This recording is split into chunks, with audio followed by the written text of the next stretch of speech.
This is Audible. Rise of the Gryphon, Book 4 in the Belador series, by Sherrilyn, Kenyon, and Diana Love. Narrated by Stephen R. Thorne. Chapter 1. Dependable intel made the difference between walking away from a dangerous situation alive or not. Evol Kincaid stared down the rocky slope in the North Georgia mountains at bad intel. She dug up one slim lead in 48 hours of racing to find Tristan. He was an alterant, like her. Similar powers and the same glowing green eyes, except he hadn't been gifted with her natural night vision, an ability she'd needed to hike up this mountain in the middle of the night. Disgusted, she muttered, "That's no coven meeting." "No," Storm agreed. He squatted next to her, his breath puffing white clouds against the chilly October air.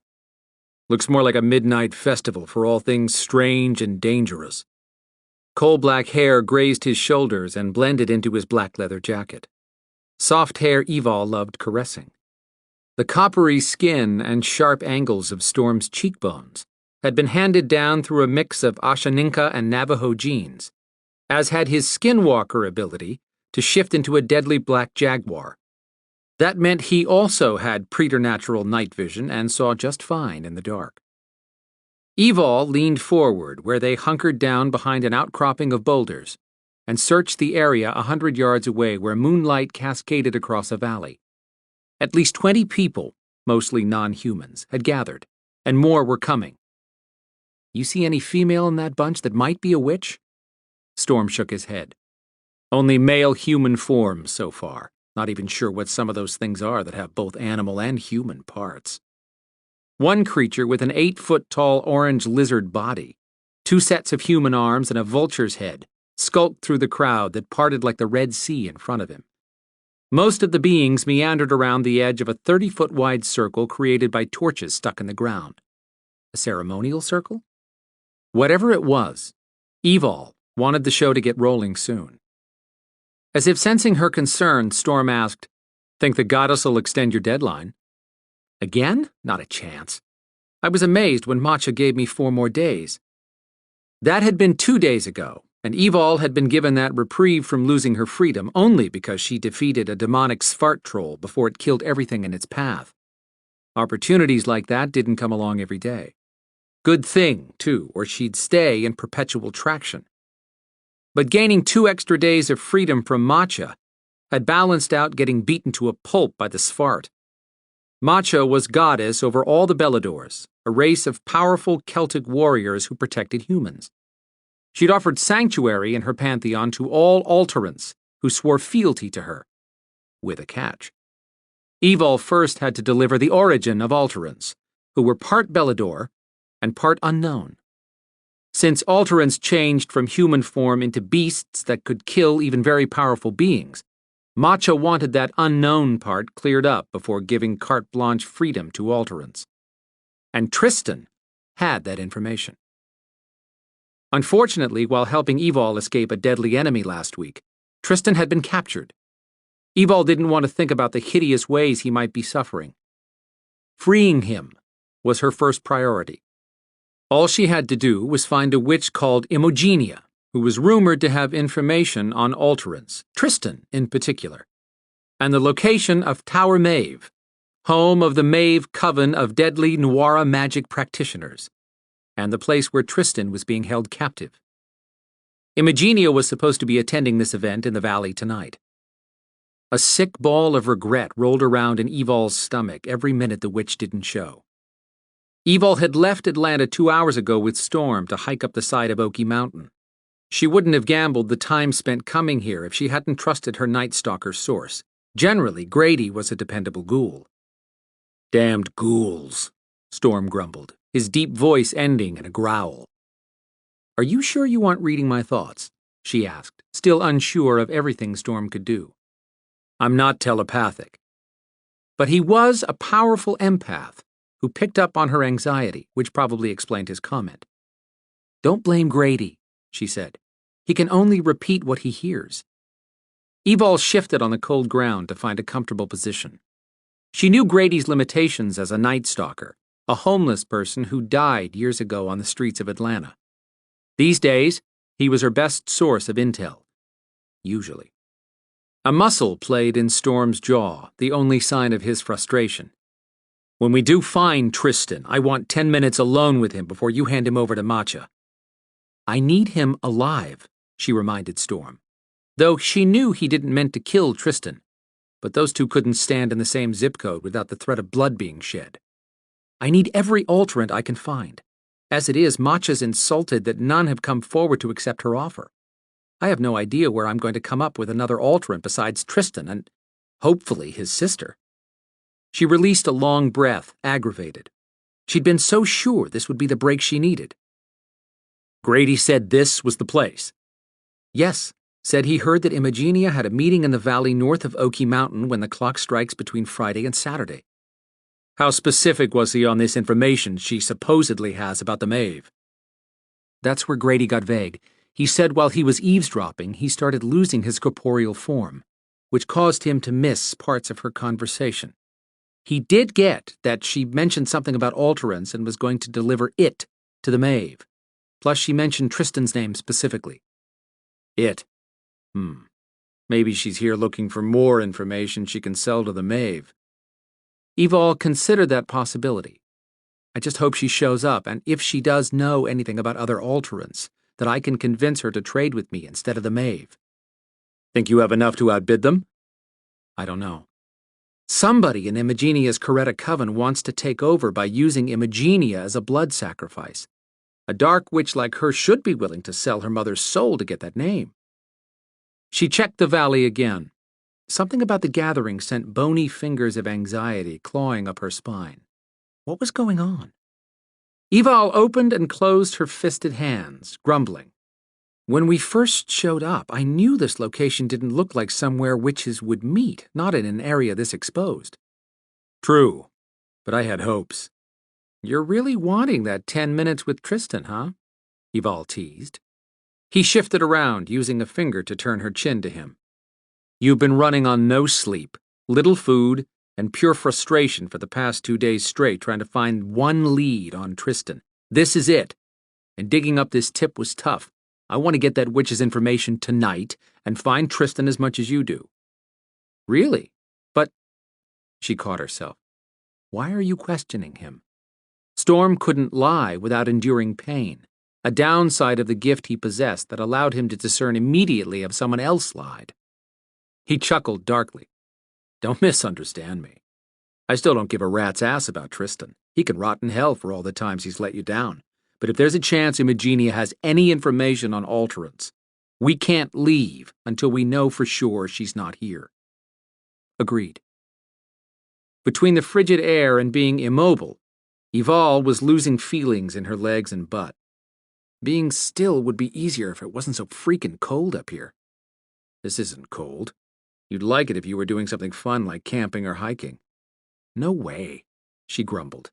Anyone who'd hike up a mountain in the winter for fun would go to hell for a picnic. It's not even winter yet. He tugged her around onto her knees and snaked an arm inside her jacket, pulling her to him. She snuggled up close, welcoming the heat that surged off of his powerful body. The man was a natural furnace and smelled like the outdoors and... male. Very male. He cupped her face and kissed her as if he had every right to do so. As far as she was concerned, he did. His lips played with hers, teasing, inviting her to do things her body wanted to go all in on. Her heart kept yammering at her to take that leap with Storm, make a decision. But her mind had not climbed on board with her heart yet. He had more patience than a man should need, and to be honest, she was sick of letting her past rule her future. But she had good reason to hesitate, even though she knew Storm would be an amazing lover. Her worries stemmed from fear of losing control, which might end with her killing him. A very realistic fear for an alterant like her. His fingers curled around her neck, softly massaging her tight muscles as he kissed her ear and chin. Stop stressing over the small stuff, sweetheart. His endearment spawned a silky swirl of heat in her stomach, as if he'd planted it there with his kiss. When he pulled away, he dropped his forehead against hers, his deep voice rumbling against her skin. I miss having you wrapped up against me in front of my fireplace. I want you back and rested. I'm getting damn tired of sharing you to help a renegade alterant. But I'll do this to get Matcha off your back. And when we find Tristan this time, he is coming in to meet with Matcha if I have to drag his miserable carcass all the way there. That sounded more like the Storm who'd clashed with Tristan since their first encounter. To be fair, Storm only told the truth if you looked at Tristan's past actions in strictly black and white terms. But her job often required dealing with the gray areas in between, such as right now, when everything about this situation had taken an unexpected turn. From the looks of that group below, this had trouble written all over it in bloody ink. She'd asked Storm to come with her only to use his exceptional tracking skills to follow Imogenia once the Coven meeting ended, not to put his life at risk to help someone he barely tolerated. How was it right for her to always accept the comfort and support he offered, when she couldn't even meet this man halfway to the bedroom? A place any woman would rush to for someone as considerate, attractive, and sensual as Storm. Raw masculinity that women ogled everywhere he went, like she was doing right now. Mind back on business. There'd be time for exploring that next step when they got back in front of his fireplace, after she'd met Matcha's demands. She broke the contact, twisting around to scan the growing crowd in the valley. He did, too, and stroked his fingers lightly across her shoulder. Storm tensed, leaning forward. That's got to be her. Evol searched the odd mix of figures milling around for someone who matched the description and zeroed in on the new arrival. Torchlight reflected off a gold mask that adorned the face of a woman of medium height with white hair. Not silver, not blonde, but white curls that fell past her shoulders.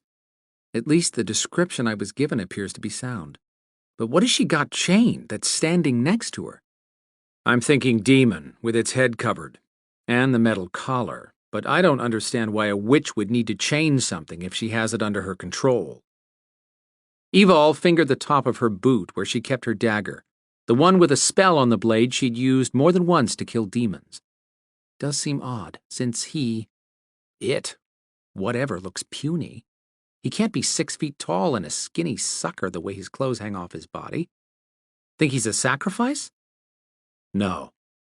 Storm rocked back on his heels, the movement shielded from the gathering below by the rocks they hid behind. I need to stretch. In one fluid move, he was on his feet, offering her a hand that she took. He walked backward, drawing her into the dark shadows created by a stand of pine trees. This changes the plan from observe and track. Why? We can still wait for her to leave and follow her. That was when we thought this was a group of witches getting together. Imogenia has been impossible to find up to this point, and... He paused, nodding toward the bright pocket of torchlight and the strange group below them. That's not a meeting of her coven, people she'd trust. With that many dangerous beings in one place, she probably has a way to disappear once she leaves so that no one can track her. Maybe not even me. That was saying something. Storm had tracked Evol to South America when no one else could find her. With the exception of hunting someone who'd teleported, Storm could follow a magic trail anywhere across the globe. Evol assessed the scene again. And you don't think this is some sort of sacrificial ceremony? No. Then what's your guess? Don't need to guess. I know what's going on. Storm leaned forward against a tree, stretching his calves. You do? She would have been glad to hear his decisive answer if not for her own budding empathic sense, picking up on a sudden shift in Storm's calm demeanor, to one of tense anticipation, as if he expected trouble. Why didn't you say so earlier? Because I didn't figure it out until just now. Take a look. She flicked another quick glance down the slope and did a double-take. 2 males with human-like bodies had entered the circle of torches. One had skin a putrid shade of green. He wore nothing but a sheath of gray material wrapped as a groin cover, and he sported a tail that dragged on the ground. His shorter opponent's camo green vest and brown pants were pulled tight over a squat bodybuilder physique bulging with muscles. He was the most human-looking of the two, with his scraggly brown hair, except for the 2 short horns sticking out the top of his head. Well, that and the red glowing eyes she could see even from this distance. Demons, Storm said without any question, and she agreed. The two demons circled each other, bodies hunched forward and arms raised, ready for attack. She shoved her hands in the pockets of her jacket. What are they doing? Fighting. Why? It's a beast club. Her face must have shown her confusion when she looked at Storm to see if he was serious. He explained, think illegal fight club, but with non-humans. Now it all started to fit. People were crowded around the ring, already shouting like she'd seen on television when humans wrestled or boxed. I've never heard of a beast club. How do you know what it is? They had these in South America. The only way you found out was by being a sponsor. Or a fighter. She wanted to ask more about when he'd lived there, but there wasn't time for that now. The hurling scream of something in mortal pain echoed across the mountains. Evol snapped around in time to see the green-skinned demon rip the head off the one in camo, silencing his opponent. She hadn't expected the beefy guy to lose, at least not so quickly. Rubbing her neck muscles, she struggled to come up with a new plan. I have to inform Viper. You contact them and they're going to order you to sit tight and wait for them to raid this. If by some small chance that valley is owned by a person with diplomatic immunity from Viper operations, the owner is technically within his or her rights to host the fight. By the time Viper finishes busting up the party, your witch will be gone. As an agent with Viper, a coalition of powerful beings who protected the world from supernatural predators, Evol would be in trouble if this did turn out to be an illegal operation, and Viper found out that she knew about it, but failed to report it. Caught between her responsibilities to Viper, her promise to bring Tristan in to Matcha, and her commitment to the Beladors, Evol's duty to the Beladors and Matcha came first, which meant saving her own hide came last, as usual. But that still didn't solve her problem of talking to the witch if they couldn't track her. Crap. What's the possibility of getting to Imagenia now? Pretty good, actually, if she's got a fighter entered. She can't leave until her demon, or whatever it is, fights. Then we need to get to her soon. But how? That part's easy. We just walk in. Evol didn't like the I already have a plan in mind sound of that. They aren't going to notice a couple of uninvited people? You don't need a formal invitation to a beast fight like that one. All you have to do is... He paused, locking his hands behind his head and twisting, stretching his shoulders and chest. Show up as a fighter, or with a fighter, and you're in. Grayspita Matcha. Evol figured out what he was proposing. No, I watched you almost die once. I'm not going through that again. He dropped his arms and stepped close, pulling her against his chest and whispering into her ear. I don't know why there's a beast club in North America, but now that I do and that witch is involved, I know better than to risk leaving here and you hunting for her later without me. I'm going down there to find Imagenia now. You can be my sponsor, or you can wait up here. Chapter 2. Storm kept his face calm and his movements easy-paced for Evol's benefit. Nothing frightened the Hellion, but if he told her that he'd come close to decapitation the last time he'd been in a Beast Club fight, she'd call in Viper just to protect him. She'd make the call, knowing she'd lose her best shot at meeting with Imagenia. Evol's determined steps followed him down the mountainside. She grumbled, I wish you wouldn't do this. Not as much as I wish you weren't going with me. I can use the workout. Thought you said you were 100% again. He'd spent weeks in a coma, with his body a mass of broken bones, after interfering when Evol was being taken into custody. He'd do it again. I am 100% and feeling good, but it won't hurt to test my reflexes before I go back to active duty. So you are coming back to Viper? She asked casually. Maybe. Viper still needs a tracker in this region. And Evol needed a partner who'd watch her back and not stab it. Well, I hope you are in shape, because if you're going to be stupid, you gotta be tough. He chuckled, ignoring the caustic edge she used to shield her real feelings. Evol's natural reaction to worry was anger. He reached over and brushed his knuckles against her cheek, drawing her to a stop. I'm tough to kill. says the man who spent 3 weeks in a coma after Sen tried to kill him, Evol pointed out in a frosty tone. Sen had taken a shot at Storm once as payback when Storm had interfered in Evol's arrest. As liaison between agents and the Viper Coalition, Sen had authority over the agents and an unnatural hatred for Evol, alterance, or both. Sen had set his sights on Storm when Storm refused to use his lie detector ability against Evol. Storm was more concerned about keeping her safe than anything, but telling her that would only raise her hackles. He let his finger trail across her smooth cheek. "I'll be ready for Sen if he tries to kill me again." She growled something and caught Storm's hand in hers. "How are you going to be ready for someone who can teleport and has powers that are godlike? I might even believe he was a god or demigod, except he's clearly being forced to act as liaison for Viper. By a more powerful someone. The next time he slams you up against a brick wall, he might have enough time to make sure you're dead and hide the body before he leaves. Just like last time, my spirit guide will show someone where to find the body." Comforting. That's tomorrow's worry. Tonight, we have a different fight. Giving her a gentle shove, he kept them moving down the hill toward a smorgasbord of deadly beings. He hadn't really thought she'd wait up on the ridge, but just once he wished she wouldn't go racing into danger. If not for knowing that Evol would go searching for Imagenia on her own and end up somewhere like this without backup, he'd pack her up and take her to Atlanta right now. With her badass fighting skills, she could handle herself in a fight with most supernatural beings.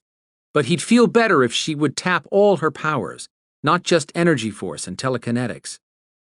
But demons would turn into choir boys before she did that. Evol would never break her vow to the Beladors and shift into her more powerful alterant beast state, even if her life was at stake. Storm had the benefit of magic and his jaguar form, but using magic in a beast club promised a nasty fight, like the bloody battles he'd been forced to endure when he'd belonged to a sponsor back in South America, before he'd escaped that sponsor, the witch doctor. With the terrain already leveling out as he and Evol drew closer to the firelight in the valley, Storm had little time left for conversation. "When we get there, I want you to follow my instructions exactly." Evol's quick bristle of irritation prickled his skin. He didn't need his empathic gift to know he'd poked at the badger. "You aren't catching my drift. This isn't about me being in charge. You're the sponsor. I'm the fighter. As far as they're concerned, I belong to you." "Belong? You mean I own you?" She turned a sour face toward him. "Yes. These are like cockfights, but the fighters here are usually demons or some other subservient being." He could feel her thinking, trying to figure out what that meant about him fighting in South America. A dark time he didn't want to discuss right now, when it would involve bringing up that bitch witch doctor who had killed his father.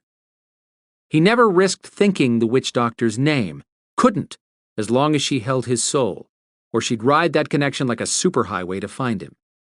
Bitch fit her just fine as a name. Dead bitch would fit even better. But when he was ready to make that happen, he wanted to find her first, rather than call her to him and have her show up unexpectedly. Based on Storm's visions, the witch doctor had an interest in Evol. If Storm thought, as he first had, that Evol was at risk, he'd tell her about the witch doctor. But knowing Evol, she'd go hunting the witch doctor on her own. Not happening.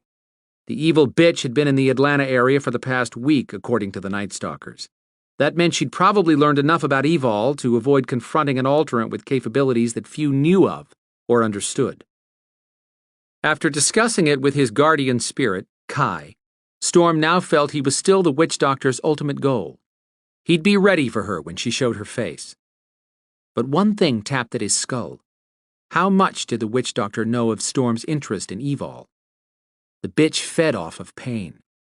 She was almost certainly lying in wait with a plan to dole out as much misery as possible, because he'd humiliated her when he'd escaped. His bet? The witch doctor would not come for him until she had a plan in place for payback, something Storm hadn't been concerned over until meeting Evol. His gut muscles twisted into a pretzel at the thought of anything happening to Evol. Blood would run knee-deep first. "Do you get to choose who you fight?" Evol asked, thankfully pushing the subject away from his past and back to the Beast Club. "No." "Can you turn down a fight?" "Doesn't work like that in these smaller venues. First, we have to find out what's at stake and the rules. Then the sponsors start negotiating fight positions. Your fighter's first match has to be in his designated category.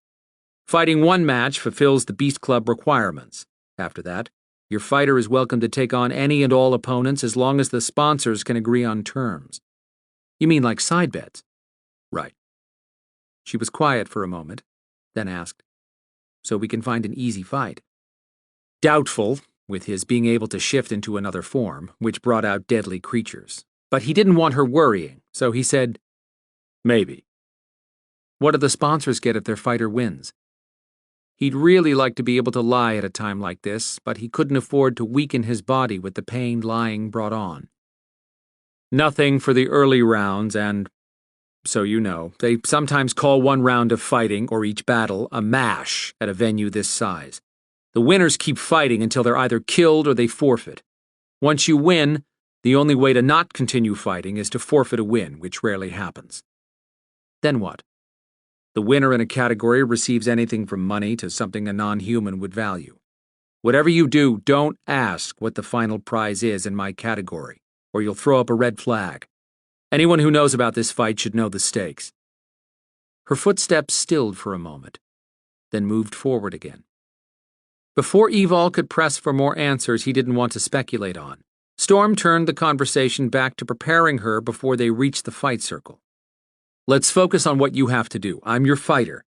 You're the only one who can accept or decline a fight offer, but like I said, you have to accept at least one fight once we're there." Disgust rolled through her voice when she asked, "What are you, my slave?" "Pretty much." Then, to take the edge off her stress, he tried to lighten her mood with, "I wouldn't mind being a love slave." She rolled her eyes and huffed, all an act to hide the brush of awareness that sparked from her.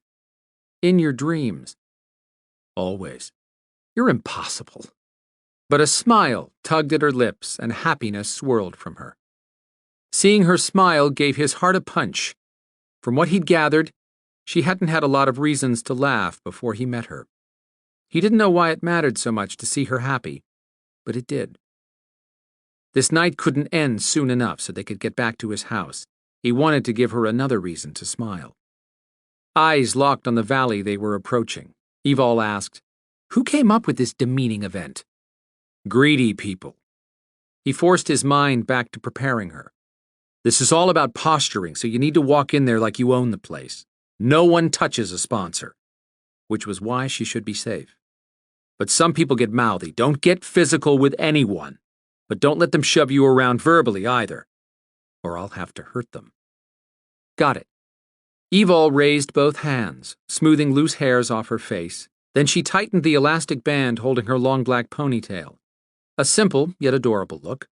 At 5'10", she was a lot of woman, all packed in one fine carry case.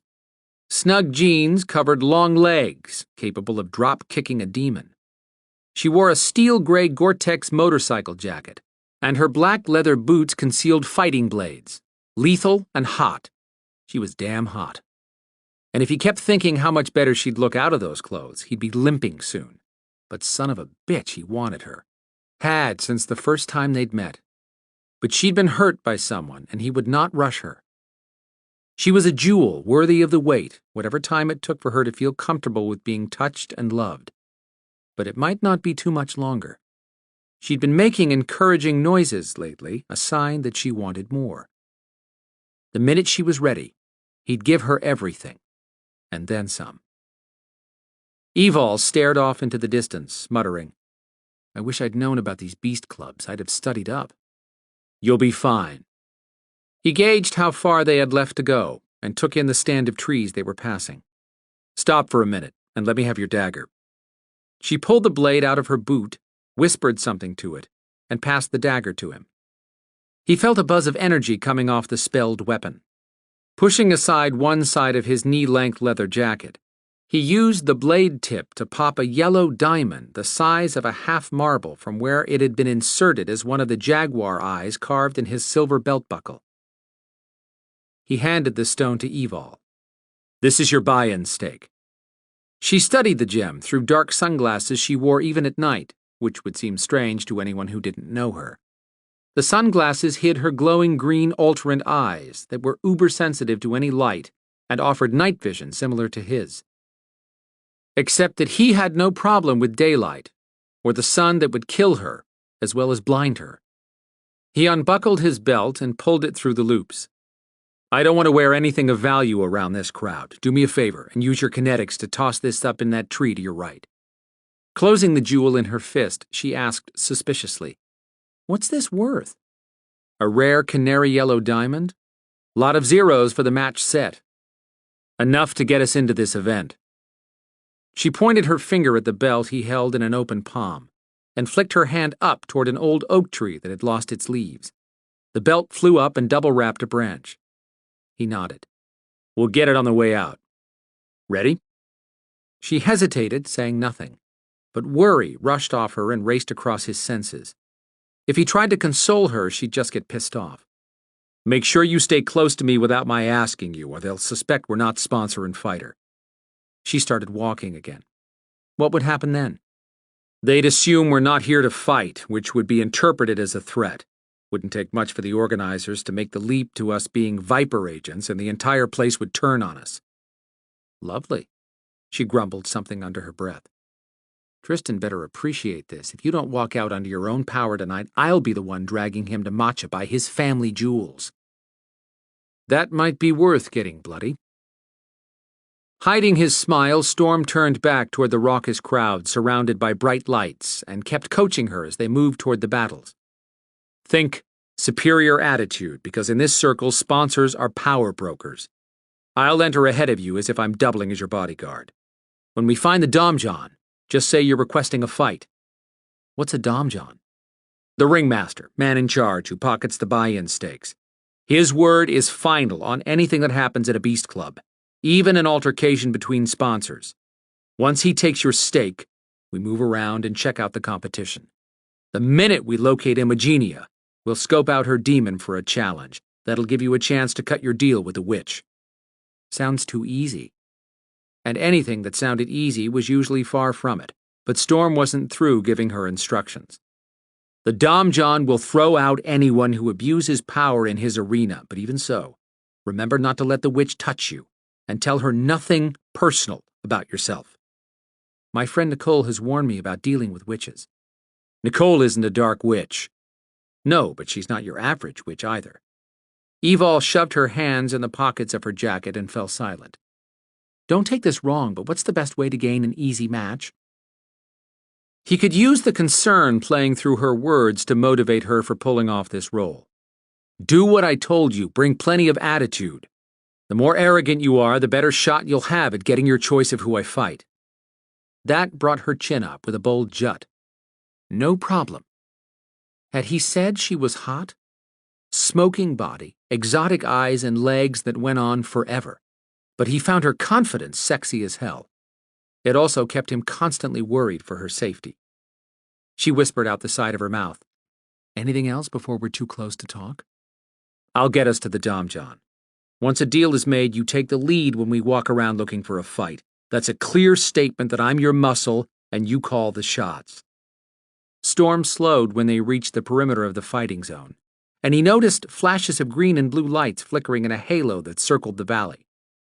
There's a ward protecting the event. We can't get in? I'll know in a minute. When Storm reached the outer mist circling the area, he pushed his hand into the halo. Light sparked across his dark skin, and tiny fireworks of white and blue burst away from him until an arch formed above his head, wide enough for two people to pass through. Just to keep humans out, and probably prevent them from seeing any of the fight or attendees as well. He nodded at Evol, then stepped in ahead of her, holding his hand up to keep the arch open. The thud of fists and legs hitting bodies had been evident as they'd drawn near. But inside the warding, the sounds were painful and rocked the air between shouts from the jeering crowd. Some thing in the ring released a high-pitched squealing sound. Bodies pressed close, blocking their view of the fight. Striding a step ahead of Evol, Storm recognized the familiar scent of sweat, alcohol, incense, and unusual nicotine odors as he entered the fight camp. Some days he wished his olfactory senses weren't so sharp and his memory so close to the surface. He slapped a look of threat back at the curious gazes, warning them he was just as deadly as he looked, and off the leash. Evol strolled close enough behind him he could scent her. Good. The less he checked on her, the more convincing a team they would be, since this crowd would assume he had some ability to keep track of her without requiring her to be in sight. Or better yet, that she might be just as deadly as he was. As he scouted the jumble of faces for the Domjon, Storm caught a whiff of something that could be smoke and licorice. A smell that belonged to some who practiced witchcraft on demons, like the witch doctor from South America. Storm followed the scent, angling through the crowd until he found the origin of the smell. An old woman wrapped in a blanket covered with Asian symbols sat on the ground with several incense burners in front of her that pumped out the sharp smell. She waved a red-tipped incense stick in the air. "Pure Fang Wong at Special Beast Club price." An opiate. Now he understood the licorice smell. Rolling his eyes, Storm muttered, "Vendors," and led Evol back toward the area of congestion, where he should find the Domjon. He spotted the Beast Club host standing an easy head taller than the crowd. Upon closer inspection, Storm realized the little round man wearing a red wool sport coat with yellow collar and cuffs was perched on the back of a massive tortoise. Curly brown hair fringed beneath a black bowler hat. Nickel-sized earrings with laughing skull carvings stretched and distorted each earlobe. Piles of necklaces of rare metals adorned with flashy jewels hung around his neck. The Domjon called out in an auctioneer's voice, "Demons 2, quads 1. Unknown are playing the edge. Step up, step up, step up, and take a mad chance. No challenge too small, no death too fast. But we love you when you make it last." Storm stopped in front of the squawker. He spread his feet apart and crossed his arms, waiting for Evol to sidle up beside him. When she did, she sniffed and wrinkled her nose in distaste. Nice touch. The Domjon noticed her with the speed of a rattlesnake picking up the heat of a prey. His beady eyes lit with interest that had nothing to do with money. Storm thought about shoving the yellow diamond down the Domjon's throat with his fist attached. But he had a role to play too. Okay, fresh meat." The Domjon chortled, grinning at Evol. "What do you want, little lady?" Evol smiled right back at him and expelled a sound of sinister amusement. "Your throat, if you call me little lady again." That took a notch off the Domjon's leering. "No insult, none at all. Gotta go with the flow, have a sense of humor. Don't be getting mean lessen you're inside the ring. What do you have?" "I request a fight." "Buy-in's high, but lower than the sky. Show your flash for a chance at a mash." Withdrawing her fingers from her coat pocket, Evol flipped the sparkling yellow stone to the Domjon, as if it was no more than a coin she'd found. He snagged the jewel from the air. Holding the rock up to his moon-shaped face, one eye ran out on a stem and studied the gem all over before sucking back into his eye socket. The crowd had quieted to a low rumble. Some turned from the fight going on to find out what new meat had entered the fray. Storm had a momentary concern the Domjon might try to pull a fast one and declare the gem not worth enough for an entry spot, but the mouthy little turd told Evol, "He's in." "Rules." Evol gave that one word as an order. "Fight to the death, no draws allowed, unless your opponent's sponsor accepts a trade. A deal's a deal without a will." The Domjon swung his beady eyes to Storm. "Declare yourself." Decision time. Declaring himself as anything other than Skinwalker, which meant in his case that he could shift and had magic in his arsenal, was reason for disqualification if caught. Fighting as a shifter allowed for no magic in the ring, but he shouldn't need it to win against most were-animals. Bring magic into the picture, and the odds of winning went up significantly in favor of those who wielded far more magic than he did. Besides, he only needed one fight to give Evol time to talk to the witch. Getting disqualified or forfeiting after that would work in their favor to offer a quick exit. He took the gamble and said, "Dual form.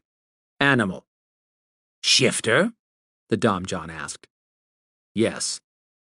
Storm's chest tightened with a quick twist of pain he barely kept from betraying with his expression.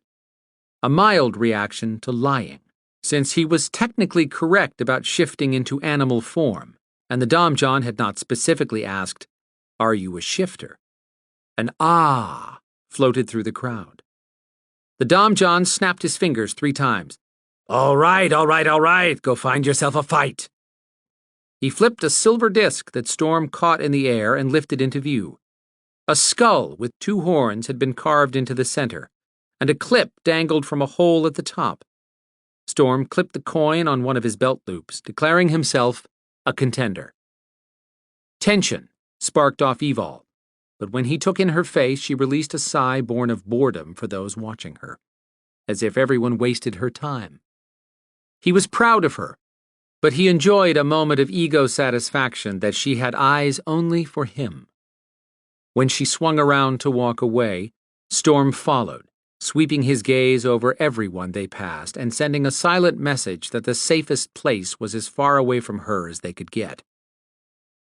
The area had a dogfight atmosphere, with sponsors either cutting deals or sizing up fighters for a mash.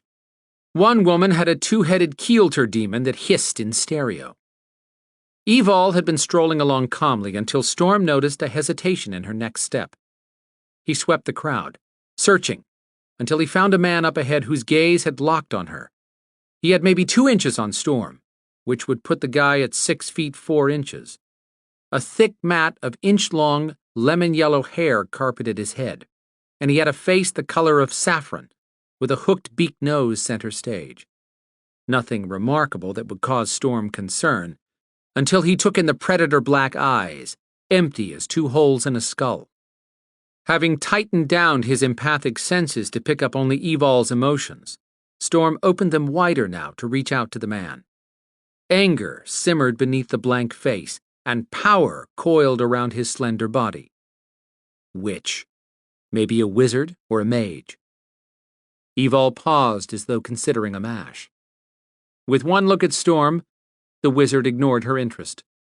In a moment, Evol would notice the shiny red disc hanging from a black cord around the neck of the woman standing next to the wizard, her head shoulder high to him. This fighter would have to wait for a magic mash.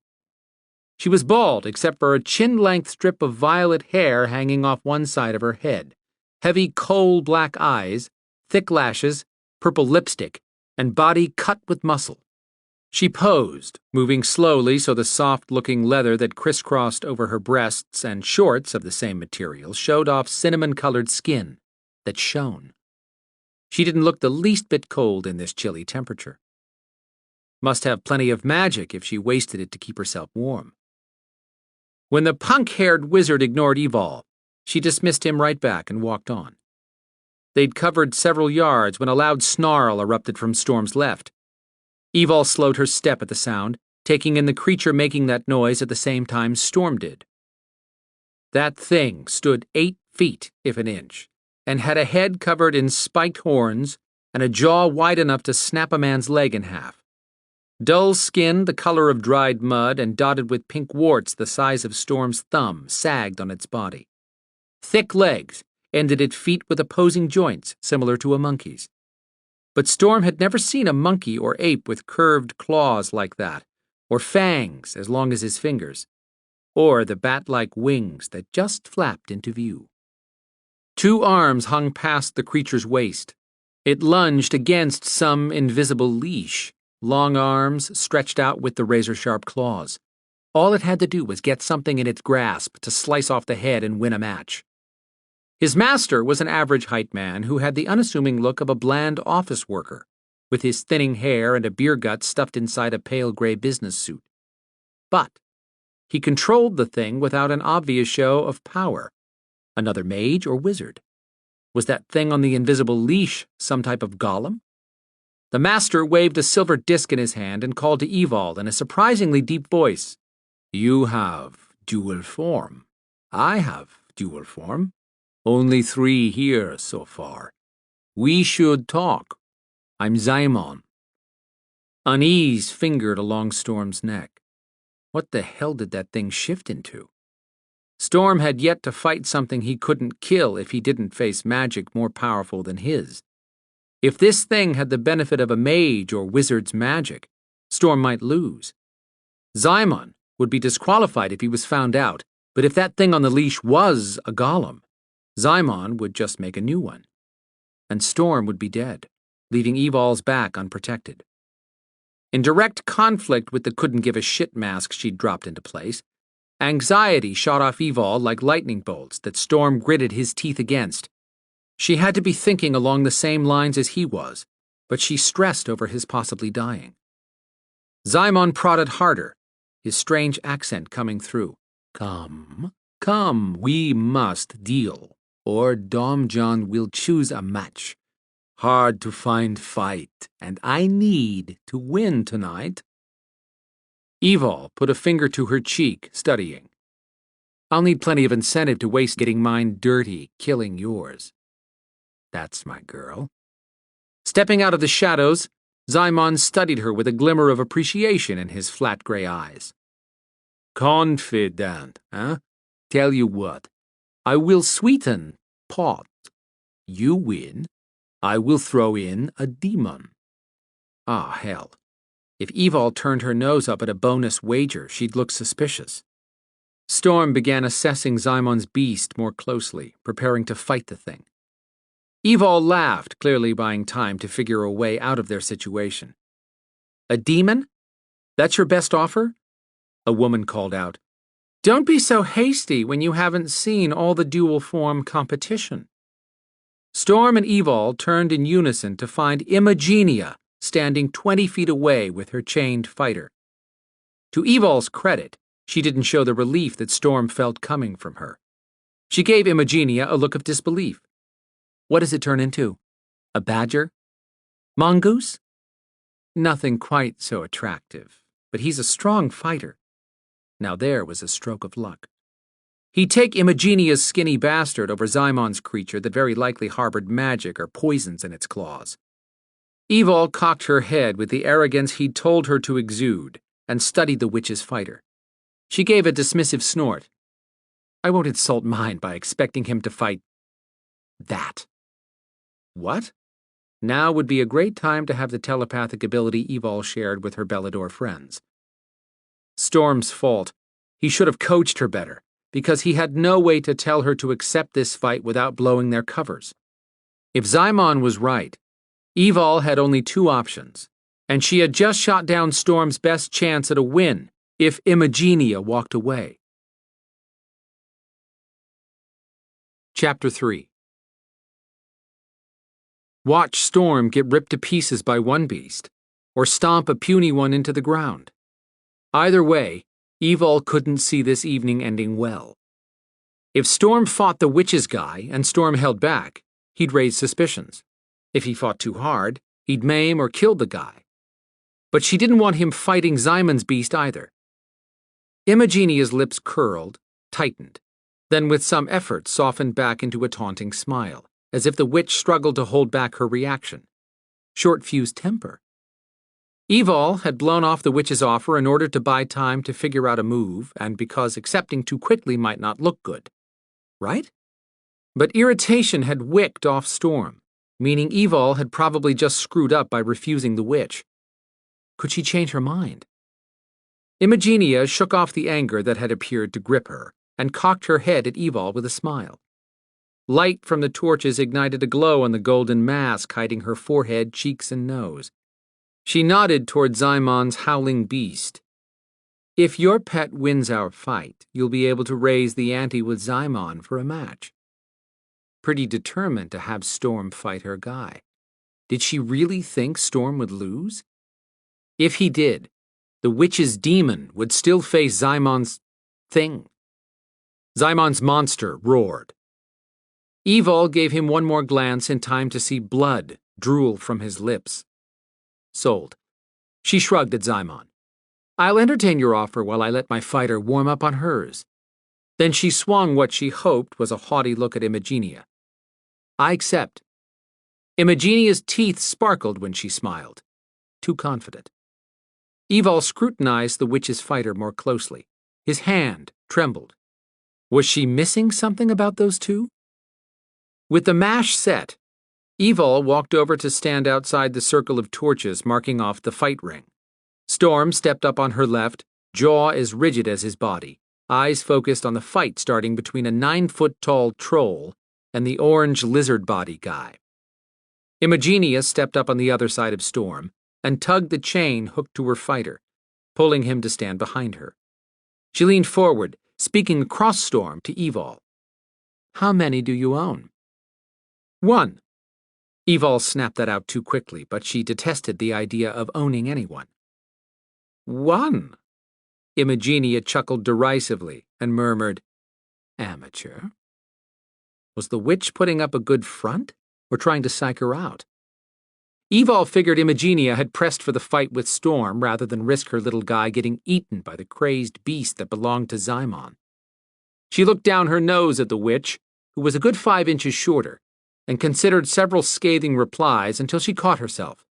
The better I play my part, the safer for Storm. Plus, she had to figure some way to talk to Imogenia, which wouldn't go well if Storm killed her fighter. Staying in character, Evol lifted a finger, which she stroked along Storm's cheek in a proprietary way as she loaded her voice with what she hoped sounded seductive for Imogenia's benefit. "If you had one like him at your beck and call, you'd understand why one is all I need." Storm cut his gaze over to Evol, and the heat that flared in those dark eyes turned her stomach into a circus act of backflips. He gave her a wink that promised he'd remind her of the suggestive comment later. Evol gave him a behave look, and he just smiled until he returned to watching the fight again, stone mask still in place. "Oh, really?" Imogenia asked with catty sarcasm. Her fingers curled halfway with a slight tremble, as if she fought to keep from fisting them. She drew a long breath, and that phony smile popped up on her face again. "In that case, if I can keep mine from killing yours, I may use this one," she paused, stroking a slow glance over Storm, "to stud, if we can reach an agreement." It took all Evol's will not to lunge across Storm and choke Imogenia for daring to think she'd ever own him, or touch him. Too bad the sponsors couldn't have a go in the ring. Storm was doing his part, not showing a flicker of interest over Imogenia's comment, so Evol arched an eyebrow at the witch. "Enjoy your fantasy for the few minutes it lasts." At the sound of a guttural growl, she turned her attention to the current fight. The troll circled Orange Lizard Guy, whose 2 sets of arms dangled. Lizard Guy snapped wide jaws at the troll, who jumped back and forth, dodging until the wide lizard jaws spewed a dark cloud of air that stank like a sulfuric gas. Evol covered her mouth and nose with her hand when the smell drifted outside the ring. While the troll coughed and flayed his arms to break up the nasty cloud, Lizard Guy swatted his tail, knocking the troll's feet out from under him. He landed face down. The Lizard Guy used his 4 arms to fold the troll in half, backward, and with a loud crack that had to be the troll's backbone. The Domjon called out, "Trolls out by a backward fart. Demons still winning and looking sharp. Duel's up next. To give it a go, let's hope they shift and make it a show." Evol met Storm's gaze and saw nothing but ruthless determination in his eyes as he started shedding clothes. His leather jacket landed on the ground first, then he yanked off his shirt, boots, and socks. She'd never seen him shift with clothes on, but she had no doubt he could rip out of his jeans. Imogenia hovered too close for Evol to say anything to Storm besides, "Don't disappoint me." Understanding lit his eyes. He caught her meaning that he'd better walk out of there alive. Giving her a curt nod, he stepped into the circle, then crossed to the other side and turned, waiting on his opponent. Evol watched with everyone else as Imogenia unclipped the collar around her fighter's neck. Fear shanked off the little guy so strongly, Evol could practically smell it. She felt sick over what was going to happen and glanced at Storm, who had his arms crossed, face empty of any emotion. When Evol turned back, Imogenia pulled her fighter around to face her and the crowd, his back to Evol and the fight ring. "Ready for a new challenge, Beanie Pole?" "No." the word whispered through the black cloth that trembled. Don't be shy, we both know what you're capable of. Imogenia lifted off his hood. Gasps ricocheted through the air.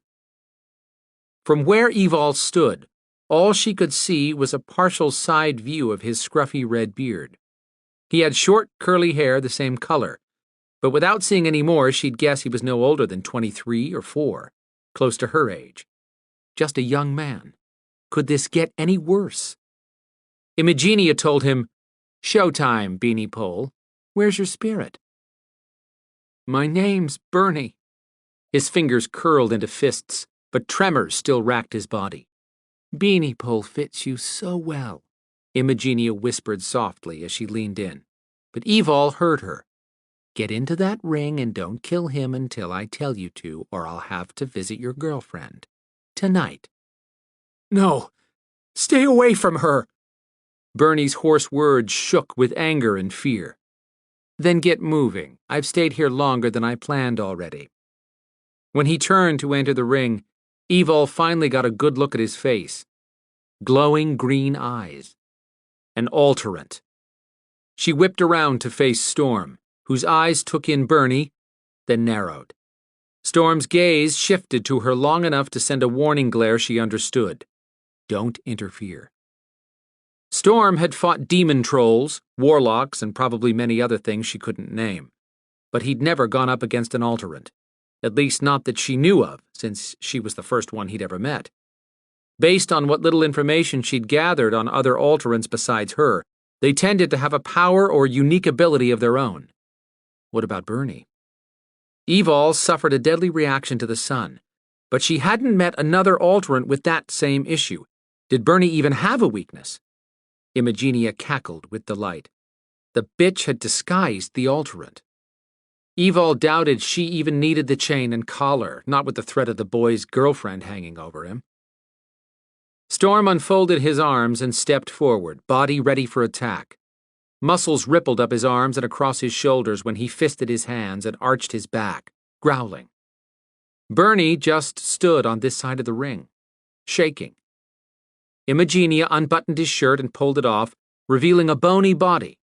When snorts and chuckles erupted from the crowd, Imogenia rose up on her toes and hissed, "Need I remind you what happened in Tennessee?" The young man's body went taut as a bowstring. He jerked his head to the side, looking over his shoulder at her with murder in his eyes, then roared and turned back to Storm. Bernie's jaws widened, teeth lengthening into fangs as his jaws expanded and his head grew larger. Cartilage popped, and bones snapped in his arms and legs that extended and thickened. His feet grew as long as Evol's forearm, with 4 toes each. Bright red hair on his arms and legs lengthened. Clothes shredded and fell away as his body grew 10 feet tall with black veins popping along his back and chest. He raised 4-fingered hands, fisted them, and bellowed again. Would Zymon's monster have been a better choice? Storm slid his jeans off and tossed them to the side, not the least bit insecure about being naked. Evol ignored the female murmurs of appreciation. Hard to blame them. She'd ogle him too, if not for being more concerned over his keeping that amazing body in one piece. Storm's human form immediately shimmered as he shifted into a massive jaguar, much larger than a natural one, all in a matter of seconds. Gleaming black fur blanketed the 250-pound predator. His head lifted as high as Evol's shoulder. He roared at the alterant Bernie, the sound echoing through the valley. Bright jaguar yellow eyes glared death at Bernie, who could rip Storm in half. Evol had to stop this, but to do so would pit her and Storm against this crowd. Calling in Viper would put Storm at just as great a risk with Sen gunning for him. But she would not let him die in that ring. The giant mass of hair, muscle, and fangs that Bernie had shifted into plodded forward and made a swipe at Storm's animal form. But Storm had the reflexes of a preternatural cat. He raced around the alterant, slashing a claw across the back of the giant's thigh, drawing first blood.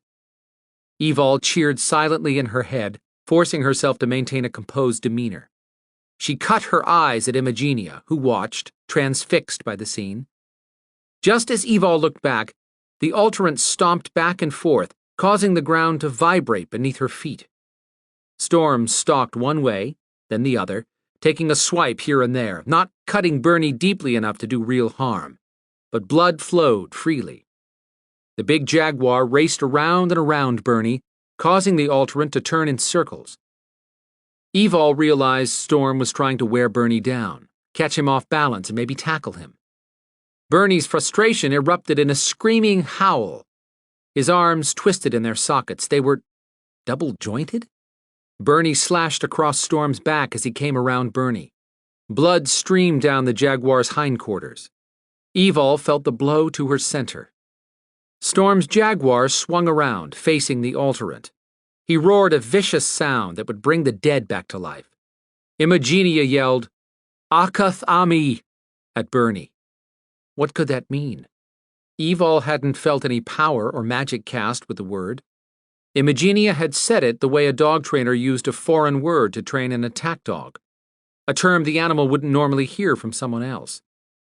Bernie stopped moving around and extended one arm, hand turned up. He made a scooping motion.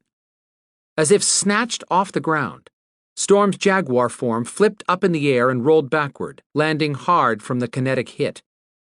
Now Evol understood. Bernie's weakness was lack of aggression. The witch was using the commands to force him to fight. Swinging his big head around to look at Imogenia, who smiled and gave Bernie thumbs up, the Alterant went back to work on Storm. Bernie pointed a finger at the inner jaguar body and used kinetics again to toss Storm 15 feet in the air for another backflip before dropping him to the ground. The third time Bernie used the same tactic, Storm rolled in the air to land on all four paws, but took a sideways step and shook his head, dazed. Evol's heart hammered. Her Alterant beast wanted out to fight. Muscles rippled along her arms, threatening to expand and strengthen. She shoved her hands in her jeans pockets to keep from throwing a kinetic blast at the Alterant to knock him on his ass, then focused her attention on not shifting. Unlike Bernie, she couldn't shift into beast form without consent from Matcha or Brina. And if she used kinetics to interfere, everyone in this place would know she and Storm were not really sponsor and fighter. Bernie pounded his feet back and forth like a kid waiting to play tag football. Storm wobbled left, then right, and stood very still, his head hanging low to the ground as if he'd forgotten where he was. Bernie took one step, then another, creeping over to Storm with his head angled in a thoughtful way. Evol knew of only one other Alterant besides herself who could control his beast state: Tristan. Bernie acted based on fear and anger. Now he studied Storm with curiosity. Did he retain enough humanity that he regretted slamming Storm around like a rag doll? Imogenia said to Evol, "Give me your fighter, and I'll spare him." Storm had warned her deals were binding here, but even if they weren't, this witch was crazy if she thought she could have Storm. "Want to make me the same offer?" Imogenia hissed in reply. "Fool!" Everyone around the ring quieted, leaning in, watching to see what Bernie would do. Imogenia didn't appear bothered by Bernie's passivity. Why? Then it hit Evol. Because Bernie wasn't really passive, not in his beast state. He just needed prompting.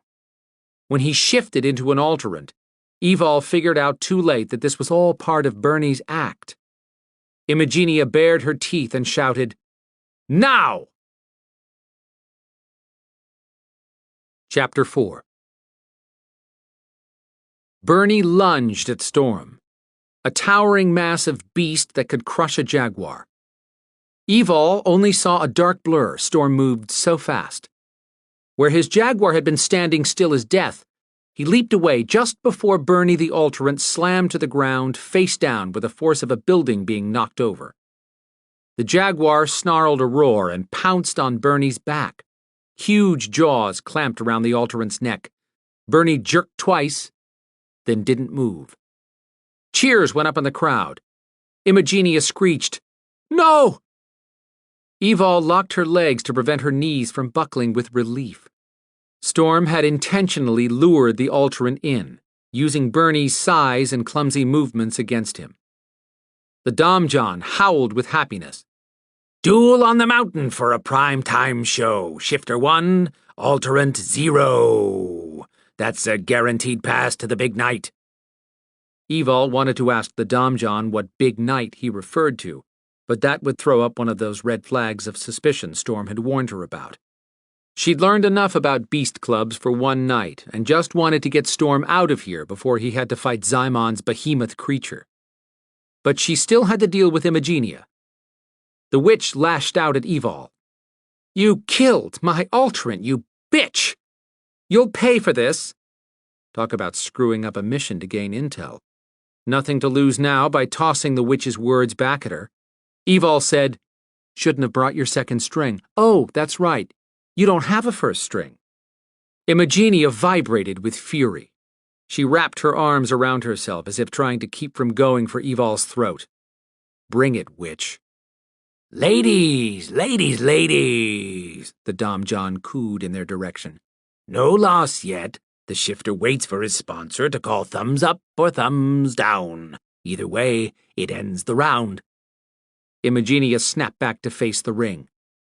He's alive! The crowd started chanting, Death! Death! Death! Was this what it had been like back during the days of lions in a coliseum? Had Storm used his magic to put the alterant into a semi-comatose state? Was that allowed? From where he stood with his jaws on Bernie's neck, all Storm would have to do was rip apart the alterant's neck muscles and his head would fall loose. But an alive Bernie just changed the game with Imagenia. Evol asked the witch, You willing to deal to keep your fighter? Imagenia focused on Evol, finally giving her the respect she should have from the start. The witch visibly fought to pull her emotions under control. What exactly had Imagenia so jumpy and on edge?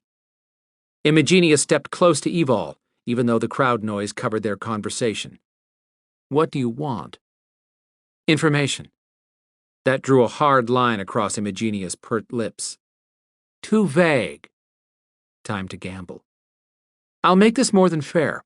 I'll give you back your alterant if you answer all my questions truthfully about Tower Maeve, the Maeve Coven, and Tristan. If not, I leave with both fighters. Imagenia's eyes narrowed behind the mask. What makes you think I know anything about those? I don't think. I know you do. Comprehension flooded Imagenia's angry gaze. That's why you came tonight. Not a question, but Evol answered. Part of the reason. Make a decision. I have another commitment tonight. Deal. Evol waited as Imagenia told the Domjon she'd reached an agreement to spare her fighter. The Domjon reminded Imagenia she would not be free to leave the fight zone until Evol gave him the thumbs up that the deal was satisfied. Evol called over to Storm. Let the alterant live. The crowd booed, for from the looks of this crowd there'd be more blood spilled before long. All was moving along nicely until Storm turned demon yellow eyes to Evol. She had a disconcerting moment as he hesitated to step off Bernie. Was Storm caught up in a moment of bloodlust? Would she have to walk out there to stop him? Did a sponsor do that? He finally jumped off the alterant and walked over to his jeans, where he shifted back into human form on all fours. Evol's lungs relaxed. Storm had just been putting on a show for the crowd. Imagenia called out to Bernie, but she spoke in a language Evol couldn't identify. After several moments of sluggish movements, the alterant shifted back into his body, panting by the time he was done. He pushed to his feet, but with no clothes to put on, he huddled into himself as he crossed the open ground to Imagenia. She tilted her head at a spot behind her near the outer perimeter of the event area and ordered Bernie, Wait for me by that tree. Once Storm had his jeans on, he swaggered back across the ring to Evol. He deserved to swagger after that win. When he stepped out of the ring and turned to lift his shirt, Evol gritted her teeth at the blood leaking from slashed skin on his back. Storm had some magic and preternatural ability that allowed him to heal faster than a human, but she hated seeing him hurt. Imogenia watched Evol's every move, so Evol made a show of passing a clinical assessment over his body before she gave a dismissive shrug and turned her attention back to Imogenia. Let's find a secure place to talk. Leading the way, Imogenia picked a spot beneath several towering pine trees and gave Storm a pointed look when she asked, "What about your fighter?" Dressed again, Storm took up his place next to Evol and crossed his arms, a silent sentry. Evol said, "He stays." Very well. Imogenia lifted her arms, whispering as she turned in a circle. When she stopped, she said, "I've used a spell to guard the others from observing us or hearing our words." Evol turned to the witch. "What do you know about Tristan?" "He's an alterant, working for the Maeve." So the Maeve were feeding that lie into the rumor mills, huh? Evol shook her head and scoffed. "Tell me something I don't know." Imogenia toyed with a silvery white strand of hair. "He's building an alterant team of fighters." Could that be true? Alterants are harder to find than a trustworthy deity. "Tell me about it. Why are you looking for Tristan?" Evol could have shut down the witch by refusing to answer, but it was better to give her the information Evol wanted repeated instead of leaving her to speculate. "I'm going to be generous and answer your question in spite of owning both fighters right now." Tension stiffened Imogenia's posture, but she kept her tongue still, waiting on Evol's answer. "Tristan left in a hurry the last time I saw him, slipped away before he paid a debt I intend to collect." Evol cast a look over Bernie's dejected form. "Where'd you find your alterant?" "Not far from here, but I don't have to tell you where, since that wasn't part of the deal." "In that case, let's get back to what I want. Is there a way into Tower Maeve undetected?" Imogenia snickered. "I can't tell you that." "Looks like we're done then." "I didn't say I wouldn't. I said I couldn't." Evol turned to Storm. Is she telling the truth? He gave it a second, then nodded. Imogenia leaned forward, staring at Storm. "You want me to believe he can detect a lie?" "Believe what you want, but lie to me one time and I'm walking away with your alterant." Evol regretted having to leave Bernie with Imogenia, but Storm had taken this risk to get information she needed. She wouldn't waste it. She'd search for Bernie later once she got Tristan back. At this rate, she'd need business cards soon for Evol's alterant rescue. She continued her interrogation. "I heard you plan to trade your alterant to the Maeve." Inside the eye slits of her mask, Imogenia's gaze narrowed with menace. "Who told you about that?" That had been a guess. Let's revisit the fact that I'm not the one answering questions. How do you intend to meet with the Maeve if you don't know where Tower Maeve is? "Same way as everyone else looking to cut a deal," Imogenia said with a wave of her hands, indicating this was common knowledge. "At the ABC." Evol debated admitting she didn't know what Imogenia referenced, but the minute Evol left this venue, she lost her best shot at intel. Go strong or go home. She raked a hand over her head. "ABC?" "You don't know?" Imogenia enjoyed a smug moment. "The Achilles Beast Championship." "Championship fight? Where? When?" Time slid by as Imogenia debated something. "Tomorrow night. Cumberland Island." 300+ miles away, just off the southeast corner of Georgia, but Evol would gain more information by sounding unfamiliar with the area. "Where's that? We've just arrived from Brazil a couple of days ago." Imogenia nodded and seemed to relax. "I was wondering why I hadn't heard about you, or him, around the beast fights. Can't be too careful these days." She explained about accessing Cumberland Island by ferry from a town called St. Mary's, at the farthest southeast corner of Georgia on the Atlantic coast. Evol cast a look over at Storm, but spoke to Imogenia. "Is that what the Domjon meant by the big game?" "Yes." "What's the buy-in for the ABC?" "They want strong competition. Sponsors of dual forms and alterants need a volante as buy-in, but any alterant without a sponsor gets in for free. All others negotiate at the door." "What's a volante?" I didn't agree to be your private tutor on all things powerful. Evol let a silence fill in the next moment until Imogenia made a noise in her throat that sounded like rocks being ground. Volante are bones from the grave of the sorcier Guillory. And? Evol prompted before she strangled the witch for feeding out information in tiny pieces. Who was this sorcerer? Imogenia made a dramatic show of whatever with her hands. Guillory died in France in the 10th century. When his followers stole his body and reburied him, many thought it nothing more than grave robbers who were after the spell-casting rings he wore on his hands. That was until just over a year ago, when an archaeological dig uncovered his grave and identified him by the rings bearing the Guillory crest. Then his body disappeared again several weeks back. Those of us who are informed know his body was stolen for the bones. Those of us meant dark witches. Evol turned to Storm, who drew in a slow breath, then nodded. She's telling the truth.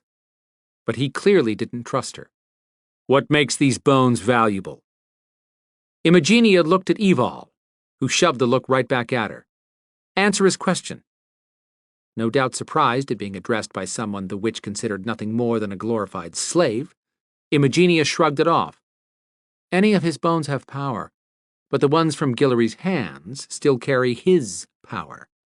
In the hands of a skilled owner, a volante provides power over spirits and demons. For example, if I wanted to speak to the dead, the bones of his index finger would give me the power of necromancy. Guillory delivered kingdoms to kings, until he slept with a ruler's favorite mistress. Imogenia sliced a finger across her neck. Heads roll. When that sort of thing happens, Guillory's body was found, headless.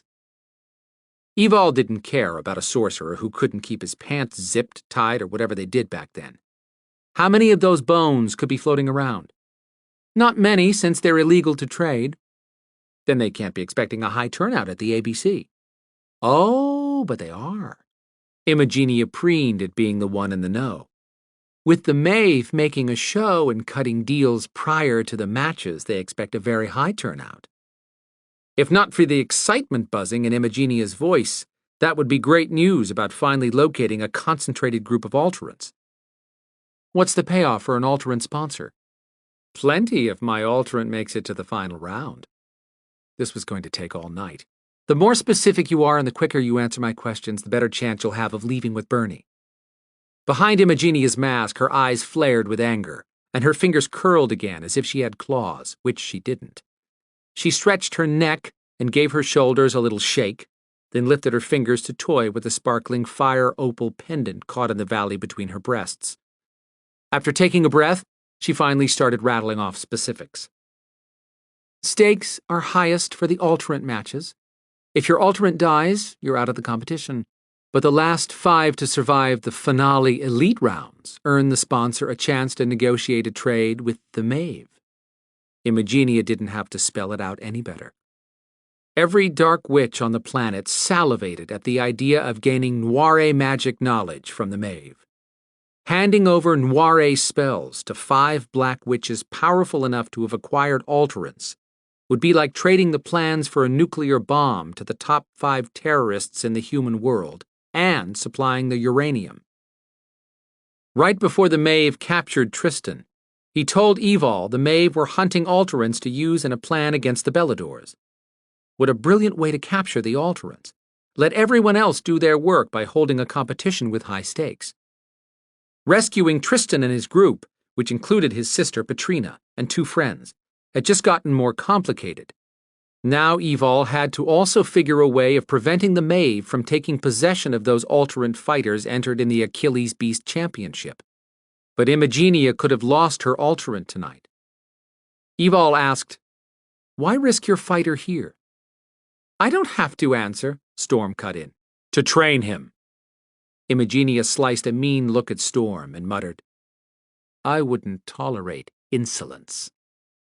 Evol ignored her. What about the alterants without sponsors? What are they fighting for? Oh, all 5 of the top alterants are also offered a chance to escape persecution and become immortal warriors. If Evol hadn't been clenching her teeth up to this point, her jaw would have dropped. The chance for immortality should bring in any loner alterants. Was that why Tristan had signed on with the Maeve? If he had. Evol asked, "Do you have more than one alterant?" No. No reaction from Storm, so that had to be the truth.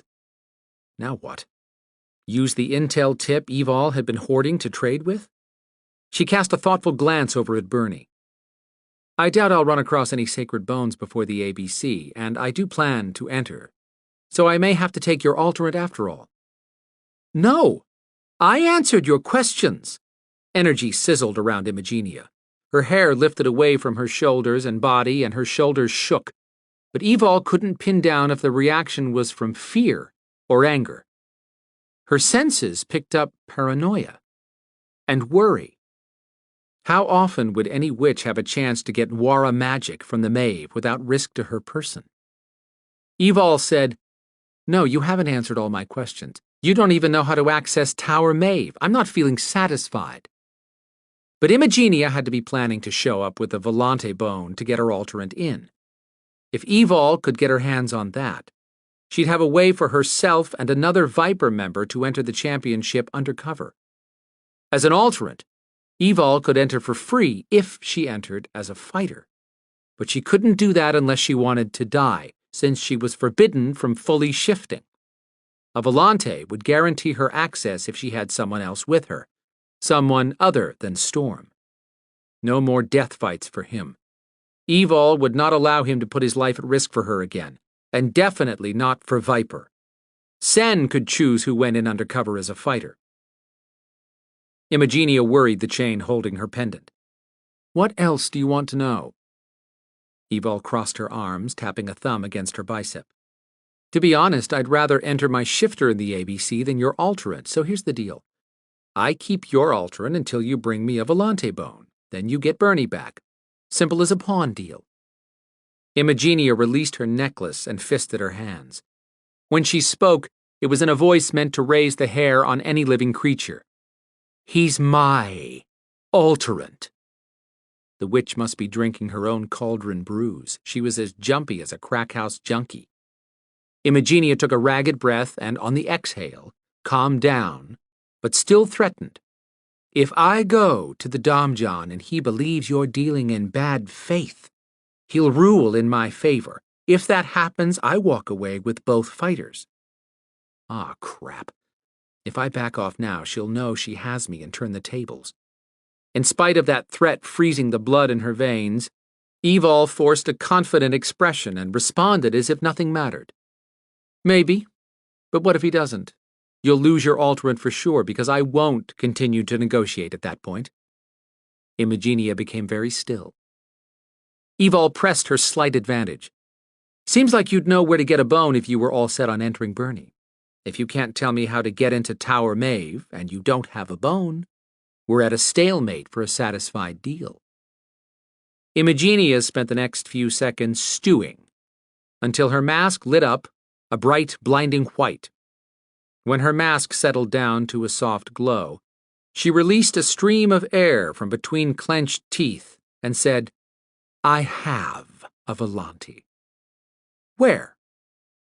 "Here." No way, this was too good. "Show it to me." Imagenia raised her forearm that sported an armband woven of gold and bronze threads. It smelled old and strangely alluring. Evol and Storm leaned forward at the same time. A small bone that could be from the tip of a man's pinky finger had been caught inside a web of crisscrossed bronze threads. Sounding more like a witch in control, Imagenia said, "Make me a worthy trade, and I'll give you the bone, if you'll declare this deal satisfied." "What do you want?" "A strand of hair."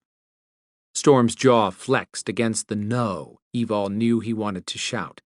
She laughed at Imagenia, making it clear she thought the suggestion stupid. "As if I'd give you something you can use against me."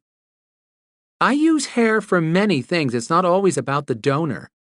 "Tell you what, I'll give you something better." "Such as?"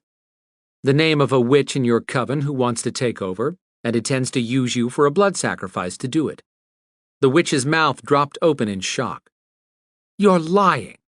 No, I'm not, Imogenia, Evol emphasized. I'll prove it. In your last Coretta Coven meeting, one of your witches sacrificed the wrong animal, a wolf you had other plans for.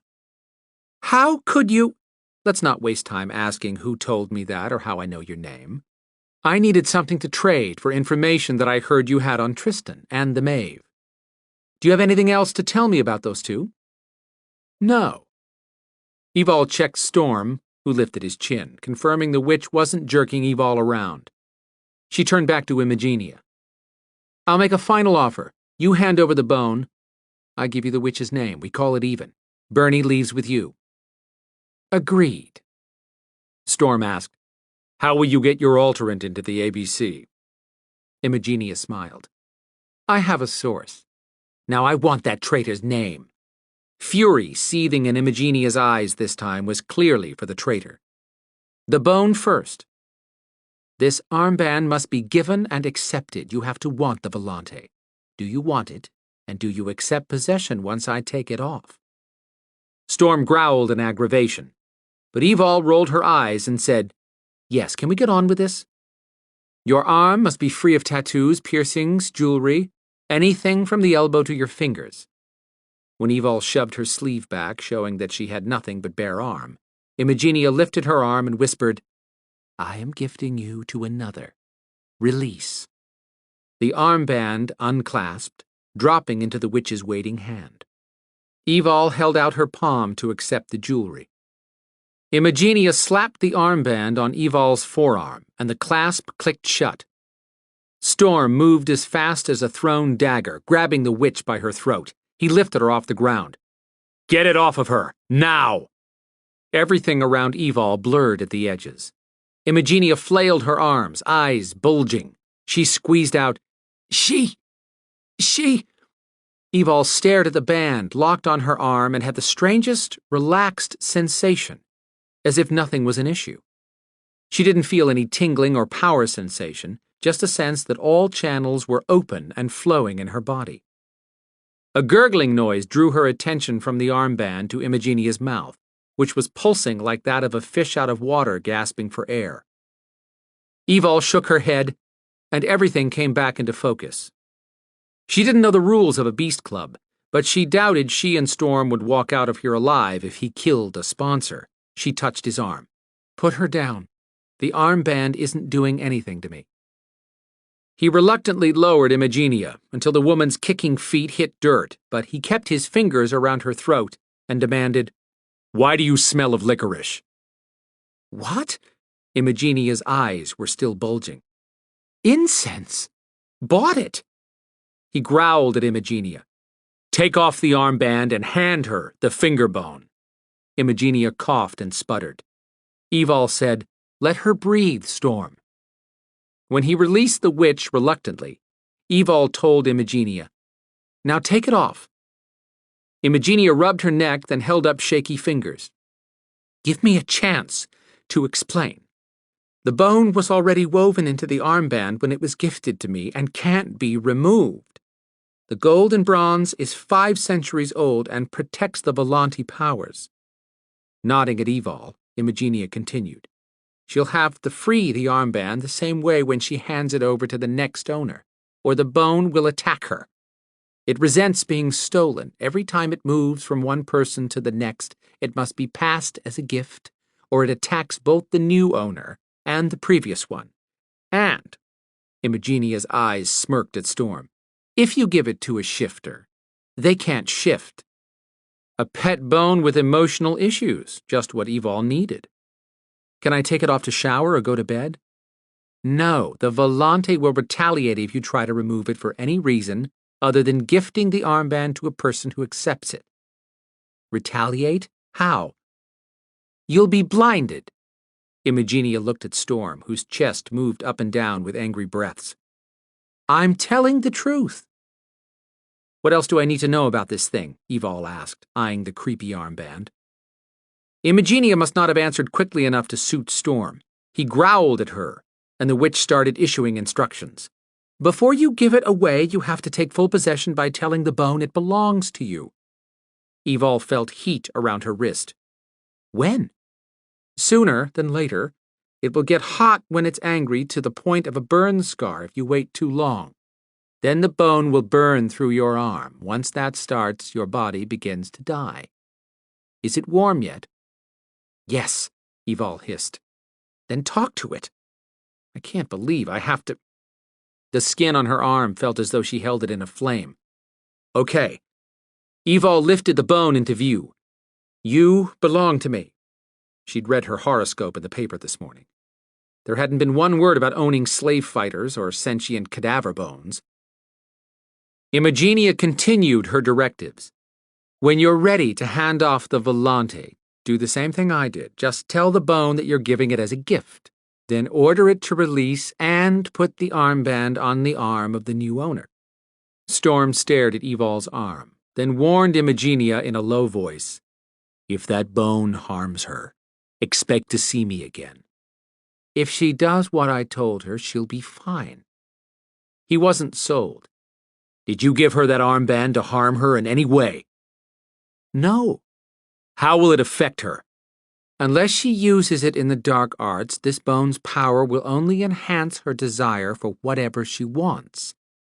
Imogenia shoved her attention back to Evol. Now you owe me a name. How could enhancing be harmful? Other than that one moment, Evol still didn't feel anything playing around with her Belador powers. So she told Imogenia, The traitor is Daniela.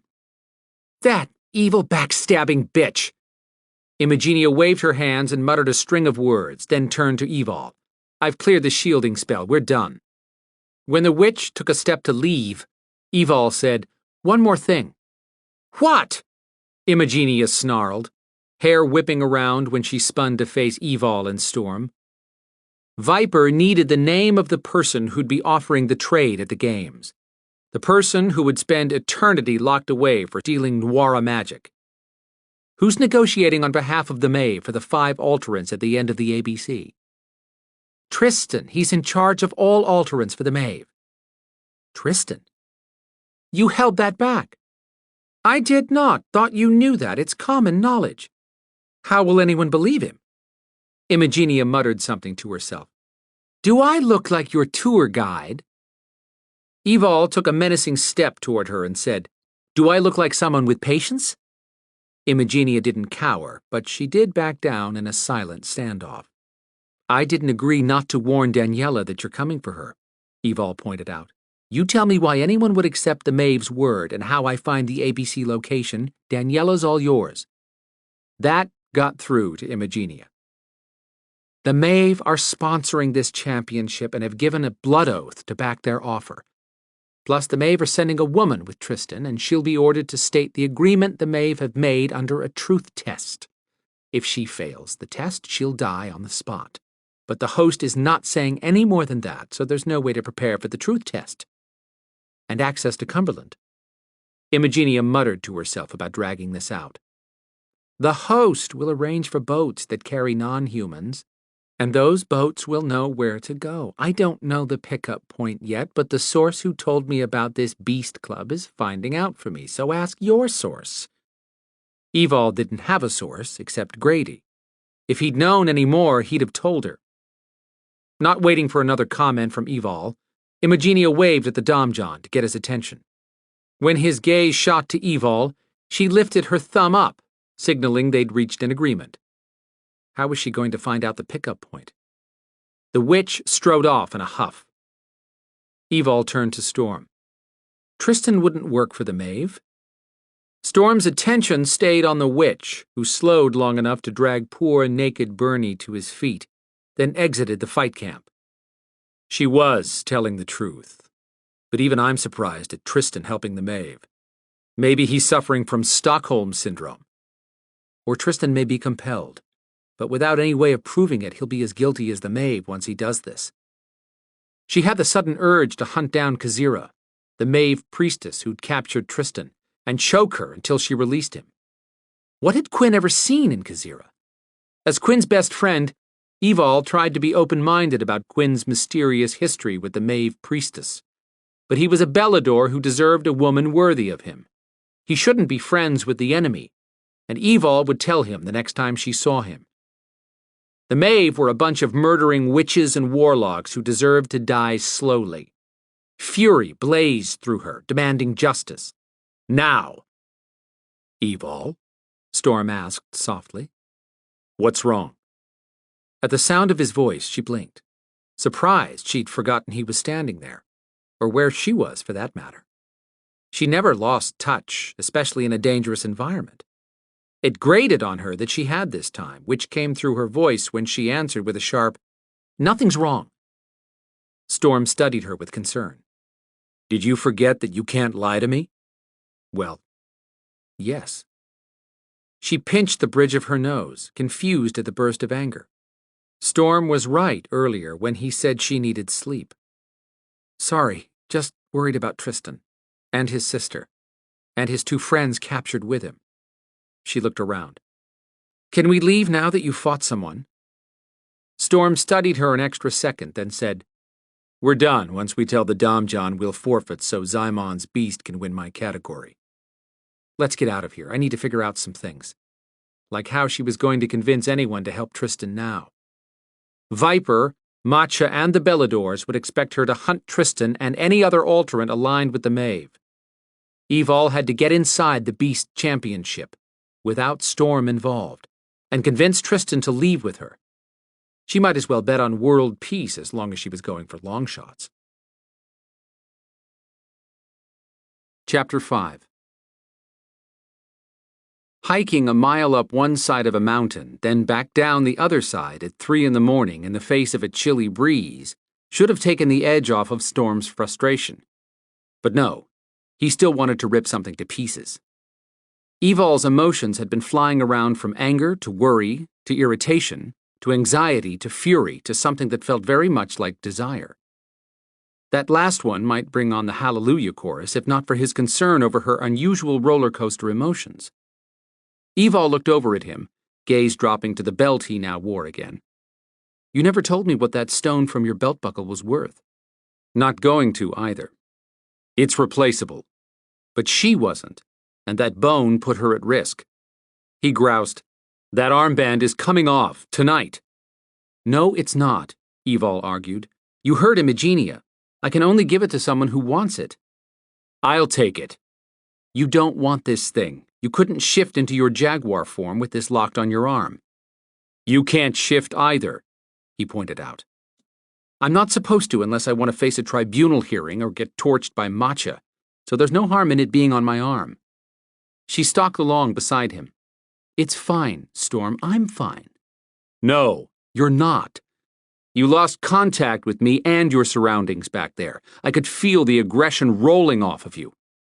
He had his own aggression he'd like to release and nowhere to point it. "You're wearing an armband with an artifact that can control spirits. We have no idea if that bone can do anything to the host owner." Evol grumbled back, her voice as weary as her movements. "I'm tired and irritated, that's all.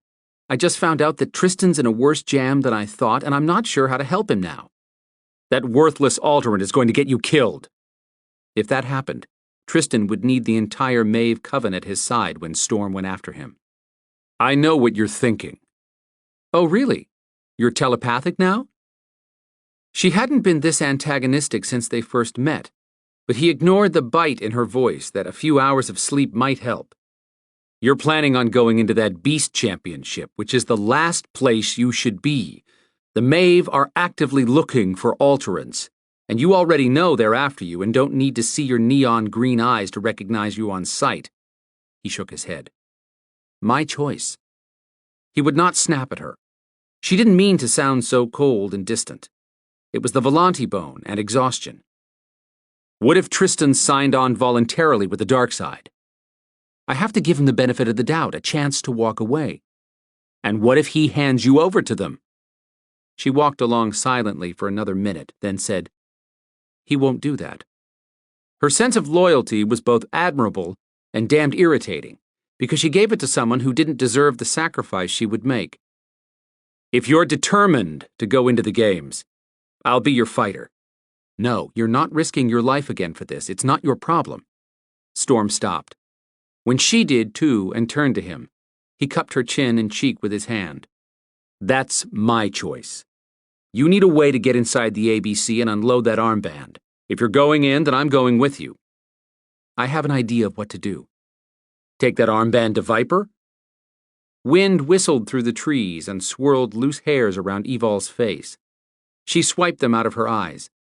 Not exactly. I can't just walk into Viper and say I happened upon a Beast Club fighting ring and forgot to call it in. Then entered my own fighter in the battles. Oh, and I ended up with a stolen Volante bone to boot. So what is your plan? First, I have to tell Matcha what I've learned. Storm groaned. Those conversations always end up with you bloody, owing her more, or both. Her voice was calm as she explained. Not this time. I found where the Alterants will be congregating. Matcha wants the Alterants found and Tristan to tell us what he knows about Alterant origins. I'll point out to her that I had to go into the Beast Club tonight to see Imagenia because of my obligation to her. She's got pull with Viper. If she informs them about the Beast Club, they won't question how she knows. Good point, if he trusted that goddess. Not a bit. What about the armband? She can tell Viper she's sending it into headquarters on my arm, which would be true, and that someone needs to take the armband to keep the Volante safe. That should get this thing off my arm immediately, since Sen wouldn't trust me with a magical paperclip. Storm had to admit that Evol had thought this through, and hoped that meant she was gaining control of the bone. She finished. Once Viper knows what's going on, they can use the armband to send in a covert team. Call him cynical, but that still sounded too easy. Storm started walking toward his truck again. It should be in sight any time now. Sen may bar you from being on the covert team that goes into the ABC. One could only hope. Evol fell into step with him again. Not if Matcha demands that I'm on the team, and you know she will, so that I can get to Tristan and maybe some of the other Alterants. I'm still going with you. You're no longer with Viper, and Sen may not take you back. True and true, but Evol needed someone else to watch her back besides Zader and Quinn. Those two Beladors cared for her as if she were a little sister, but they couldn't watch only her on an op. Storm could and would. He offered, We'll cross that bridge when we get to it. She made a gritty noise that might be an agreement. How's your back? He let her change the subject. Fine. I'll want to see it. You know I'll heal by the time I said I want to see it, she said with determination, which probably came from worry. Okay, Miss Cranky. Fine. When we get to the truck.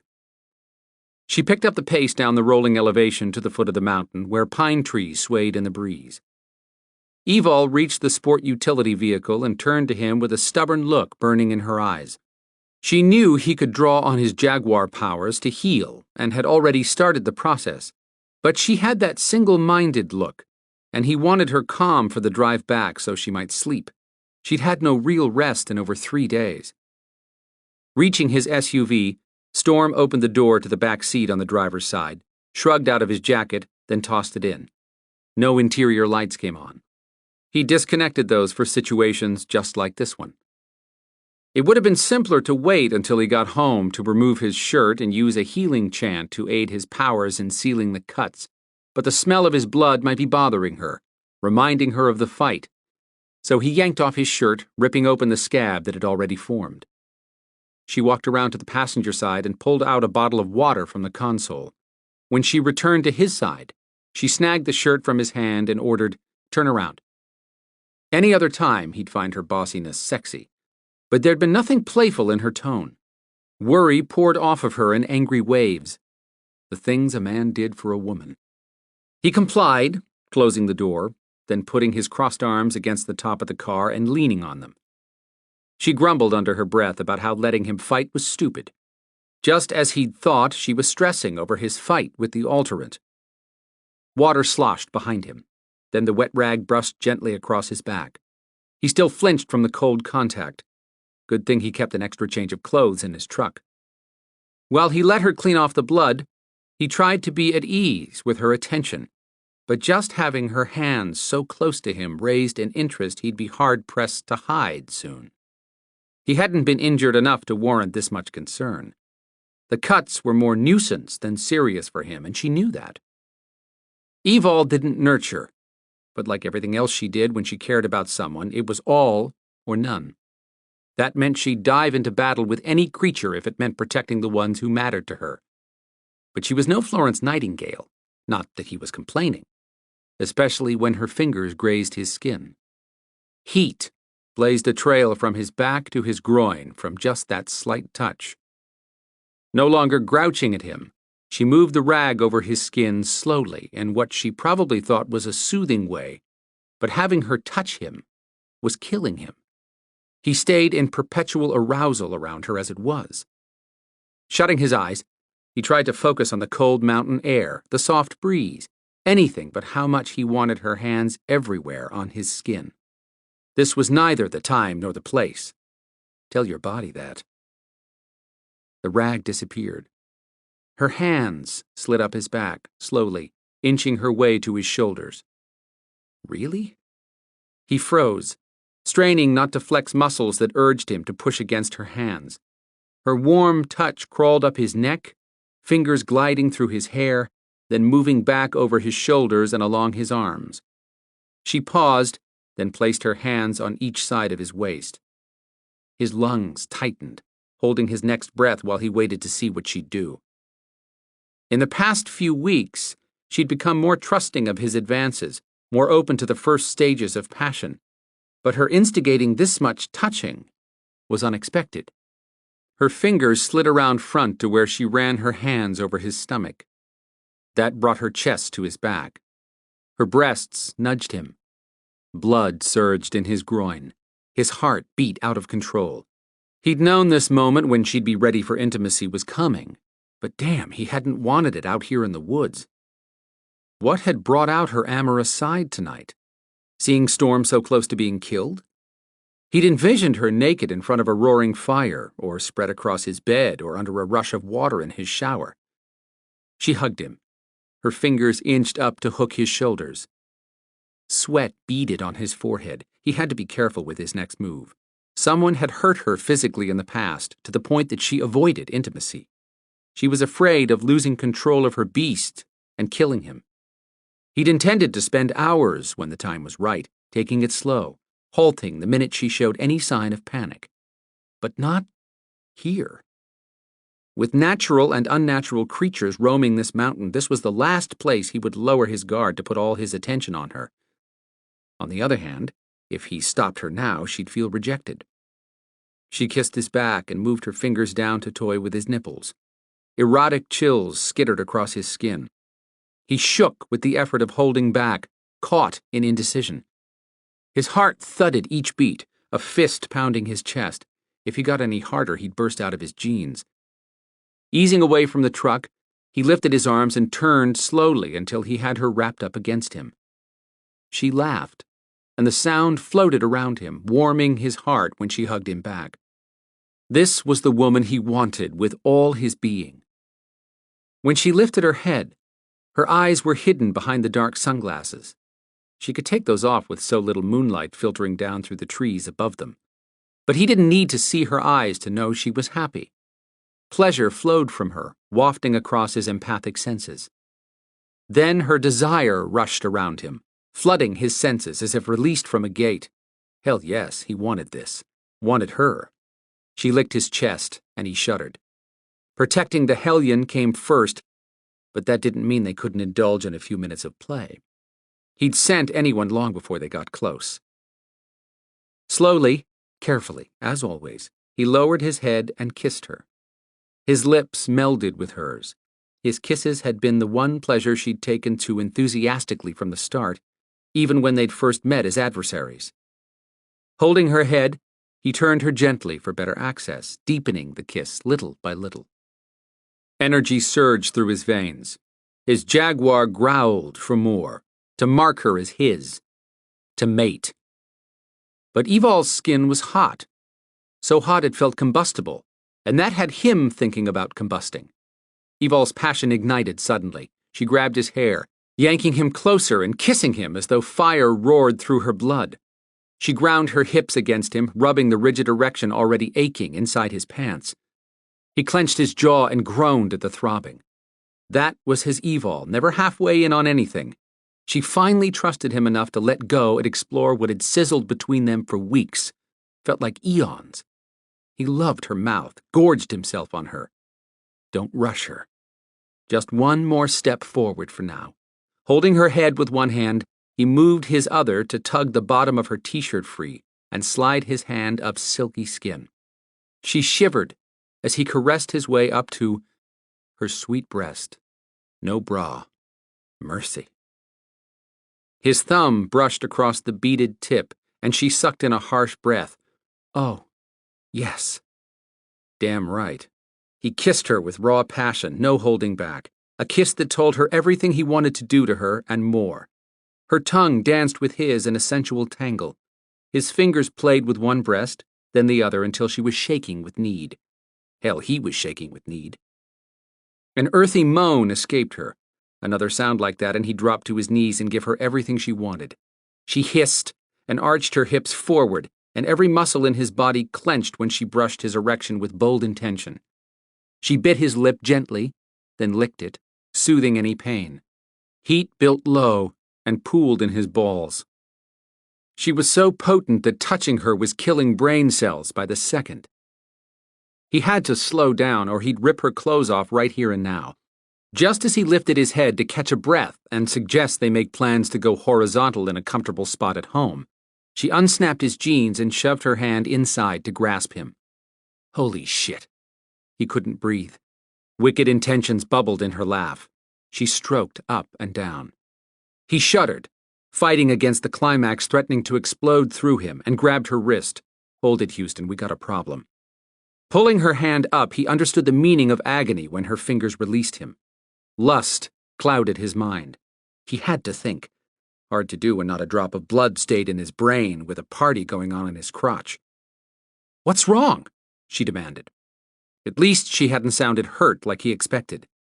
He grabbed her by the shoulders and gently but firmly pushed her arm's length away. Hold on a minute. I had a good grip. You're the one who made me let go. She reached toward his still unzipped pants again, a smug smile curling her lips. He tightened his grip and shook her. Whoa. Damn, he couldn't believe he was stopping her. But Evol wouldn't be this aggressive. Not the first time. She shoved away from him. Make up your mind if you want it or not. I don't have all night. Who was this woman, and how did she get inside Evol's body? That damned bone had to be influencing her. He'd know whether or not he was talking to his Evol if he could see her eyes. Take your glasses off. What kind of bullshit is that? You wanting to screw a beast? I'll have to shift for the full effect. Warning signals blared in his head. There were so many things wrong with that statement that he didn't know where to start counting. First, Evol had cursed. She never cursed. Brina, the Belador warrior queen, forbade it. More than that, she described exactly how this felt, as if this was just screwing. More than that, to even suggest she'd shift into her beast form was insane. He repeated slowly, Please, take your glasses off. She snatched off her glasses.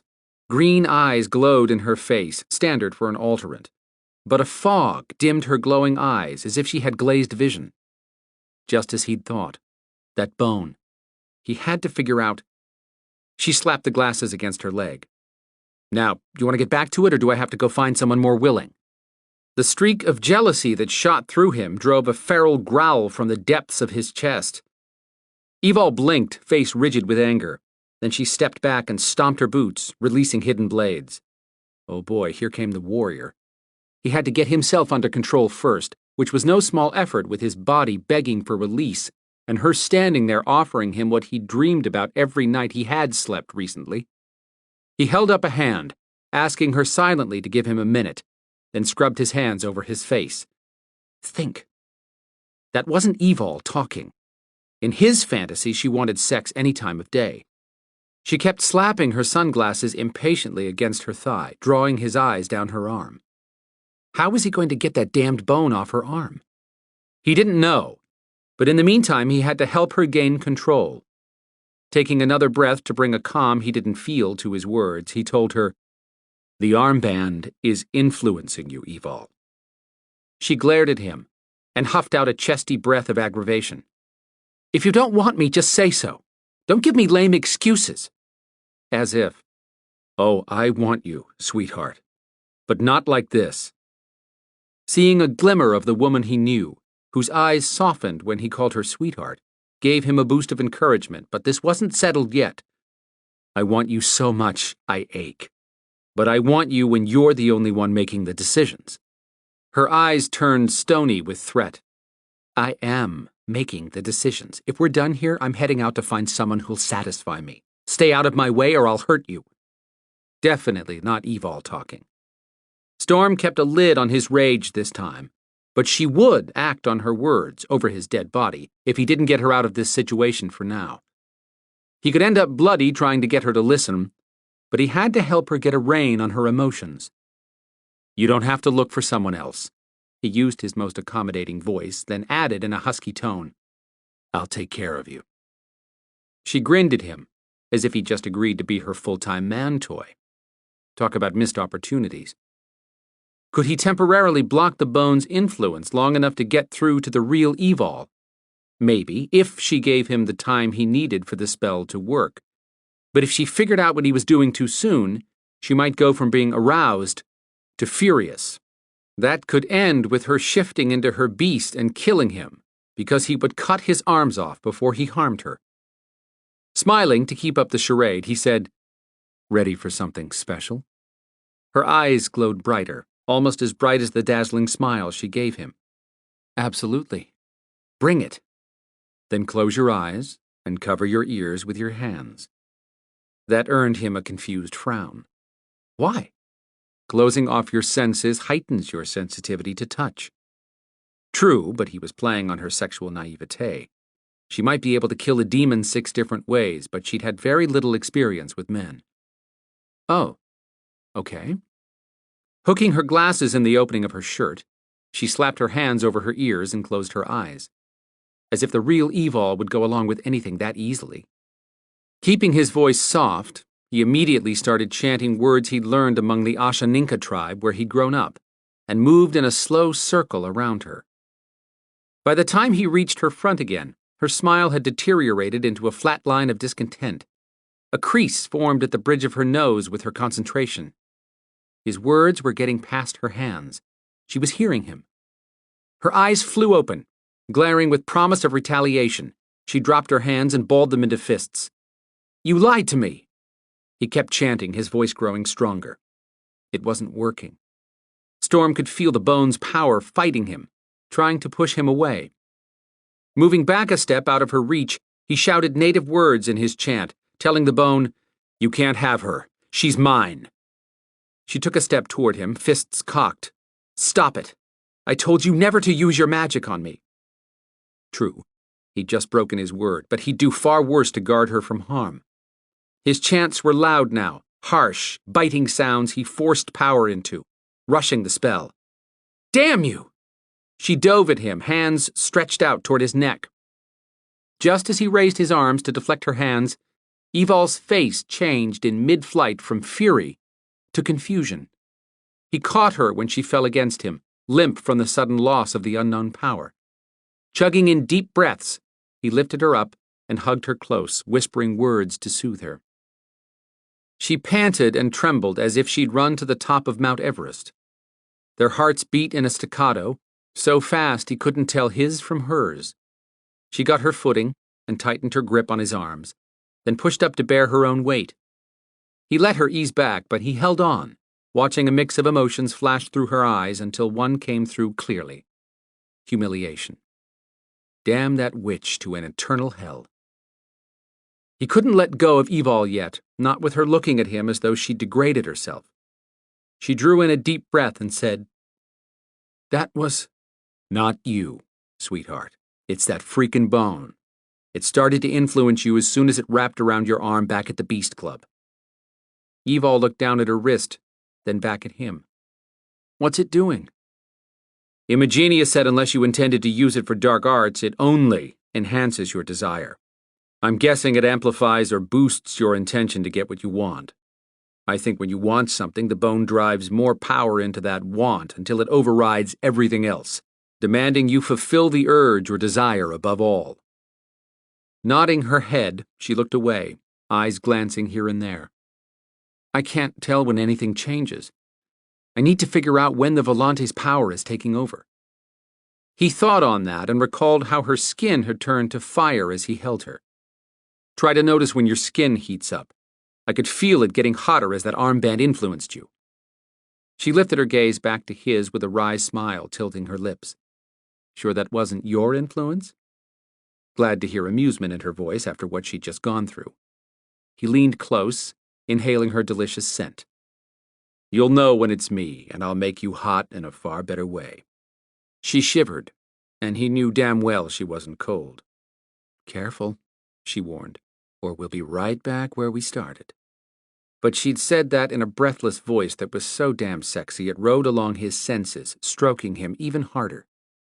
Evol whispered, What'd you do to, stop me from attacking you a minute ago? That broke the tension threatening to snap his body in half. He sucked in a deep breath and straightened away from her, anything to keep from pulling her up against him. I used a spell to wrap you and dilute the power, but it's probably only temporary. I doubt it will hold long. We need to get that thing off your arm. She wiped a hand over her face. In the meantime, I'll be dangerous to be around. He could see where this was going. I'm not letting you out of my sight. I'm not concerned. You should be. I'm not Bernie. I can kill you. He had more faith in her than she had in herself. I'll take my chances. She got that stubborn look on her face, but she didn't argue with him. That armband had to be why Imogenia was acting erratic when we first met her. I thought she was on some cooked-up drugs. Think she was using a spell to block her reactions? Possibly, and one much stronger than mine. She could have told me about this. She might have told us the truth, but she was twisting the words. Probably pissed that I got the upper hand on her. Evol pounded her fist into her palm and started pacing. I'm gonna find that bitch and break her. Evol. She snapped her head around to him and snarled. What? Oh, hell. You're letting the bone influence you again. Her mouth opened and closed. She started to say something, then just growled. Crap. I have to talk to Matcha and Viper. If I go around Sen with this thing, it'll end in a bloodbath. Of her blood. You're taking it off. I have to gift it to someone, remember? Who am I going to give it to? Me. We already had that discussion. No, besides, I wouldn't give this to my worst enemy.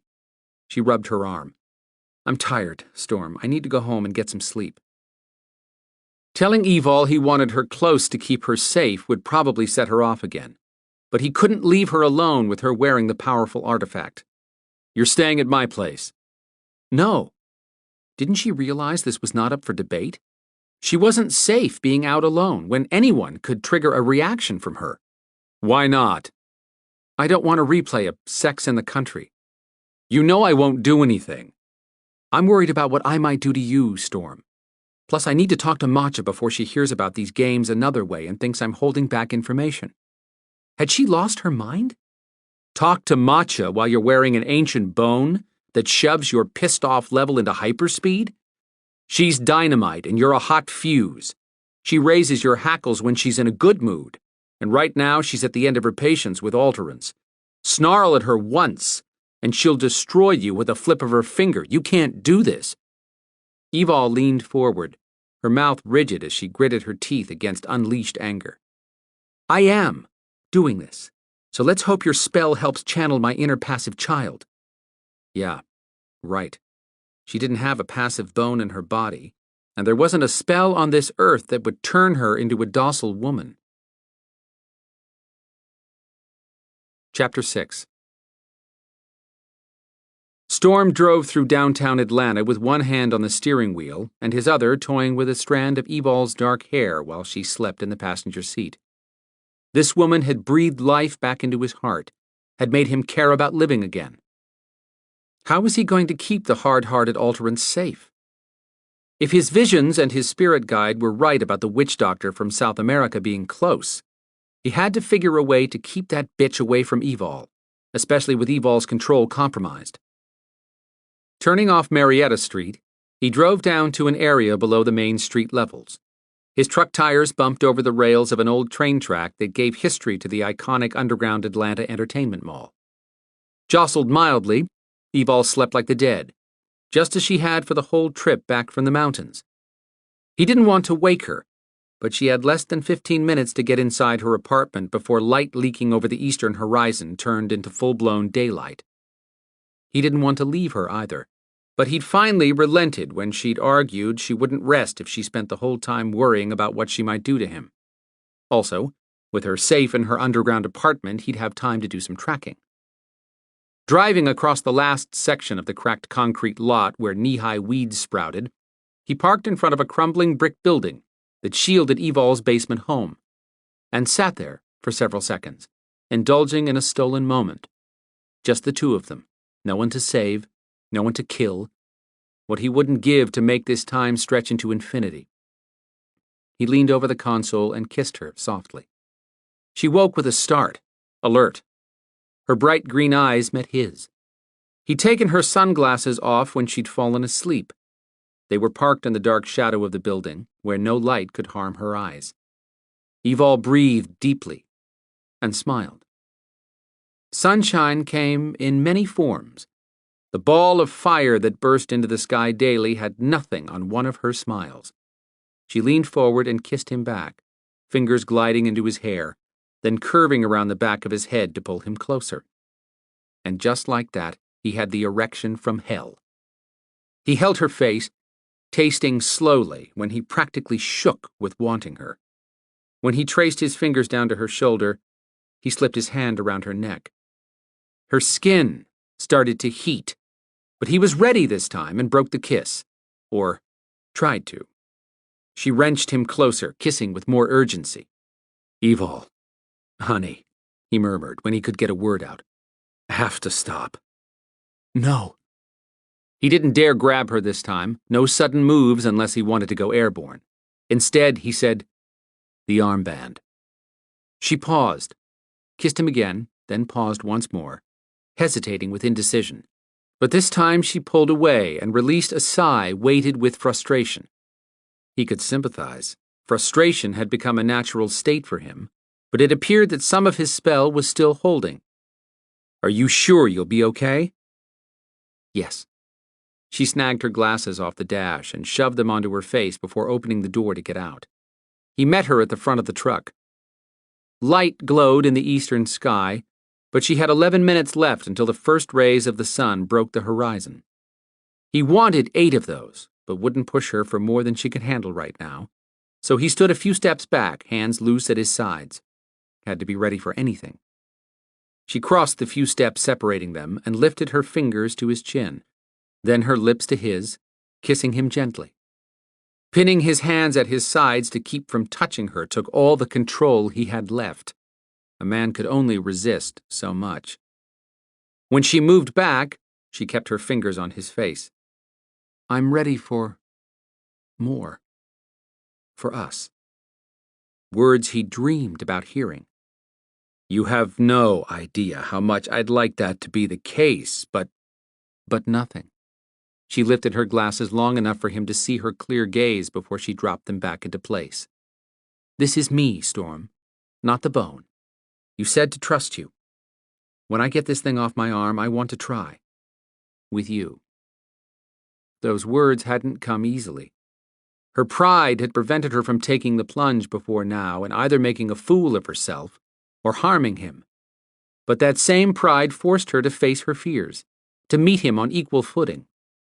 With Evol's deep sense of honor, she'd follow through no matter how much the idea might terrify her. Humbling to be given a trust so precious. He'd never let her get to the point of feeling terrified, and he believed she had plenty of control over shifting when she was fully in charge of her actions. No woman could stack up next to this one. Wrapping his fingers around her hand, he turned her palm to kiss the soft pads. "I'll be here when you're ready, but not until you really are ready. Right now, I just want that thing off your arm before you try to kill Sen or Matcha."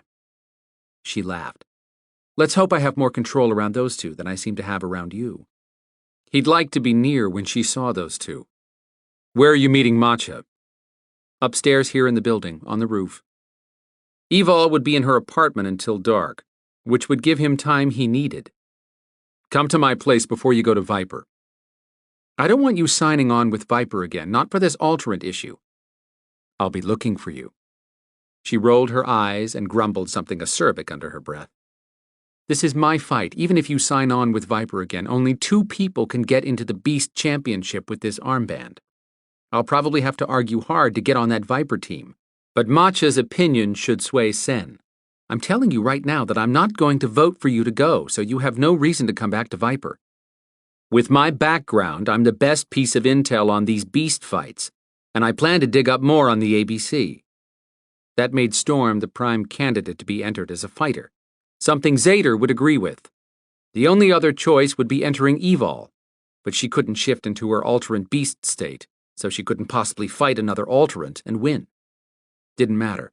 Storm was going with her, regardless. She said, "Then share what you find out with me and I'll give the information to Viper. We'll talk. It's a good thing I've got my inner beast under control because I have the urge to beat some sense into you." He gave her a quick kiss. "You're out of time. Get inside and don't forget to stop by after you talk to Matcha." Shaking her head, she lifted her hand, fingers pointed toward the metal door that covered her elevator. The door slid open and an oversized elevator appeared, all directed by her kinetic power. When she stepped inside, she turned around. "Where are you going?" "Home." He hadn't lied. He was going to his house first to grab a shower, before he headed back to the area where the Beast Club had been held in the mountains. Then he'd shift into his Jaguar so he could track the slightest scent. He'd find Imagenia and persuade her to tell him everything about that bone that she hadn't shared the first time. Chapter 7. Imagenia dragged Bernie along on his spelled chain leash that clanked every time he caught up to her. She should make him shift and carry her, but he'd whine about that. Worthless excuse for an alterant. Couldn't even kill a jaguar. Thorns on a bush caught her dress and snagged a hole. Next time I make a deal, it won't include traipsing all over a mountain in the middle of the night. With the sun finally ready to appear, Imagenia picked her way along the base of Oki Mountain, relieved this miserable morning would come to an end. How was she going to gain Nwara magic with this wretched beast? Why couldn't she have captured an alterant with some backbone? A man like that Jaguar shifter who'd kicked Bernie's butt. She passed through a copse of trees that shivered in the wind and entered a clearing she'd visited before midnight on her way to the Beast Club. Rattling erupted all around her, as if hundreds of rattlesnakes circled where she stood. Bernie whimpered. Sorry excuse for a man. She yanked the leash. Shut up! A woman emerged from the shadows cast by a stand of trees clustered on the shadow side of the mountain. When she came into focus, Imagenia could see that she wore an ankle-length hooded cape the color of a violent sea. 2 red boot tips peeked out. She lifted her head enough for the light to catch her face, and thick lashes outlined exotic brown eyes. Everything about that face was too perfect. Imagenia never trusted perfection in anything. Nadina. You left plenty of trail, yes? I zigzagged all over the place for the past 4 hours. Imagenia had no idea why that had been part of the negotiation. She shouldn't have been so anxious to deal, but the chance to get Nwara magic didn't come along often. Like never. When you leave, walk back the way you came until you can circle around this clearing, then go to your car. I will do that. Imagenia didn't know why she had to make a wide arc around this clearing, but in the interest of getting along, she would. You were successful at the Beast Club? Of course. Imagenia flipped her chin up.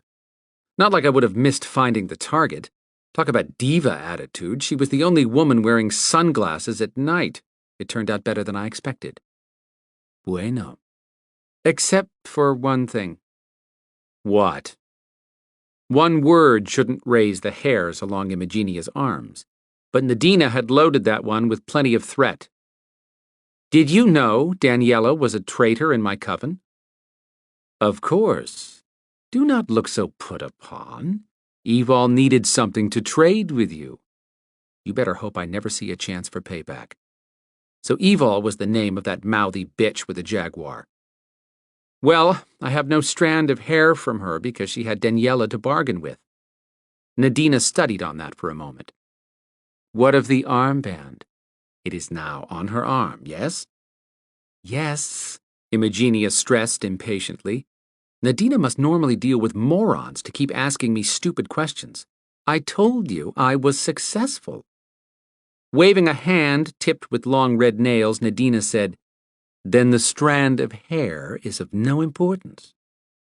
Would have been nice to have had all the information before walking into that beast club. Imogenia should never have dealt with this unknown witch, but she needed more power than she held. She'd suspected a traitor in her coven for a while. Nadina had shown up with volante bones Imogenia would never have located.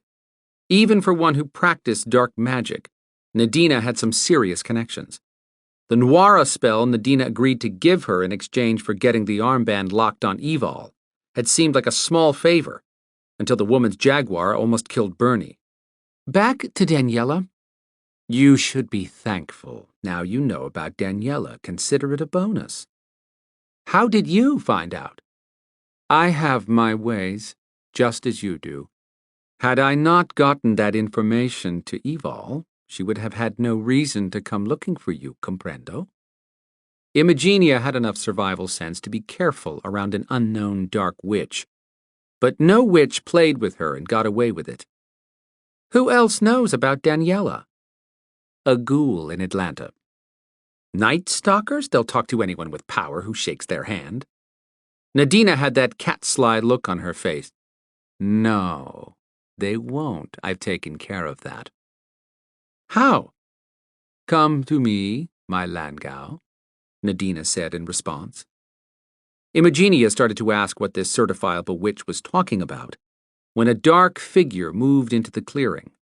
The figure coalesced from a smoky image to a solid person, an attractive 20-ish woman with brown hair cut in a chic style that fluffed around her face and disarming hazel eyes. She wore navy slacks and a mauve sweater, with a plaid scarf of both colors, and smelled graveyard dead. Necromancy. That was a ward-worthy conjuring, but on the intimidation scale this spirit ranked below 0. Imogenia asked, And you think she's going to keep Night Stalkers from running off at the mouth? Nadina was amused. Not impressed with my Landgau. Imogenia sensed she was heading into dangerous water by amusing the witch doctor, so she shrugged. First impressions and all that. Do you think a Night Stalker would hesitate to shake with this one? This one never showed any hint of acknowledging the conversation. Her eyes had a blank expression. Should have had a vacancy sign painted on her forehead. Imogenia replied, No, I think any ghoul would shake hands with her.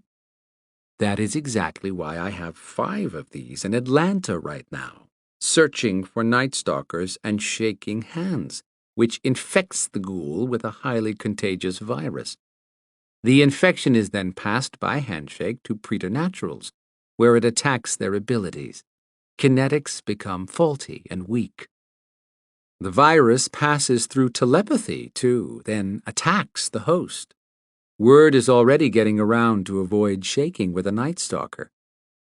Imogenia nodded with admiration. That is impressive. But she, Nadina waved a hand at her Landgau, is not. For a preternatural viral carrier, she's scary. But beyond that, not so much. Imogenia barely got the words out when the Landgau's vision sharpened, and her gaze snapped to Imogenia. Hazel eyes turned into 2 pools of fire. The Landgau opened her mouth to reveal needle-like teeth. Fingers shifted into long digits that curved with razor claws. A muscle twitched above the Landgau's left eye. She twisted her neck and opened her mouth, her forked tongue slipping out on a hiss. Imogenia sucked in a breath. Nadina chuckled. Did I fail to mention her bite and claws can also infect? More impressive now, yes? Bernie started panting and backed up until the leash went tight. Imogenia yanked on it, but the chain slipped in her damp palms. She hurried to agree with Nadina. Yes, very much so. Nadina lifted a hand and the Landgau began vanishing. She told Imogenia, As you see, there are no worries about Night Stalkers talking. Besides, you plan to go home and deal with Daniela, yes? Bet on it. But Imogenia couldn't get to Daniela for another 2 days, not until after the championship fights. And my Noira spell. What of it? Are we still in agreement on the terms, since you clearly change the rules as you see fit? See, you will receive this spell the minute the Achilles Beast Championship is over. Thanks to me, you will have a chance to gain 2 Noira spells that night. Her gaze swept over to Bernie, who stood half behind Imogenia. That is, if your alterant does not die by the final round. Bernie whined softly. The mirth clinging to Nadina's comment had Imogenia grinding her back teeth. Bernie might be a sniveling human, but he's an impressive alterant. At least he was until I had to put him against that jaguar. Better to know his ability now than tomorrow. You got what you wanted. I got what I wanted. Not exactly. I don't want my alterant to face that jaguar again. Nadina moved around, gazing up at the branches that swayed lightly with the breeze. She looked at Imogenia. That is simple. Take your beast to the games and accept the Maeve's offer to negotiate for a trade before entering him in any battle. They clearly want many alterants, or they would not make that offer for those who expect to lose their fighter in early rounds. I can't do that. Why not? Because the Maeve won't offer Noira magic for anything less than the top 5 alterants who win the final elite matches. They won't give me squat for an unproven beast. You become tedious, Imogenia. You would not have this dilemma if I had not found this alterant for you. Now you complain about the product. There is no pleasing you. This is clearly a win-win. No? No, it wasn't. But saying so could bring back that needle-toothed bitch. What drove all this with Nadina? What's your interest in Evol? Nadina surprised her by actually answering. I want her jaguar. Good luck with that. I doubt even a dark witch can take that beast from her, Imogenia quipped. Nadina's lips curled up, but not with humor. Her eyes glowed a deep yellow orange. The sheer energy of Nadina's stare forced Imogenia to take a step back. Hadn't Nadina already proved Imogenia was not in Nadina's league? Yes, as much as Imogenia hated to admit it. Next time she'd be more careful with her words. Nadina warned, I am no simple dark witch. Then what are you? Far more dangerous. Nadina floated back a few steps and paused. But I will grant your wish. Bernie will not face the jaguar in the ABC. At one time, Imogenia would feel relief over that offer of help. Not now. She regretted putting herself in the position of being any more in this witch's debt than she already was. Why would you do that? Why must you question good fortune? Because nothing in our world is free. I want to know what you want in return first. Nadina gave her a look one used on a mentally challenged pet. I have not decided, but I will let you know. When I do.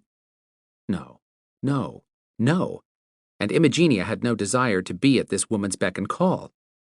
I'll be out of touch until the championship match, so you'll have to tell me how to find you. Unless you plan to attend, Imogenia added, fishing. Nadina didn't answer her, so Imogenia pressed cautiously. If you don't attend, how can you be sure that the jaguar does not face my alterant? I come from a long line of Ashaninka witch doctors with powers you could only fantasize about. Follow my instructions and you will be fine. I'll let you know when I want something. Imogenia muttered to no one in particular. Just said I wouldn't be available without notice. Oh, but you will. Nadina laughed, immensely entertained. She lifted her hand, palm up, and whispered soft words Imogenia could not hear. Nadina crooked a finger in a sign of, "Come here." Imogenia felt a sharp spike dig into her chest as if something had hooked her. The pain cut deep. She took a reluctant step forward, then another toward Nadina.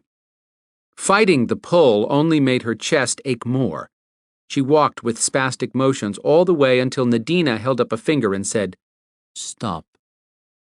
Imogenia obeyed, panic-stricken.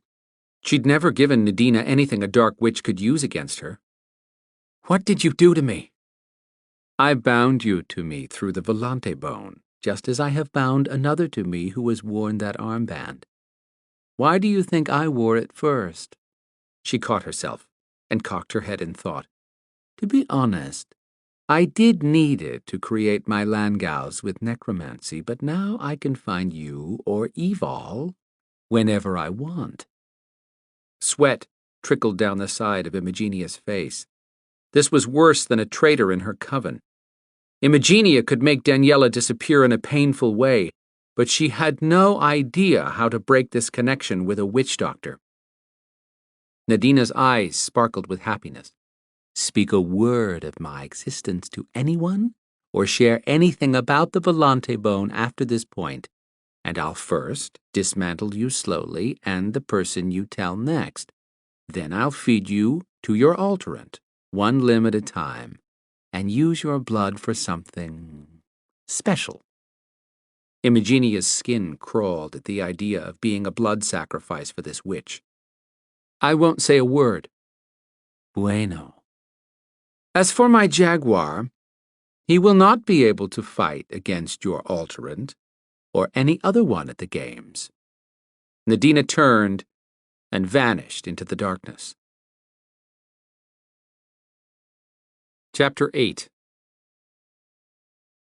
Storm shook off the urge to climb a tree to find a safe place to sleep in his jaguar form.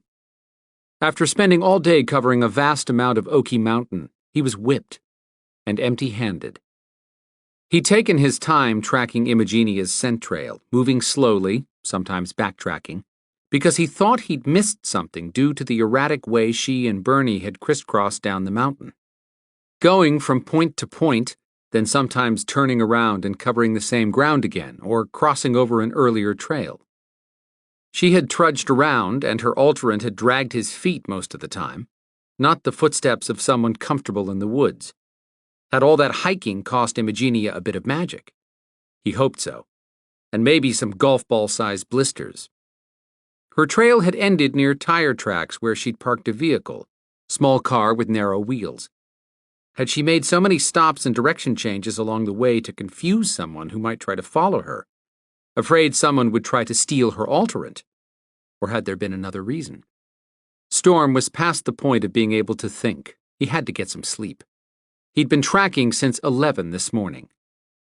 Rubbing a paw over his face, he yawned, then loped off, heading back to his truck. If he went home now, he could grab a few hours' sleep before dark, when Evol would leave her apartment. He wanted to get on top of her building, to be there in case things didn't go well with Matcha. When he reached the spot where Imogenia's trail had curved in an arc, he remembered having been curious as to why she'd done that when the simpler and most direct path was through a clearing. Had she gotten lost? Blinking away sleepiness, Storm took in the woods that thinned ahead of him to an open area 60 feet across. Imogenia's route had paralleled the shape of that clearing. Had something frightened her? Storm didn't sense any animal or threat in the area now. He stalked ahead, intending to enter the clearing, until he had an overpowering desire to avoid the area. Pausing, he sniffed. No smells came from there. Everything in the forest had a scent. Moving forward one slow step at a time, the closer he got, the more hair roughed up along his neck and shoulders. His instincts were screaming at him to back up, but the warning came from something unnatural. He pushed ahead, determined to find the source. Was this why Imogenia had avoided the area? His nose bumped against an invisible force that felt thick and cold. He considered stepping back. These woods had been full of preternaturals last night, and some might have lingered. But this didn't feel like a warding. A yawn overtook him, stretching his jaws. He shook his head, trying to stay alert. Just go and get some sleep. Storm turned away and had made it 2 steps when he sniffed the faint scent of licorice. Could be residual from incense if someone had burned it out here, but there were no signs of any camp having been made nearby. He took a deeper breath and still picked up only that subtle scent. Turning around, he walked back to where he'd butted up against the cold barrier. Calling forth his magic, he pushed a paw through dense air. It took more effort than normal. He put his head down to force his way into the clearing. The invisible shield dragged along his fur as he struggled through the resistance and into the open space. He sucked in the staggering stench of licorice. Not the nice smell of candy, but the smoky odor that came from dealing in the dark arts, deadly dark arts. He gagged and coughed, also smelling something dead that should be buried far away and deep.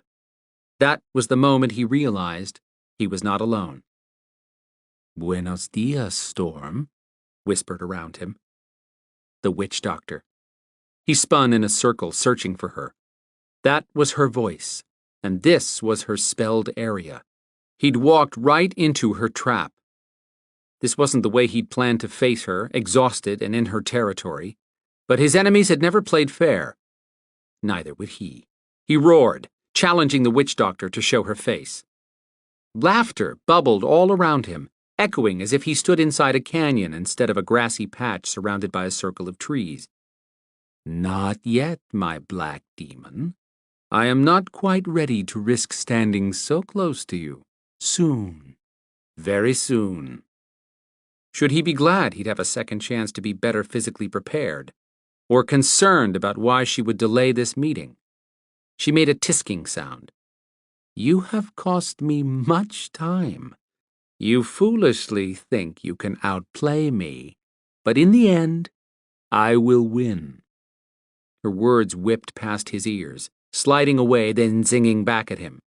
"You wish for blood. That is not the way for us to be. We are much alike, you and me. I'd cut my own throat to protect the world if I was anything like you. You are not ready to come with me voluntarily today. Hold your breath and wait for that to happen." Should he shift so he could talk to her? Or was she hoping for that? He was strong in his human state, but far more powerful in his jaguar form. "I must leave you, Storm. I have much to do, and we will see each other again. But I cannot allow you to interfere with my Landgaus now that you have the scent. Why do you make my life so difficult?" Landgau? He searched his mind for what she could have brought to this country, or created since coming here. "I will allow you to live because you have much to do for me. You force me to make you regret coming in here unless you are ready to give your word and come to me on your own." He snarled, showing his fangs. "So stubborn. It is a shame that you do not accept your destiny. Perhaps a lesson in humility will show you who holds the most power between us. Adios, Storm." In the next moment, he saw the witch doctor outside the clearing, walking away. Still beautiful, and hadn't aged a day. Had gotten younger looking, if anything. Or was that a spell? If so, did she have to renew it often? Something to keep in mind when he did face her later. She looked back once, smiled, and continued on, disappearing in the trees. Storm tensed for whatever threat she'd conjured up, sure he could not simply walk out of here the way the witch doctor had. And neither could he turn his back on an unknown threat. A form wavered into view. As it took shape, Storm moved toward the invisible perimeter around this clearing. He kept an eye on the image of a brunette woman as she solidified into a human form. She had a college girl face with deep golden skin and layered hair that stopped short of the black and pink scarf draped over a pink sweater. An unnatural breeze swirled through the clearing, lifting strands of her hair and ruffling her black pants. Pretty hazel eyes without a flicker of life to them. Now he understood what the witch doctor had done. Her Landgau was an alma condenada, or a condemned soul. Very likely a soul the witch doctor had stolen, then used to create demons. Just like she wanted to do with Storm, since she owned his soul. That meant this Landgau was deadly, but the witch doctor had indicated she would see him again. That meant she wanted him left alive, but she'd said nothing about what condition he'd be in. The brunette took a tentative step toward him. He'd never harmed a woman, but he reminded himself that this was nothing more than a creature the witch doctor created from dead parts and blood sacrifices. Fighting it was not an issue, but the witch doctor wanted to punish him, to slow him down from hunting her Landgaus, plural. Where had she released them? What made the witch doctor think he couldn't kill this thing? She had to know better, which meant she might have given the Landgau a poison to inject in some way, a poison from South America she'd know would cripple him. Avoiding this Landgau was the smartest move. The creature sauntered closer with a feminine sway. He snarled, a low, throaty sound that stopped her and warned another step could be her last. Her slender hands twisted and lengthened into razor-sharp nails with enough curve to cause maximum pain or death. Her face lost its youthful appeal, skin wavering and sliding until rotted flesh showed through in spots and the eyes sank in. Her mouth widened and lips narrowed, much like a mouth on a large snake, but this one was filled with spiked teeth. That's how she'd inject the poison. She lunged at him, but adrenaline had kicked in and Storm leaped to the side, leaving her to stumble through air. He bumped into the barrier and mentally marked the spot for when he had an opportunity to get out. He couldn't now, with this threat at his back. Swinging around, she came at him, claws in the air. He dodged to the side again, but she did too, this time. There was nothing for it but to attack. Ramming her with all his power, he knocked her backward and she went down. But not before raking her claws across his shoulder, cutting 3 deep gouges. Storm ripped her throat out.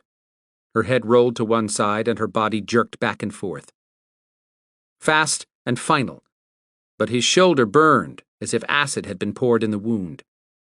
He took a couple of steps toward the center of the clearing, then turned around and dove headfirst through the invisible barrier. Going back through was painful and a battle, but he made it.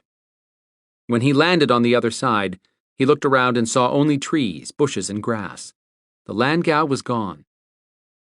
Storm's shoulder ached, telling him to get moving. He took off at a quick pace in a hurry to reach his truck 2 miles away. By the time he got to it, his mouth was dry as cotton, and an ache had settled into all his muscles, much like a bad case of the flu. Shifting into his human form took longer than normal. He was panting by the time he was finished. He guzzled a bottle of water, then put on his jeans and shirt over his clammy body. When he climbed into the truck, the clock on the dash showed the day closing in on 3 in the afternoon. That would give him time to get home and drop into a deep, healing sleep to push the poison, or whatever that Landgau had injected him with, out of his system. He could do that and still get to Evol by sundown at 7:30. Black clouds joined ranks overhead and thunder pounded. On top of fighting off whatever was in his system, he'd have to drive through rain to get home. He groaned over the effort it took to lean forward and crank the engine. Then he eased back for the half-mile ride to the highway. His vision doubled. He squinted and realized he might not make it home. Sleeping out here was a bad idea. Storm chanted, tapping his magic to flood him with energy. That should keep him awake long enough to make it home if this was only poison. He read road signs and time disappeared between thoughts. 1 minute he was driving through the forest, and the next he was on the interstate heading south into Atlanta. Cold seeped inside his hot skin. He'd never encountered a poison like this one. Chanting to keep himself awake and more alert, he finally pulled into his driveway just over an hour later, never so glad to see his house. His mind blanked, and the next thing he knew he was at his front door, checking the warding before he entered.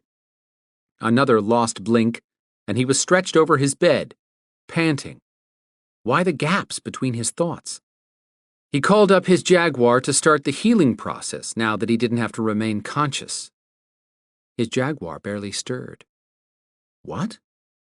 Storm drew on his healing powers again, and his muscles quivered with the effort. What was wrong with his jaguar?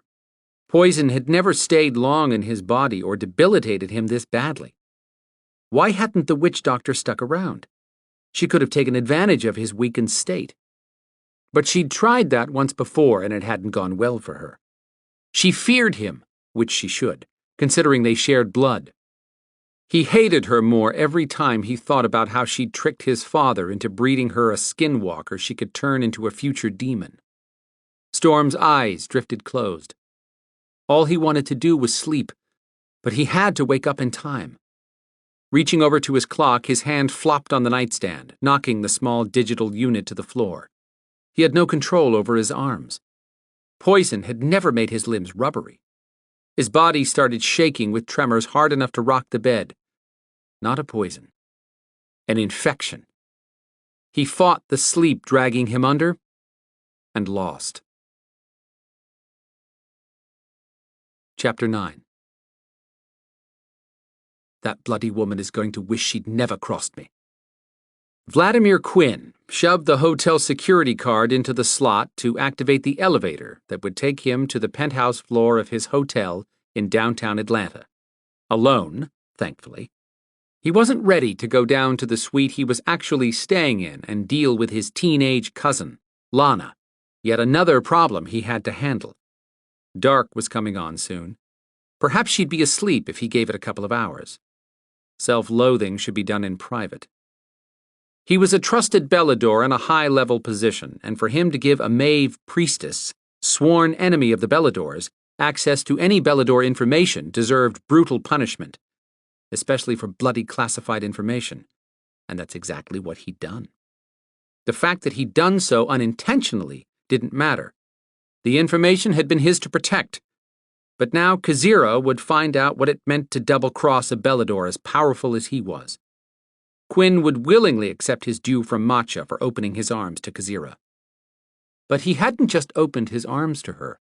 He'd made love to the woman 4 days ago, and only hours later she'd launched an attack on Traor Island, putting their warrior queen's life in danger and threatening the seat of Belador power. He'd done the kind of damage expected of the traitor everyone was hunting. All because he'd believed Kazira when she'd claimed she wanted to end the conflict between the Beladors and the Maeve so they could be together. That she cared for him. So damned convincing. What else was he supposed to think when she'd given him permission to breach the barriers to her mind and withdraw what he could find about the Maeve plans? She took a hell of a risk to come to you.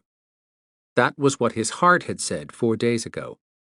But his heart would no longer call the shots where Kazira was concerned. She'd made it clear that being compelled by the Maeve Queen prevented her from giving him anything voluntarily, but she'd given permission for him to retrieve whatever he could on his own. Hell, she'd practically begged him to try, even though she doubted he could actually get past her shields. He jumped at the chance. And when he'd broken through, he discovered the Maeve had sent Svart trolls, deadly Black Ops mercenaries, to quietly invade Atlanta. On the surface, that had appeared to be a win-win, since he wouldn't deny that he enjoyed having Kazira back in his arms. But he'd been a fool to think he'd been the only one fishing for intel. Love did that to a man. Turned a highly respected warrior into an idiot. Couldn't even blame his actions on thinking with the wrong head, no. His heart had convinced him that Kazira had told the truth, and he'd trusted the traitorous organ. Not again. The intel he'd gained that day had saved many human lives, he'd give Kazira that. But she'd teleported away with a far greater treasure, withdrawing vital classified information from his mind on how to locate Traor. Only a handful of chosen Beladors had known the location of the island hidden in a mystical fog above the Irish Sea. Now Kazira knew, a powerful Maeve priestess. While he'd worried over her fate if the Maeve figured out she'd clued the Beladors to the Svart troll invasion, she'd been sending another army of Svarts to kill Brina. That his people had managed to shut down both groups of Svarts didn't matter. Beladors had been lost in the battle to protect Traor, and the Maeve now possessed a route for teleporting to an island that had been successfully hidden for 2,000 years. Kazira hadn't made a peep since then, Not a single attempt to contact Quinn telepathically, and he'd been too busy to deal with her. Until now. Time to turn the tables and make the witch pay.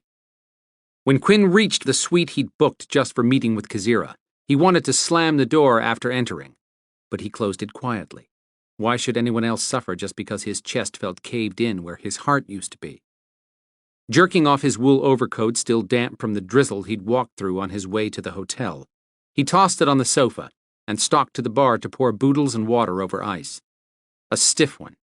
Just what he needed for this showdown. He settled on the sofa and dropped his head back, eyes closed, preparing to reach out to Kazira. He called to her silently. Kazira. No answer. Did she think she could hide from him? That bloody connection went both ways. Quinn put force behind his next telepathic shout. Kazira! A soft cry fluttered through his mind, sounding like the scattered pieces of an eggshell voice that had been shattered. Then one word squeezed through in a plea. Quinn. What was she up to this time? Did she think he'd be so easy to trick again? He bit down on the urge to unleash his foul temper and kept his telepathic voice calm. I'm in no mood for games. Come and see me. I have something for you. He fished a slender weave of braided hair from his pants pocket. No thicker than a strip of chewing gum and just long enough to fit around Kazira's narrow wrist. She'd recently given him the 13-year-old keepsake made from his hair as an apology. One he'd accepted, but he knew better this time. What's going on, Kazira? I'm tired, and I haven't got a lot of time. Cold fingers clawed into his brain. Sharp as talons with a fierce grip, they jerked him from his relaxed state. He slapped the drink down on the glass table at his side and grabbed his head. What the hell? Quinn, quivered through his mind in a pitiful cry. Stop it, he shouted back at her. Trying to talk to you, but I need help. Lies. Always lies. Why wasn't she teleporting in? Did she suspect retaliation for what she did? I know you're compelled to do things. Come see me. This may be the last time I can talk to you. Let her think something was going to happen to him. No. Wait. Trying. Her fear clutched at him, scratching for a hold.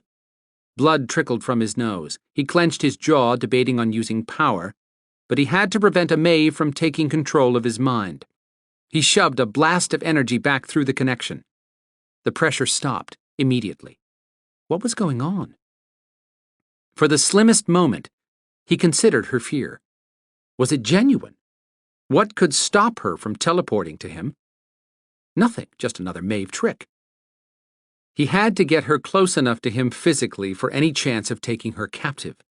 This time, when he took her into his arms, and he would, Quinn would use his mind lock to prevent her from teleporting away. He swallowed against what he had to do. I thought you cared about me. A rock of guilt balled in his throat and sank to his gut. He'd been a fool, still caring about the woman he'd met 13 years ago, when he hadn't known she was Maeve.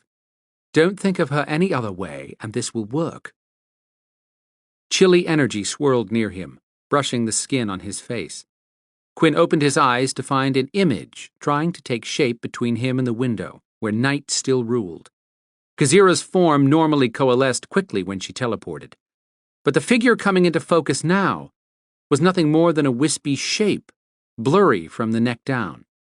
Her eyes were red-rimmed, not glowing like they'd always been before. Beautiful, sad eyes stared at him, damp and pained as though she'd been crying. Her lips moved.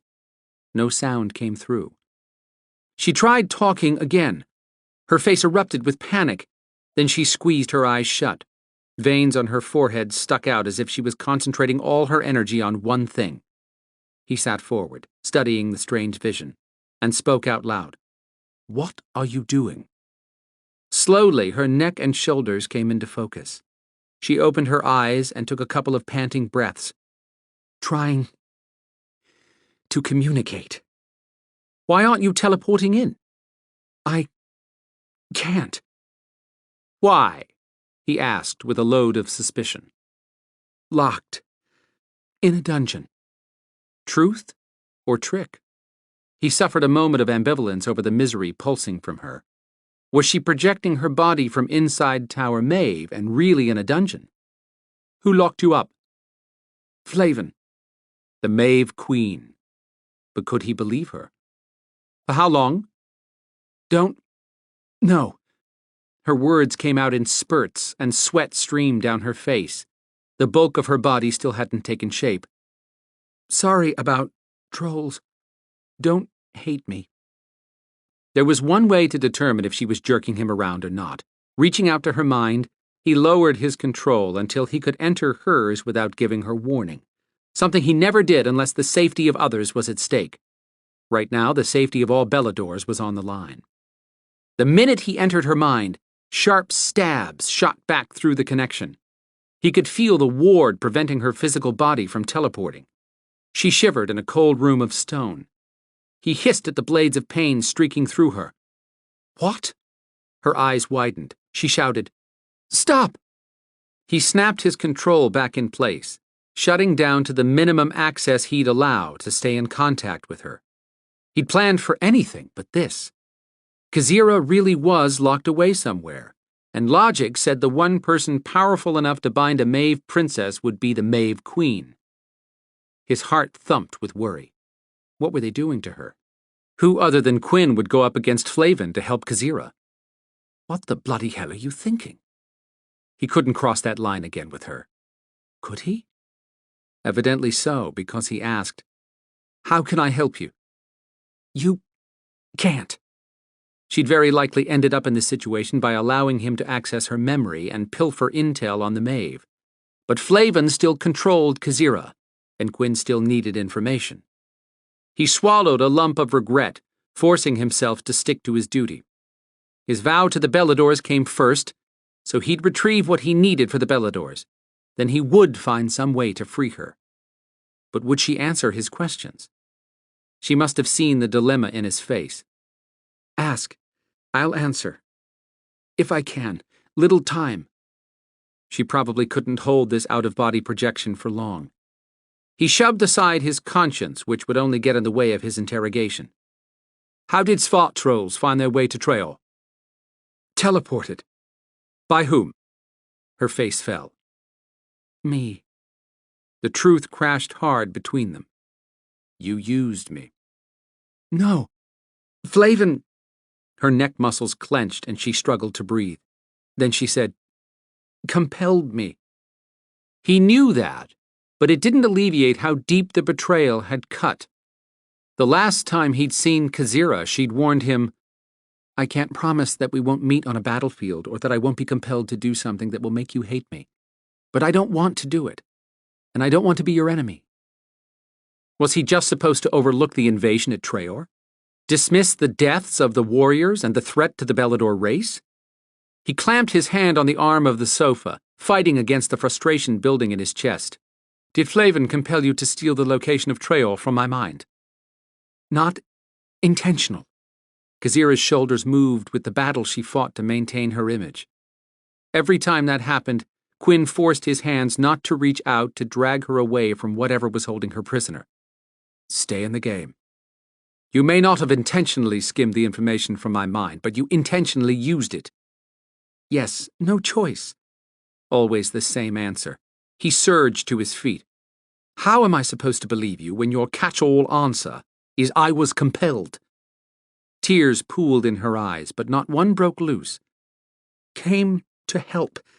Can't hold long. Ask. Now. She wanted to give him information in spite of being locked away? If he believed her, believed that she was imprisoned, then he had to let go of what had happened, accept that some things were out of her control. Okay. What can you tell me? That got him a cranky eye roll and a one-word command. Think. He nodded. Let's try this. You want to stop Flavin? You understand. It took a moment for him to realize that she couldn't say yes or no to that, because it had been too close to a question. How could he find out what Flavin was after? He asked, What would be a good gift for Flavin? Kazira's eyes sparkled with relief. Alterance. Plural. How many was Flavin looking for and why? While he tried to figure out another question, Kazira added, Evol. You can't have her. Number 1. Did Kazira mean Evol was the most important one to Flavin? Why? Just to be clear, Quinn added, would Flavin be unhappy if someone harmed Evol? Maybe. If Flavin tries to take Evol, Zeta and I will come for her. No. You lose. What did that mean? Quinn paced away, then back, and said, I don't give a damn who loses. I do. How could 2 words twist their way inside his heart? Was he really going to buy this act? He didn't know. But his gut said to keep pushing, back to the clever questions that sounded stupid to him. Would Flavin be happy to receive a group of alterants? Very much. What would a group of alterants be called? Army.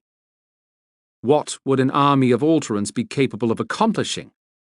She shook her head. Belador's dead. He stared at her in disbelief and argued, Flavin can't kill all the Beladors without facing massive retaliation from Viper across the world.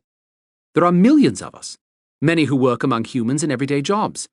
Even if Flavin could destroy all the Beladors currently with Viper, she'd face an army of our own that would step forward to take the places of those who fell. Not necessarily, Kazira whimpered, and her image flickered. Quinn moved toward her as if he could do something, then clenched his fists. Kazira would lash out before she'd cry. He thought he'd closed his heart against her, but no matter how much he fought it, he wanted to protect her, wanted to believe she was just a pawn being tossed from one side of the Maeve chessboard to the other, sacrificed for their queen. That was the problem with love. It constantly wanted to overrule logic. Weary from an internal battle that showed no end, he finally asked, How can I trust you? Because, her form shuddered. She worked for her next breath, and on the exhale said, I love you. Always have. Always will. Quinn had offered to turn himself into Matcha when he'd realized his mind had been breached by Kazira. To do so would have meant Quinn's death, a sanction he would accept for his failure, but Zader was convinced that the Beladors needed Quinn's powerful mind to protect Brina and to defend Treor. Once Quinn had accomplished all he could do to help Zader ensure the future of the Beladors, he would leave, go far away where he couldn't be the weak link, because he'd never stopped loving this woman either. But he'd broken enough vows today. He wouldn't add admitting to that love when there was no way for them to be together. What can I do for you, Kazira? She stared at him, the love in her eyes fading. Nothing. The words gutted him. He ran his hand through his hair, pacing to and fro, but never more than 2 steps from her image. He stopped in front of her, torn between doing his job and caring for her. What do you want me to do, then? Her face alerted into fierce determination, but her shoulders trembled, starting to lose shape. Leave North America. Now. That wouldn't bloody happen. Why? Sweating, she implored him with her eyes. Think, Quinn. Right. He'd asked a direct question. How was he supposed to know what to ask? He searched his mind, going back over Kazira's last statement to leave this country. Does Flavin value North America? Sometimes. Would she value it over Treor? A weary arch of her eyebrows said that was a stupid question. Her form wavered again, jamming Quinn's pulse into overdrive. Her next words seeped out weary and strained. Too slow. He'd heard about a game once where one person had a hidden word and tried to get another team player to guess the word by giving suggestions. I've got an idea. I'll say something and you say the first thing that comes to mind, okay? Yes. Beladors. Enemy. He had to fine-tune this better or they'd need 2 days to share information. Trail. Her eyes stared off for a moment as she thought. Then her gaze returned to him. Immortality. Now he was getting somewhere. Flavin must be after immortality, which would make sense. But what made her think she could gain it by capturing Treor? He thought she couldn't leave Tower Maeve. He wouldn't get the answer he needed this way, but Zader might know. So Quinn moved to specifics. When would Flavin make her next move? Deadline. 3 days. For what? He snapped. She just sighed. Sorry, he muttered and concentrated. So she was talking about Tuesday. Funeral. Who was going to die? He countered with funeral. Flavin. The Maeve Queen would die in 3 days for some reason? Now all the attacks made sense. She had a deadline for gaining immortality and couldn't afford to lose. What happened if Flavin lost? Missed deadline. Retribution. What kind of vengeance would the crazy queen seek? He tossed back. Retribution. Annihilation. Location. North America. How would a dead queen accomplish that? She'd need an army, which meant warriors. Alterance. He had the next word before the question fully formed in his mind. Leader. Evol. Quinn couldn't accept that. The Maeve Queen really thought she could send Evol and other alterants to destroy North America if she died? Impossible! Kazira gasped. More. He couldn't watch this any longer. Tell me how I can bloody get to you, Kazira. She wrenched her neck, struggling as if she was being dragged backward. Should have told you. Gasping, she said, Save. Who? Kazira vanished, a whip of smoky image sucked out of the room. Dropping his shield, he reached out to touch her mind, and slammed into a wall. Had Kazira thrown up a barrier powerful enough to keep him out? Or had someone else entered her mind and caught her talking to him? His hands shook. What should she have told him? Who had she been telling him to save? Kazira? Evol? Or someone else? Chapter 10. Don't attack Matcha. Evol kept repeating that in her head, hoping she'd survived this meeting with the goddess. Storm had good reason to question whether she could do this.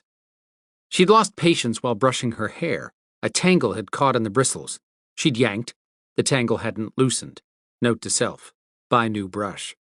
Showered and dressed, she rode the elevator from her underground apartment back up to ground level the minute sundown was official. Food and sleep had gone a long way toward rejuvenating her. She'd even had an hour to play with Phoenix, her pet gargoyle. Glancing at the freaky armband on her wrist, she muttered, Mess with me while I'm meeting with Matcha and we'll both end up in the spare parts yard. Great. Now she was talking to inanimate objects. Most anyone who witnessed that would call her mentally unstable. Anyone, that is, except Storm. He'd understand. He always understood. The man had more patience than any other human being or preternatural she'd ever met. Last night she'd tried to peel his clothes off and swallow his tongue. Then she'd attacked him. Foreplay with an alterant. And the ultimate humiliation for her. But even now, she wanted him. Wanted to feel the taut muscles flex across his chest like they had when she'd reached inside his jeans and grabbed him. Heat washed across her face. But in spite of how embarrassing that had been, she'd thought about nothing else since then except being with him. Her breasts ached, missing the way he'd brushed his fingers across her nipples, and whoa! Were those her thoughts or the blasted armband's influence? Panting as if she'd been in a dead heat race, she sucked in a couple of calming breaths when her elevator reached the top floor. Then she took the stairs up to the 10-foot square structure that jutted above the roof. Wind carried a drizzling rain across the roof in gusts. Very little light from the streets below reached over the thigh-high parapet wall that enclosed this rooftop, but neither she nor Matcha needed light to see up here. Matcha generally popped in to see Evol whenever the mood struck, but she told Evol how to call her if necessary. That meant don't call her for anything less than the apocalypse. In Evol's opinion, if the Maeve took control of alterants and turned some of them into immortal warriors, they'd have the ability to cause an apocalyptic event. Leaning out a little but staying under the protection of the short overhang, Evol called out, "I request Matcha, goddess over the Beladors, to please grant me a visit. Your humble servant, Evol." She actually managed to get all of that out without gagging. That proved she had some control over her mouth. A cloud of glittering light pooled 10 feet away, in front of where she stood. It swirled, reminding Evol of iridescent ice cream. When the glitter suddenly burst away, a woman not quite as tall as Evol glowed into form. Rain stopped falling on the roof. The last time Evol had seen Matcha, the goddess had auburn hair flowing to her waist. Today she'd gone with blonde curls falling around her stunning face, and the rest of it piled into some kind of deity dew. Must be nice to be a goddess. No demolished hairbrushes. Thankfully, Matcha normally shielded her luminous image from humans.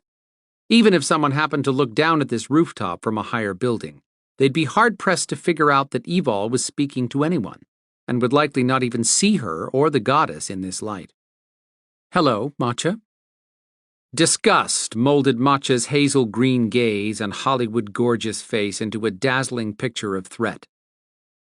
"You're working under the false impression that these are social visits. In other words, get to the point.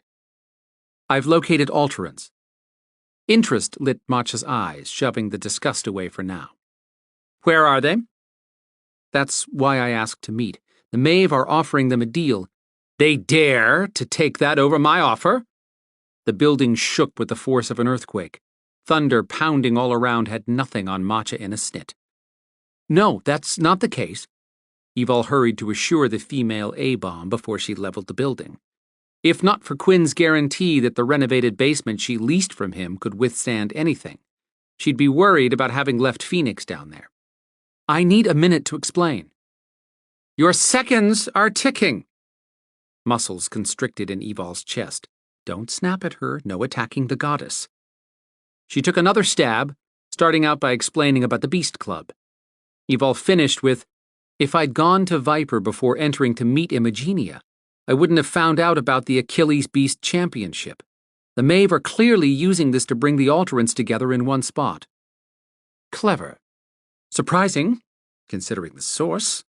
Matcha floated inches above the roof as if afraid she'd touch something mortal and not be able to get the grime off later. She shot a pointed look at Evol. "Why didn't you think of that?" Grinding her back teeth, Evol counted to 5 since Matcha would never wait for a 10 count. "To begin with, the games are illegal. Number 2, I doubt you want to offer Alterans immortality." "That's a phony offer. The Maeve have not had an immortal queen since Maeve was killed. Even if they did, they can't just offer immortality to anyone. It's not like being knighted." Evol guided the conversation back to her goal, getting Matcha's help in delivering this Volante bone to Viper, without having to admit to them how she came to wear it. Supposedly, the person hosting this ultimate event has a way of vetting out a lie. Word is the Maeve sponsorship is backed by a blood debt, and they'll send a female Maeve to face a truth test in front of everyone the night of the games. If this Maeve representative lies, she'll die on the spot. Matcha moved around, floating just above the ripped-up roofing material, and circled around to face Evol again. "What's your plan?" The goddess very likely had a plan of her own, but gods and goddesses were a sneaky bunch. Why make a decision if someone else could carry the responsibility for anything that went wrong? But Evol had dealt with Matcha several times already and came prepared. "I can't walk into Viper and tell them how I got this Volante without causing a lot of problems, like them asking me why I had to go meet with Imogenia. Insinuating she'd been there for Matcha was much safer than pointing it out specifically. I was thinking you could send me to Viper with a message that this armband is a gift from you, that Viper can use as a buy-in to the Beast Championship for an undercover op. No one would question how this came into your possession. Use some of that goddess mojo." When Matcha didn't comment, Evol continued. "Everyone expects the Maeve to trade Moira magic for the final 5 Alterants. We could bust the Maeve and take custody of all the Alterants. I think they'll come with us voluntarily once the Maeve on site are neutralized, and if the Alterants are offered amnesty for surrendering without a fight." Matcha lifted her finger to her neck, tapping a lengthy gold fingernail, very likely solid gold, against her cheek. Is the land owned by someone with immunity? We don't know yet, but it's possible. More than possible, she snapped. Highly probable, since no one would dare hold illegal beast fights in Viper's jurisdiction. If the landowner has immunity, Viper has no say over that. What if Noira magic is being traded? Do you have proof? Evol bit down to keep from shouting that she'd just explained all that. No, but with Imagenia and other witches, Matcha dismissed it with a flick of her shiny nails. There's nothing illegal about offering a chance to negotiate a trade. But we know Dark Witch sponsors won't trade for anything less than a Noira spell, and the Maeve are hosting this event for the Alterants. The trade seems obvious. Viper will not move on an assumption of illegal activity if the property has immunity. To do so would set a precedent that would undermine the coalition agreement that prevents misuse of power. Matcha's hair spun with the energy she stirred up. All at once the blonde strands settled back into a happy pile of flowing curls. But, now that we know where all the Alterants are going to be, you need a plan for bringing them in. Me? You just said Viper can't do anything. True, but this isn't really a Viper issue. You're the one who has to deliver Alterants to me in 2 days. Which reminds me, will Tristan be there? She would ask about him. I heard he would be. I've waited long enough for Alterants. If the Maeve want 5, then so do I. Bring me Tristan and 3 more. Was the goddess paying attention to anything Evol said? You expect me to get 4 Alterants and myself out of that place without anyone noticing and no help from Viper? I expect you to fulfill your part of our agreement. Have you changed your mind? No, but I could use some help on this. In a rare show of drawing a line on her smooth face, Matcha scowled. Must I do everything? The rage bubbling up through Evol's chest would explode if she took that bait. She had a simple choice, open mouth and die, or stay quiet. But her temper pushed at her control. Sweat drizzled down her back. She was heating up just like the last time the armband pushed her to do what she wanted. Matcha didn't seem to notice the internal war Evol fought. She asked, Tristan teleports, right? Yes. Evol squeezed that out between tight jaws. You've constantly asserted that he is imprisoned by the Maeve, that he can control his beast, and that he has the origins of Alterants. You have the buy-in for this event. Get inside, find him, and convince Tristan that it's in his best interest to come with you. He can use his teleporting to get out. If he doesn't come out with you, I will mark him as a declared rogue and have the tribunal order Viper to hunt him down. How had this gone from Plan A to rid herself of the armband and gain Viper's help to rescue Tristan and the other Alterans, to Plan B, where any hope for Tristan's freedom was destroyed if this didn't go well? Oh, and Evol would enter a beast championship illegally without Viper knowing. Stellar negotiation skills, Kincaid. In her supreme goddess voice, Matcha ordered, Get to those Alterants, but I do not want Beladors involved in this. None. Zader should be informed. Absolutely not. Zader and our warriors have enough to do with reinforcing the wards around Traor, now that the Maeve know the location. I can't afford for him or any of the others to be involved in these beast battles. If something happened to him in particular, I would be most displeased.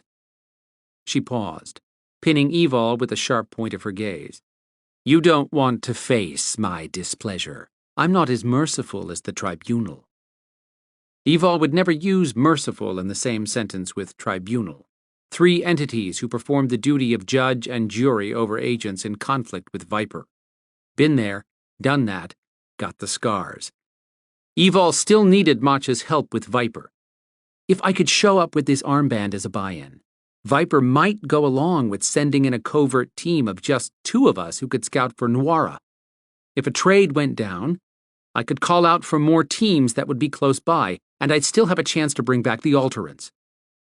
You want me to implicate myself in the theft of a rare artifact with unknown powers? Why did it sound so wrong when she put it that way? So much for goddess mojo. That wasn't what I meant. That's exactly how it sounds. Once again, you bring me problems with no plan. I'm beginning to wonder what I saw in you. Evol wanted to strike out with kinetics and knock the smug goddess on her ass. And she could, just like when she'd told Storm she'd kick his ass. Heat wrapped her arm, forcing her to look down. The bone. She had to get a grip and calm down. Taking a deep breath, she said, "I still think my best chance is with Viper support. If not, I'll go in on my own." There had to be a way out of this mess. Zader would understand her predicament, especially if Matcha supported her and... Matcha snapped her fingers. "For someone with your training, I'd expect better survival skills than to daydream while in a meeting with me." Before Evol could comment, the goddess asked, "What is your plan for explaining to Viper if you're discovered in this event?" She keeps asking that as if I have a notebook full of plans. "I figured you'd explain that I went in for you." Matcha laughed cynically. "For me? You're the one who believes Alterans deserve to be recognized as a viable race." True. Evol would not stop believing that, no matter the cost. I'm the only one offering Alterans the chance to belong to a pantheon. Our agreement did not involve the entire Belador tribe or Viper, only the two of us. You're the one who claimed you could deliver Tristan, who supposedly knows the origins of Alterans. I have yet to see him or any other Alterant, even though I've already offered amnesty if they prove control of their beasts and swear fealty to me. I know, and I'm working on... I am still holding up my end of the bargain, and, in a show of appreciation for what you did in the battle with the trolls at Treor, I've extended your deadline, which will not happen again in this millennium. I suggest you come up with an adequate plan that does not involve everyone else, and do it soon." Evol had only thought she understood. She couldn't walk away without losing her freedom along with Tristan's and that of all other Alterants. But neither would she insert into the ABC with her hands tied. Shoving a determined look back at Matcha, Evol nodded. "Fine. I'll get inside those games on one agreement." A puzzled look came over Matcha's face. "What?" "I understand that you will disavow any knowledge of my actions with Viper or the Tribunal. I'll bring back Tristan and any other Alterans I can convince to return with me, but I want autonomy over all my decisions without threat of penalty." She had no idea what she might have to do, but she was done playing these games on Matcha's rules alone. Matcha took her time answering. "You are free to act as you see fit without threat of repercussion from me, as long as you do not place my pantheon in conflict with Viper, and you put the best interest of the Beladors first above all," which would be based on Matcha's subjective opinion. In other words, fail and face the brunt of Matcha's anger.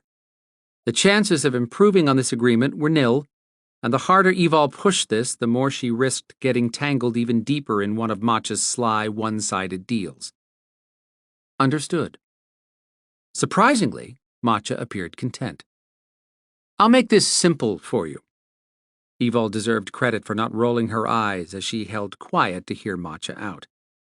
"Stop the Maeve from creating an army of immortal Alterant warriors, return with Tristan and 3 others, and I'll clear you of any complications with Viper. Plus, I'll decree every Alterant protected under my pantheon. Do that, and you may have all the time you need to determine the origins." Now that was an offer. "You're on." Raising her arms, Matcha turned into a swirl of glittering lights again and disappeared. "Rain!" Evol dove for the stairwell, wet, but not as bad as it could have been. She made the trek back downstairs, dialing Storm on the way. His voicemail picked up, so she left him a message to call her. She'd just reached the elevator to her apartment when she got a group text from Zader, which seemed odd when he could just call out telepathically to his warriors. She punched up the message that read, "All Belador agents receiving this, come to headquarters immediately. Do not use telepathy for any reason in the meantime." What in the world had happened? Chapter 11. On his way through Tower Maeve, Cathbad whistled a sad Irish tune older than the original Cathbad the Druid, his namesake. Tower Maeve held all the pleasures one person could want in a hidden realm, But after 600 years here, a prison was a prison no matter how grand the architecture and the trimmings. In 3 days, he'd be free of this place forever. And free of Queen Flavin, if things went his way. But the time had come to save his child. He silently ordered the tall gold and silver doors carved with images of sexual acts to swing open ahead of him before he entered Flavin's chamber. Inside, 2 virile males, dressed only with belts of gold medallions draped around their waists, lounged on thick white fur rugs that floated near the arms of her throne. A dragon-shaped throne that curved around her protectively. Positioned right above her, green eyes and the dragon's head stirred with menace when it stared at Cathbad. He ignored the throne and her boy toys. After 600 years of Flavin's antics, Cathbad couldn't muster the energy to care what his wife did to amuse herself. But with mere days left to fulfill the prophecy, it was time she got down to business. Get rid of them, Flavin. She stroked her long nails over the back of one male and sighed. They're soothing me. Don't be a bore, Cathbad. Take your time. All 3 days of it. With a look of loathing, she snapped her fingers, and both men disappeared. Midnight black, waist-length hair coiled around her shoulders, slithering like asps searching for a victim. No siren of the deep had ever drawn a man the way Flavin's beauty had sucked in hundreds of foolish men. Maybe 1,000, considering how often she indulged. All within these walls. Cathbad had been cured of her seductive draw a long time ago. He was plenty attractive to gain all the women he wanted. We agreed upon releasing Kazira. We discussed that. 'Tis no the time to let your anger rule you, woman. She betrayed me. He sighed. I'll no spend my time arguing. We either work together or lose this battle. If he could take control of Tower Maeve from her, he would not need this witch, but any attempt to overpower her would result in a deadly battle that she might just win. After all, she trapped him in the dungeon until recently. Flavin's lips twisted with a pout. How can I trust her when she tried to invade Trior without my knowledge last time? Pointing out that Kazira was also Flavin's daughter would not work in Kazira's favor. I told you she has your best interest at heart. If you do no live, Kazira does no either. Unless his cunning daughter had figured out how to reach the river beneath Trior Castle, and knew the spell needed to draw immortality from it. Flavin should have passed that spell along to her daughter with the words that allowed Kazira to take the throne upon Flavin's death. But the queen bitch, witch, refused to allow anyone to live unless she did. She cared not at all if Tower Maeve crashed down with her demise. Fortunately for the rest of the Maeve, Cathbad had unlocked much about the prophecy, or the curse, as Flavin called it, and quite possibly the spell that would ensure that he lived forever once he swam in Trior's hidden river. Oh yes, he would do that. If all went as he planned, he would teleport away before Flavin realized she was free of Tower Maeve. But he had not told her any of this. She still believed neither one of them would leave Tower Maeve physically until the curse was broken. Cathbad was sure he had found a loophole, no thanks to the original Maeve Queen, known as Maeve, and the original Cathbad the Druid. That pair had put the entire Maeve race in this situation over 2,000 years ago. Every queen after Maeve lived 666 years. A druid of Cathbad descent was chosen as the mate for each subsequent queen, and was the only person privy to that queen's actual birth date. He'd received Flavin's during a dream the night of his 18th birthday. The idea had been to prevent anyone from altering the destiny of the curse. But each new queen had proven far more powerful than the one before, just as each Cathbad grew in power. Unfortunately, men would always be men when it came to women. Flavin had manipulated him in the throes of passion, learning her real birth date, which was in 3 days. That would be the date of her death as well, if she did not gain immortality from the water beneath Trior Castle, a place currently ruled by the Beladors. Cathbad was not sure what would come of altering the prophecy, curse, timeline, But he had an investment too, since his death would follow shortly after Flavin's if he did not become immortal. Flavin levitated from her throne and floated over to a 2-story wall of red candles, where she descended to stand in front of her scrying wall. The tower of red candles burst to life, sending a shower of light across her gown that shimmered pale blue and yellow. The dress managed to appear ethereal and electrical at the same time. Power fed her words. We don't need Kazira's help now that we have a brilliant plan for capturing the Alterans. We? That would be the Queen's we, since he had come up with the idea of the Achilles Beast Championship, a plan to fix another mess Flavin created. His voice rumbled with anger. Had you no sent word out to witches to capture Alterans, we could have waited for the Alterans to find Eval, then captured the whole lot of them at one time. Did I no tell you the beasts would be drawn to her? Yes, but did you consider what would happen if those beasts just started showing up in an area protected by Viper? The Coalition agents would kill any they thought were a threat to humans. Then where would we be? Flavin lifted her smug chin at him. You can thank me now. Do no lose your temper. The witches had already captured many of the Alterants. You can no stir this pot any more, Flavin. Interfere with the Beast Championship, and you'll be dealing with Col Dialamante. He's no one to cross and far worse than his brother. I have no intention of crossing him. 'Tis why Kazira must be freed. You need her to be your representative at the Beast Championship, to deal with Dialamante, and to convince the Alterants they want what we offer. I've taken control of Tristan and can compel him to act on our behalf. Trust someone who is not a Maeve. No. Cathbad kept his arms at his sides, where he would not start a battle by trying to choke the crazy woman. Besides, 'tis you who should be wanting Kazira to compel the 5 Alterants we hunt for. Why? They carry powerful magic that we must harness, but if there's a problem, the magic may backlash through the connection. We can no risk something happening to you.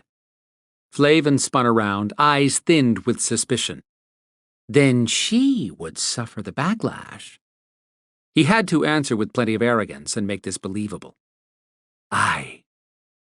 Why would you risk that with your darling child? She sneered the word child. For one thing, I believe either of you can handle the backlash. Then he chuckled in a cunning way to sell his next comment. But let's be honest. This is about survival. If we do not fulfill the prophecy. Curse, she corrected. Semantics. If we do not fulfill the curse, you vanish first, Kazira dies next, then I disappear a day later. If it comes down to you or her, who do you think I'll be choosing? He waited as his logic pecked at Flavin's resistance, but he had given an argument she could not dispute. There had been many times over the centuries that he sided with Flavin against Kazira, all for this moment, when he had to convince the shrew they were partners in this. She lifted her hands in the air, her eyes glowing as if on fire, sure signs she'd capitulated. Flavin held out her hand and pointed at a spot between the two of them. In the next moment, Kazira materialized on her knees, looking as if she'd been dragged through a field of jagged glass. A beautiful girl with raven hair and soft green eyes, who would make a powerful queen if Flavin had not denied her the right to succession. Clothes torn, skin flayed open in places with blood seeping out, and face haggard from the ordeal. Cathbad bit down on the urge to snarl at Flavin, who had clearly done this to Kazira to strike back at him, and called her forth in this condition to see if he really would sacrifice his daughter. Kazira held her head up, a proud and defiant gaze turned to Flavin. Ah, child, do not be making this more difficult. To keep her from speaking up and setting Flavin off, Cathbad asked Kazira, "Have you learned your lesson, child?" She twisted to him, eyes shocked for a moment until what light had been there dimmed. He'd suffer her disappointment for any hope of saving her. Looking to Flavin, he asked, "Did you take away her tongue?" No, she did not, Kazira answered. What do you two want now? She pushed to her feet, wobbly but proud, and swung back to Flavin. Because you wouldn't call me back unless you needed me for something. Flavin's face brightened, a sure indication of a cruel thought. Cathbad claims you're bright, although going against me undermines that claim. Kazira didn't respond, which only encouraged Flavin to fill the void. We've come up with a way to locate Alterans quickly, something far more efficient and foolproof than your ideas. Cathbad can fill you in on the details. He pointed out a risk to me I hadn't considered. A witch must link to the Alterants we're capturing and take control of the beasts in order to compel them. 5 will be extremely powerful. The kind of power that could rival ours, which means there's a chance they could drive that energy back through the link to their master. Kazira perked up. Afraid of your new toys? Fear has nothing to do with it, Flavin answered with chilling softness. This is about winning. I will compel you, then you will form a link with the Alterants and compel them. As Cathbad pointed out, of the 3 of us, I am the most valuable, and you are the most expendable. Turning slowly, Kazira faced Cathbad. He had expected hurt and accusation of betrayal to line her gaze, but a cold wash of anger swept aside any other emotion. That worked best for her now. He would explain to Kazira later. But be forewarned, Kazira, Flavin said, drawing everyone's attention back to her. If I so much as suspect you trying to usurp me in any way, you will die slowly and painfully. Your value to me has run its course. Your choice. Do you return to the dungeon to finish out what time you have left? Or will you perform your duty as a Maeve priestess? Tough choice. I may have to phone a friend. Tiny blue and yellow lightning bolts flashed with energy, snapping around Flavin. Do you think I'm joking? Cathbad shook his head. Spare him from sharp-tongued women in his next lifetime. Stop it, you two. You want the same thing we do, Kazira, freedom from this. He hoped his last comment broke through his daughter's haze of anger to remind her of their last conversation. Kazira's condescension disappeared. Her shoulders softened. She nodded. You're right. I want to be free of this tower forever. Directing her words at Flavin, she said, For that, I'm willing to do anything you want. We shall see. Flavin floated inches above the shining marble floor for several seconds. This time I will not be so careless in how I compel you. What was the witch up to now? Cathbad frowned but didn't question her on it. He was more interested in getting Kazira alone, and the quickest way to do that was by reminding Flavin she was the girl's ma. Now that we're all together for once, let's share a meal to catch up and talk business later.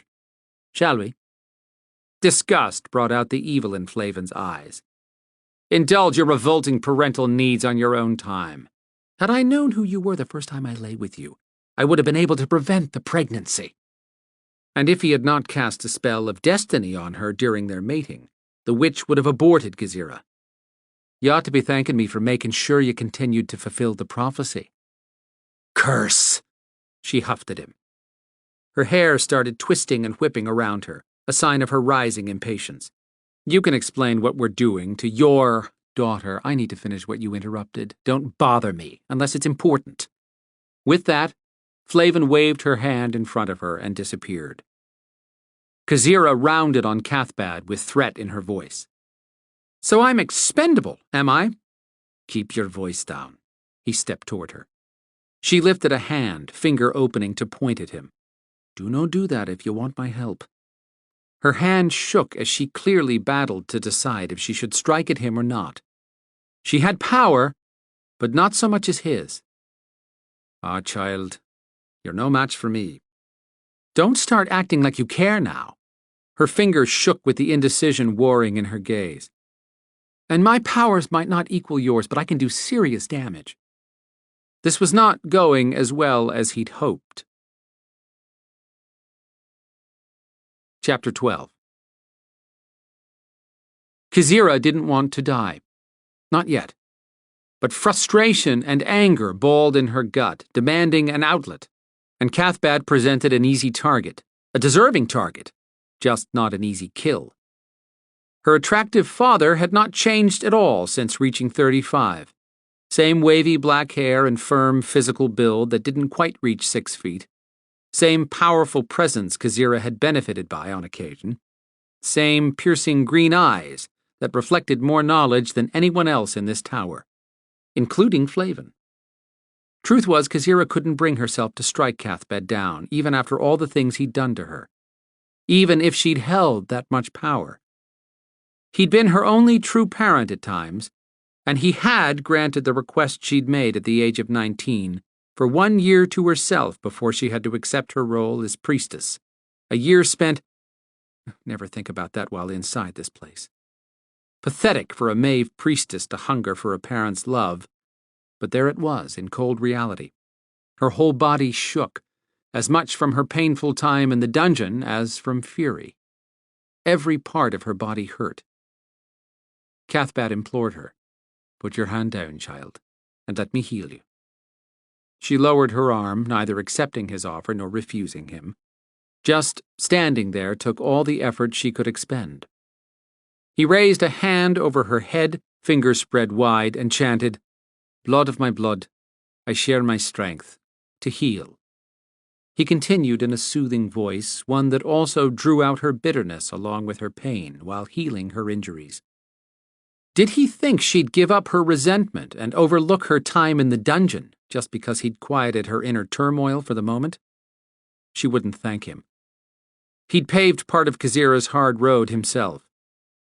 "May Flavin burn someday for how she treats her own child," he said as he lowered his hand. Kazira's body glowed with renewed health. He smiled at her. "I hope those are the clothes you were wanting." She took in her attire. He'd outfitted her in her favorite mortal wear of jeans and a pullover sweater, aqua blue, his favorite color. So he'd been thoughtful in his choice. That didn't mean she'd trust him. To do so would be foolish. A platter of fresh fruit, her favorite yogurt and granola appeared, plus a polished wood table and 2 comfortable chairs. Now he made her feel like a shrew in the face of this consideration and his healing. He sat down and opened his hands out like, "What are you waiting for?" That brought on a wave of guilt no one else in this place seemed afflicted with, but she ended up muttering, "Thanks." "My pleasure. Eat while we talk." Now, with their father-daughter moment out of the way, she took a seat and demanded, "What did Flavin want you to fill me in on?" "The Maeve are financing a special event where alterants will battle." Her eyebrows drew tight. "Why would we do that?" While she ate a banana and stirred granola into her yogurt, he explained a plan for something called the Achilles Beast Championship and how it would function, adding that the Maeve had offered trades for all alterants entered to battle and their sponsors. Rubbing his hands together, Cathbad got to the key point. But the most important element will be gaining the 5 alterants that win the final elite matches. What of the ones who don't win their last match? He shrugged. The matches are to the death, unless someone is allowed to beg for relief and granted such, which means many will likely not survive. The curse calls for the 5 most powerful alterants. Thought it was a prophecy. Flavin refused to call it anything but a curse, which was all the more reason for Kazira to use prophecy. He lowered his voice. "'Tis not the time to be aggravating the Queen." It was his raised eyebrows that gave his comment a conspiratorial flair. Kazira nodded to let him know she understood that she should be careful what she said in this tower, whether Flavin was present or not. Accepting her nod, Cathbad went on. "As I was saying, we will also offer trades prior to the first match for those sponsors who doubt their beasts will survive. We have uses for the lesser alterants, but our goal is to gain those final, most powerful 5. She pondered on what he said. Alterants are hard to find, and capturing one would take pretty powerful magic. Why would anyone risk losing their alterant in a death match? Because we are offering a trade to the sponsors of the final 5 for their alterants. We anticipate having to trade Noira magic for the beasts. The most powerful non-Maeve witches would kill to obtain Nuara magic. Kazira put down a strawberry and interrupted. That will bring Viper down on our heads. Even our forces can't hold if 2 or more pantheons attack us. Viper would first have to convince 2 or more coalition pantheons to start a war. Be that as it may, with death staring Flavin in the face, she does no care. The way she sees it, she'll either be immortal or dead very soon. Either way, she will have the final say in all this. Selfish bitch had always had the final say. Kazira was counting the minutes until Flavin's death. What motivation do Alterans have for fighting in this event? The Maeve will offer the 5 who survive the elite matches a chance to become warriors who can conquer death. And how does Flavin intend to make good on an offer of immortality? We have no call it immortality. Cathbad lifted a hand again. Once you see what the Alterans can do, you will understand this offer. I can no tell you more yet. He and Flavin really believe this would work? Why would anyone believe the Maeve? That's a bold offer. A Maeve representative will be required to satisfy a truth test at the Beast Championship. She put down the linen napkin that had appeared with the food and leaned forward, arms crossed, mouth set hard. Let me get this straight. The Maeve are making an offer that will bring out every powerful being imaginable, all of whom will expect the offer to be proven bona fide in public, which means I'll be the one sent to do that truth test. The only test that group would accept was one of death as a penalty. You let Flavin put me in the dungeon and torture me. Then you expect me to trust you on this? He moved toward her, and Kazira backed up until her shoulders hit the chair. Give me a chance to explain, child. Why? Cathbad's gaze slid sideways to Flavin's throne. When Kazira followed the direction of his gaze, she noticed the dragon's eyes watching them, so she whispered, Should we leave? No necessary. Cathbad raised his hands, then chanted terse words. A purple fog curled around their feet, then smoked out to wind around and around the 2 of them. When it stopped, she and Cathbad were in a cocoon that resembled the lavender cotton candy she'd once seen at a festival in the mortal world. When Cathbad finished the spell, he said, That should protect our words, so we'll no both end up in the dungeon. Won't she notice?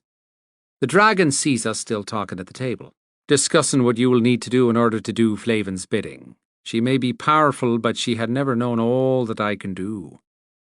He grinned, reminding Kazira of the man who used to dote on her as a child when Flavin was not around. Now I'll explain why you must. Trust me. We had less than 3 days to break the curse, and now that you are free, we must be busy. What makes you think I care about that curse anymore? Kazira challenged, tired of being used in a game that was no win for her. If Flavin is successful and takes control of Traor, she'll probably also figure out how to get the water brought to her and become immortal, at which time she'll kill me and you too. True. But if she doesn't take the castle, Flavin will die and so will I, since she refuses to pass on any legacy to another queen. Every scenario ends with me dead. Can't say I'm feeling the love. Cathbad clucked his tongue. If you would settle down and listen to me, you would know what's going to happen. You must have more faith. Was he serious? Faith is in short supply for me right now. Give me one chance to convince you. She muttered to herself until she lifted her eyes to his. Don't waste it. I would no help Flavin if I thought you and I would no both survive. All you had to do is follow her instructions and I will make sure she never gets out of my sight and does not go there ahead of me. As if I have a choice in doing her bidding when I'm compelled. She'd snapped the words at him but kept her voice hushed. You have outmaneuvered Flavin's compulsion spell more than once. Kazira grudgingly admitted. Yes, but I've never been able to disregard a direct order. Some secrets had to be shielded at all costs. Kazira refused to even think about what was dear to her while inside this place. Using that sly phrasing and your clever mind is all you need to do what you must. You may be angry with the way I did not stand up for you earlier, but it had taken me all this time to get you released. That would have no happened if I had no convinced Flavin I was more interested in saving her than anyone. Distrust moved through Kazira's chest, But she couldn't argue that she was free, so she didn't berate him again. Okay, I'm here. Now what?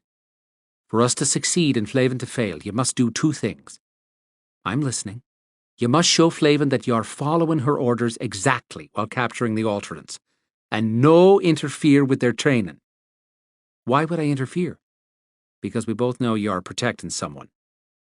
The blush of warmth that had returned with her healing rushed out of her face when she was reminded that Cathbad knew a secret Kazira would shield from Flavin at all costs. Cathbad must have taken her silence as denial. He sighed. Ah, child, we've already been through this.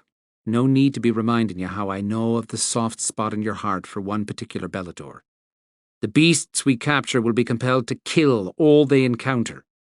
His gaze filled with something she'd almost call regret. But Cathbad was not a man to suffer such a feeling when immortality was on the line.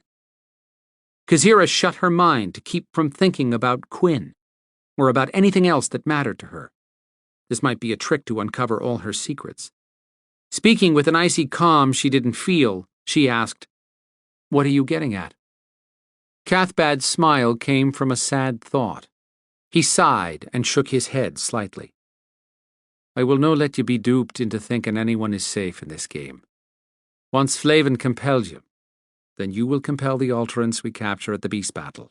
When you do, they will have to execute your orders. Even Evol will not be able to disobey. Give Flavin any reason to doubt your commitment to this plan by protecting one Belador, and all is lost. No, all would never be lost. Cathbad was a fool if he thought she'd just stand by and let Flavin destroy everything that Kazira held dear. Kazira would do Flavin's bidding for one reason: to be the first one inside Traor Castle and swim in that river, so that she would become powerful enough to kill a Maeve Queen. Chapter 13. At 9 on the dot, Evol rode her gold Suzuki GSX-R through an opening in the face of the mountain that housed Viper headquarters in North Georgia. She slowed her bike and parked near where Zader Burke stood inside with a group of agents. By the time she peeled out of her riding gear, most of the Beladors had dispersed, probably headed to the meeting room. She strode across the stone floor, her boot heels tapping a straight line to Zader. Just over 6 feet tall and cut with muscle from head to toe, he was one of her 2 best friends. He exuded power, leadership, and confidence. Beautiful coffee-brown skin covered all that muscle hidden inside a navy blue collared shirt, jeans, and a black leather jacket.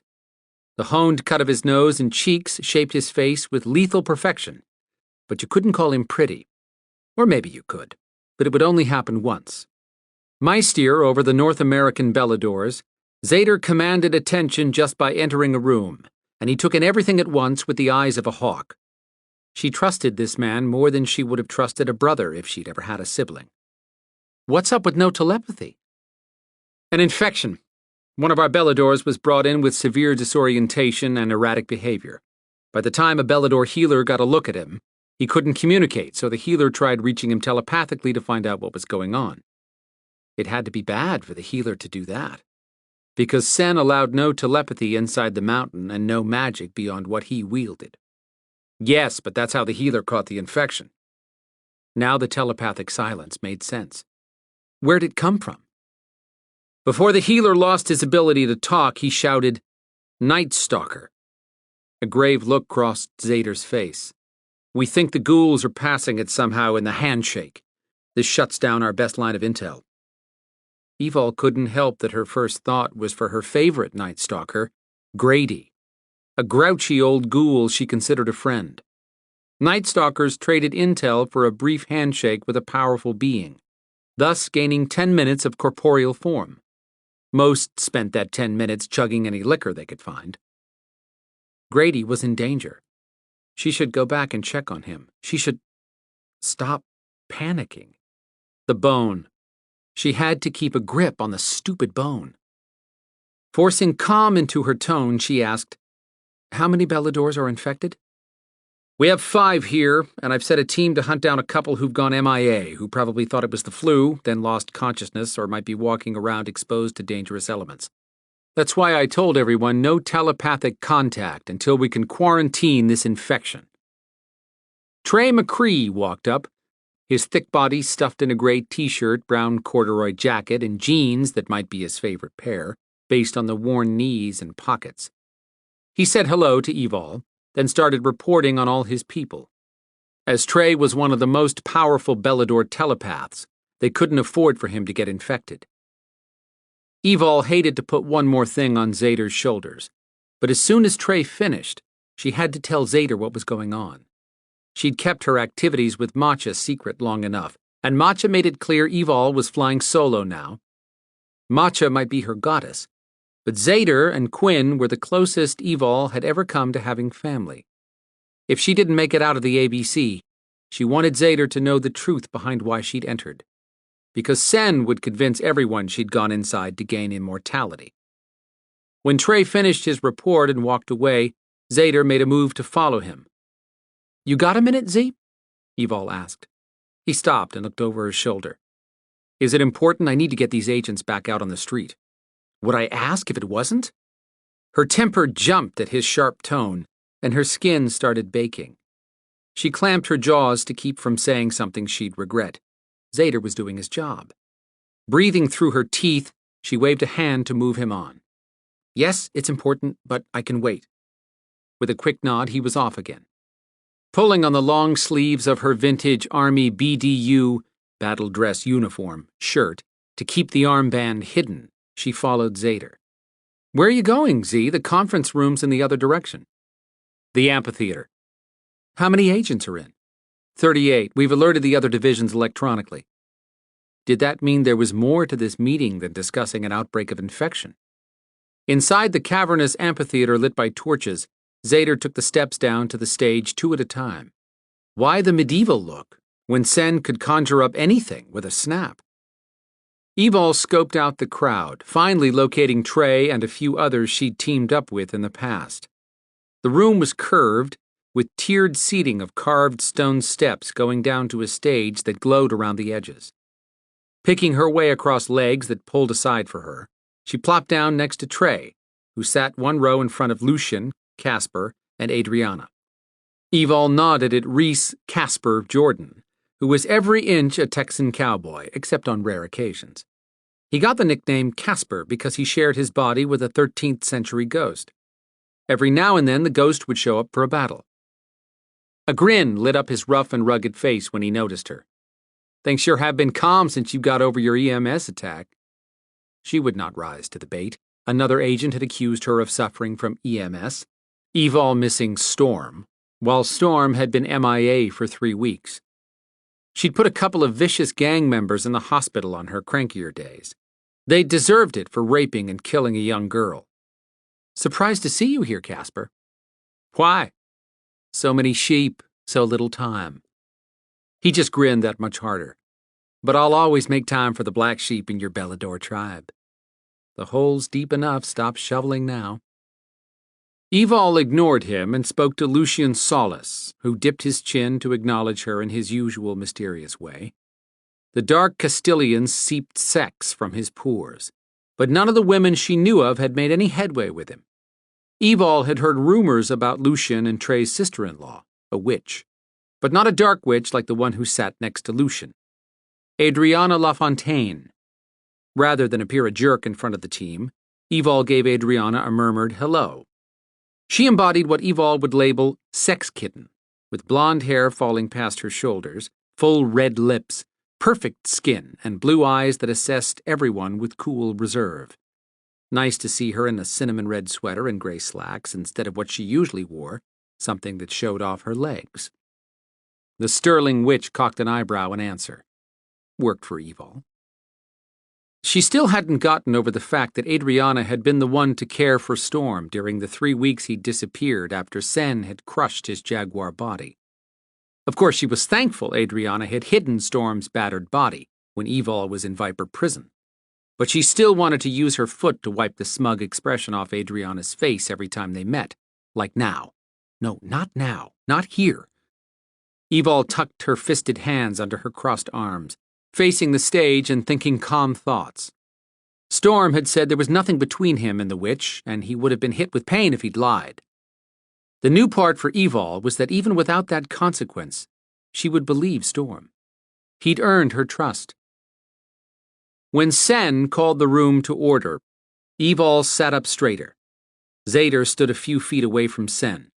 The way this room was created, no one needed a microphone. Sen stood a head taller than Zader, but she'd seen Sen even taller and broader. His body could change as easily as the length of his mahogany brown hair.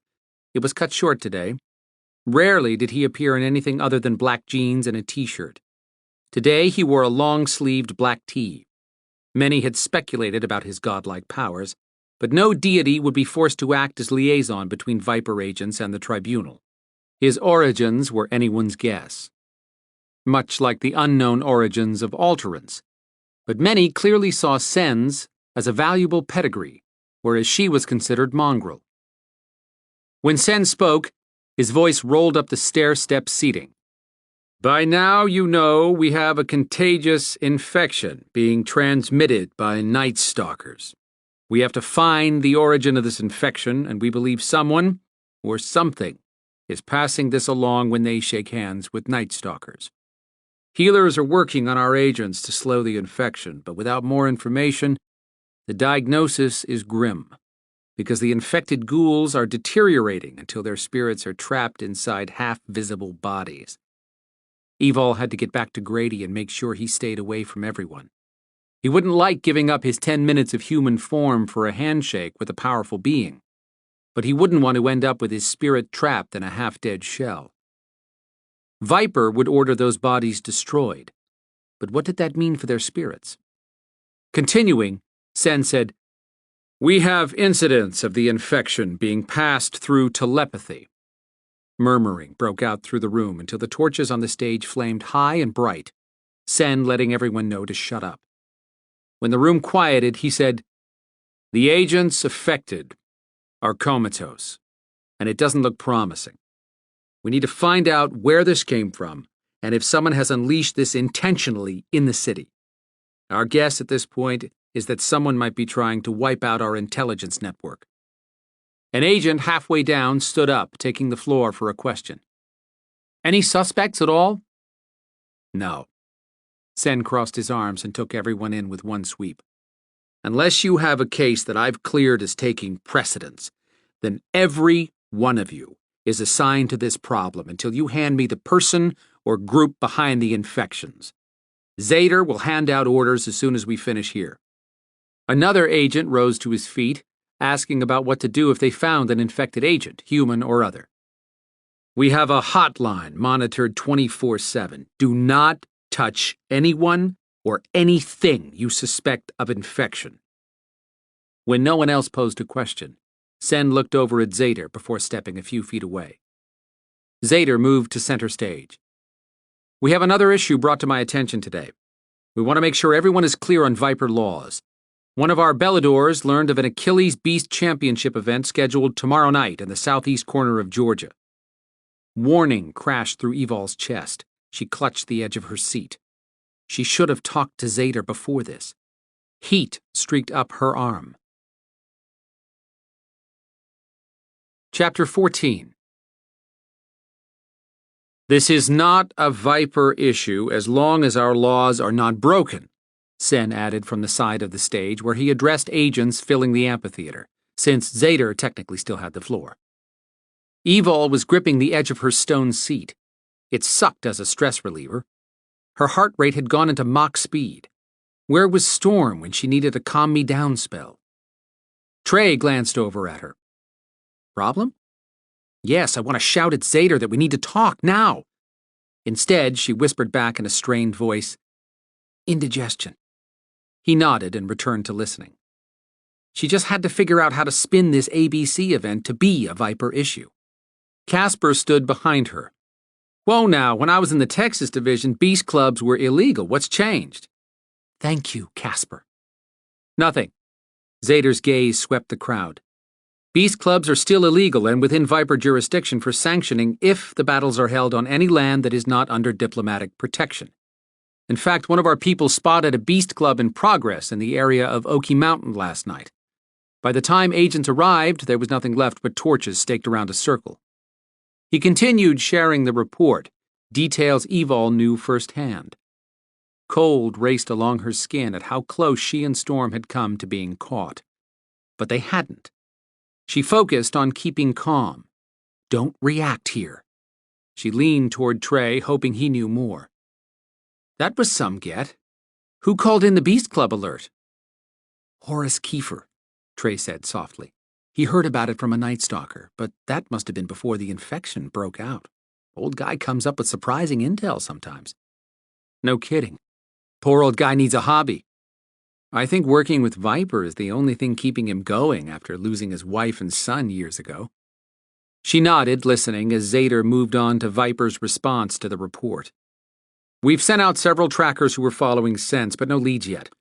These illegal beast clubs have sprung up overnight, primarily here in the southeastern region, but we don't expect them to continue once the Achilles Beast Championship is over.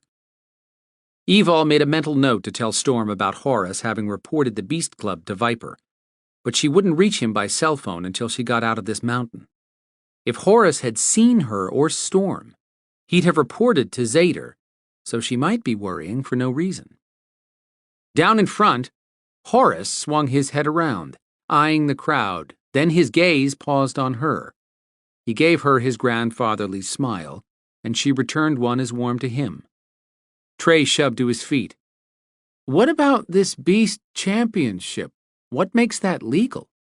What about sitting down and shutting the Evol sucked in a breath at even thinking a curse like that. Trey was only asking what she'd ask any other time when she didn't have to talk to Zader about the ABC first. Her emotions were erupting willy-nilly, landing on the closest target for no particular reason. Please get me out of here soon. Zader turned to Sen, who stepped forward to answer. I informed the tribunal, who indicated they knew of the event and the host. According to them, the host is holding the games on his land, and he has diplomatic immunity as long as there's no illegal activity. How about telling us who the host is? Evol couldn't ask because she didn't need to show any interest in the championship, not in front of Sen. Engaging him directly while she was wearing the Volante armband would be asking for trouble, but you'd think someone else would want to know. A female agent on the far left gained the floor. You mean like trading fairy dust? Exactly. Evol had to lock her knees around the edge of the bench to keep from jumping up and asking if Horace had found out that the buy-in was stolen Volante bones, or that the Maeve were offering Alterans immortality. She clutched the stone seating harder, feeling pieces crumble under her fingers. Saying a word about the ABC right now would burst a dam on questions that would drown her the minute she tried to explain. Trey sat back down, but his gaze traveled over to where she dug her finger grooves into her seat. He leaned over. I'll explain to Zader if you need to leave. Relaxing her finger, she shook her head and squeezed out. No, I'm good. Sen's booming voice drew all attention back to the stage when he explained, If anything illegal does occur during the event, we won't find out until after it happens. By that time, the event will be over. The female agent pressed, Don't you want to send in a couple of agents just to monitor the event? Yes. Thank you, whoever you are. No. The tribunal indicated the buy-in is too high to send in a covert team. Evol's head throbbed with the need to use telepathy and tell Zader she had the buy-in. Zader asked Sen, What's the buy-in for these ultimate games? Volante bone. Thought those were stolen. Evol wanted to cheer Zader, to tell him to keep going. Shaking his head, Sen said, It's rumored that the bones were stolen after the archaeological discovery, but the humans haven't reported a theft, so we can't charge anyone with theft. That had to be good and bad news for Evol, but she wouldn't celebrate until this armband was off. Until then, she was channeling Storm's soothing voice through her mind to hold on to her control. And, Sen continued, those bones are so rare. The event host will be lucky if they see 2 or 3. He paused, his tone heavy with warning.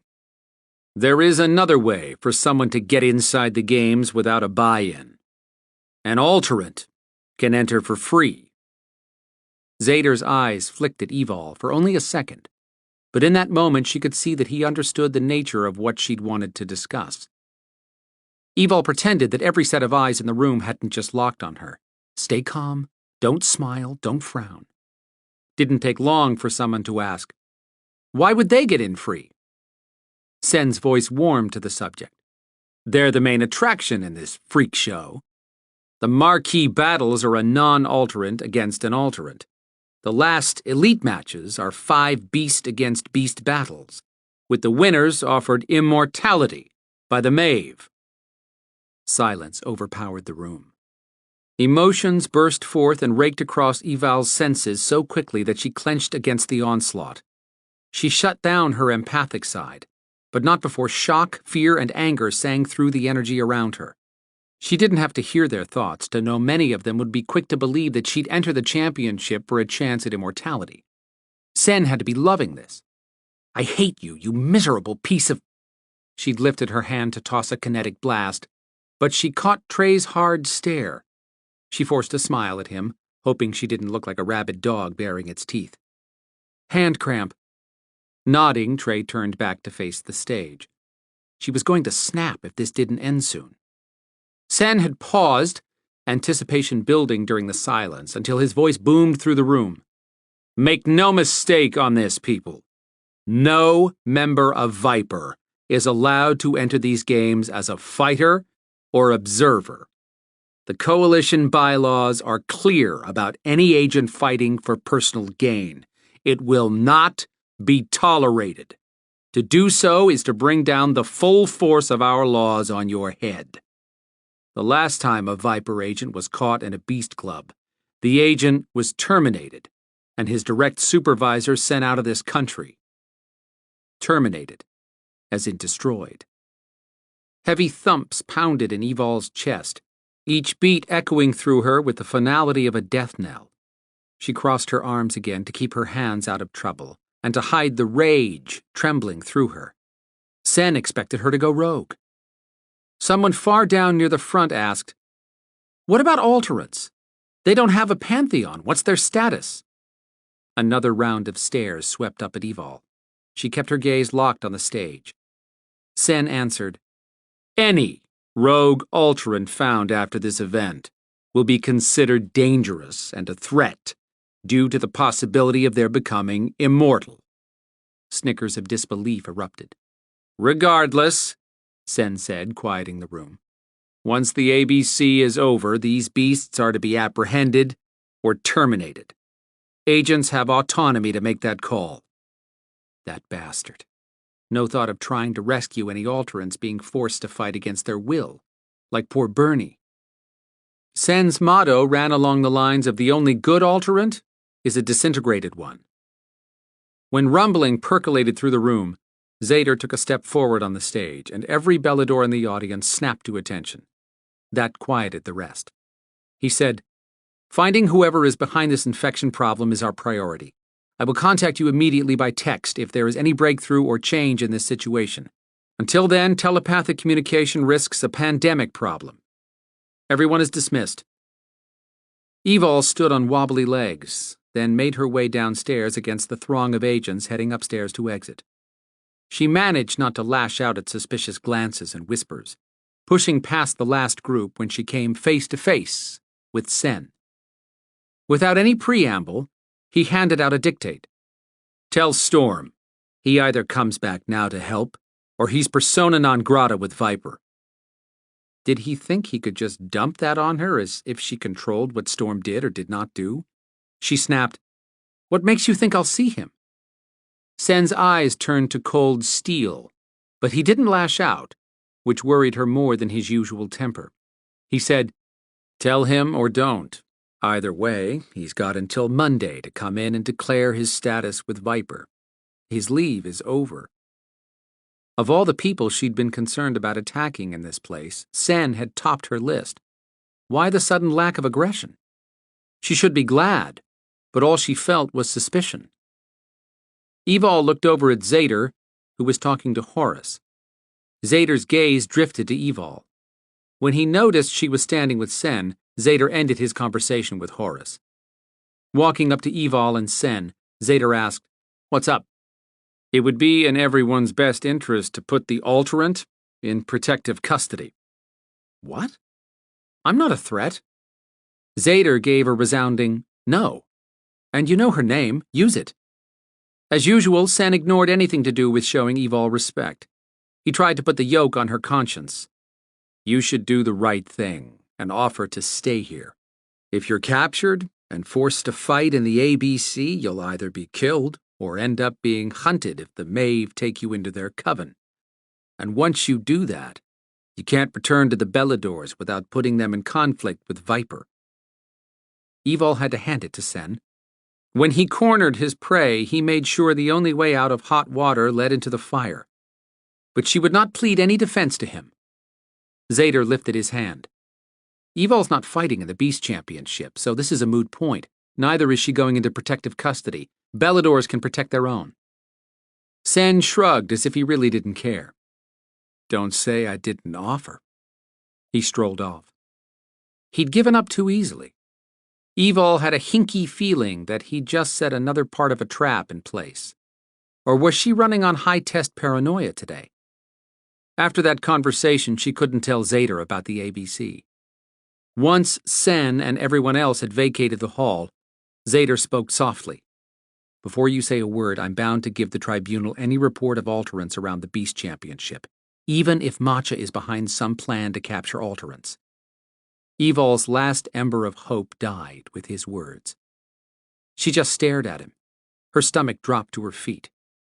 Zader cursed and turned away, cupping his hand over his eyes. "She can't do this." "She isn't."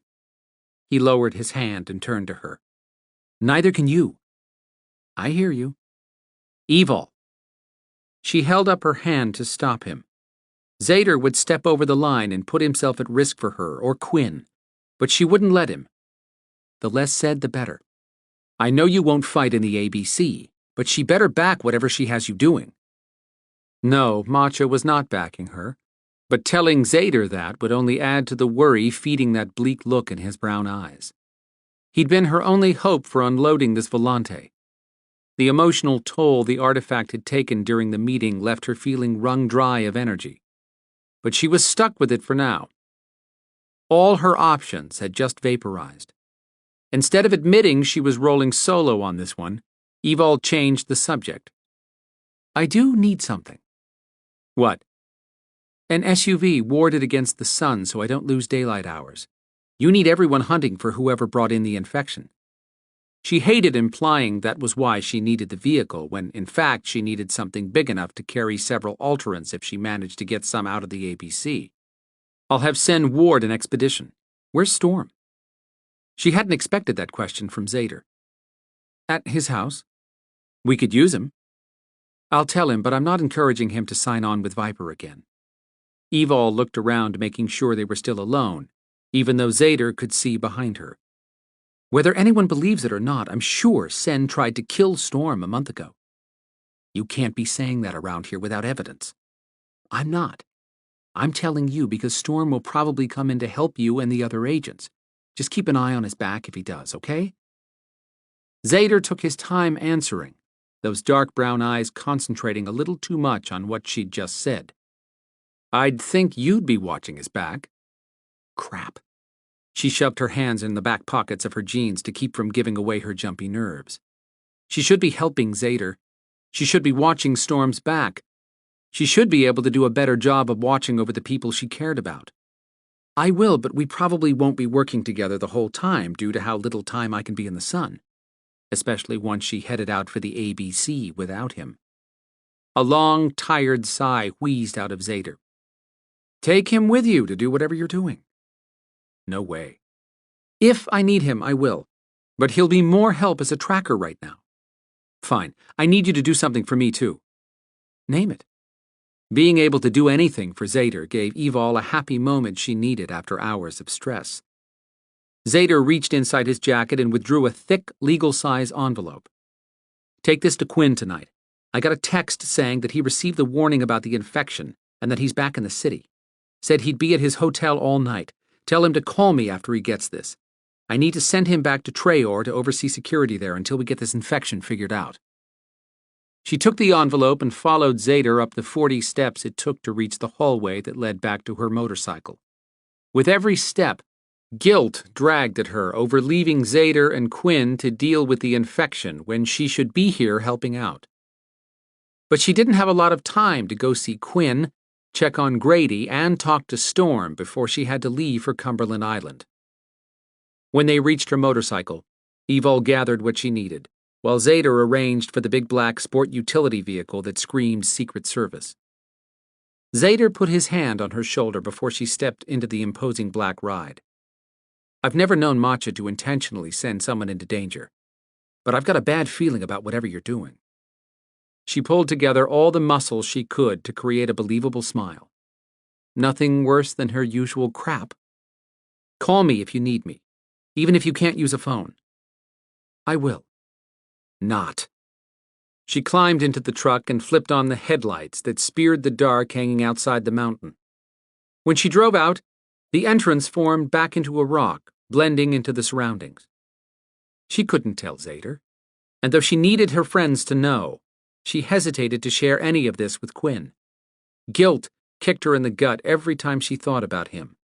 But much as she didn't want it to be true, her trust in Quinn had a severe crack. Back before Tristan was captured, Gezira had claimed Quinn had told her where to find Evol. That knowledge had almost brought about the deaths of Evol, Tristan, and his friends in an underground maze. When Evol had questioned Quinn, he'd lied about helping the Maeve priestess find Evol. And Evol knew that to be a fact only because Storm had unintentionally overheard her questioning Quinn. Even if she could tell Zader, now was not the time to divide his focus, when his first responsibility was to the Belador tribe. Evol should be too, but she also served Matcha now, and Matcha topped everyone in the Belador food chain.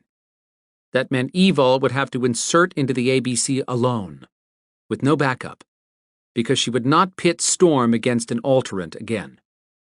And he couldn't get in without her. She hadn't gotten the armband off, but she also hadn't tried to kill Sen. That counted for something. Sen had been too accommodating with his vehicle, and he'd backed off way too quickly when Zader had refused protective custody. Definitely too easy. Sen hadn't demanded anything in return for the warded SUV. Deep in the pit of Evol's stomach, she had a sick feeling that Sen knew something. About her and Storm being at the Beast Club? But Horus would have told Zader, who would have told Evol. Or was Sen anticipating that she'd make a run for the immortality offer by the Maeve, and he'd capture her there? If he caught her, he wouldn't hand her over to be judged by the tribunal. Not this time. He'd deal out justice himself. Chapter 15. Cousin Quinn should have returned by now. He was near. Lana knew this because she held his wrinkled dress shirt in her hands, rubbing the soft material. She was sure that she had felt him close just before dark, but that was 3 hours ago. Brasco women were born with the gift of precognition, but few had Lana's power. Of course, hers was an unskilled gift, and at 18, her hormones were creating as much trouble as her lack of formal training. Still, she had been sure Cousin Quinn would walk through the door of his grand hotel suite way before now. She went to the giant window, where rain slapped the glass and blurred lights of downtown Atlanta at night. Her cousin had much money, and liked to be high above Peachtree Street. So many umbrellas opened against the drizzling rain, she could not see who was down there. Dark and gloomy skies, much like her mood. Where was her cousin? Suddenly her head throbbed. She dropped Quinn's shirt and grabbed her head, but nothing stopped the pain that came and went. It meant Grendel, the wizard, was here in this country. Not close, but not far either. She could not let him capture her again.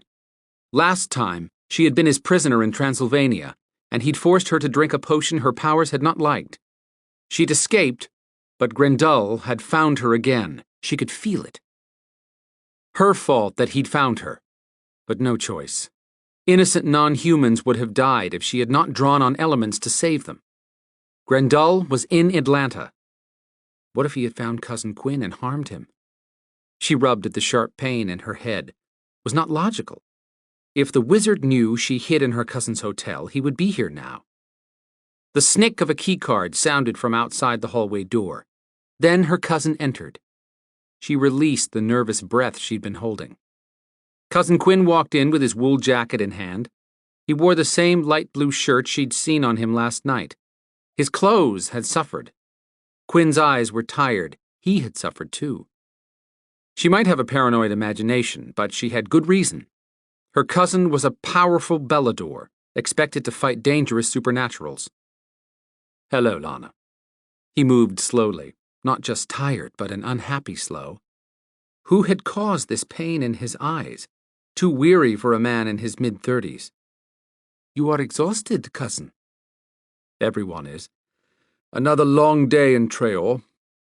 His gaze immediately assessed the room where magazines were piled on the sofa and the remote sat next to her leg. Did you stay in? Yes. All day? I am 18. We are lazy at this age. Enjoy movies. And boys. She hoped that sounded like a careless teenager, something she'd never had the luxury to be. Quinn dropped onto the sofa, pushing aside her things.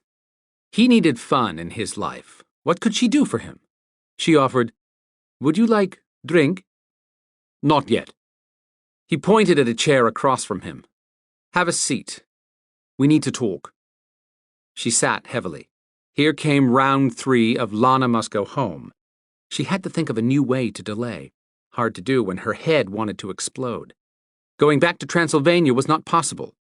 Grendel would have someone there watching for her return. Scrubbing a hand over his face, her cousin leaned back, his arms outstretched over the back of the sofa, one finger tapping quietly. I tried to fix it for you to visit for a while, but I haven't heard anything, which I take to mean the time extension Viper gave you for remaining in this country is up at daylight. I see. Don't be hurt, Lana. Viper appreciates your help with the Svart trolls, but Viper still has to follow protocols for visitors with powers.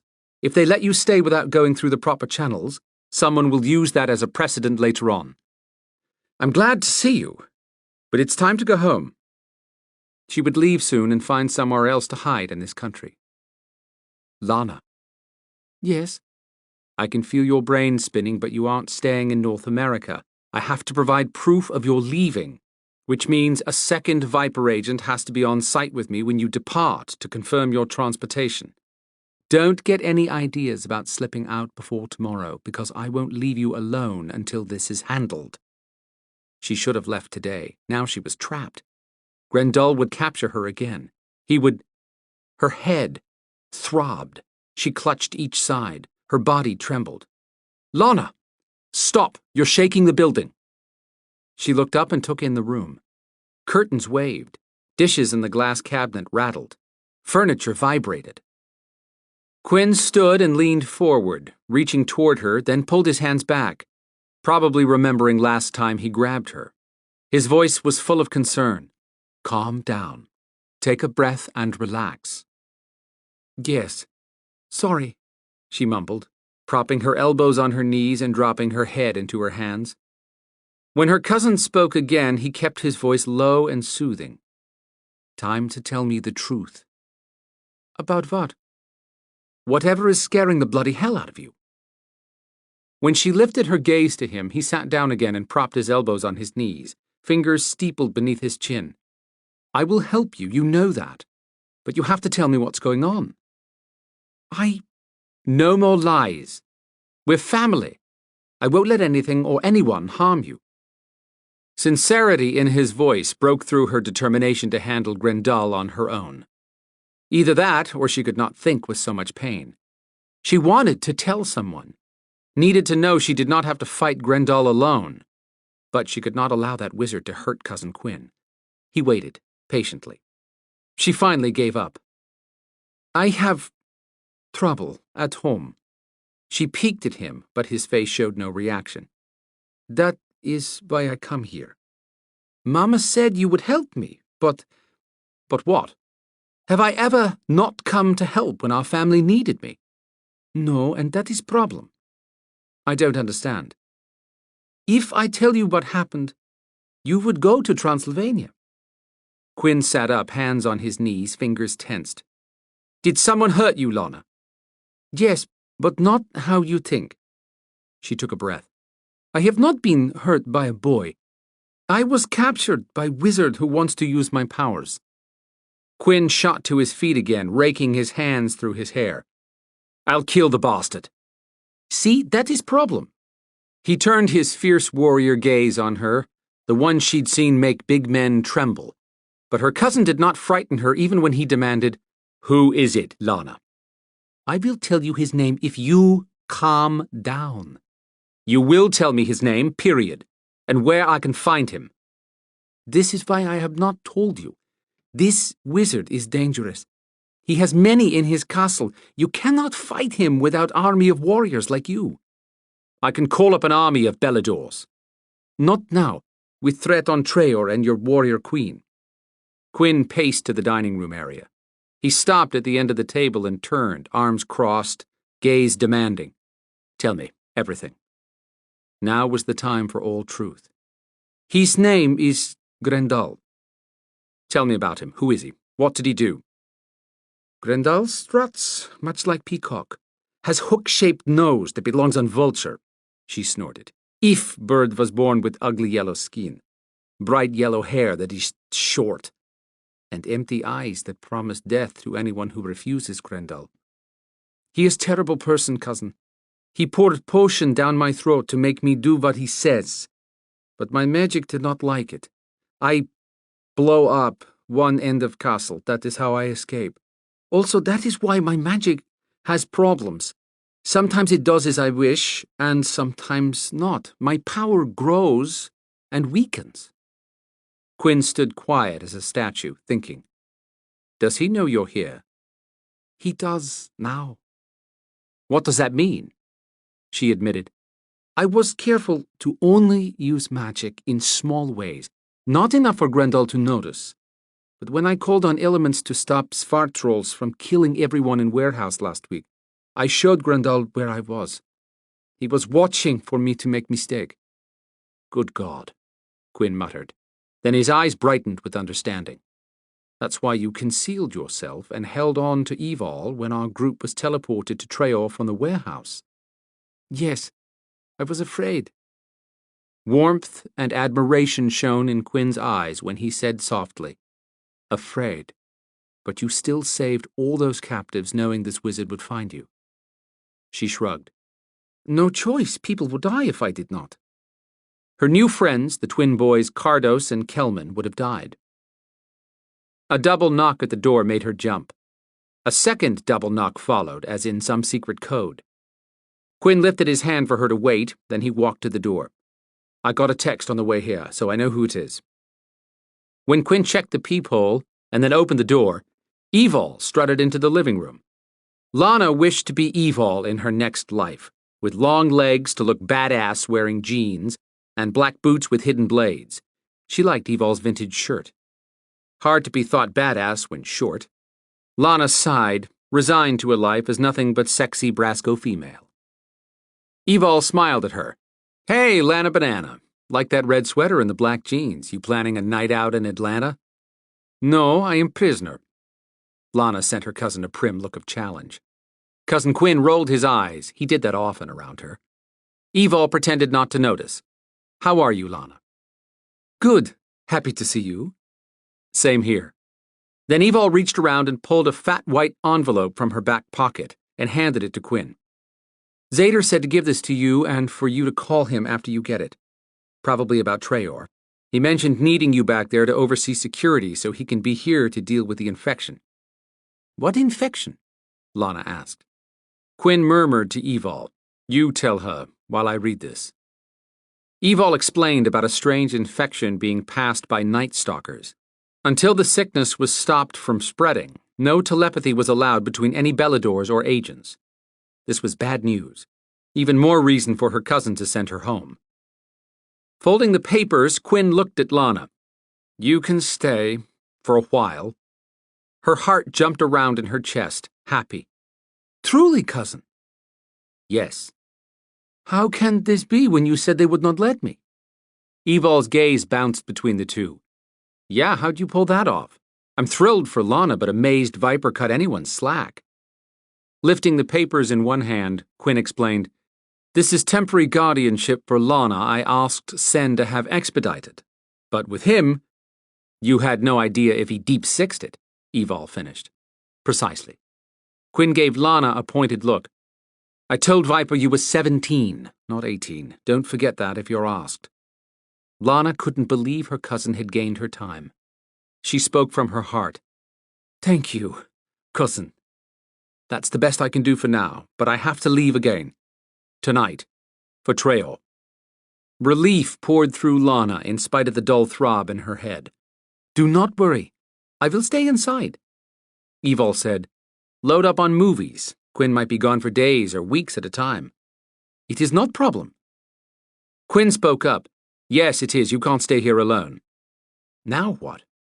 I have been good. No running around. You have, he admitted. But now that I know a dangerous wizard is hunting you. Stop there, Evol interrupted. A wizard is after her? Yes. Quinn explained to Evol, then swung his unbending tone back at Lana. As I was saying, I will not leave you here with that lunatic in the area. Evol gave Lana a sympathetic look. He's right.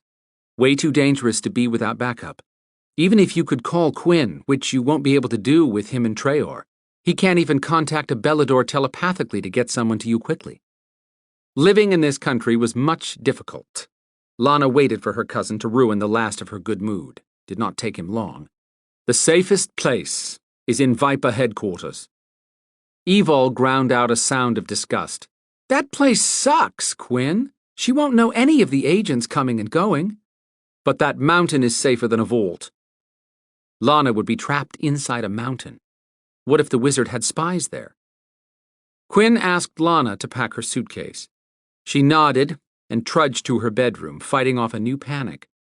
For all her relief over telling her cousin about Grendel, she was now terrified of being somewhere she could not escape if she needed to run. She glanced out the door, checking to see where Quinn and Evol were. They stood across the room, having a low but terse conversation.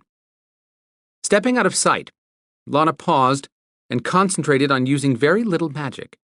This would be easier if she felt better. She whispered a spell and watched her hands for several seconds until they finally became translucent.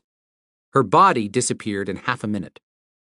Practice on one new skill was paying off. She could now cloak herself fully. But for how long? Uncloaking, she gathered clothes and stuffed them half-heartedly into her worn-out suitcase that did not belong in this fancy hotel. Quinn appeared in the doorway. Are you packed? Yes. She would have to find a way to escape her cousin before they got to the mountain, where she would have no transportation back. She had tried teleporting twice, but had not moved more than 10 feet. She had been sick afterward. Evol stepped into view. You're going with me.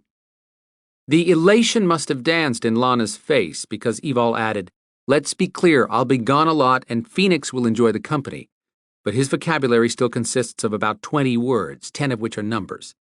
Sure you wouldn't rather go to Viper headquarters? Definitely not there. I am sure. Thank you. Quinn offered, I'll have my car brought round.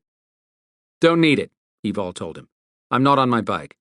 I've got an expedition from headquarters warded against anyone either trying to bypass the security or drive it. Why did you take a truck? Evol hesitated to answer and did not look at Quinn when she shrugged. Figured I could at least scout around town during the day to keep an eye out for anything that looked suspicious. Might not help Zader with this infection, but you never know. Quinn gave Lana one last order. Do not use your cloaking ability to slip away from Evol, or I will take you to Viper headquarters. He leaned down, adding, I want your word. Lana's heart dropped. She could not give her word, then break it. She nodded. I give my word. Snapping her fingers and sounding more on edge than usual, Evol said, Let's go, and don't blame me when you get bored. I will be fine. Lana would not stay with Evol long enough to become bored. With Grendel in the city, she could not afford to be locked inside anywhere, not even with Evol. But now that she had given her word that she would not cloak herself to escape Evol, Lana would have to use teleporting and hope she landed safely, not inside a solid concrete wall. Chapter 16. What kind of idiot got cornered into babysitting a teenage girl with the power to call up a thunderstorm? Inside a building. Me, obviously. Evol cut across the luxurious lobby of Quinn's five-star hotel, with Lana close on her heels. At least Lana had better be. A quick over-the-shoulder glance confirmed Lana kept pace, dragging her beat-up suitcase. Head bent down, Lana's black-tipped blonde curls drooped as much as her slumped shoulders. Now Evol felt bad about being perturbed that she'd gotten stuck with Lana. It wasn't that she didn't like the girl. She did. But timing couldn't be worse with the Achilles Beast Championship coming up in 24 hours. And that was only if she managed to convince Storm to help Zader hunt down the source of the infection, so Evol could slide out of Atlanta without Storm noticing. "How was Storm?" Lana asked. "Was?" Evol slowed to let her catch up. "He is fine. I think he's healed completely." "That is not question. How was date with Storm?" Oh.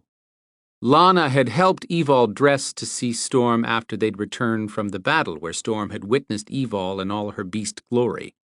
Not one of her more feminine moments.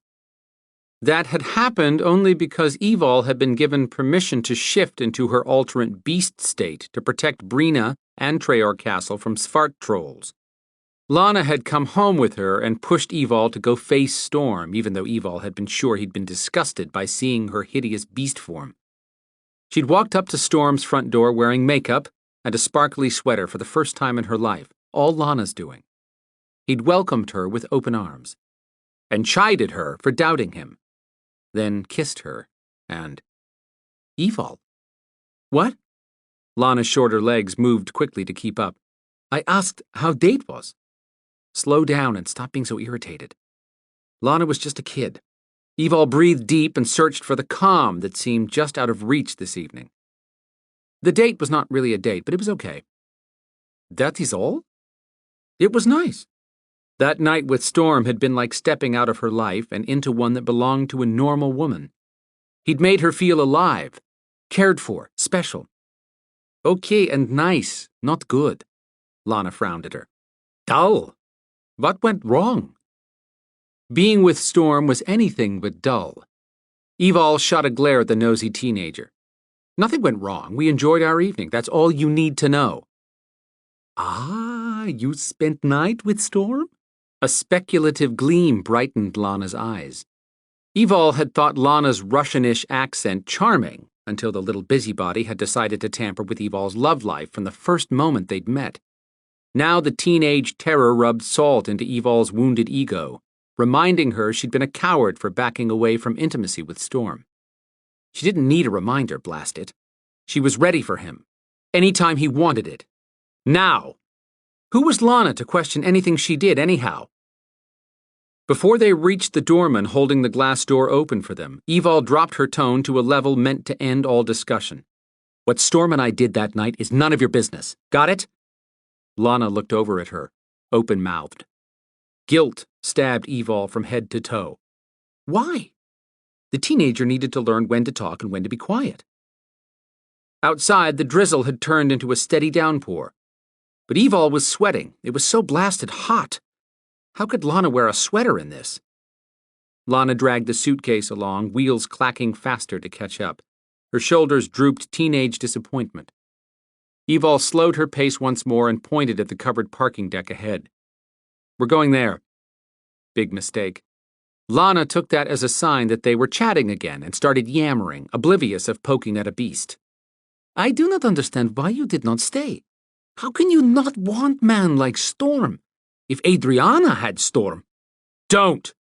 Fury rocked through Evol so sharply that she couldn't get another word out. Her body burned with the urge to strike out. Just hearing Adriana's and Storm's names in the same breath spiked her anger off the charts. Gorgeous Adriana would never turn down what Storm offered. Muscles rippled beneath Evol's shirt sleeves and along the sides of her jeans. She shuddered and slowed her pace, clenched her hands together. Imogenia had said the person wearing the bone could not shift.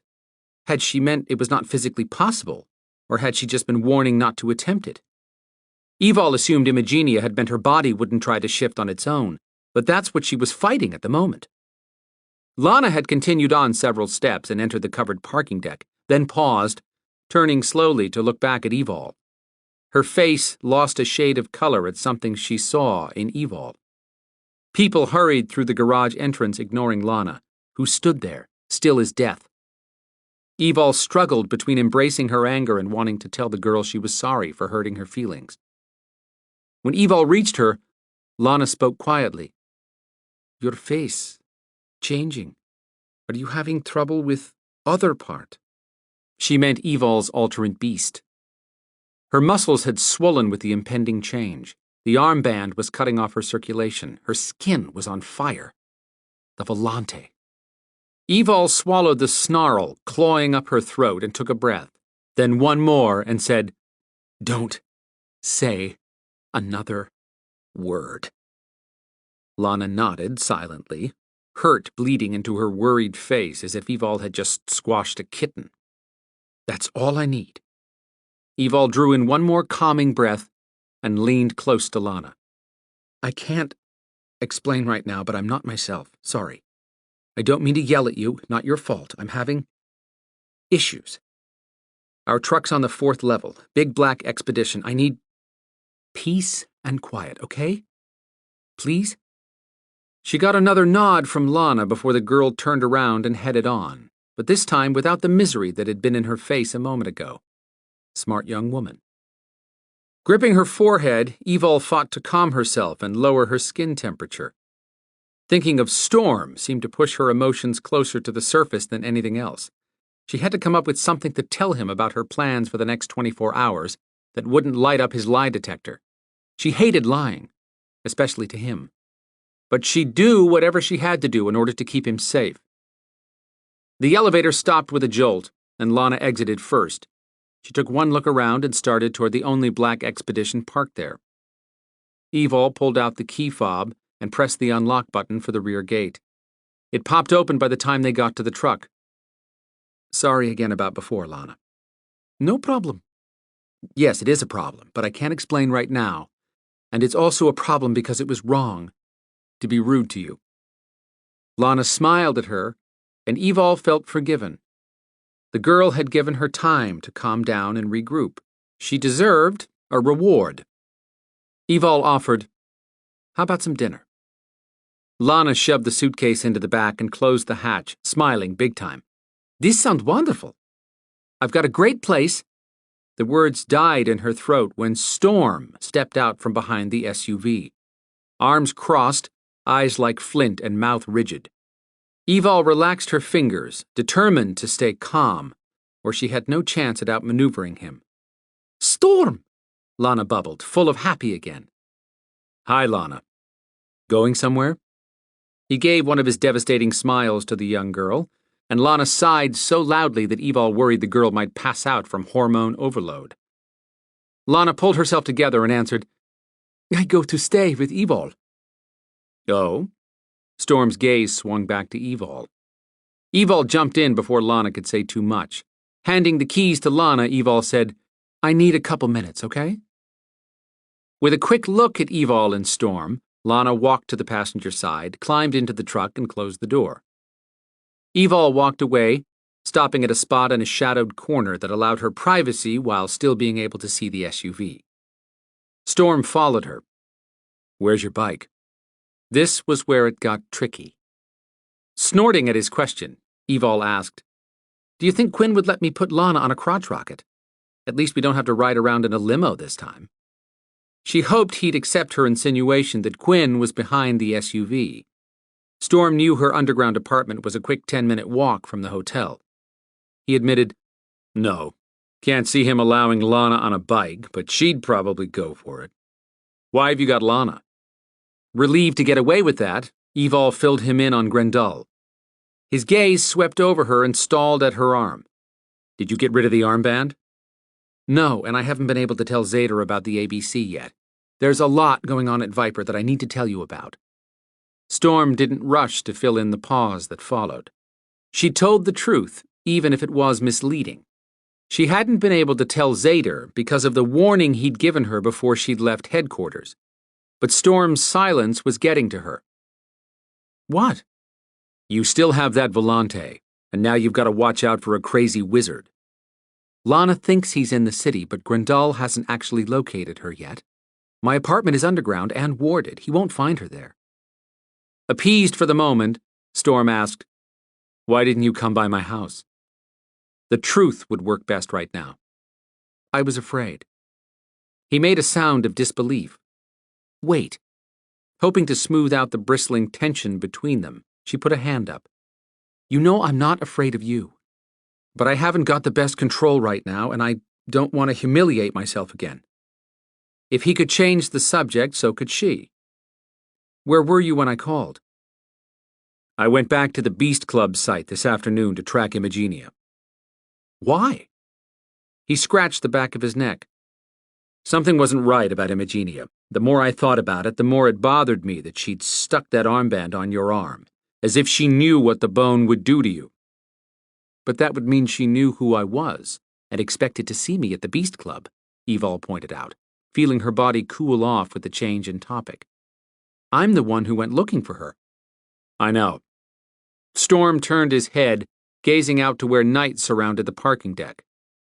But, I don't know, something's off about all of this. Did you find out anything else?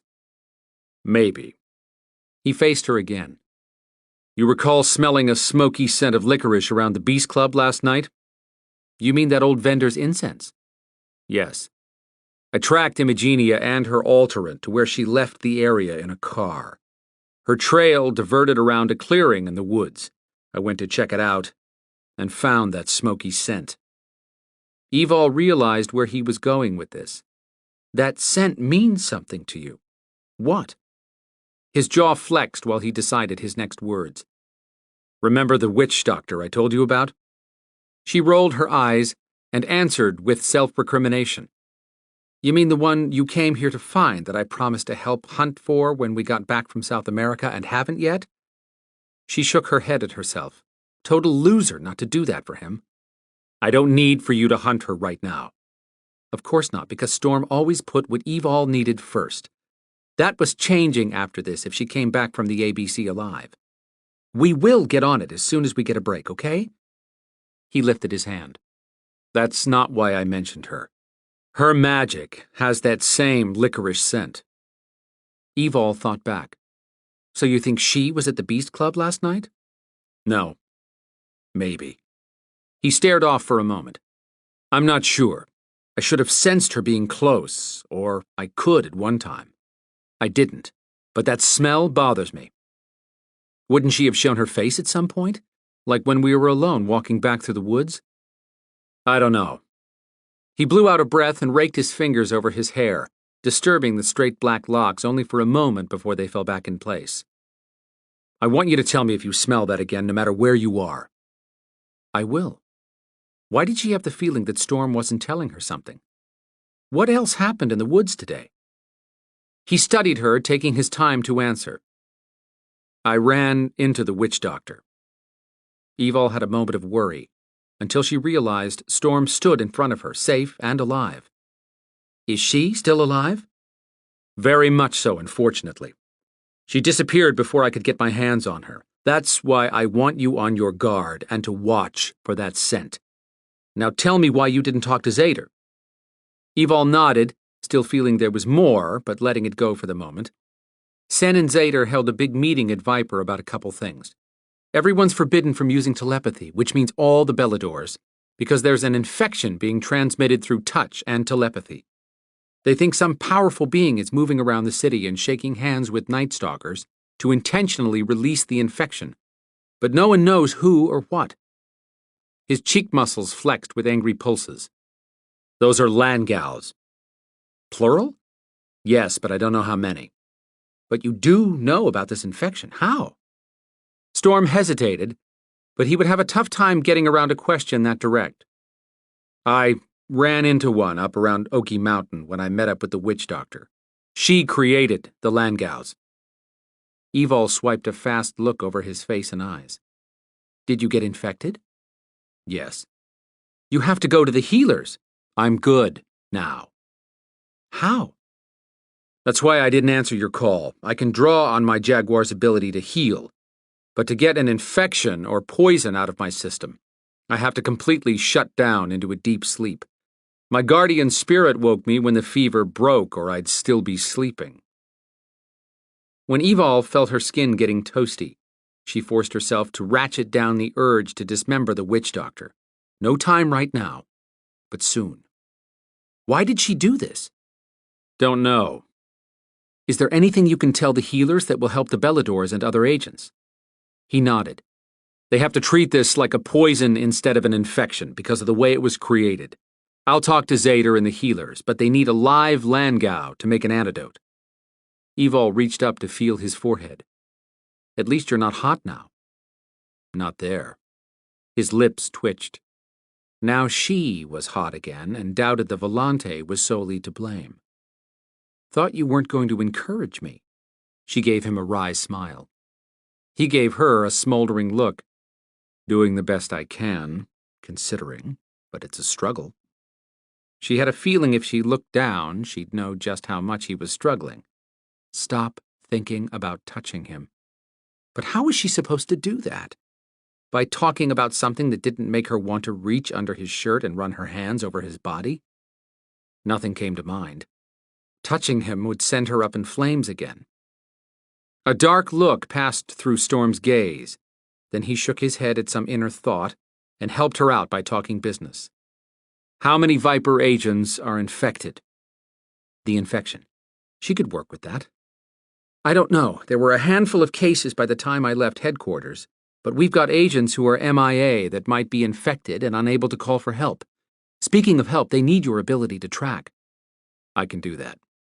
That's great, but I have a message for you from Sen. Oh. Lots of disdain in that one word.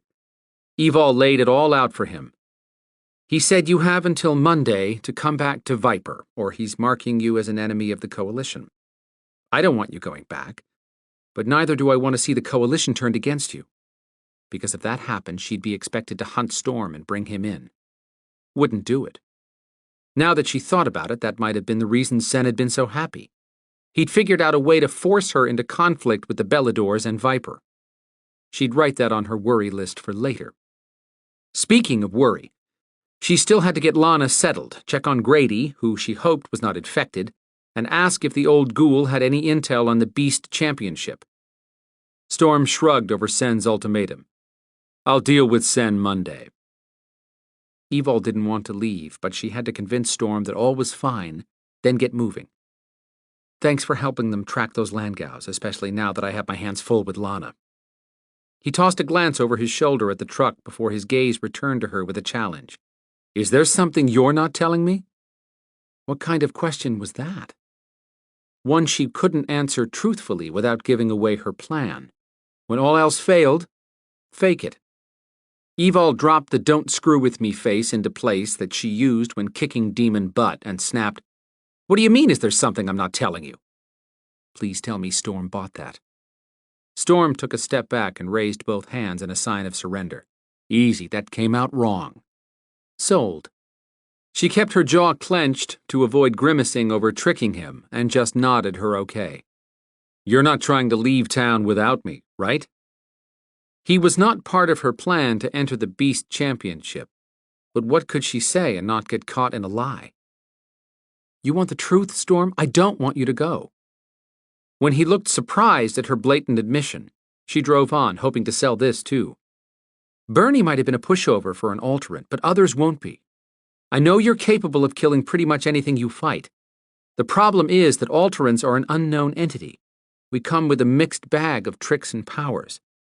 I have my own mixed bag of powers. Thick-headed man. She wanted to beat some sense into him. I know, I saw you rip the head off a demonic troll, but you knew what you were up against. At the Achilles Beast Championship, you would face alterants with no learning curve in your favor, because I doubt any two of them will be exactly the same. One bad injury, and you'll be at the mercy of the next fighter. An alterant has tremendous recovery ability in beast state. She put her hands up to each side of his face. Please, don't make me watch you get bloodied. A growl started deep inside Storm, rumbling up through his chest. His shoulders tensed with unleashed frustration. I won't be the one getting bloody.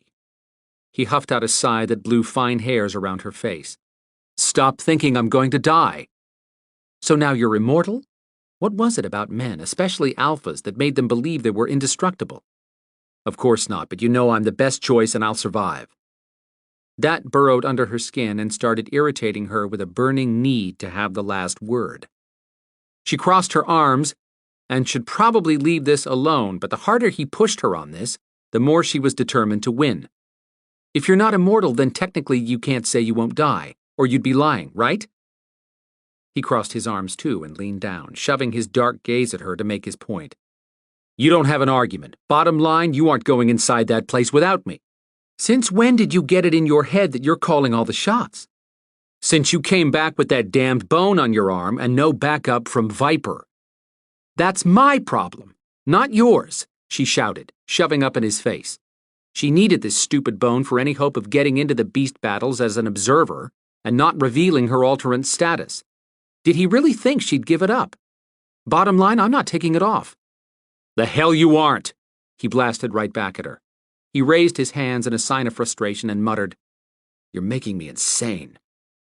She opened her mouth to give him another dose of her anger, and he grabbed her shoulders, crushing his mouth to hers.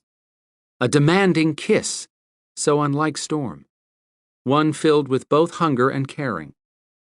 After a moment, he moved his hands to cup her face, holding her in place, easing the kiss until he took her on a ride through heaven with his mouth. Slowly, her anger simmered down, muscles relaxing under the onslaught of new nerves bursting to life. When his fingers smoothed over her face and down her arms, she dropped her forehead on his shoulder, content to just be for a moment in her life. She let out an earthy sigh. He growled near her ear, gripping her shoulders again. He eased her away from him, cursing softly. We can't do this. Why? She blinked, trying to focus. You're blurry.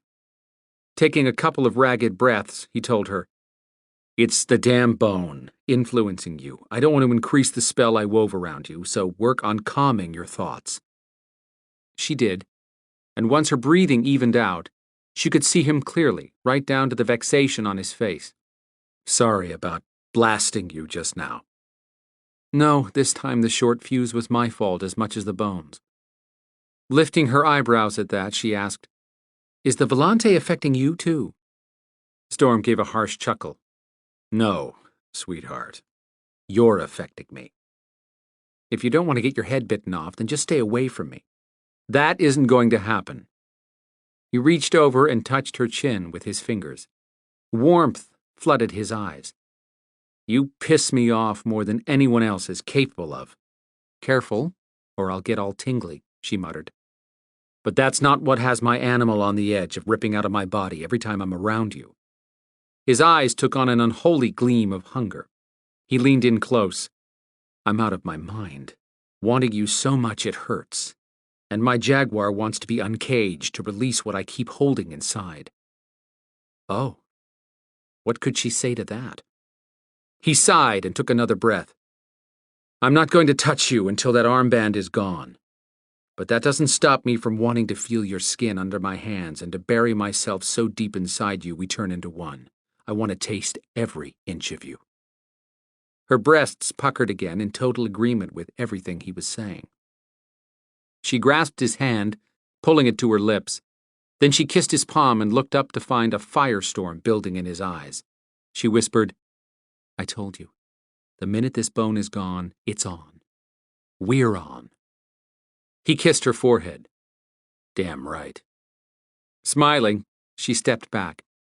Zader needs help now with this infection problem. And I hear you on the Beast Championship. Just give me some time to figure out what I need to do, okay? I'll have my SUV warded against the sun. You have to leave no later than 4 tomorrow to reach Cumberland Island in time for me to register to fight.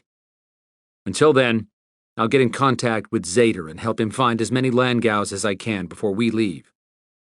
To avoid getting into that conversation with him again, she shifted the topic a little. I have yet to find out exactly how to get from St. Mary's to Cumberland Island.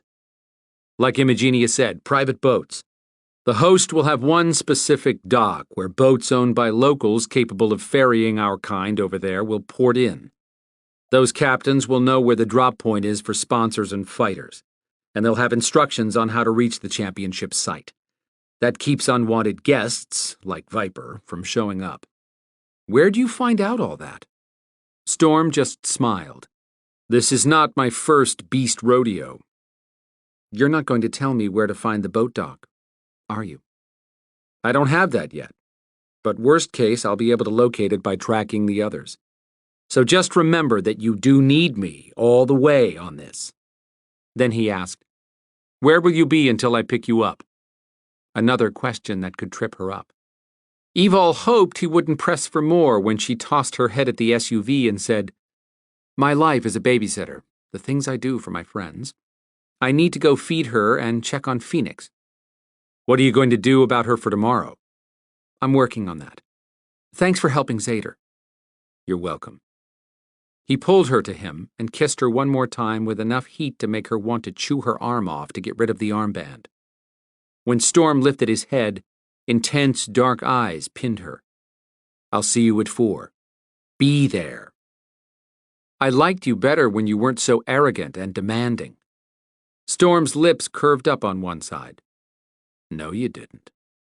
He kissed her once more and strolled away, disappearing into the stairwell. She'd be halfway to St. Mary's by the time the clock struck 4 tomorrow afternoon, and inside the Achilles Beast Championship before Storm could catch up to her on Cumberland Island. Would that kiss be their last? Chapter 17. Where was Grady? Evol made another hike around Grady Hospital in downtown Atlanta, searching in every direction for the old ghoul, who could normally be found here at midnight. She refused to believe he'd shaken hands with a Landgau. It wasn't as though he would die. He was already dead. But she didn't want him caught in some torturous half-state. She slowed along the quiet back street that separated the hospital from the interstate humming with light traffic. When'd you start playing Secret Service agent and driving big black SUVs? The deep voice boomed so close behind her that she flinched, then whipped around. Cool air brushing her skin dropped another 10 degrees with the presence of her favorite pain-in-the-butt night stalker. Grady's translucent form almost took shape, faded, then came back as a thin old man with skin the color of brewed coffee. A week's growth of whiskers stubbled his bony jaw that generally had a stubborn kick to it. He wore his usual red and black plaid shirt, short sleeves regardless of the season, and loose pants that might have been his Sunday best at one time. Ghouls didn't suffer wardrobe dilemmas. She cocked her head at him. Where have you been hiding, you old goat? Where's my bag? His eyebrows waggled over warm eyes full of teasing. She'd normally have a McHappy sack of hamburger, fries, and water to drink. But Grady could be a tough negotiator when it came to dealing intel. His idea of a happy sack included a fifth of Old Forester. I brought your favorite. At that, his keen eyes focused on the bag she gripped, and he wiped his mouth with his hand, alcoholic hunger glazing his eyes. What do you want? Any other time she'd indulge him and negotiate, but she couldn't shake with Grady, even if he swore he hadn't touched a Landgau. She'd broken rules for the old ghoul once and shaken longer than allowed so that he could see his granddaughter get married. That had resulted in his being able to take corporeal form on his own sometimes, and for extended periods. Seeing him translucent now stirred her pot of worry. Can you take solid form? Nah. Did it too much yesterday and ain't been able to turn solid since. Just zoned out. Maybe that meant he hadn't been infected. So you haven't shaken hands with anyone? No, sirree. I'm what you'd call primed and ready. I'll give you a deal. He stuck out his hand. Shake, and you get 3 questions. Kinda like a genie, but you have the bottle. He grinned at his pun. Can't, Grady. His face fell. Why not? There's an infection going around. Night Stalkers have been catching it and passing it along. Viper has ordered no contact with Night Stalkers until they get it contained. Are you kidding me? He scowled and stomped around, silent stomping. I'm sorry, I'll leave the bottle hidden for you, but I need information. Nuh-uh. Not giving up a word without a handshake. He could be ornerier than a junkyard dog. This is important, Grady. So is getting my handshake.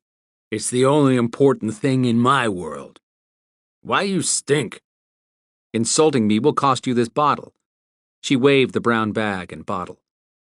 He jutted out his chin with his meanest look. You trying to make me mad? No, I'm trying to get some help. How come you got a dead smell about you? Now she understood.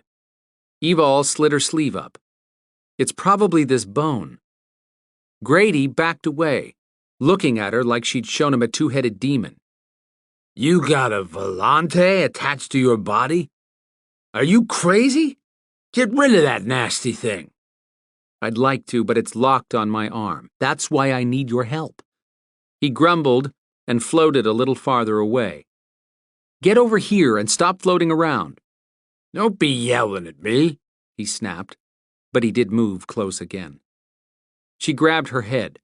Sorry, I can't help it. This stupid bone takes whatever I'm feeling and amplifies that emotion or desire. Then you better stay away from that engine. I seen the way you've been looking at him. She locked her jaw to keep from telling Grady again not to call Storm an engine or remind him that her relationships were none of his nosy business. When she could talk without shouting, she asked, Do you know anything about the Achilles Beast Championship? His eyes went to the bracelet around her arm. Nah. This was a waste of time. Guess you can't help with the infection either. That I can help with. Really? How?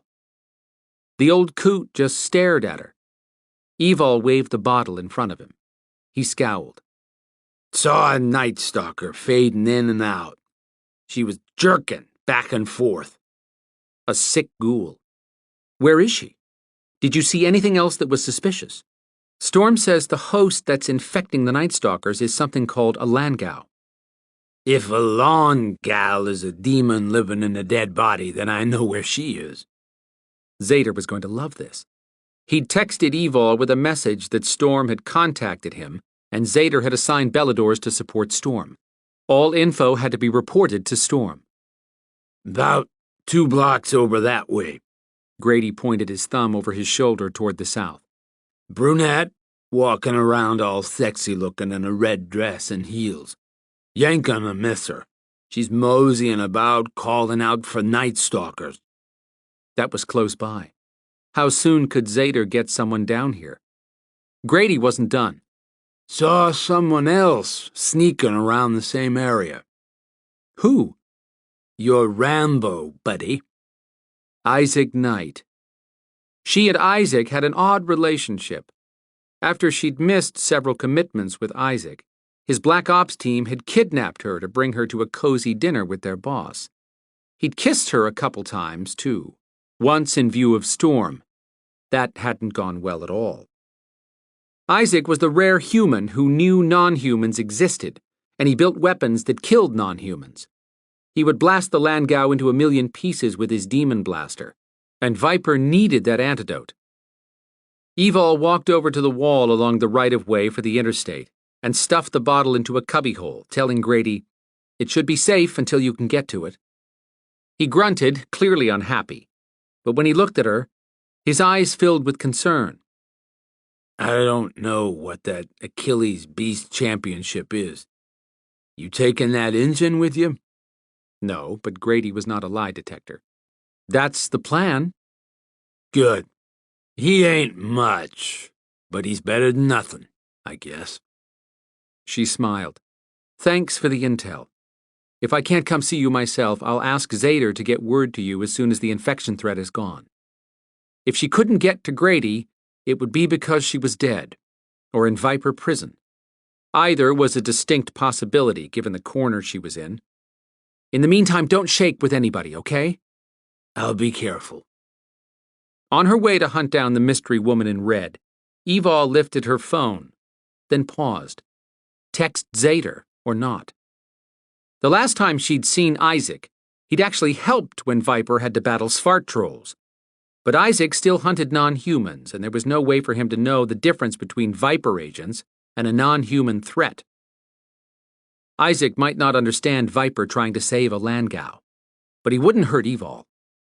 She'd check it out first, then contact Zader.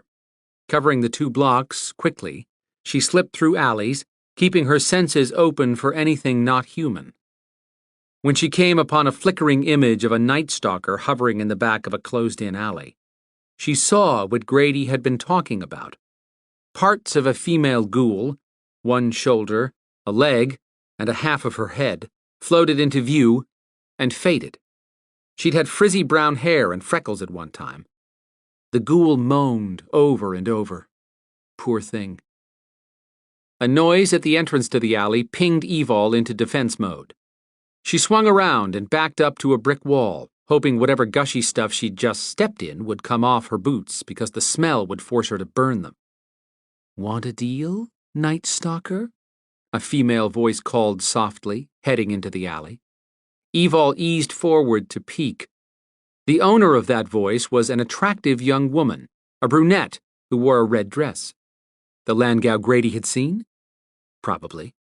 The infected Night Stalker started moaning louder and floating toward the Landgau, which meant the ghoul was getting close to Evol. Could the sick ghoul infect her? Screw it. Time to text Zader and call in reinforcements, because Isaac wasn't— Boom! Light exploded all around the Landgau as it jerked from being hit. Eyes sank into her head, and her fingers spouted 3-inch claws that curled. Her body sucked into itself and vaporized. The female Night Stalker floated back and up, disappearing into a broken window. Evol leaned back against the wall, anger bolting up her backbone. That had to be Isaac. She wanted to rip his head off, literally grab that thick skull and use it for a basketball. True friends are hard to find and should be appreciated. A woman's voice whispered through Evol's mind. Not telepathy. This voice had been popping in at all hours, day or night, and at the most inconvenient times. Evol would like to know who the voice belonged to and why she shared her sometimes unwelcome nuggets of wisdom. Just build a fence around my life and call it a supernatural wildlife preserve. Evol heard Isaac's last 2 steps before his weapon came into view. "It's me, Evol." He stepped in front of her and lowered his mega demon blaster, letting it swing from a nylon cord attached to his vest. Black cargo pants and long-sleeved black shirt beneath a loaded Molly vest. "Hey, sugar. Why were you hiding in there? You might have gotten hit by flying demon parts." His blue eyes danced with mirth. He was big all over, reminded her of a Mack truck dressed up to be a sexy man. Evol pushed off the wall. She flexed her hands, working to hold on to her control. "I wasn't hiding. Did you have to do that? I needed those demon parts." "Why?" "Saw that thing shake hands with a ghoul, then the ghoul freaked out." "That thing in the red dress was a Landgau. We don't know how many are in the city, but they're spreading an infection." "Then you should thank me, not complain." "I would, but Viper needed that one. We have sick agents and need to capture at least one for the healer so they can create an antidote." "Oops, my bad." He didn't sound the least bit repentant, but he'd only recently decided to allow some non-humans to live. There was a time when Isaac hadn't known Viper existed and thought all non-humans were a threat to humans. He had pointed a weapon at her once with intent, but they'd gotten past that. She just wasn't sure where they stood now because of that last kiss he'd given her. Which reminded her. "Meant to get your demon blaster back to you." "No rush." He smiled during the pause. "Bring it when you come to dinner." He stepped up close and ran his knuckle over her cheek. His sandalwood cologne blended nicely with his natural male scent, especially when he was warmed up. Heat rushed into her cheeks and down her neck, into her body. Energy sizzled between them even though he was all human, all male. But he wasn't Storm, who would go all alpha right now if he saw how close Isaac was to her. In fact, Storm had agreed not to harm Isaac as long as Isaac kept his hands off her, which he wasn't doing. She opened her mouth to ask him to stop, and Isaac's finger touched her lips, stalling the words. Evol, Queen of Avoidance. She wasn't sure what to say, but she could not let him think they were going anywhere with this strange chemistry between them. He leaned down to kiss her. She jumped back, bumping into the wall. He propped his hands on his weapon in a casual pose. Something you want to tell me? Yes, but you aren't going to like it. I'm involved. With someone. Isaac said nothing for a moment. How involved? She lived on the edge every minute right now, waiting to meet Storm in the bedroom. Too much information. Very. What about our dinner? She'd given her word to his mom for dinner, which had morphed into a commitment to Isaac when he'd helped out with fighting the Svart trolls and hadn't killed any of her non-human friends. Plus, Evol owed Isaac's mother, Kit, for keeping Cardos and Kelman after they'd been saved from the Svarts. Kit had offered to care for them until Evol could pick up the twins, so the boys didn't have to live on the streets. Evol's debt just kept climbing. I'll come to dinner, but I need a little time. I'm busy. Isaac was giving her the silent treatment. Look, Isaac, I appreciate everything you and Kit have done to help with the weapon and the twins. I do. But I would not be honest with you if I kissed you right now. He nodded, and she felt relief flood her muscles. If you find another Landgau, will you please call Zader? She got another nod. This was going better than she'd have thought a moment ago. Then Isaac stepped close to her and sent her blood pressure soaring when he lowered his lips next to her ear. He whispered with total confidence, I'm not afraid of competition. I'll see you for dinner. And I'll be around in the meantime. Then he sauntered out of the alley. And she had to report this incident to Storm. Chapter 18. I compel you to... Kazira's stomach muscles clenched as she anticipated Flavin's next words. Why was she dragging this out? Just say it. Then Kazira could start working on a way around the compulsion spell. Cathbad had been right about one thing. Kazira couldn't protect anyone while sitting in a dungeon, but he was a fool to think she'd put her life on the line for him or Flavin. If Kazira led the Alterans, then she would be the first to reach the river of immortality flowing beneath Treor. Perched on her throne, Queen Flavin tapped a long black-lacquered nail studded with diamonds against her cheek. Amusement danced in her coal-outlined eyes.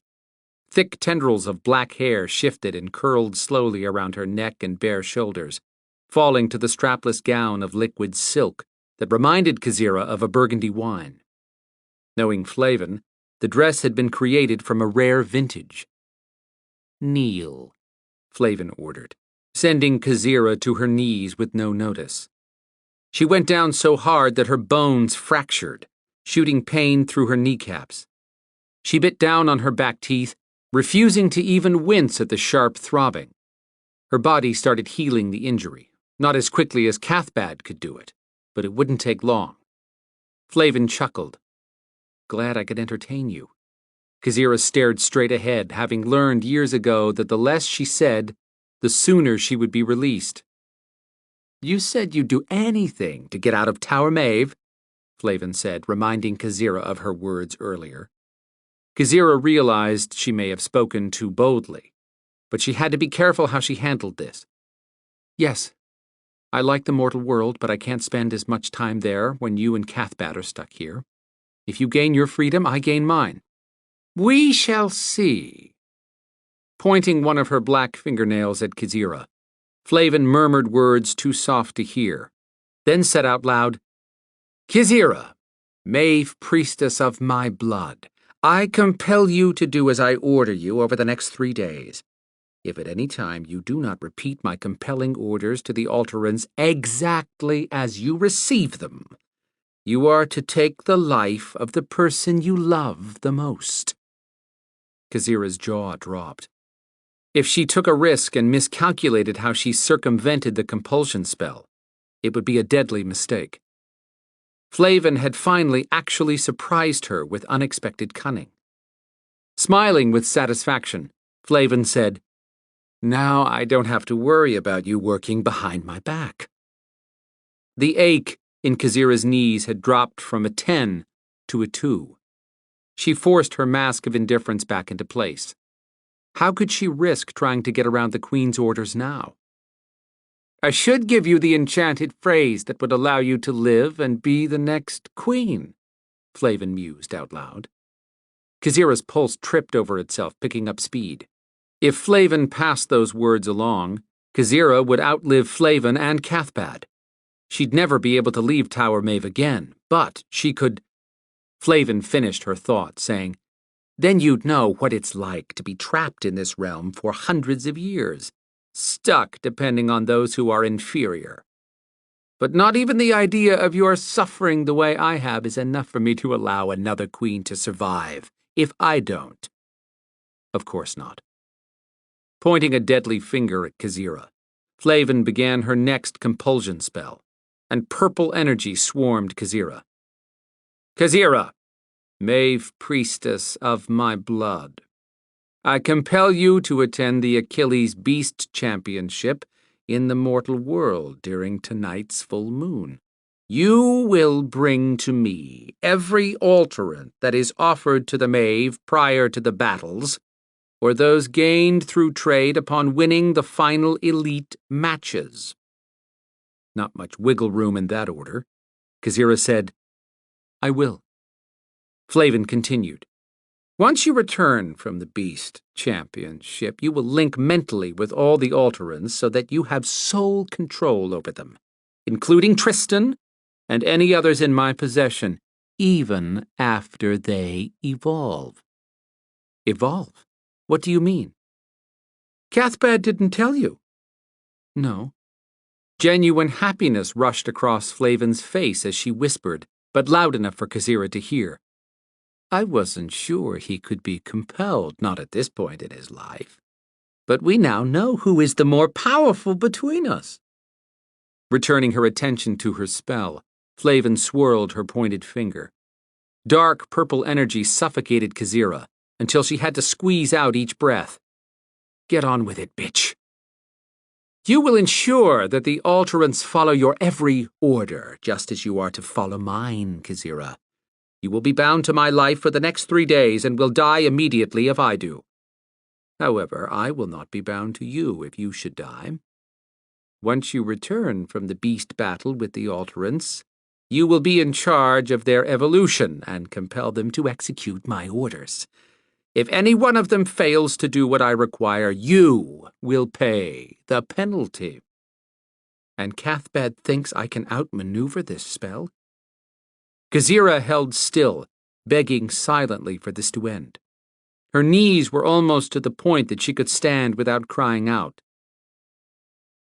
"The minute the alterants invade Traor and kill Brina, you will bring me water from the river beneath Traor without touching or drinking that water.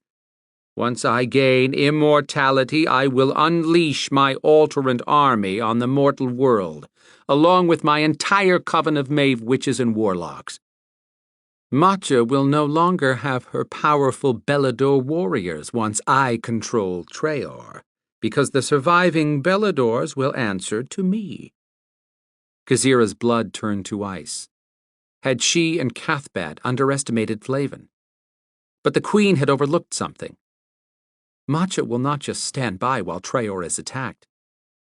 "You think I've underestimated her? Think again. I've been prepared to deal with her all along." What could Flavin possibly have in mind to prevent Matcha from interfering? Or was Flavin so insane she actually believed she would win no matter what? Kazira had a sick feeling that Flavin had one trick up her sleeve that even Cathbad knew nothing about. Chapter 19. Evol parked in the underground level of Nicole's apartment building in Avondale Estates on the east side of Atlanta. Nicole had been her only girlfriend since Evol first came to Atlanta. She trusted Nicole as much as she trusted Zader and Quinn. And Storm. Lana climbed out of the passenger side. She'd been happy with the late dinner and chatty at the apartment, playing with Phoenix for hours. But she wasn't chatty or happy now. She wouldn't look at Evol either. Evol opened the rear passenger door with her kinetics, and Phoenix leaped out, floating to the ground. Seeing a couple walking over to the access elevator, she cut her eyes back and forth. Keeping her voice down, she warned Phoenix, "No flying until we get inside, okay?" He sighed and turned big orange eyes on her. "Sorry." She smiled. "It's okay, baby." His gap-toothed grin with a two-fang overbite tickled her heart. She loved her sweet gargoyle. He stood 2 feet tall and wore his favorite T-shirt that read, "Evil 2" right above his pot belly. Thankfully, with people either sleeping in or already gone to early morning activities like church, there was little traffic in the private parking space beneath Nicole's building, a remodeled warehouse. Lana retrieved her suitcase from the rear of the SUV, and Evol snagged a tote bag loaded with lug nuts. She grabbed Phoenix's pudgy 3-fingered hand and gave it a gentle squeeze. "Don't forget to play robot if anyone sees you." "I know." Phoenix sounded exasperated over being reminded, but he did tend to have a short memory on some things. One look at Lana, and Evol suffered a new wave of guilt. "You're going to love Nicole, and it won't be for more than a couple of days, tops." Lana gave her a weak smile. "I understand." No, she didn't. But Evol couldn't tell anyone what she was going to do when she left. No one at Viper could know. And Lana talked too much. Plus, she had a bad habit of sticking her nose where it didn't belong. Better to keep her out of the loop on this one. "Let's go." Phoenix tugged at Evol's hand, then turned his smile on Lana. "Like Nicole." No one could resist Phoenix, not even Lana, who finally gave up and grinned at him. "I am sure I will." Evol managed to hustle her group into the elevator and up to Nicole's floor without incident. Sometimes the world turned in her favor. When Nicole's door opened, she rolled her wheelchair back out of the way to allow everyone to enter. With exotic brown eyes, slender nose, sculpted cheeks, and smooth mocha skin, she could smoke most models with her beauty, and she didn't have a vein bone in her body. Whoever she got those eyes from probably also gave her the straight, light brown hair that normally fell to her shoulders, but she twisted the locks up on her head today.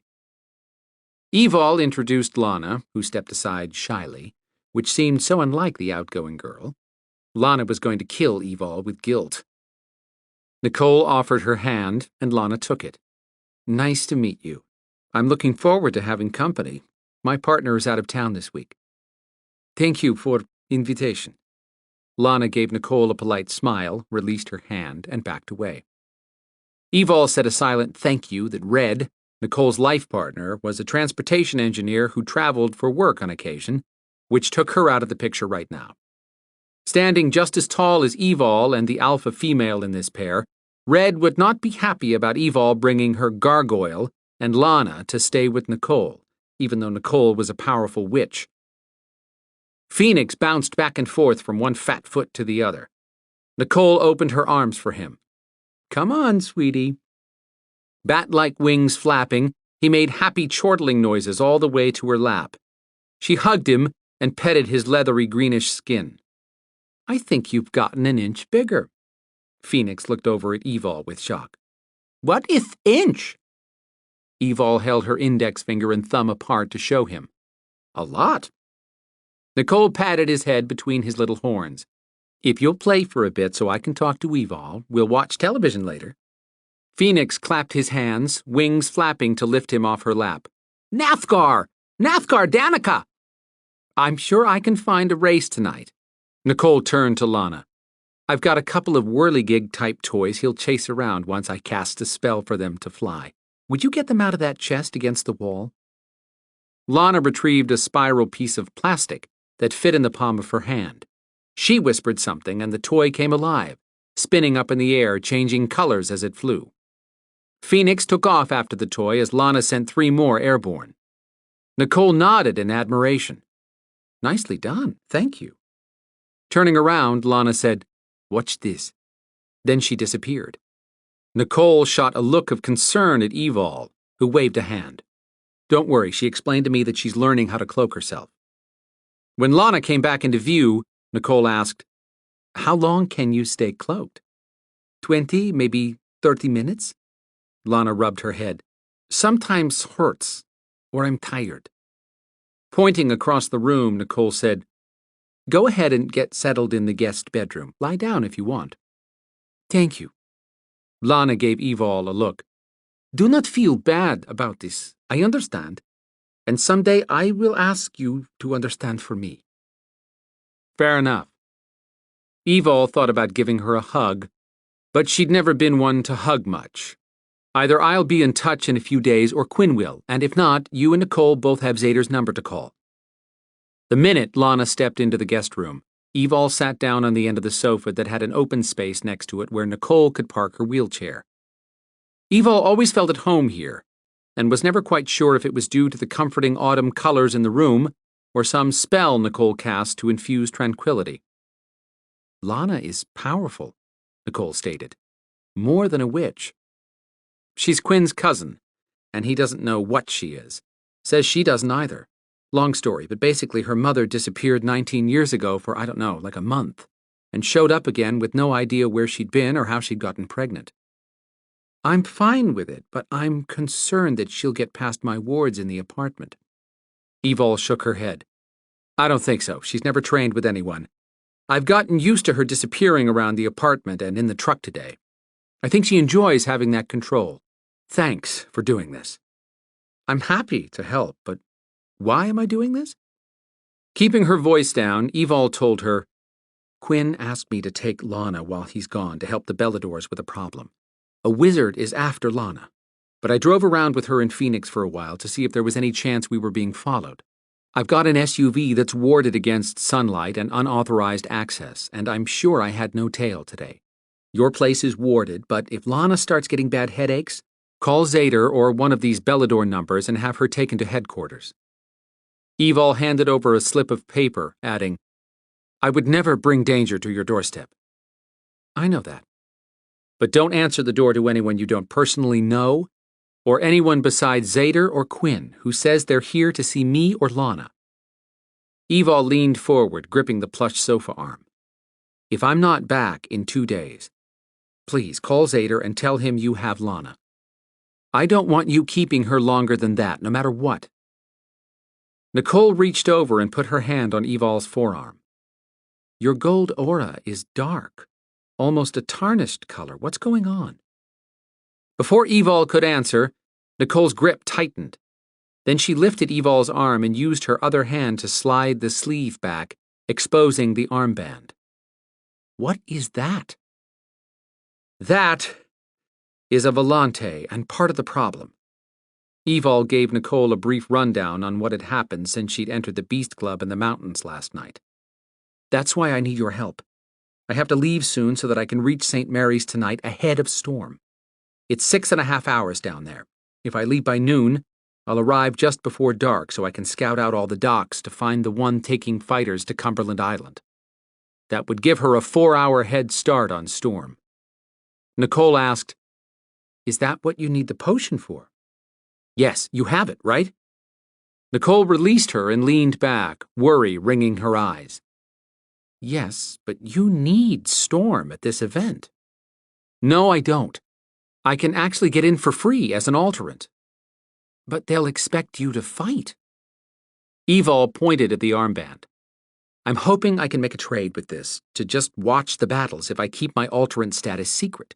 Once I get in, I'll find a way to get to Tristan and convince him to drink the potion. It's not a great plan, but it's the one I think will work." Nicole handed Evol a silver flask small enough to hide in her fisted hand. It had a sun and bird engraved on the side. "Thank you, Nicole." Nicole closed her eyes and leaned back. Her lips barely moved with silent words. In the past, Evol had seen Nicole use her skill at foretelling, and she waited for her friend to share what she saw. Finally, Nicole opened her eyes. I can't see what happens inside this event, but I feel that you can't go in there alone. Evol stood up. Thanks for the warning, but I can't tell Viper, and I'm not risking Storm's life. You should discuss it with him. There is no discussing anything with him when it comes to me. He's becoming as overprotective as Zader and Quinn, maybe worse. A knowing smile lifted Nicole's lips. So it's like that between the two of you? Yes. And no. Evol crossed her arms to keep from fidgeting. He's been so patient with me. I may have missed my window of opportunity with him, so to speak, because she might not make it back alive. Did you tell him about your past? Evol had never told anyone about that night, not even Nicole, Zader, or Quinn. But trying to keep something like that from Nicole was futile. No. But he's empathic, so like you, he has a pretty good idea that I'm screwed up when it comes to a relationship. I haven't spent much time with Storm, but that one time I was around him, I sensed the heart of a good man. Shaking her head, Evol swallowed her regret.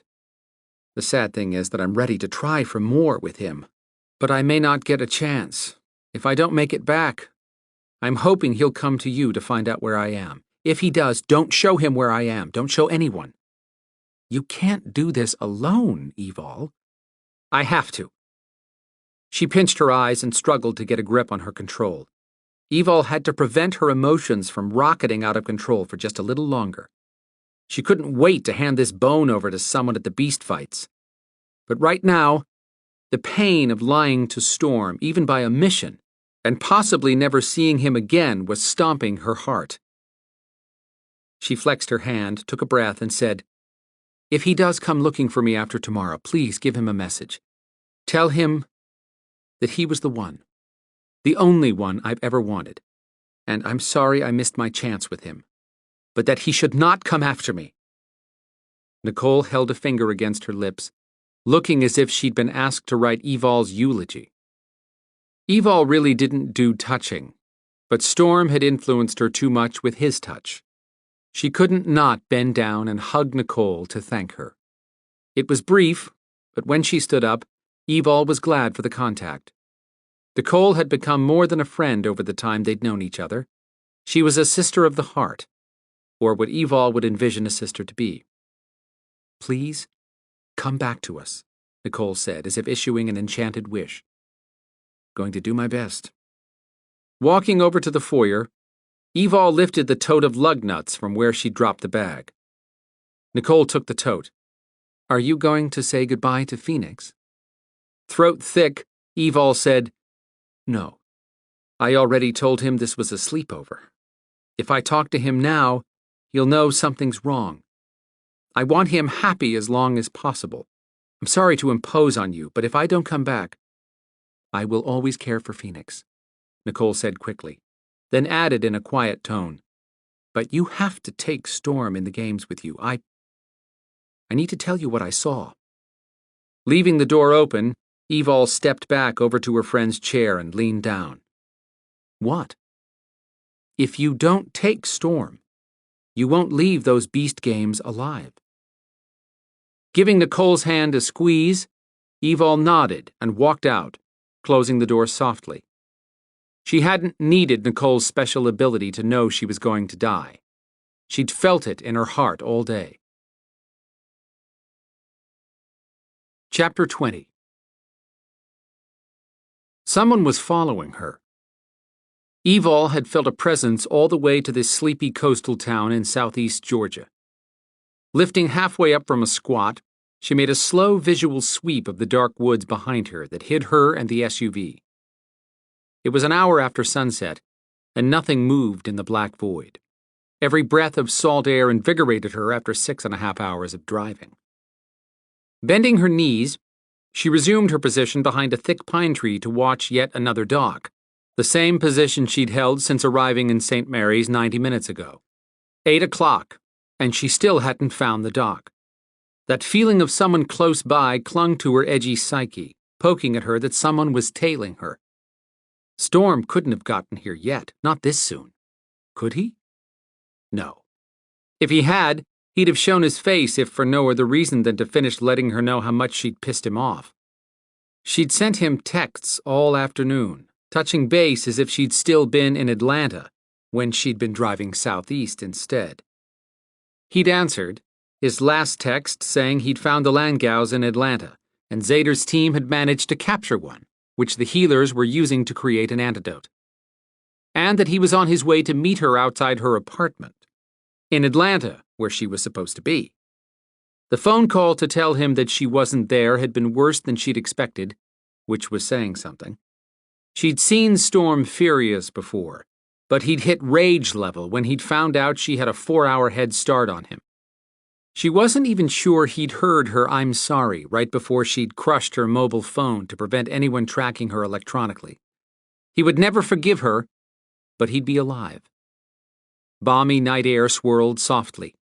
Please let this be the right public dock. She had to get on one of the private boats ferrying non-humans to Cumberland Island. The other boat docks had been too public for transporting beasts, and even though she could pass for a human visitor, she wouldn't trust Sen not to have someone watching for her at the public ferry. A high-end private tour bus pulled into the empty parking area between her and the water. 2 figures emerged. Hard to tell much about them from 100 feet away, but one walked as if he or she wore ankle cuffs. That pair moved toward the dock but stayed in the shadows. The docks on each side of the boat ramp were barely visible beneath single lights on tall poles. The figure in ankle cuffs shuffled up under the light, and Evol saw a tail dragging on the ground behind him. She let out a pent-up breath. This had to be the place. Headlights shone over the parking lot as a fairly new white convertible BMW 650i spun in to park, and a late-model silver Dodge pickup truck parked several car lengths away. A woman with long white hair and a shining gold mask emerged from the sports car. Imogenia had arrived. She tugged a chain, dragging along her alterant, Bernie, like an unwanted child. No sack covered his head. Doors snapped open and shut on the parked truck. One of the people who climbed out had to stand 7 feet tall, appeared to be male, and wore a collar that glowed neon red. If that giant was an alterant, how big would he be once he shifted? Imogenia called over to the guy who had to be the giant's sponsor. Alterant? Yes. Bernie whimpered, twisting a knot in Evol's stomach. Where's the boat? Imogenia asked everyone in general. Before anyone could answer, a troll emerged from the water, walking up the boat launch ramp. Water ran from his horned head and down his 10-foot-tall body that was covered in mud-matted hair. No one said a word as he thumped over to the light pole and lifted a hand with claws to wave between the light and the water. He did it twice, paused, then twice more. A boat motor rumbled as a sleek, 30-foot-long speedboat approached from the darkness beyond the launch ramps. The craft stayed only long enough for the new arrivals to board, then it slid away, disappearing into the night. She had to get on the next boat. But as she started to take a step toward the parking lot, a twig snapped behind her. Calling up her dagger from her boot to her hand as she turned, Evol whipped around, ready for the attack. Nothing there. What are you waiting for? Evol challenged. A better opportunity to attack me isn't going to happen. Nothing. No movement, no sound, just the sense that she was right. She didn't have time to bother with someone playing games. The island was maybe a half-hour away, but she had no idea how long it would take to find her way to the Beast Championship once she got off the boat. That ping of being watched kept bumping her. She opened her empathic senses and reached out toward the area of the last noise. Fear hit her first, then desperation. Could it just be a curious creature? But what kind? Backing out of the coverage, Evol warned, I won't harm you if you don't give me reason to. Just as she started to swing around, her gaze caught on her SUV where the rear hatch was open. Hadn't she locked that? She sent a gentle kinetic push and closed it, then locked the truck with her key fob and swung around. Heading for the dock, she'd made it halfway across the parking lot when the whomp whomp whomp of an arriving helicopter filled the air. It was coming in fast. Guess even wealthy sponsors had to travel to the island by the designated ferry, too. Wind blustered about as the helicopter landed. Then a man leaped out and headed her way with a stride that was both fluid and powerful. Her mouth gaped open. "How did you—" The brunt of Storm's fury reached her first. He headed for her, with his head down like a pissed-off bull. This was going to get ugly. She lifted the dagger, pointing the business end at him. "You can just go right back." He stopped with a couple of feet left between them, heaving deep breaths when she knew he wasn't winded. "You really thought I'd let you go there alone?" "Let me? It's not your choice." "You want to do this, then I'm fighting, not you. Besides, you need me to go in." Pointing to her arm, she said, "I don't need you. I can get in with the armband and not fight." She hoped. "You don't understand how these fights work, particularly this one, since it's all about alterance. You might know if you hadn't lied to me and waited for us to drive here together." She flinched at the "lied to me," but stood her ground. "I tried to tell you I didn't want you here." "And that makes coming here alone okay when you knew I wouldn't stand by and do nothing?" Her gaze drifted to where the helicopter sat with its blades turning slowly. "I'm sorry you did whatever you did to get here, and I know you're angry." "Angry? You think that's what this is all about?" He came straight for her until she had to whip her dagger out of the way or stab him. He yanked her into his arms so fast that she barely caught a breath before he kissed her. Not a sweet kiss, but one born of raging emotions, desire, hunger. More than all of it, she felt Storm's need. Nothing else would have gotten through to her as quickly as that. She needed him too, but not to fight. She shook, fighting the bone's influence. She'd been calm on the whole trip here, just have to hold on a little longer. Using kinetics, she let the blade slide down to her boot, then wrapped her arms around his neck. She loved kissing this man, had missed him every minute they'd been apart today, but this time, she wouldn't let the volante take over her emotions. She wanted Storm to know this time it was her kissing him. His strong arms banded her back, holding her tight against him for the long moments it took to ease the energy flowing between them. He finally broke the kiss and murmured, "I wasn't angry. I chartered a jet helicopter because I was terrified that you'd get inside the ABC before I could find you." He did all that in the last few hours? Who was this man that he could command a helicopter at the snap of his fingers? That didn't change her mind. "I won't take you in as my fighter." When she leaned back, Storm lifted his hands to hold her face between them. He kissed her softly on the lips, then said, "This is how it works. If you enter as an alterant with a sponsor, you have to fight. If you enter as an unsponsored alterant, you still have to fight. The only way you can get inside there without declaring yourself an alterant and shifting to fight in beast form is by being my sponsor." That was not going to happen. What if I want to use the bone to go in as an attendee just to watch? Those are usually by invitation only and sell out quickly. But that didn't mean they were all gone or that the host wouldn't be willing to trade for a volante, especially a finger bone. "You can be my sponsor." No. Even if I would agree, which isn't possible, I'd have to be willing to make a trade with the Maeve if you survived all 3 matches. Think I'm going to do that? And if you go in solo and fight, then you would have to deal with the Maeve. I can refuse to accept their offer. When he started to speak, she cut him off. "Can I refuse their offer?" He grumbled out some strange language she was pretty sure was a curse by its toxic sound. "Yes, you can. But you're not fighting." "Then I'll get in another way." "There is no other way. And you know I'd be in pain if I wasn't telling the truth. We might as well get moving and do this, because I'm not leaving here without you." Time was spinning out of her grasp. "Maybe I could—" He put a finger on her lips. "It's on. When we walk over to that dock, we're back to sponsor and fighter.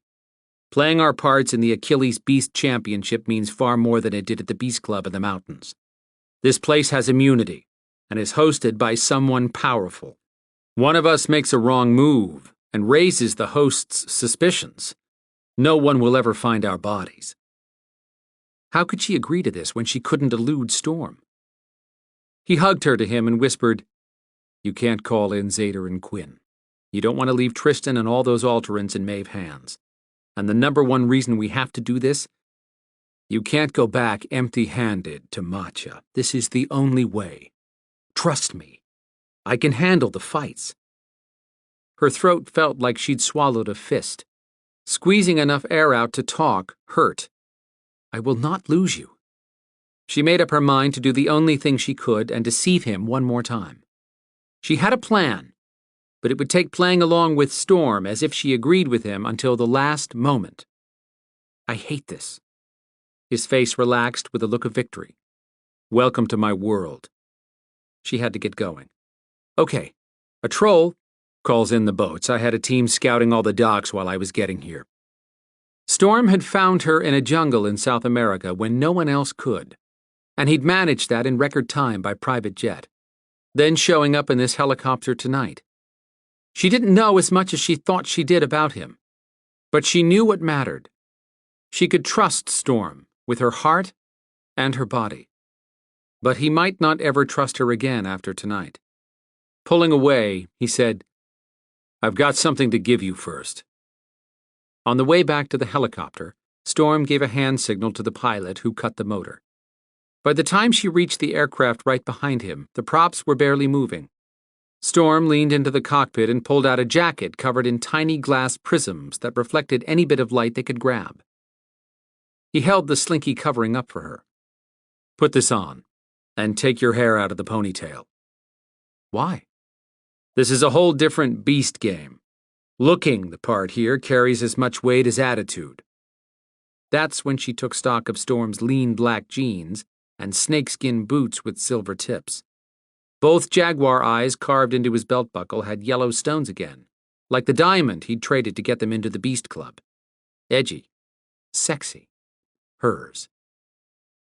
Resigned to him being the expert here, she shrugged into the jacket that fit her perfectly. She pulled the elastic band off her ponytail, leaned forward to shake her hair, then stood up, letting it float back down to her shoulders. "How's that?" "Smokin'." Only Storm could make her smile right now. He reached inside the helicopter and withdrew a square velvet box the size of his two hands together. "Hold this." Keeping her voice down, she said, "If I'm the sponsor, shouldn't I be giving the orders?" His lips twitched. "Just being efficient. We're running close on time." He lifted a stunning emerald stone the size of his thumb that had been cut in a half-round pear shape with a flat back. "Hold still." When she narrowed her eyes at him, he added, "Please." He placed the stone where it would naturally lie against her chest if the gem dangled on a chain. As Storm held it in place, he started softly chanting words that could be Navajo, Ashaninka, or some other language. She felt heat from the stone, but not an uncomfortable feeling. What was he doing? Storm lifted his fingers away, and the stone remained on her chest. "Did you glue that to me?" "No. It's held there by magic." "It's pretty, but I'm not really dressed to wear jewels," she muttered to herself when Storm twisted around to tell the pilot he'd call when he needed the helicopter again. With that handled, he led her away before the props started winding up. As they walked toward the dock, the whooshing noise behind them shielded his words from anyone but her. "The stone binds you to my magic so that I can find you quickly if we get separated." She tried to pluck the jewel off her chest. "You glued a tracking device on me?" He ground out a tired sigh. "It's more than a tracking device, and I didn't glue it. I can remove it when this is over, but I don't trust the Maeve." "Or me?" She stopped walking, forcing him to face her. "Is that why you put this on me?" His vexation was right up front in his gaze. "I trust you to do whatever it takes to save everyone but yourself. But when it comes to your neck, you stick it out there no matter how many hatchets are swinging for it." He ran his hand over her hair, lifting a strand to rub between his finger and thumb. "Someone's got to watch out for you." His words reached inside her and gently caressed her heart. She was sticking 2 necks out this time, and wanted him to leave with his intact too. I need your promise that once we get there you will not argue with me over whatever I have to do to get Tristan and the other alterants on my own. I'm your fighter, to do with as you wish. No, you're not. I don't want to own anyone. She noticed the troll standing near the light again, and hurried this along. She wanted to be sure Storm would not get himself killed when he found himself not entering the fight. What I mean is you promise not to attack someone who acts aggressively toward me. This place will be overflowing with testosterone. I can handle myself, so let me deal with any conflict. Glaring at her, he shook his head. Before she could argue, he said, I will not interfere unless I think you're in mortal danger. That's the best I can give you. She'd take what she could get. He added, and you can't interfere either. No one can use magic, kinetics, or any means to help their fighter. Not a problem, since he was going to be nowhere near a battle. But she kept the conversation on track to gain more information. What happens if someone is caught aiding a fighter? The fighter is forfeited to the host, who can make a trade to the Maeve, and the sponsor is ejected as a minimum. In other words, much worse could happen to the sponsor. He put his hand at her back. Let's get this over with. When he reached the dock, he flipped the troll a gold coin that was stained with age. The troll grinned and stepped close to the light, waving his hand across it to signal the boat again. Evol breathed through her mouth, glad the trolls back in Atlanta didn't smell like rotten fish. Storm asked the troll, This the only pickup point? Nuh-uh. 2 more running tonight. This time, the boat that floated up to the dock was a 25-foot Sea Ray. Storm cupped Evol's arm as she stepped down. She suffered quietly through being treated like some delicate little doll.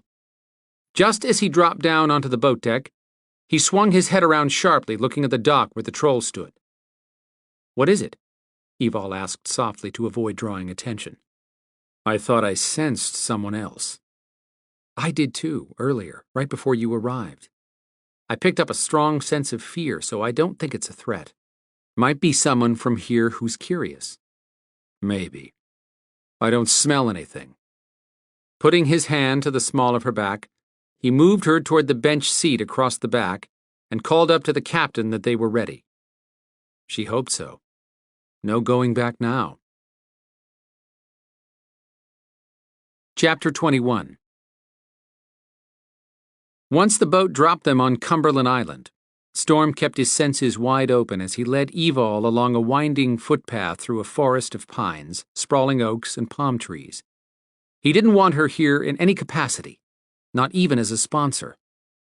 She asked, Do you know anything about this island? A little. He'd gotten enough information from a local source and lined up a private boat to get them off the island if they had to make a run for it. That big-ass house where the boat dropped us is Plum Orchard, built by the Carnegie family right before 1900. They were steel magnates. A horse nickered nearby. Evol muttered, Wild horses, pigs, deer, armadillos, it's a freaking wild kingdom here. Storm chuckled at his city girl. One day he'd take her camping and show her that the woods could be fun. The day this was all behind them. We don't have to worry about the wild animals. They have enough sense to avoid the preternatural. Based on the directions the boat captain had given Storm, they'd reach the ABC pretty soon.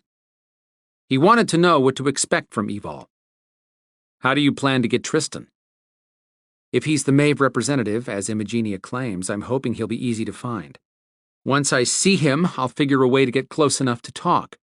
And if he agrees to leave, Nicole gave me a potion that will turn him invisible for an hour. There's enough for at least 5 or 6 alterants to drink. Then Tristan would get her trapped somehow.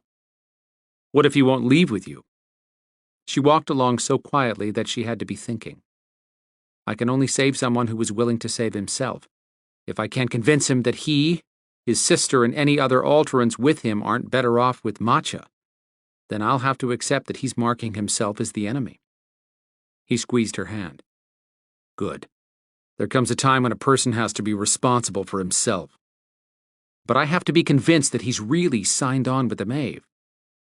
Her loyalty was one of the things that made Evol who she was, but Storm feared one day that same loyalty might get her killed for someone who couldn't possibly appreciate her sacrifice. She pushed a branch out of the way and ducked past it. You said the host was powerful. Did you find out who's hosting this? Yes, a centaur by the name of Dialamante. Deke?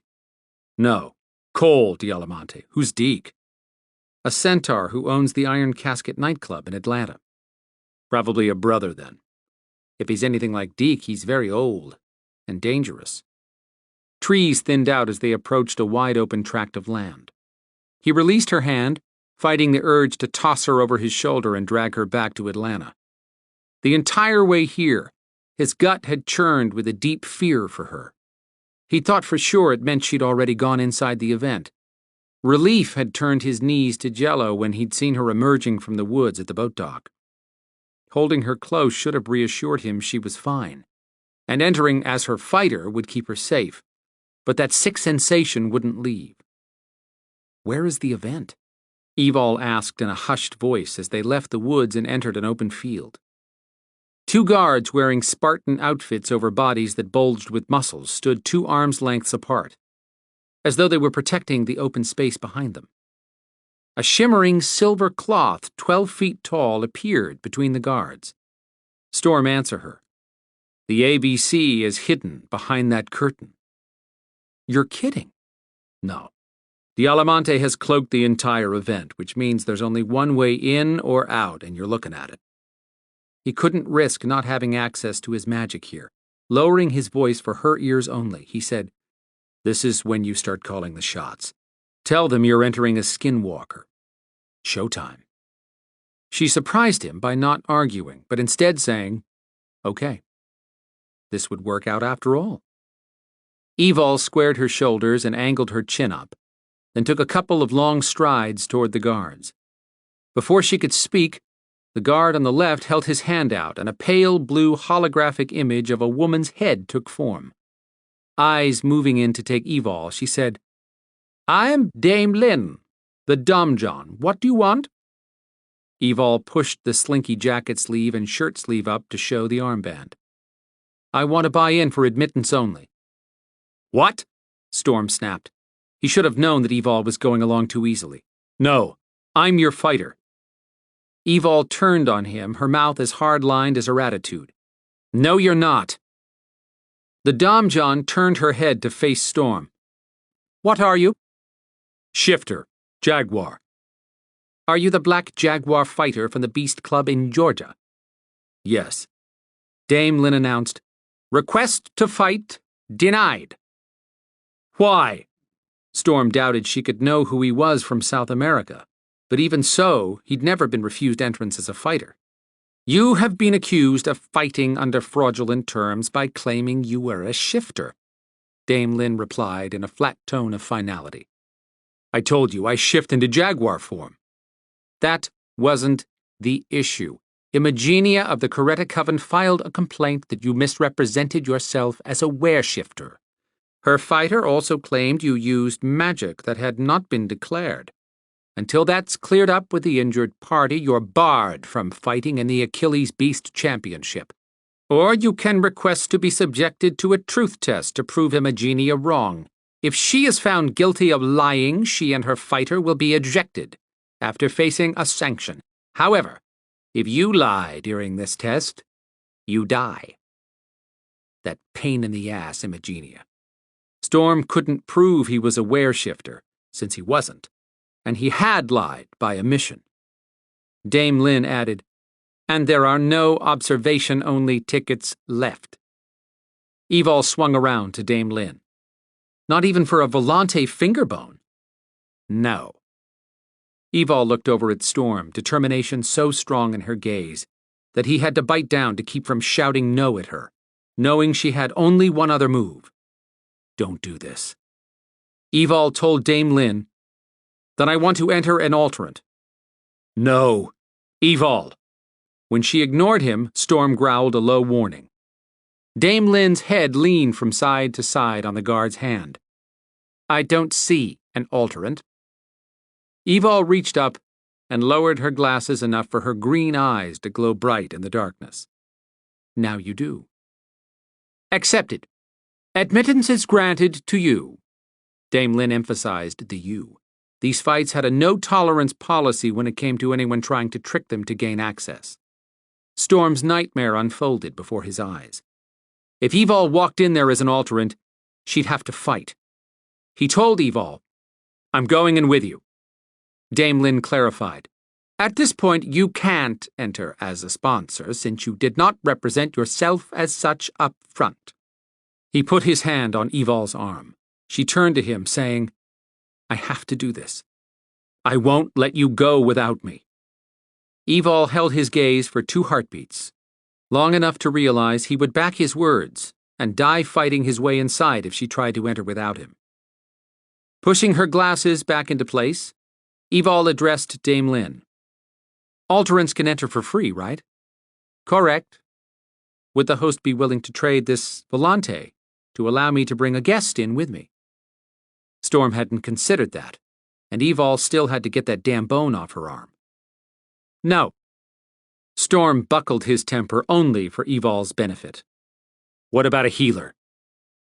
The Domjon allowed, with a volante, she can bring in 1 healer. Storm asked, what's the specific ruling on using magic inside? No one can aid his or her fighter during a match in any way. You can use magic only to heal a fighter between matches.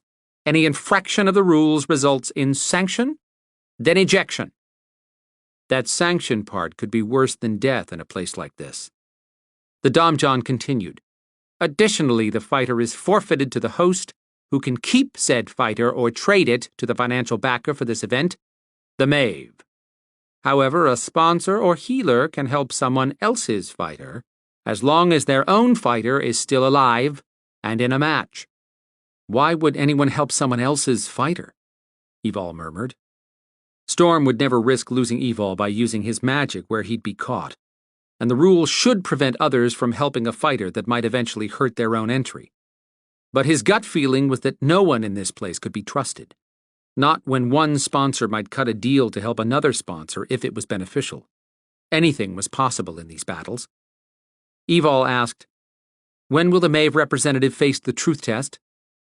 Dame Lynn blinked up at Evol. That was an hour ago, and the Maeve priestess passed the test. She stated the terms for negotiating trades with Maeve representatives. Any alterant surviving an elite match will be offered the chance to become a warrior who can conquer death. Storm asked, how are winners decided? Alterants fight 2 matches against non-alterants. If they survive, their 3rd and final match is against another alterant. A match ends either in death or relief, with the exception of an elite round, where the Maeve priestess can declare a winner and a loser if she chooses. What do you mean by relief? Evol asked. The losing fighter begs to quit, and if the opponent agrees, the loser is handed over to the Maeve with no trade for the sponsor. Evol shifted her gaze to Storm, her eyes begging him again not to go inside with her. He stated, I'm her healer, and he hoped like hell he wouldn't be needed for that. Dame Lynn told Evol, give the volante to the other guard. Turning to the Spartan not holding a hologram of a head, Evol told him, you must tell me that you want this volante. Do you? Yes, I want it, he boomed, and extended his arm. Evol lifted her arm and whispered the words Imagenia had used, then followed the same steps that ended with snapping the band on the guard's arm. Her entire body relaxed, as if she'd been wrapped in barbed wire all this time, and the binding had suddenly snapped. She let out a long breath of air, glad to be rid of that evil bone. With that done, Dame Lynn issued final instructions. Fighters can use whatever powers they possess and can bring 1 weapon of choice into the theater. Evol hesitated. Before Storm could tell her she couldn't sneak anything past this group, the Domjon said, if you keep the dagger, the blades in your boot soles won't work in here. If you want the boot blades, then your dagger will disappear as soon as you enter. I'll keep the dagger. What name do you fight under? When Evol cut her eyes at him, Storm said, Moonlight Warrior. Welcome to the Achilles Beast Championship, Dame Lynn said before her head vanished. In a place that was very likely wall-to-wall witches in some form, he didn't want her to use her real name, even if somebody might recognize her face. He put his hand at her back, so damned glad that bone was gone. Each guard reached for the center of the curtain and drew back his half, revealing lights blazing over a towering room that held 1,000 if it held one. Raucous voices pelted the air with excitement. Storm indicated for her to enter ahead of him, giving her a 2-step lead. She missed a step and turned around, frowning. Did you bump me? No. Storm sniffed the air, catching a smell similar to one he'd barely picked up around the troll's potent stench. He knew that scent.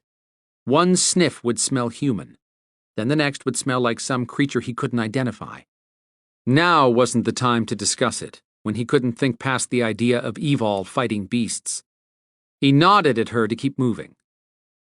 With the armband off, she could shift into her beast form. But would she? And if she didn't, how was he going to keep her from being killed? Chapter 22. Lana followed Evol and Storm through the silver curtain and paused inside the noisy arena. Her head throbbed from the strain of holding her cloaking in place and constantly camouflaging her scent. Her muscles ached from being in so many difficult positions while trying to be quiet, too. Riding in Evol's SUV had been simple, but shielding herself from view between the car and boat ride had taken much work. Her cloaking would fail soon. Lana scurried through crowds moving around this place that smelled of many different beings. Where would be a good place to hide? Storm had sniffed in Lana's direction when he and Evol had come inside, scaring Lana that she had been found out. She was sure the spell she used to mix Nicole and Phoenix's scents had been right. It should mask her scent from anyone but shifters. She had not expected Storm to drop from the sky like an avenging angel. Angry angel. He knew her scent and had startled her when he'd noticed her presence as she'd snuck onto the boat. Her heart had tried to climb out of her chest. Squeezing between people, Lana pushed through to keep up with Storm and Evol. Looked like a small city in here. Tents scattered around. People sat in seats built like stairs. The crowd moved around 2 large fight rings with sparkling lights like invisible domes made of flickering stars. How could Storm let Evol fight in this place? Lana had already seen 2 mages and enough witches to fill several covens. These witches practiced dark arts, not like Nicole, whose aura shined with light. Nicole would discover that Lana had escaped once she'd checked the bed in her guest room. Maybe even by now. Lana had left the covers pulled over a body shape that lifted and fell like normal breathing. To have stayed would have put Evol's friend and Phoenix at risk. Evol had been careful on the drive to Nicole's, watching for threats, but Lana feared the wizard would find her even if she did not make another powerful draw upon the elements. Doing that was like sending up a signal flare. Grendel was in Atlanta.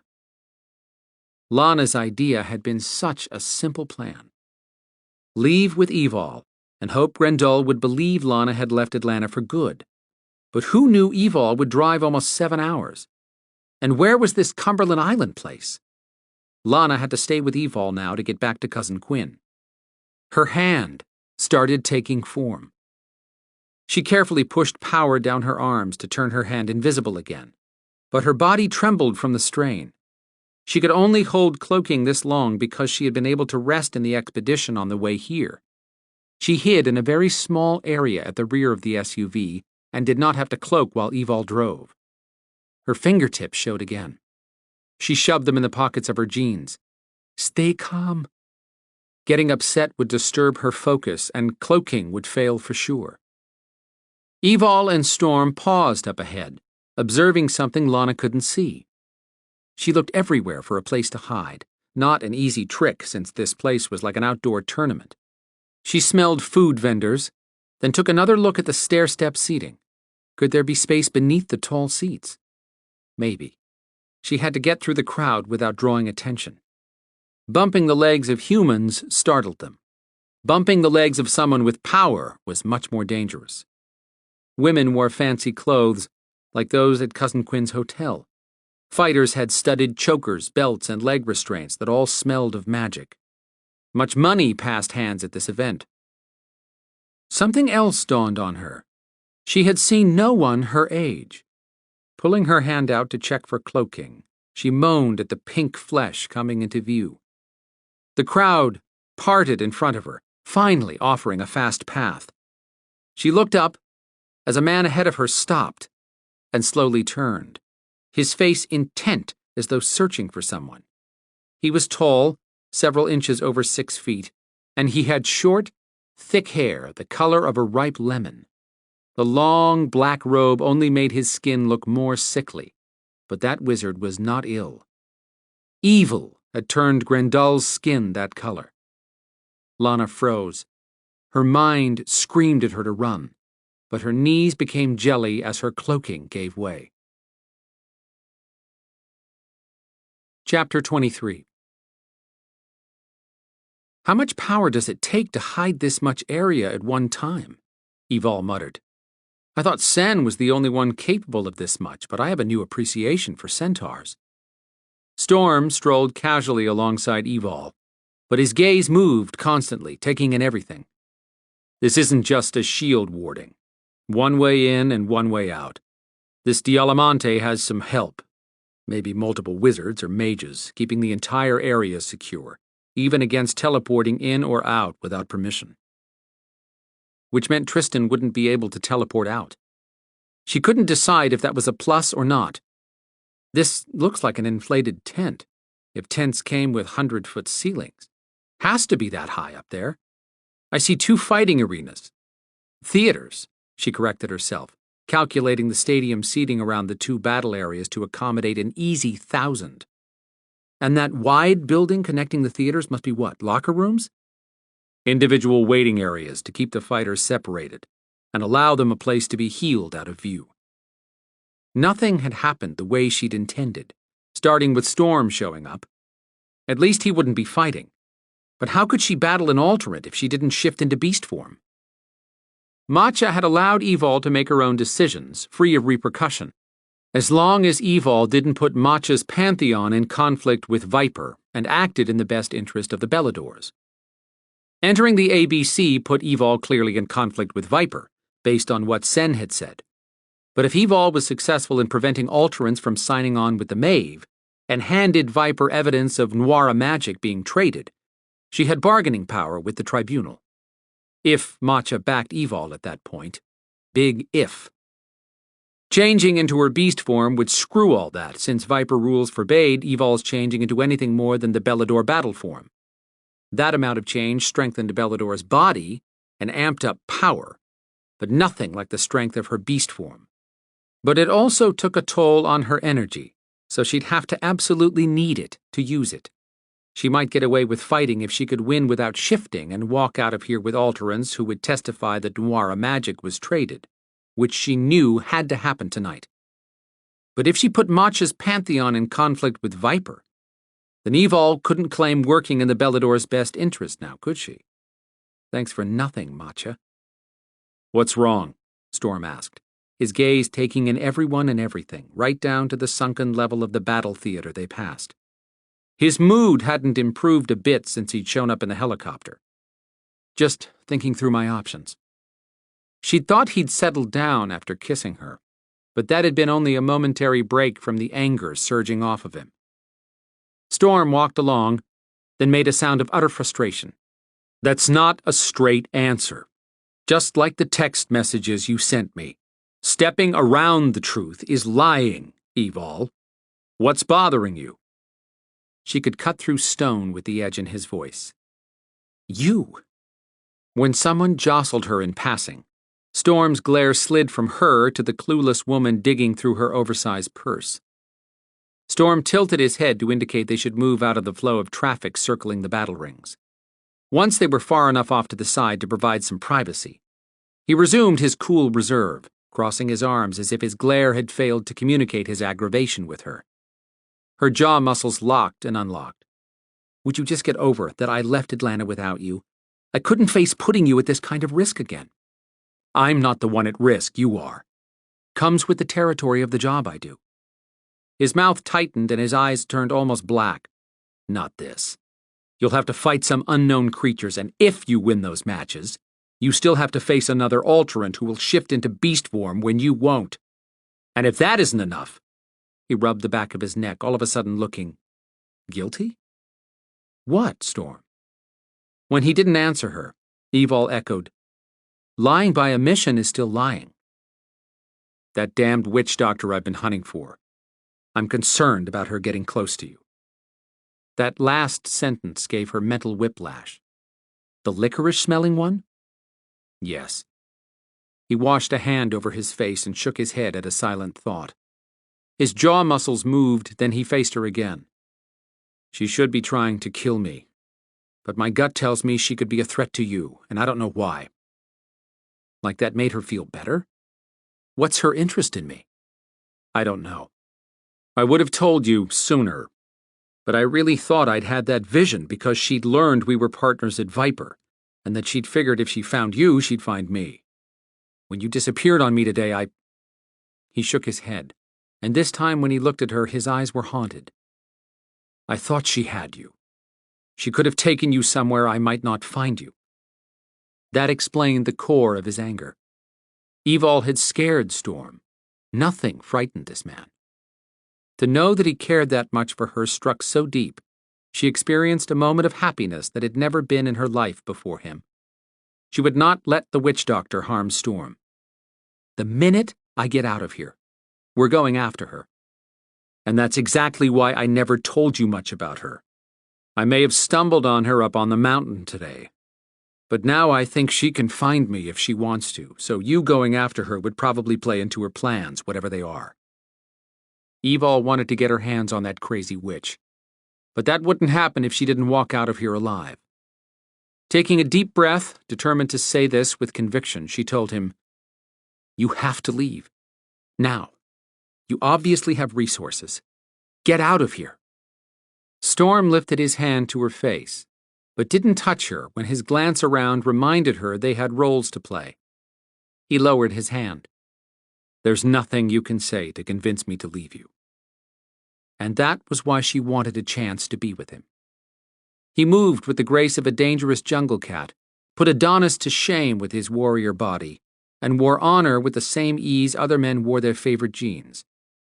But he had come for her every time she'd been sure she had no one to turn to, and he would stand by her against impossible odds. Her palms were damp. She didn't know what to say to a man who gave so much and asked for so little in return. I know, he said gently, a warm smile tipping the corners of his lips. Let's just get through this with you alive. I want to find a place to watch the matches where you can see me. I can't use magic, but I can still coach you. Dame Lynn's voice filled the room, projected from some invisible spot. First round opponents Varkal and Ixcater have entered the holding areas. Our first match starts in 2 minutes. A roar of cheers and boos went up, shaking the air. Since Storm was more familiar with these venues than Evol, she let him take the lead. They'd just moved through a clump of people when he took a step and leaned down, looking between bodies. Evol followed his moves and whispered, What is it? Storm muttered a curse. Lana. Not possible. He shot forward into an opening and Evol followed as he swung in front of Lana, who looked ghost white. How'd you get in here? Lana stared straight through him. Her voice trembled. He's here. Evol turned to see what had terrified Lana. She caught a glimpse of short yellow hair and sallow skin she'd seen at the Oki Mountain Beast Club before the crowd had swallowed the creepy guy. Had he frightened Lana? In spite of wanting to strangle the girl, Evol leaned down in front of her. Who's here? Grendel. Storm's words floated down to them. We need to move. Thankfully, the crowd was engulfing them now. Evol told Lana, Cloak yourself and follow us. Lana's glazed look finally cleared. Not possible yet. I must rest. Evol stood up, asking Storm, Can you do something? Yes, but I need to limit using my powers, since I might need them to heal you. He told Lana, We're going to go over to the stands and find a place to put you. Walk between me and Evol. Don't look at anyone or say anything. I understand. At his nod, Evol led the way through the crowd, sure that Storm kept Lana sandwiched between them. To draw attention away from Lana, Evol lifted her hands from time to time, which did two things.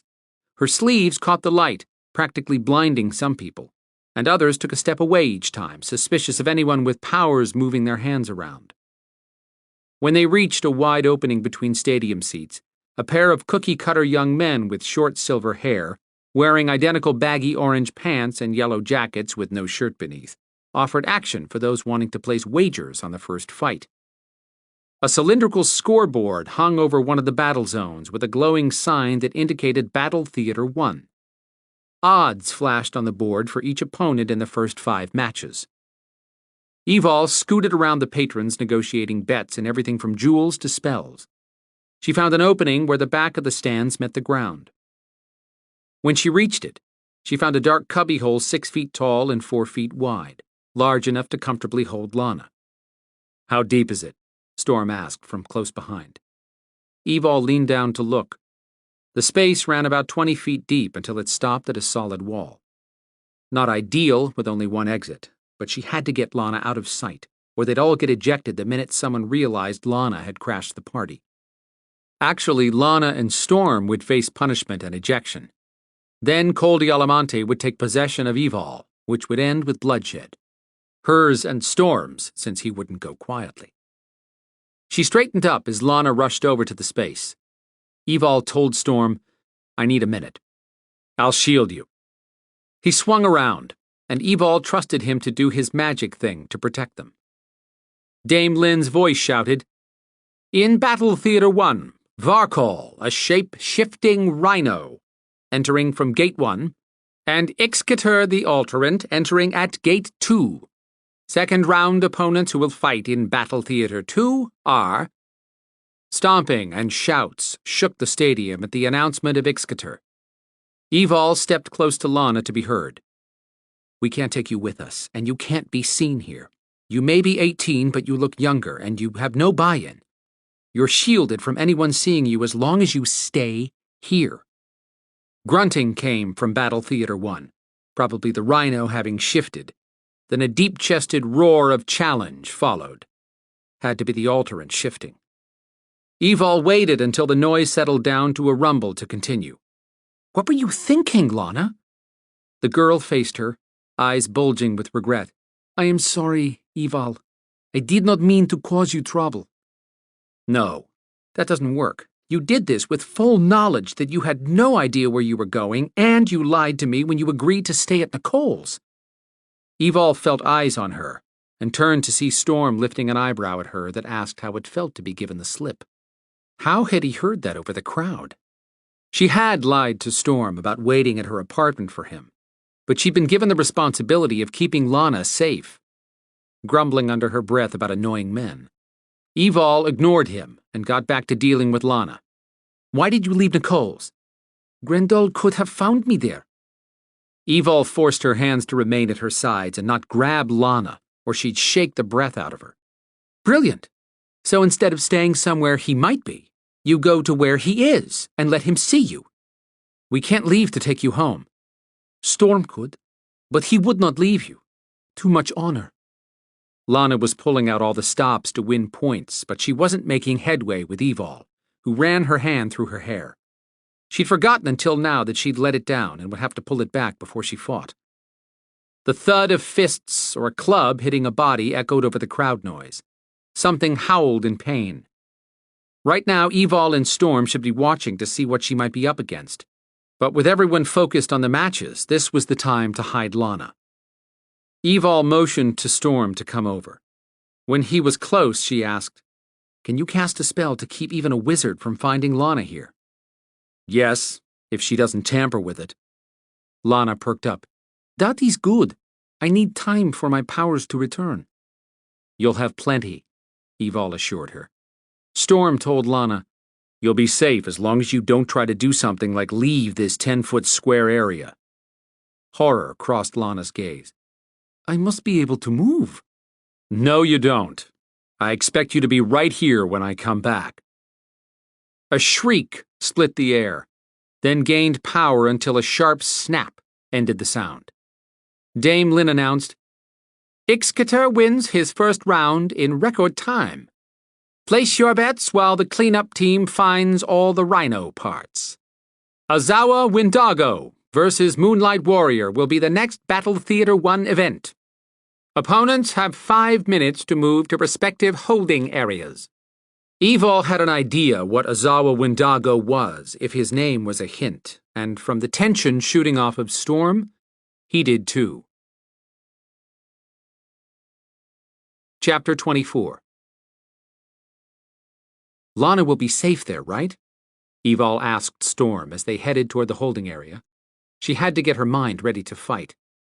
If Azawa Windago was actually a play on the term Wendigo, that meant Evol's first opponent was in fact already dead. Killing one seemed like an oxymoron. "I shielded Lana's form and her scent," Storm said, directing Evol through the crowd with subtle touches. "If she doesn't do anything to draw attention to herself, no one should find her. But I'll pick a spot on this side where I can keep an eye on her while I watch you." Evol felt the raw power Storm emitted that parted the crowd. The opposite of pheromones.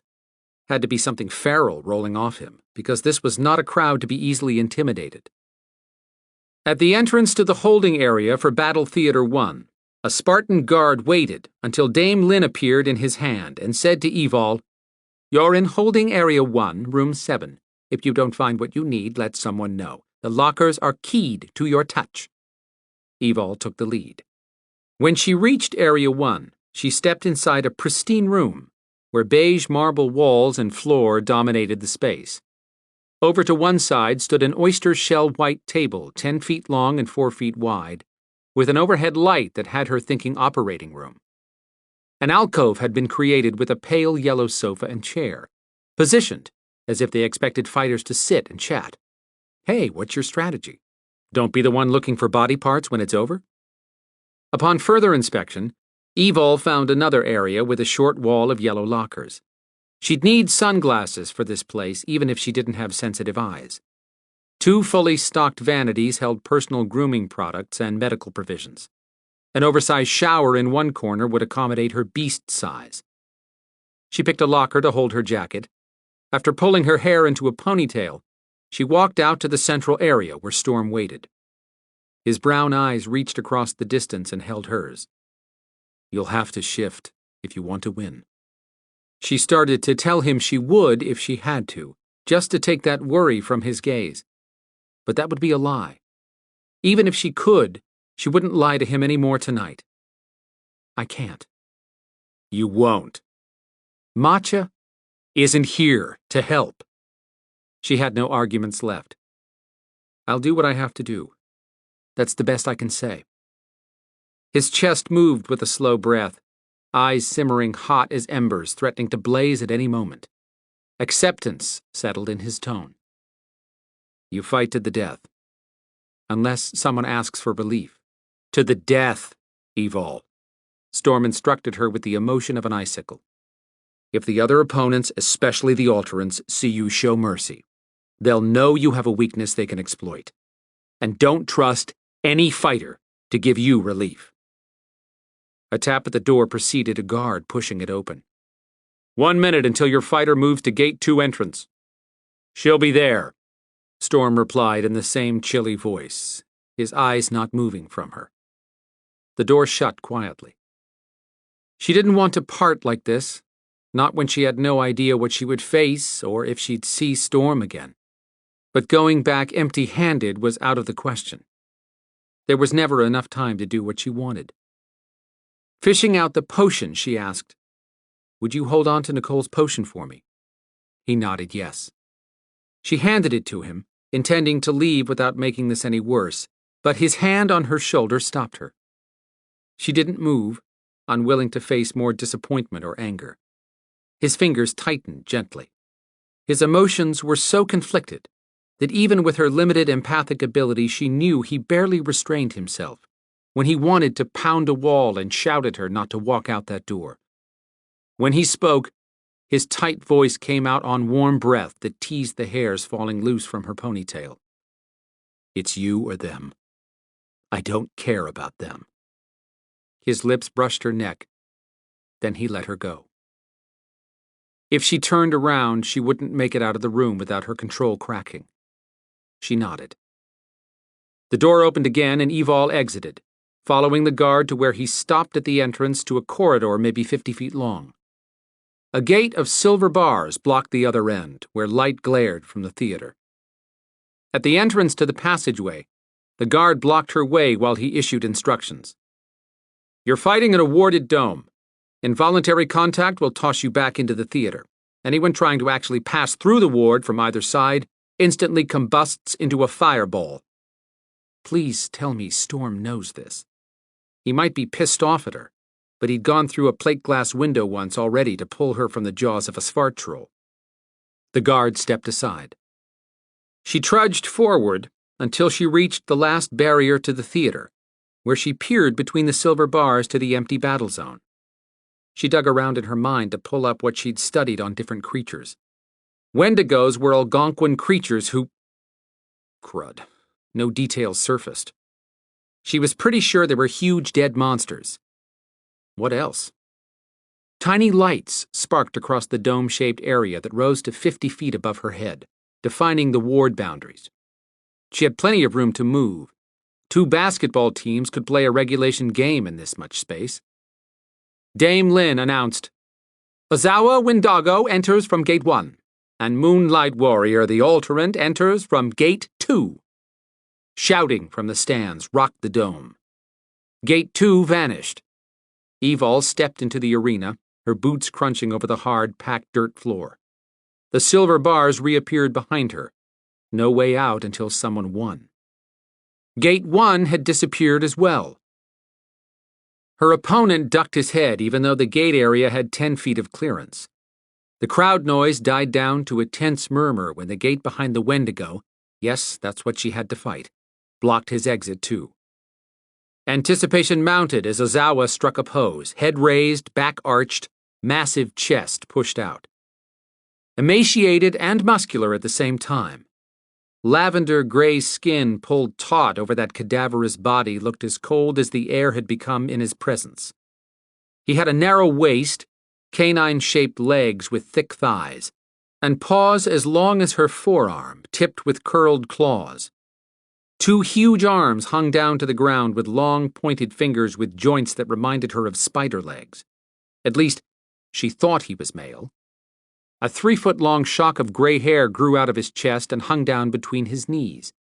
That hair probably hid genitals.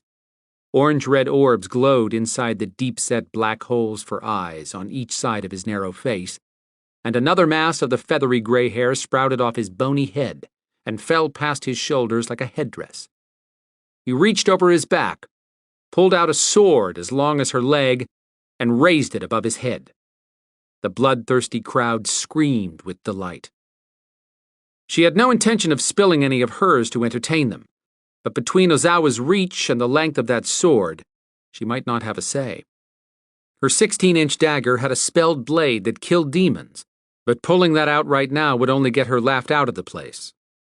Ozawa emitted a low grunting noise, sounding like a crazed boar. His mouth hung open. A brick-red tongue snaked out, then back in. He drooled red saliva. No, that was blood sliding off his jaw. Now she remembered. Wendigos were insatiable cannibals. He didn't just want to win. He wanted to eat her. Ozawa rushed her, swinging the blade with the ease of a demonic Highlander. Watching his eyes change from red to glowing yellow centers, Evol dove away from the gate as the blade whistled past her shoulder. He would have sliced her in half. She could use a kinetic shield to hold him off. She hoped. Quick on his feet, Ozawa spun around and pursued, flipping the sword from hand to hand. His eyes boiled red again. She waited for him to get close, then bent her knees.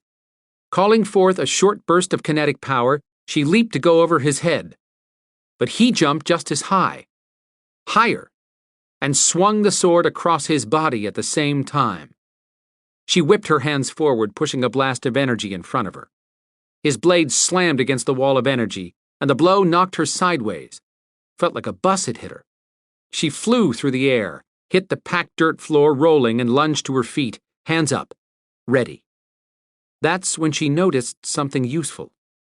His eyes brightened to yellow once more, and when they did, his sword sizzled along the edge. Avoid him during yellow eyes. She dodged his next strike, then started racing around the dome with him turning and chasing. The crowd booed her. Screw him. Ozawa's blade caught her across the back of her hand. She hissed at the pain but didn't slow down. When he missed her the next time, he swung his sword to cut her leg.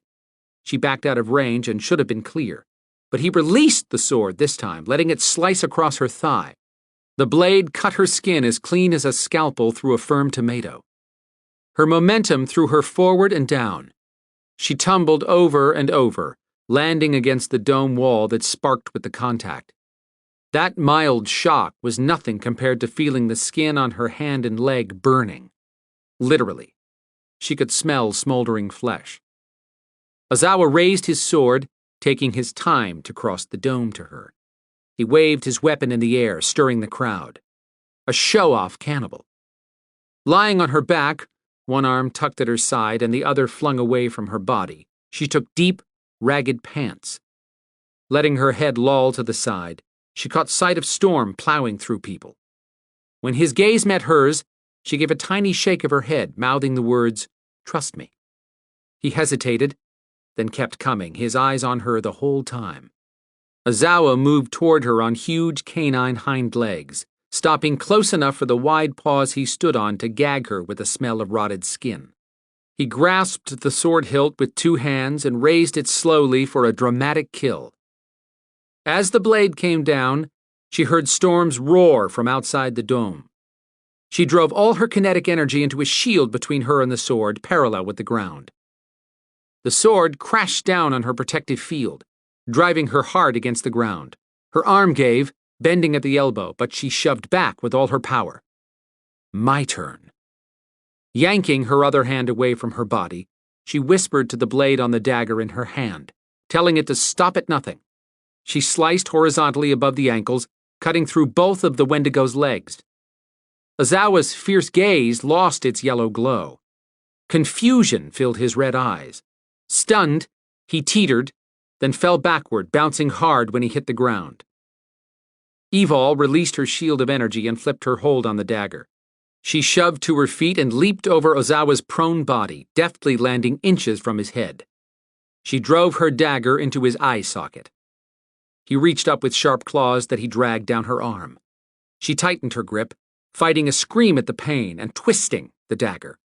His body rocked back and forth. Taut skin stretched over his torso, cracked and peeled away from muscle that shriveled. His jaw dropped open. Howling black spirits shot out in all directions, flashing into fireballs when they hit the dome wall. When his body stopped jerking, Evol ripped out her dagger and wiped the gray liquid on his headdress hair. She forced herself to stand and gritted her teeth at the searing burn in her wounds. She headed for Gate 2, catching a glimpse of Storm in her peripheral vision before he disappeared in the direction of the entrance to the holding area. Just as she reached the hallway, an explosion shook the ground beneath her. She sidestepped, but kept moving. If the place was blowing up, she hoped Storm would get to Lana. The guard waiting at the other end of the hall appeared too calm for any crisis, so the explosion must have been something that happened in the other theater. Before Evol could ask, the guard told her, "You have a maximum of 60 minutes before another match. If you fail to be ready at any time after that, you forfeit your match and become the property of the host." Belong to Deke's brother? Not happening as long as she could breathe. She nodded her understanding. Storm stepped into view. As the guard moved away, Storm reached out to touch her. Anyone could be watching. She shook her head. His dark gaze turned black. He said nothing as he walked beside her while she limped to holding area 1, room 7. She hissed out, How's Lana? She's still hidden and unhappy, but she's safe. No one's paying her any mind. Evol hobbled to one of the chairs next to the operating table and avoided looking at her throbbing hand. At least he hadn't caught her dominant hand. Storm closed the door, taking his time to reach her. Might as well get this over with. What? He didn't yell, which would have been better than hearing his disappointment. You can't survive these battles if you don't at least shift into Belador battle form. I'm trying to save that. She feared not being able to stop shifting all the way into an alterant if she got caught up in the battle. You can't make the next round unless you survive the current one. You've been trained to kill in defense or protect someone. These fighters kill. Period. They don't care if you look like their mother, if they even have one. He had a point, but she didn't have to admit it. You need to get busy healing, he growled. If you can't do it, I can. Guess our little strategy discussion is over. No, let's keep your magic in case I need it. I want a shower, and I'd like some clean clothes. I'll get some. With that, he walked out. As bad as her wounds felt, her heart hurt worse. He was disappointed because he thought she wasn't trying hard enough. She could use some encouragement right now, but she'd feel the same way if he refused to shift into his jaguar form to battle a dangerous being. Limping to the shower, she stripped down and turned the hot water on full blast, washing a pool of watery blood down the drain. The liquid soap reminded her of a fresh rain, and the shampoo smelled like peppermint. Of course, if Call was anything like Deke, he'd have nothing less than the best. Feeling clean, she slid down to the granite floor and let the hot water beat down on her as she shut her mind down to all but healing herself. Her alterant beast stirred, ready to break free, but Tristan had taught her how to control her beast so she could draw on that more powerful side when she needed to heal. As she focused on each injury, her hand healed quickly, proving the wound was not that bad. Then she focused on the deep ache in her thigh. Once she felt strong enough to move around without pain, she turned off the jets and stepped out. A thick bath sheet sat on the bench next to a stack of clothes. No sign of Storm. She dressed, pulling her wet hair back from her face. By the time she walked out to where he paced the front room, her wounds were no worse than dull aches. How much time do I have left? 40 minutes. Let's go. She didn't want to do anything with him this angry. Where? To watch the other alterants fight if you plan to reach the last round.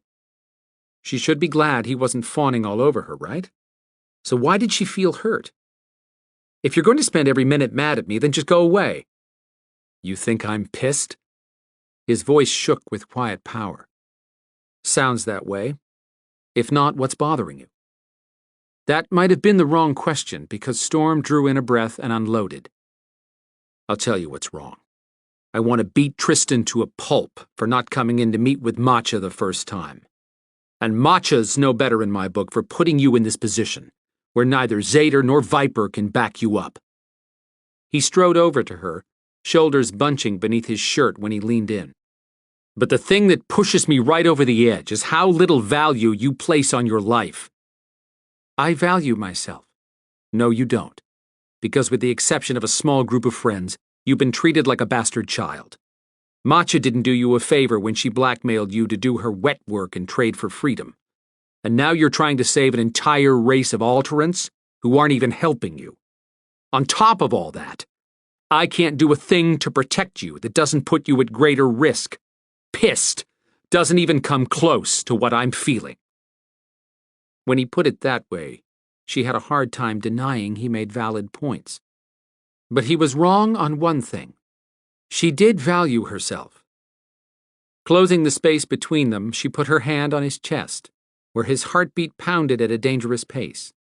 Muscles in his throat flexed, taut with strain. She wanted to meet him halfway, but didn't know where that was. I do want to survive this, and you are the reason why. But if I don't make it out of here, I want you to know I regret having wasted what time together we've had. He released a long breath that came out in a groan of pain. Then he reached for her. Thrilled to feel his body next to hers, she folded into his arms, her heart bursting at being close to him again. His kiss fed the longing in her chest. Pleasure raced over her skin and down through her core. She wrapped her fingers around his neck, hanging on tight to the one person she didn't think she could live without. He cupped her head and held her gently, but his mouth was hungry and demanding. Why couldn't they be back at his house, lounging in front of his fire? She licked at his lips and kissed him, wanting to feel all of him, skin to skin. And this was all her. No armband driving her insane to have him. He grabbed her butt and scooped her up against him. She hooked her legs around his waist, shuddering with the desire that rocked her. He slid a hand beneath the tail of her t-shirt and crawled his fingers up until he flipped the front clasp of her bra. His thumb brushed over her nipple and she jerked up with a hiss. His touch drove her crazy.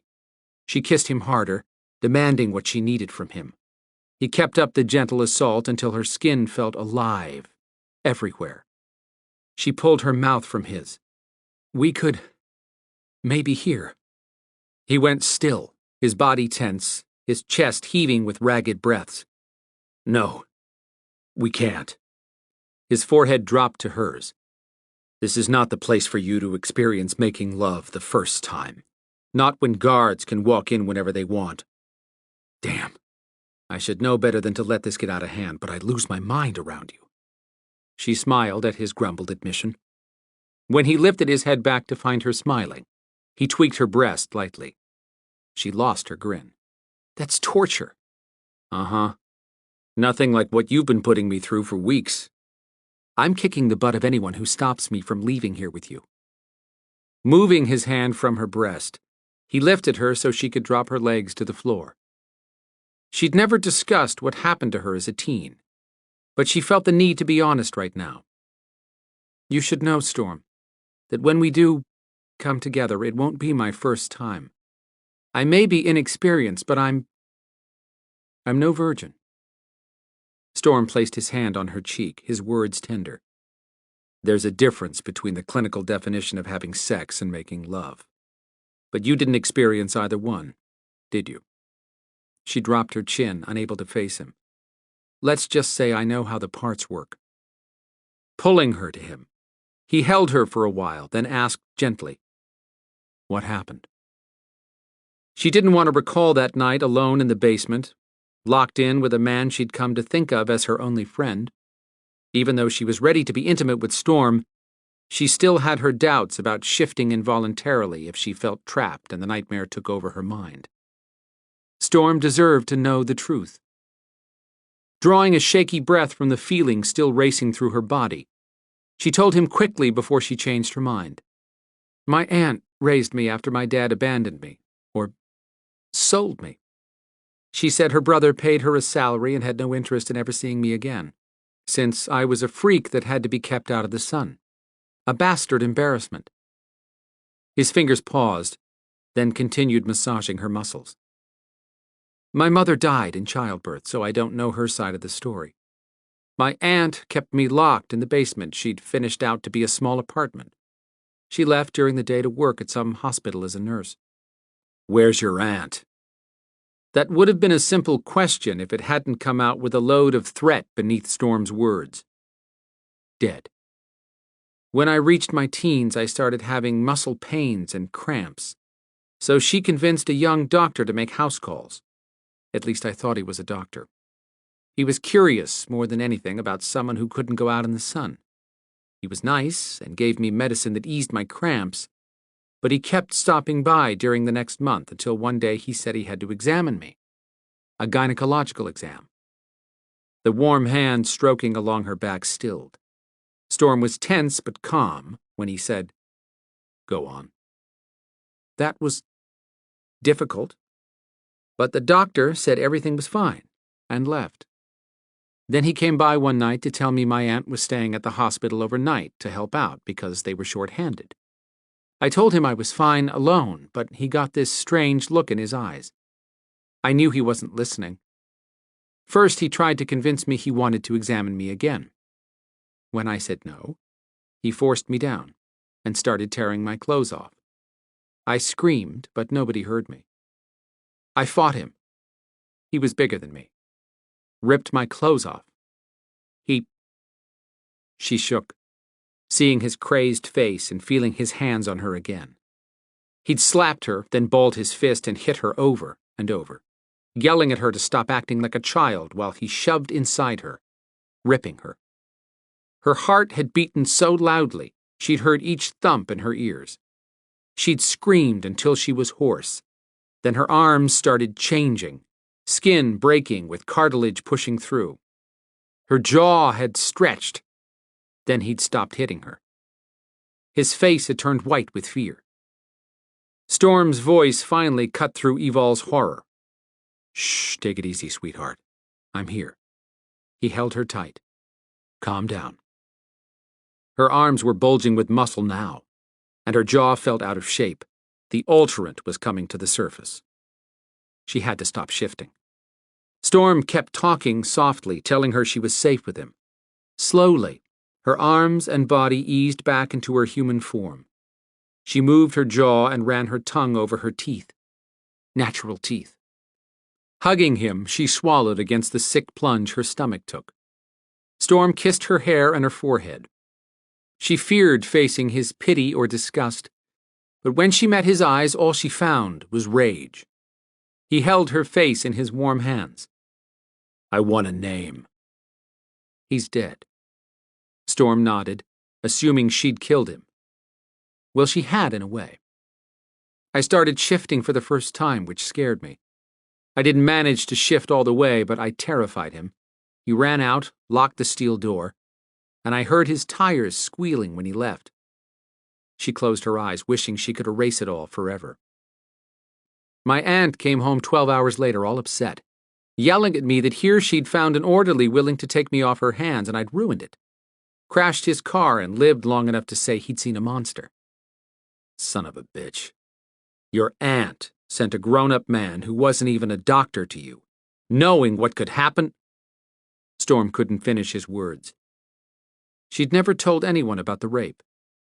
Sharing that with Storm hadn't left her feeling ugly inside, as she'd always feared, but at ease.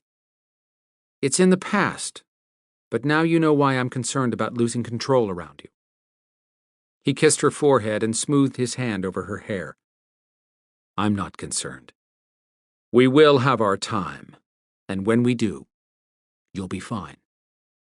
She would trust him when the time came. If she lived to see it. Dame Lynn's muffled words came through from outside the door, announcing Chi Dalvin versus the alterant Boomer. Storm sighed wistfully and kissed her one more lingering time. Time to scout out the competition. I don't know what I'm fighting next. Doesn't matter, we need to observe the alterants. She took his looking toward the final matches as a positive sign that he believed she'd win her next one. Flexing her hand that was sore but usable, she headed to the door. What have you found out so far? Saw a female alterant called Black Satin who isn't any larger than you when she shifts, but her skin is covered in a mottled brownish-gray hide that looks tough to pierce, and she's got some wicked fangs. What did she fight? A Thracian giant.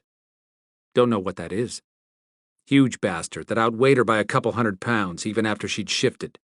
He wore one hand covered in steel spikes a foot long and looked like he could defeat an army single-handed. But Black Satin took him down. She wasn't quick about it, but she won. Storm slowed when they reached the area where Lana sat with her legs pulled to her chest and head down on her knees. He asked, "Want to talk to her a minute?" Evol considered it, then shook her head. Not until we come back. That way I only catch grief once. She watched as people passed until she was convinced Lana was still out of sight. Moving on, Evol drew attention from the crowd. Too many admiring glances for Storm's peace of mind. He hooked his arm around her shoulders in a blatant show of possession. How did Black Satin kill the Thracian? Did she have a weapon?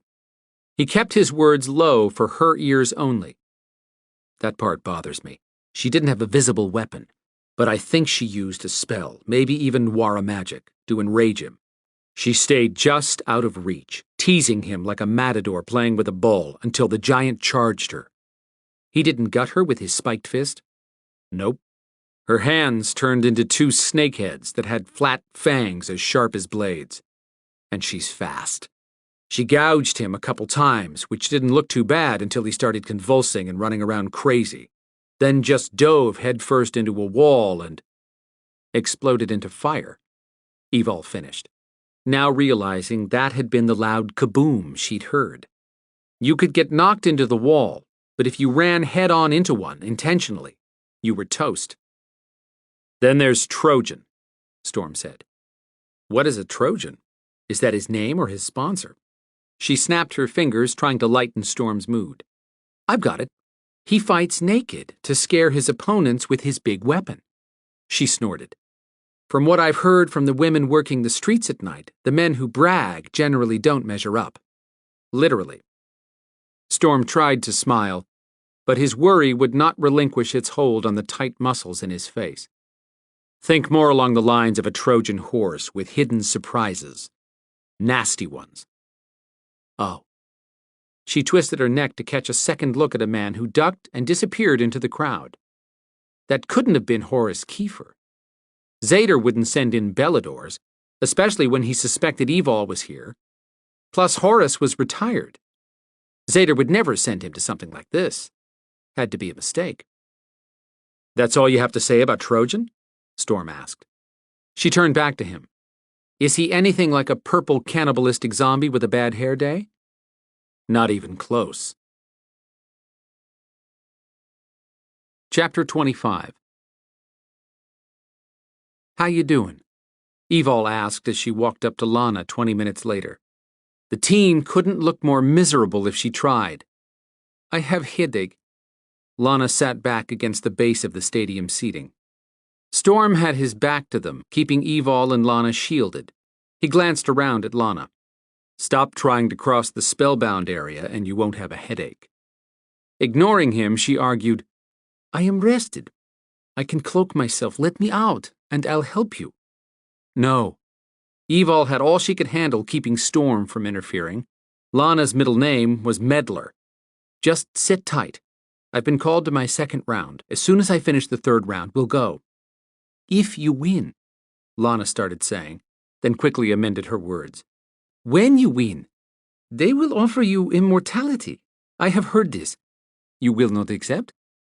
From the Maeve? No, of course not. Dame Lynn's voice interrupted, announcing, Moonlight Warrior takes on Sandspur in 5 minutes. Place your bets. What is Sandspur? Lana asked.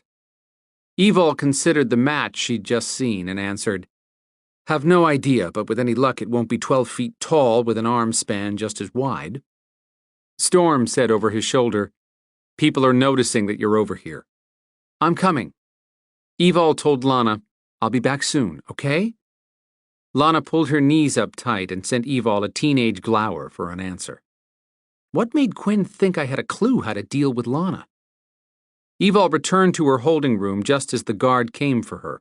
Storm gave her arm a squeeze and left. Her wounds had healed. She was as ready as she could be and reached Gate 1 as Dame Lynn announced, Moonlight Warrior the Alterant versus Sandspur. But this time, when both gates vanished, then reappeared, no opponent stood on the other side. Evol stepped into the battle dome, surprised when her boots sank into sand as fine as sugar. She searched the stands on her right for Storm, and found him close enough to see the lines in his frown. Maybe she was getting a pass, or... Energy entered the dome. Evol spun her attention back to the far side where a knee-high lump pushed up from underground at the mouth of Gate 2. Displaced sand bulged as a fat, cylindrical creature 5 feet long burrowed forward. Evol didn't move as her opponent continued to worm its way to the center of the theater. Shouting quieted to a low rumble of murmurs. Excitement mounted as everyone waited to see Sandspur. When the critter finally burst out of the sand, Evol had her dagger in hand, ready. Sandspur pushed its head up first, 2 horns bouncing, as if rubbery, lifting half its body upright. Sandspur was a caterpillar version of the Michelin Man. But this overgrown bug didn't have the little legs wiggling along the underside. Tiger-like black stripes reached around the aqua-colored body, with the wide bands narrowing as the tips almost touched on its belly. Sandspur's head resembled a daisy, with 3 white petals fanning out and huge pink eyes with blue centers. Cute, in an odd way. Phoenix would love that for a playmate. How was she going to hurt, much less kill, something that didn't even have legs? How did fighters come into these rings, theaters, and attack something that had never threatened them? She could see how boxing was a major sport, but beast battles weren't sport. This crowd demanded dismemberment and death. Smiling at the cute little devil would send the wrong message. She tried to scare Sandspur into begging for relief. Storm wouldn't be happy with her, but he'd just have to get over it. Flipping the dagger end over end and catching the grip, she moved into a crouch attack position. Sandspur opened a maw of finger-length, sharp teeth and let out a yell that might be impressive for a caterpillar, but was too thin and high-pitched to be anything scary. Laughter bucked through the crowd. Evol had to bite her lip to keep from smiling. Poor thing. Hopefully this wouldn't take long. She didn't want to see Sandspur humiliated. "Come on, buddy," she called over quietly, her words shielded by the roar of laughter. "Let's rock and get you out of here." Sandspur's eyes went from pink to hot blue flames. 6 black tiger stripes wrapping its body unleashed, stretching 10 feet out on each side. Along the edge of each stripe, tentacles spiked up like shark teeth and sharp pinchers clicked at the tips. Crap. Sandspur moved forward as if on a supersonic railway. 1 tentacle whipped at her. Evol pushed off the ground with kinetic force and landed on the opposite side of the dome. Sandspur spun in place like a whirligig, tentacles flying in all directions. So that's where it got the name. Getting close enough to stab the fat body would be tough. Sandspur spun toward her with amazing speed. Its pinchers clicked close to her face as she dove away once again.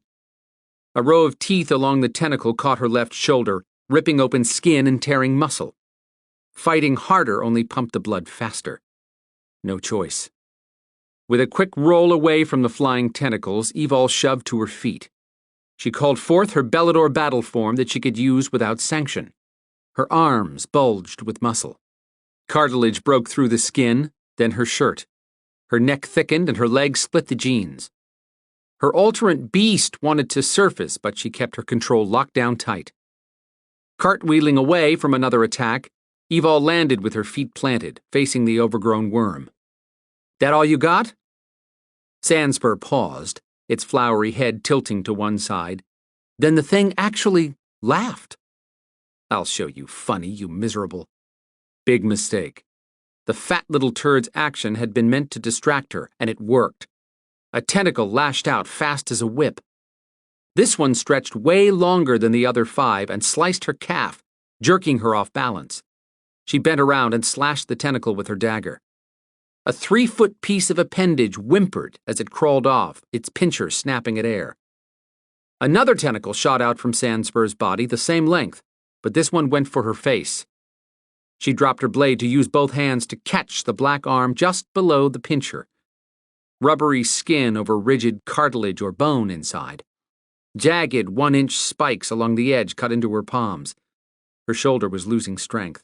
She struggled to keep the slashing pincher away from her face. Could Sandspur stretch only 1 tentacle this far at a time? Looked that way. But now it was using her hold for leverage to inch its fat little body across the sand with the other 4 arms reaching for her. Not as fast when a tentacle was caught. Blood oozed through her fingers. 2 spikes pierced all the way through her palm and stuck out the back of her hand. Pain wrenched her mind in different directions from her hand to her shoulder and leg, but she would not lose to a freaking worm. Dizziness washed over her. Bile rushed up her throat.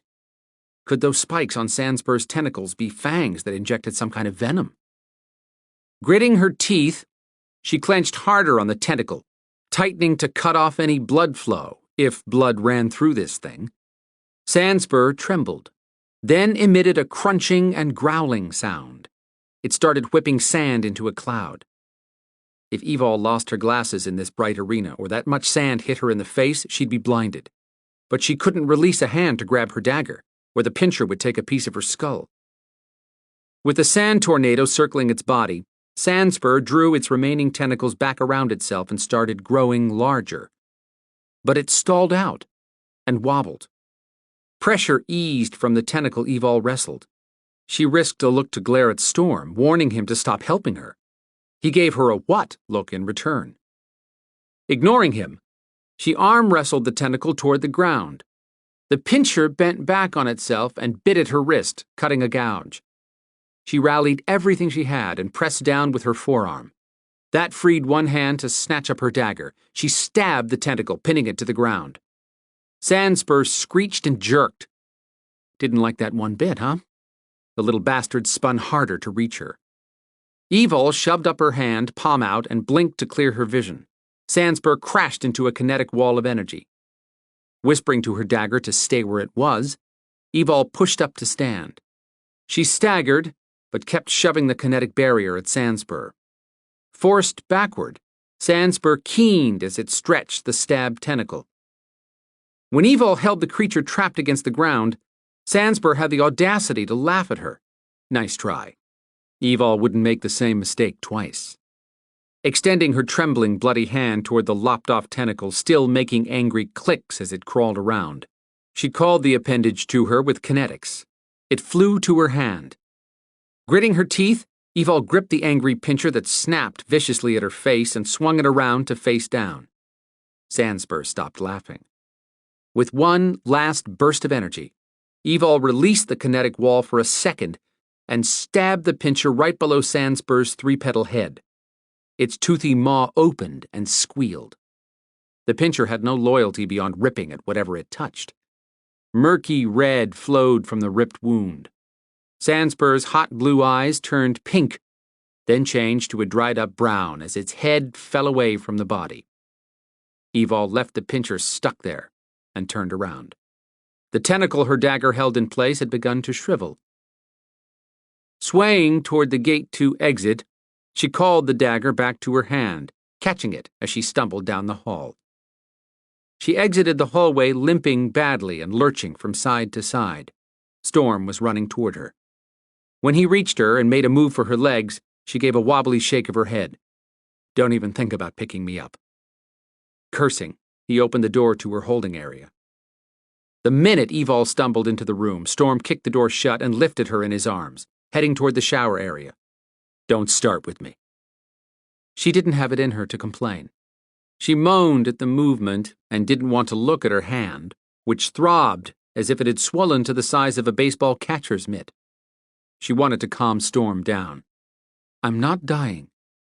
Really? Icy sarcasm dripped from his one-word question, but she heard fear beneath all of it. He was afraid for her. You left a trail of blood that looks like a carotid artery's been slashed, and you're dragging your leg. He lowered her to a bench outside the showers and slipped her boots off, then her socks, lifting one that dripped red, then tossing it aside. The coppery smell of fresh blood soaked the air. He ripped her jeans apart with his bare hands, removing the denim in pieces. She fumbled with the ragged shirt, trying to drag it over her head before the blood dried to her back. Storm took over, lifting it gently even though he was so tense that lightning should be popping all around them. He tossed the bloody shirt over with her socks. That left her in panties and a bra. She had to get up and shower on her own. I've got it from here. When he didn't move, she said, Please. Storm stood up and backed away, arms crossed and frustration pouring off him. She could do this and would, just as soon as the room leveled itself out. Pushing up, she felt a moment of arrogant pride that she could stand on both legs. Then she took a step and her gashed leg buckled. Cursing, Storm caught her under the arms. Your skin's turning green. Probably a poison in your bloodstream. Bathroom. She barely got the word out before he swung her around and into the bathroom stall where she unloaded her sour stomach. Her head spun. She sat back against the wall. Storm handed her a cup of water she used to rinse her mouth. Anything sent south would come right back up. With that done, he helped her up until he could put his arm around her and walk her to the shower stall where the water jets already gushed water. Cold as ice. She jerked at the shock to her hot skin. Easy. Storm started speaking in the strange language she'd heard him use before. Heat swirled inside her chest just above her breasts. She looked down at the emerald, a blurry green shape. The stone glowed a little, then got brighter the longer he chanted. She could feel the venom receding. Pausing briefly, he told her to use her alterant beast to start healing herself, then kept chanting as he held her under the cold water. She managed it again, but this time took longer, not an encouraging sign when she had to face off with an alterant next. Strength slowly returned to her arms and legs. Her shoulders stopped aching and her vision cleared. Think I'm good now? I'm not. He turned her around and held her against him. He reached out and shut off the water, then his hand pressed her head to his chest. Watching you fight is torture. She'd feel the same way if he had fought instead of her. I understand, and I appreciate what you did, but you can't do that again. He eased her away, staring down at her. What are you talking about? She pulled free and stepped out of the stall, where she found a thick bath sheet to wrap around her. When Sandspur was stuck, she wiped her face and started drying her body. You did something to hold him in place and weaken his tentacle. No, I didn't. Lowering the towel, she asked, Who else would have? Evol figured it out the same moment Storm did. Lana. Was the girl trying to get killed? That means she's escaped her safe zone and is running around with her cloaking. Storm frowned, pondering on something. If she broke free of the spell I used and intervened with Sandspur, that means she's a hell of a lot more powerful than we realized. I should have realized that when she got past the Domjon. But she possesses untrained energy, which means she's still no match for that wizard Grendel. We have to find her, before he does. Chapter 26. Lana snuck around the edge of a crowd gathered to watch security capture a witch who had given aid to her alterant during a beast fight. Two scary men dressed in warrior clothes similar to those worn by the guards outside the entrance rushed to grab a young witch with long white hair. Her gold mask hid all her face except her mouth and chin. Let go of me! The witch yanked her body back and forth. Another guard walked up in front of her with his hand out. Dame Lynn's translucent head appeared on his palm. Imogenia of the Coretta Coven, you were observed aiding your fighter. I didn't do anything, Imogenia cried out, struggling against the powerful guards, whose grips did not budge. And will forfeit said fighter plus face sanction for your transgression. How can you eject me when my fighter didn't even win? Lana agreed with Imogenia, whose fighter had shifted from a skinny young man to an alterant beast large enough to battle a werebear, but then had run in fear. The witch lied about causing the werebear to trip, but she told the truth about losing. Her alterant had rolled into a ball and begged for relief. Imogenia's eyes narrowed to tiny slits inside the holes of her mask. I demand to see Cole. Dame Lynn merely said, If you insist. Fine hairs along Lana's neck lifted at something unsaid in Dame Lynn's pleasant tone. A centaur, part man and part horse, appeared next to the guard holding Dame Lynn's head. Dark hair fell past the centaur's neck, strong face and attractive, but frightening, too. He had no shirt, just lots of muscles under olive skin covering the human upper body that grew where the neck and head of a horse should have been. I am Cole, he boomed to the crowd, muscled arms outstretched and front hooves prancing. He grinned his appreciation at greetings being shouted. His goatee gave him a wickedly sexy appeal. He dipped his head in a bow to Imogenia. Your wish is granted. I am here. What can I do for you? The witch's lips curved with coy intentions. She breathed deeply, which pushed her bulging breasts even higher above her low-cut neckline. Lusty noises murmured through the crowd. On her exhale, Imogenia said, I would appreciate a private moment to discuss my little mistake. Cole had blue eyes the color of a deep sea that twinkled, but not in a nice way. If only that I could grant this one small wish. But to do so would have more women vying for my affections than I have time for now." Imogenia's smile faltered. Cole's tone took a deadly turn. "And, to be honest, I hold affection for no one. You have broken my laws. You will pay the price." "No. Please, don't. Imogenia arched her back as her arms jerked above her head, and her face muscles strained against some invisible assault. The black hooded cloak tied at her throat flew off and over the crowd, landing behind Lana, who gathered it up quickly, then stood on her tiptoes again to see. Veins beneath Imogenia's skin bulged, breaking her skin in blue and purple lines that fingered out like lines on a map. Blisters boiled on her chin and arms. She screamed when her hair ignited, burning down to the scalp. In the next second, she had a bald head covered in angry sores and welts. Her dress poofed away in a cloud of gold dust that fell to the ground, leaving her naked for the world to see sagging skin and hideous, oozing blisters. Finally, her arms dropped, free of whatever had held her in place. She looked down at herself, eyes rocked with horror. "No! Oh, no!" Tears streamed down her face, then her mask disappeared. It had hidden a purplish-red birthmark that covered her right cheek. Cole shouted, "I have granted you another favor. The flaw you've kept hidden now draws no attention." Imogenia moaned, weaving where she stood until her knees started to fold. Cole shouted, "No! You will walk out of here."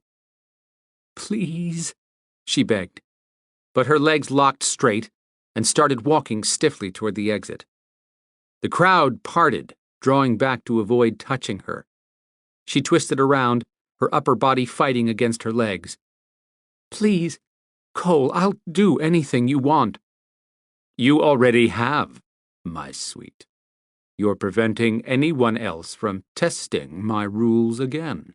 Because," he paused, taking in the crowd, "let it be known that the next one to cross me will not get off with such a light punishment." Imogenia's sobbing could be heard all the way to the exit. Lana shuddered at the idea of getting caught. She backed away from the crowd on shaky legs. Had anyone seen her help Evol? Hands damp, she kept moving until she found another space beneath the towering steps and rushed inside it, sitting down hard when her legs gave out. She could not get upset and lose control, or she would draw Grendel's attention. But neither could she stay here. "First, calm down and think."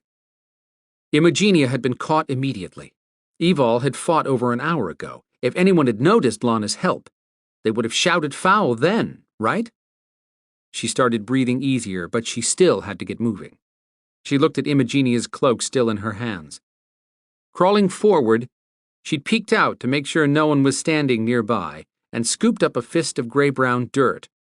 She sat back and dropped the wadded-up cloak on the ground between her bent knees. Sprinkling the dirt over the cloak, she gently called upon the earth, asking to dull the color of the cloak, a color no eyes strayed to.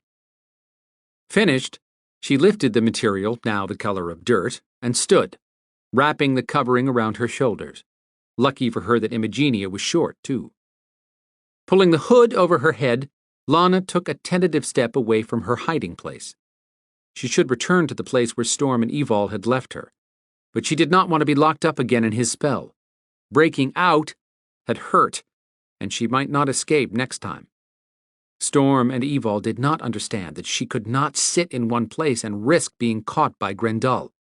He had eyes everywhere. Dame Lynn's voice announced, "Elite matches will begin in 10 minutes. Eligible alterants are to be in their respective holding areas at the times designated." Lana listened for Evol's battle as Dame Lynn called out matchups. Evol's was one of the last fights, same battle dome as her first 2 matches. With Storm and Evol free to move around the event until Evol had to fight, Lana had to own the scent on Imogenia's cloak or Storm would find her. Weaving slowly through the crowd, she kept her head down, searching for a place to watch Evol's fight. She did not want to face Cole, but she could not let Evol die. Dame Lynn announced, Moonlight Warrior, the Alterant, versus Boomer, the Alterant, in 10 minutes. Spotting a vendor setup that faced where Evol would battle, Lana considered the table draped with a cloth and displaying silver jewelry.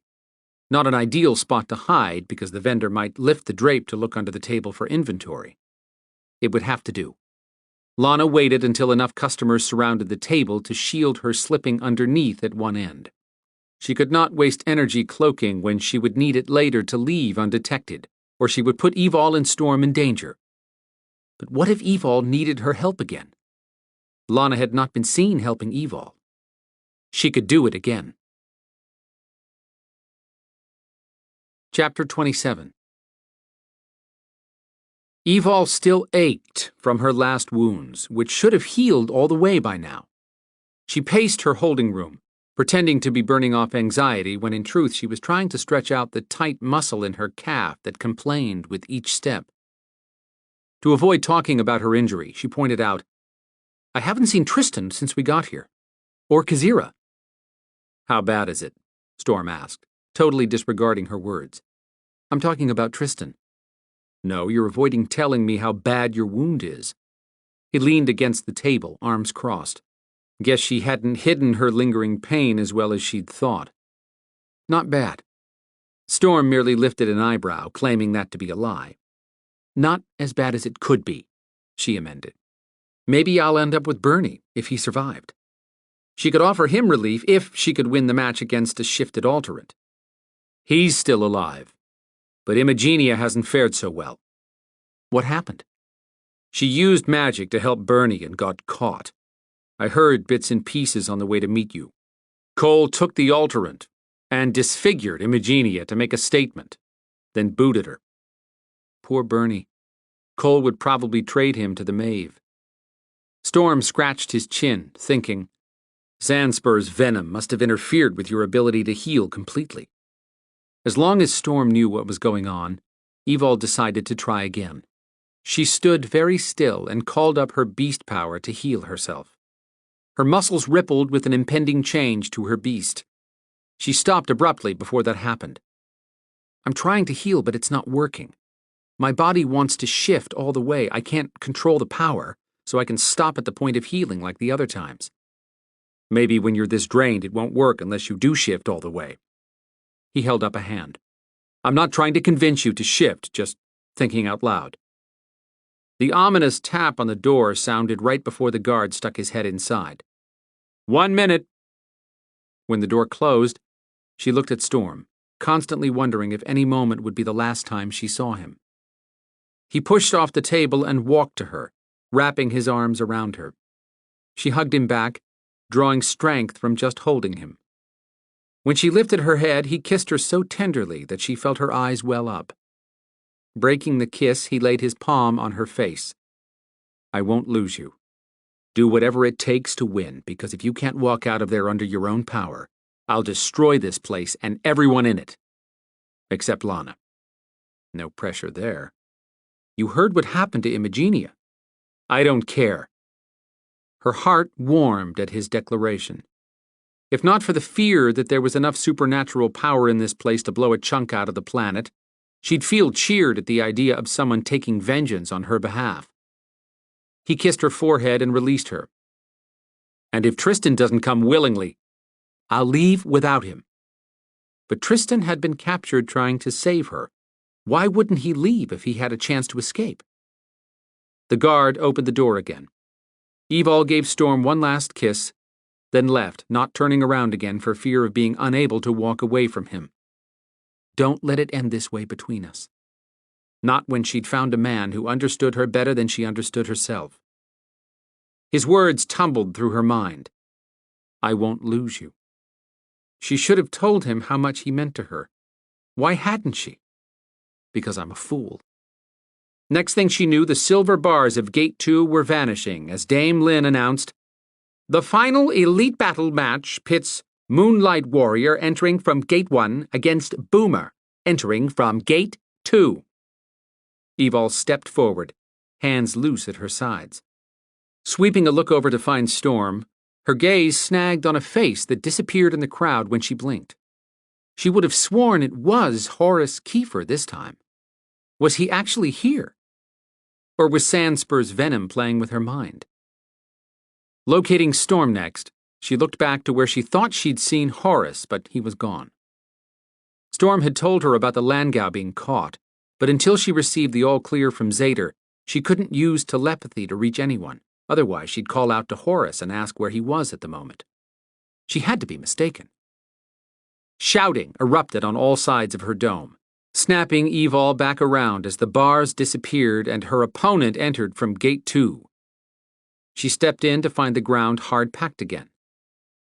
At 6.5 feet tall, Boomer had a cocky stride and carried a 5-foot-long, 2-inch-thick metal pole. His shoulders looked as wide as her sofa, and all he wore was a pair of red shorts. That's all. No doubt that he would shift, but right now he was just showing off his bodybuilder physique. Green eyes blazed from a Samoan-shaped face. If he thought that would intimidate her, he'd never seen a demonic Svart troll. She'd won that fight. Big money bet on Boomer drove the shouting louder for him to finish her off quickly. Even more demanded blood. Evol had caught announcements of elite matches to this point. 2 Alterants had died. 5 more had folded, pleading for relief. Sounding bored and ready to get this moving, Boomer called over, "You first, Hollywood." He expected her to shift. She shook her head, gaining a shrug in return. Then Boomer hunched his arms forward, clenching his fists and bunching his muscles in a bodybuilding pose. But he started shifting, bones popping and muscles doubling in size. His head changed shape twice as it kept expanding with a jutting forehead, bulbous nose, and thin slits for eyes. Half of his head was ear-to-ear mouth that had 2 rows of sharp teeth a barracuda would envy. Power shook through her body, trying to force her to shift, and not just to battle form. Her alterant beast fought to break free. Was she reacting to Boomer's change? She locked down the urge and stuck her hand out, calling her dagger up from her boot. The hilt hit her palm just as Boomer finished turning into a Samoan Hulk. Words came out of his mouth garbled, but she understood. "On your knees, bitch. Beg." She angled her head and stared at a hairy groin where genitals protruded. "Do condoms come in teacup size?" "Gonna enjoy killing you." Lifting the pole, he started spinning it around one finger as if the thing weighed nothing. She prepared to leap or dive away, anticipating when he'd release the pole. He ordered the pole, "Attack, Ultrant," right before he let it fly straight up in the air, where it floated overhead. How would the pole distinguish between the 2 of them? Maybe it just picked the one who hadn't spoken the order.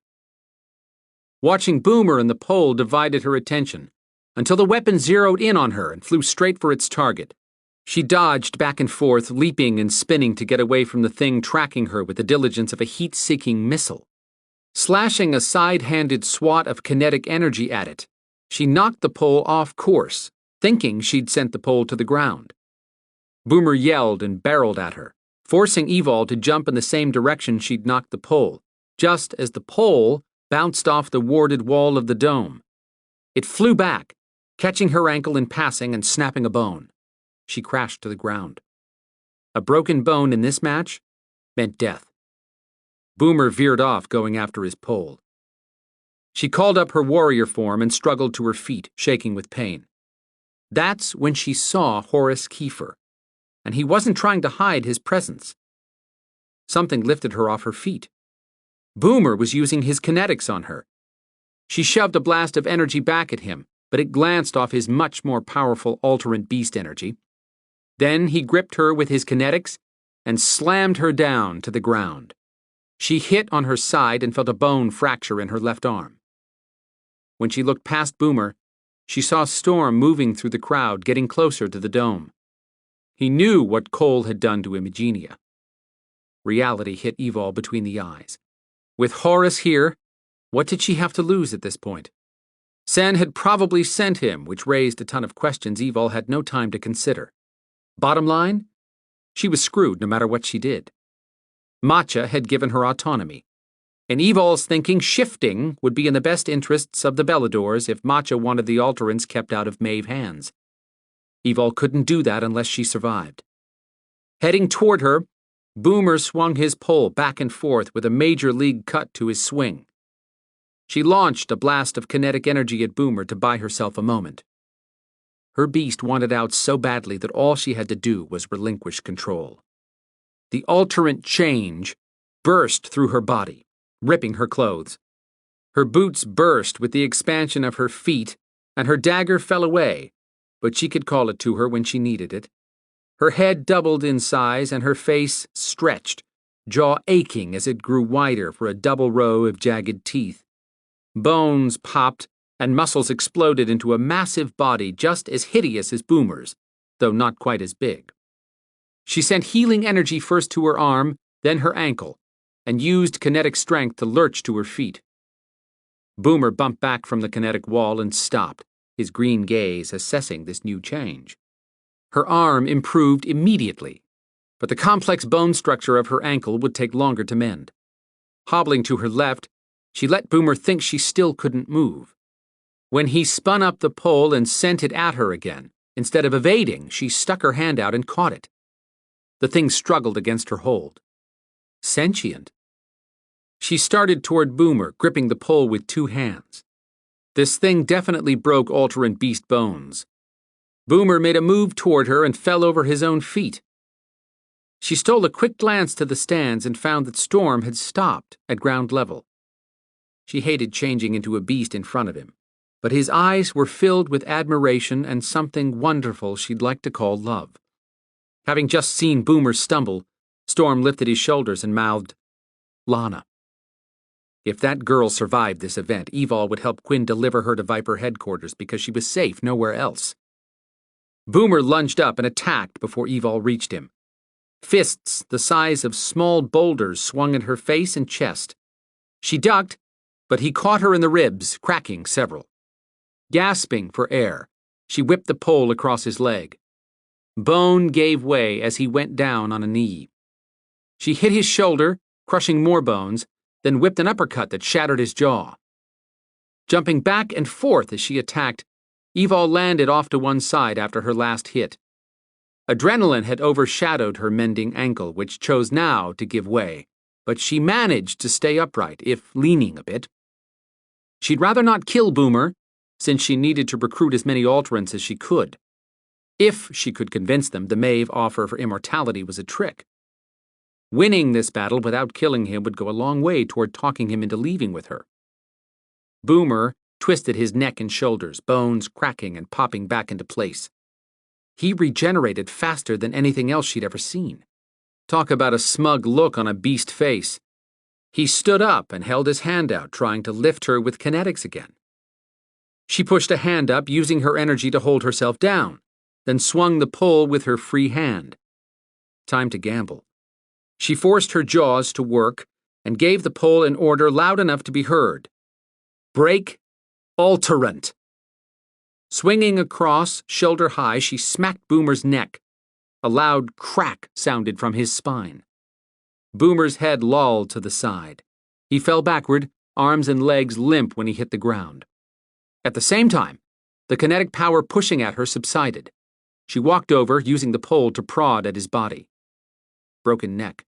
Crap. Not as if she'd had a choice. She turned to claim her victory, but hesitated when she heard a grunt of pain. Before she could turn around, the pole was snatched from her hands, and a hit of power shoved her 60 feet across the domed area. She smashed against the warded boundary. Electricity sizzled across her skin. Boomer had to be a nickname for Boomerang, as in he bounced back. That would be his strength, but arrogance was his weakness. Killing him might be impossible at the rate he healed, but cutting the head off anything usually worked, and she'd just changed her mind about his usefulness. Growling, she powered up her kinetics and shoved off the warded boundary, spinning around as Boomer came at her. She called up her dagger that flew to her hand. She pointed it at his groin, then pulled back to throw. Boomer skidded to a stop, dropped the pole, and covered his genitals with one hand, then shoved a kinetic hit at her with the other. A one-handed blast was easier to dodge. In the same second, she launched herself up in the air and forward, then whispered to the blade, "Stay put," as she drove the blade into Boomer's throat with deadly accuracy on her way past him. The blade buried to the hilt, sticking out both sides. She hit hard on her bad ankle. He grasped the handle, gurgling and staggering as he fought to pull it out. Blood gushed from around the wound and out of the corner of his mouth. He wheezed for air. His face swelled and turned as red as a thumb smashed with a hammer. When he stumbled around toward her, hands reaching for her throat, Evol dragged herself backward.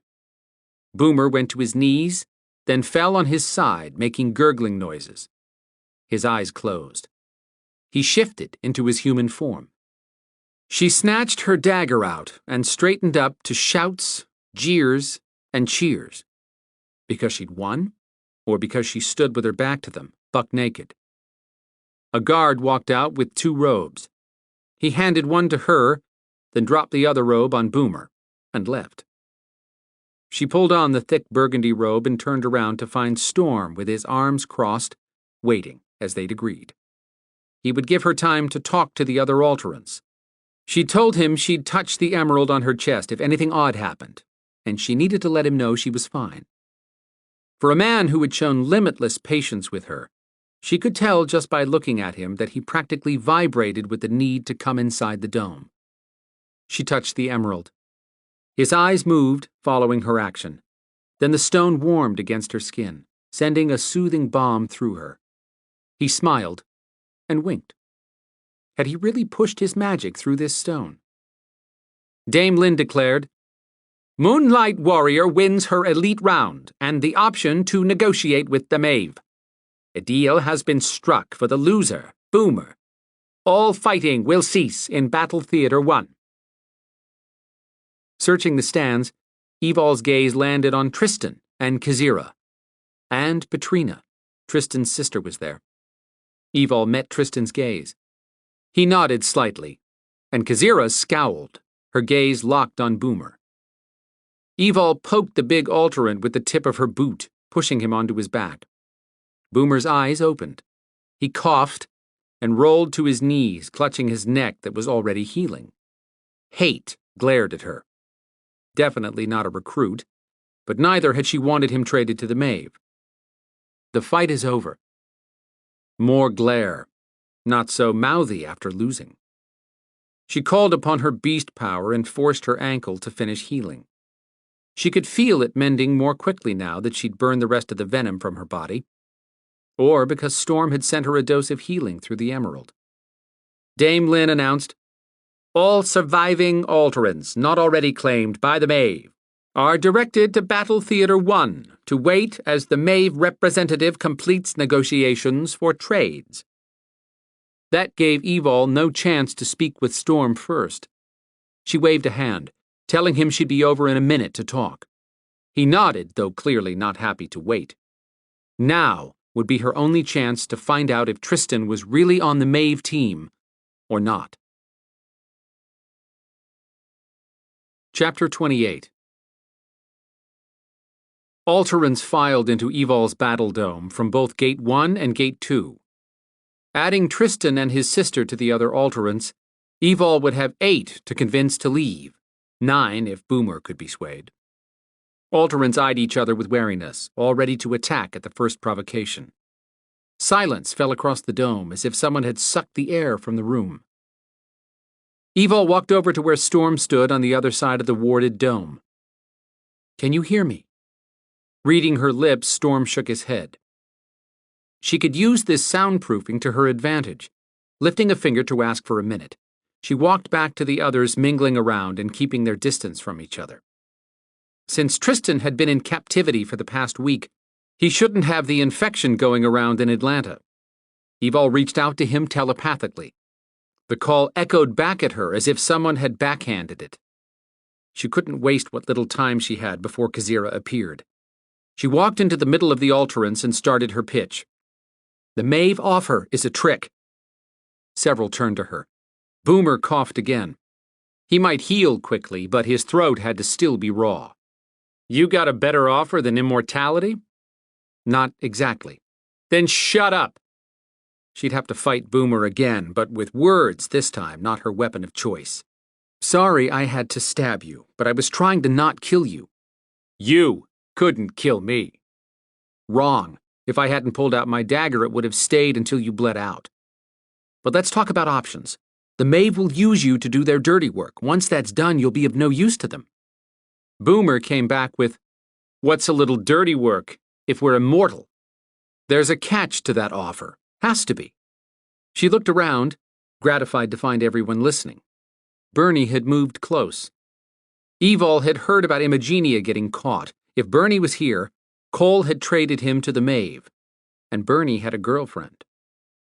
Evol believed he'd be her first recruit. The goddess Matcha has offered protection inside her pantheon for Alterans. She's submitted a charter that will give us status as an accepted race. Just as soon as Evol showed up with Tristan's information on the origins of Alterans, and 5 Alterans willing to claim loyalty to Matcha. No point in cluttering her speech with a lot of detail right now. But no immortality. Boomer would not let that go. No, and you're a fool to believe you'll get that from the Maeve. Whatever they do, they'll turn you into their slaves. Wouldn't you rather be free? I'm practically invincible, Boomer bragged. Give me immortality, and no one will dare try to enslave me. She gave up on Boomer and turned to Bernie. Doesn't that sound good to you?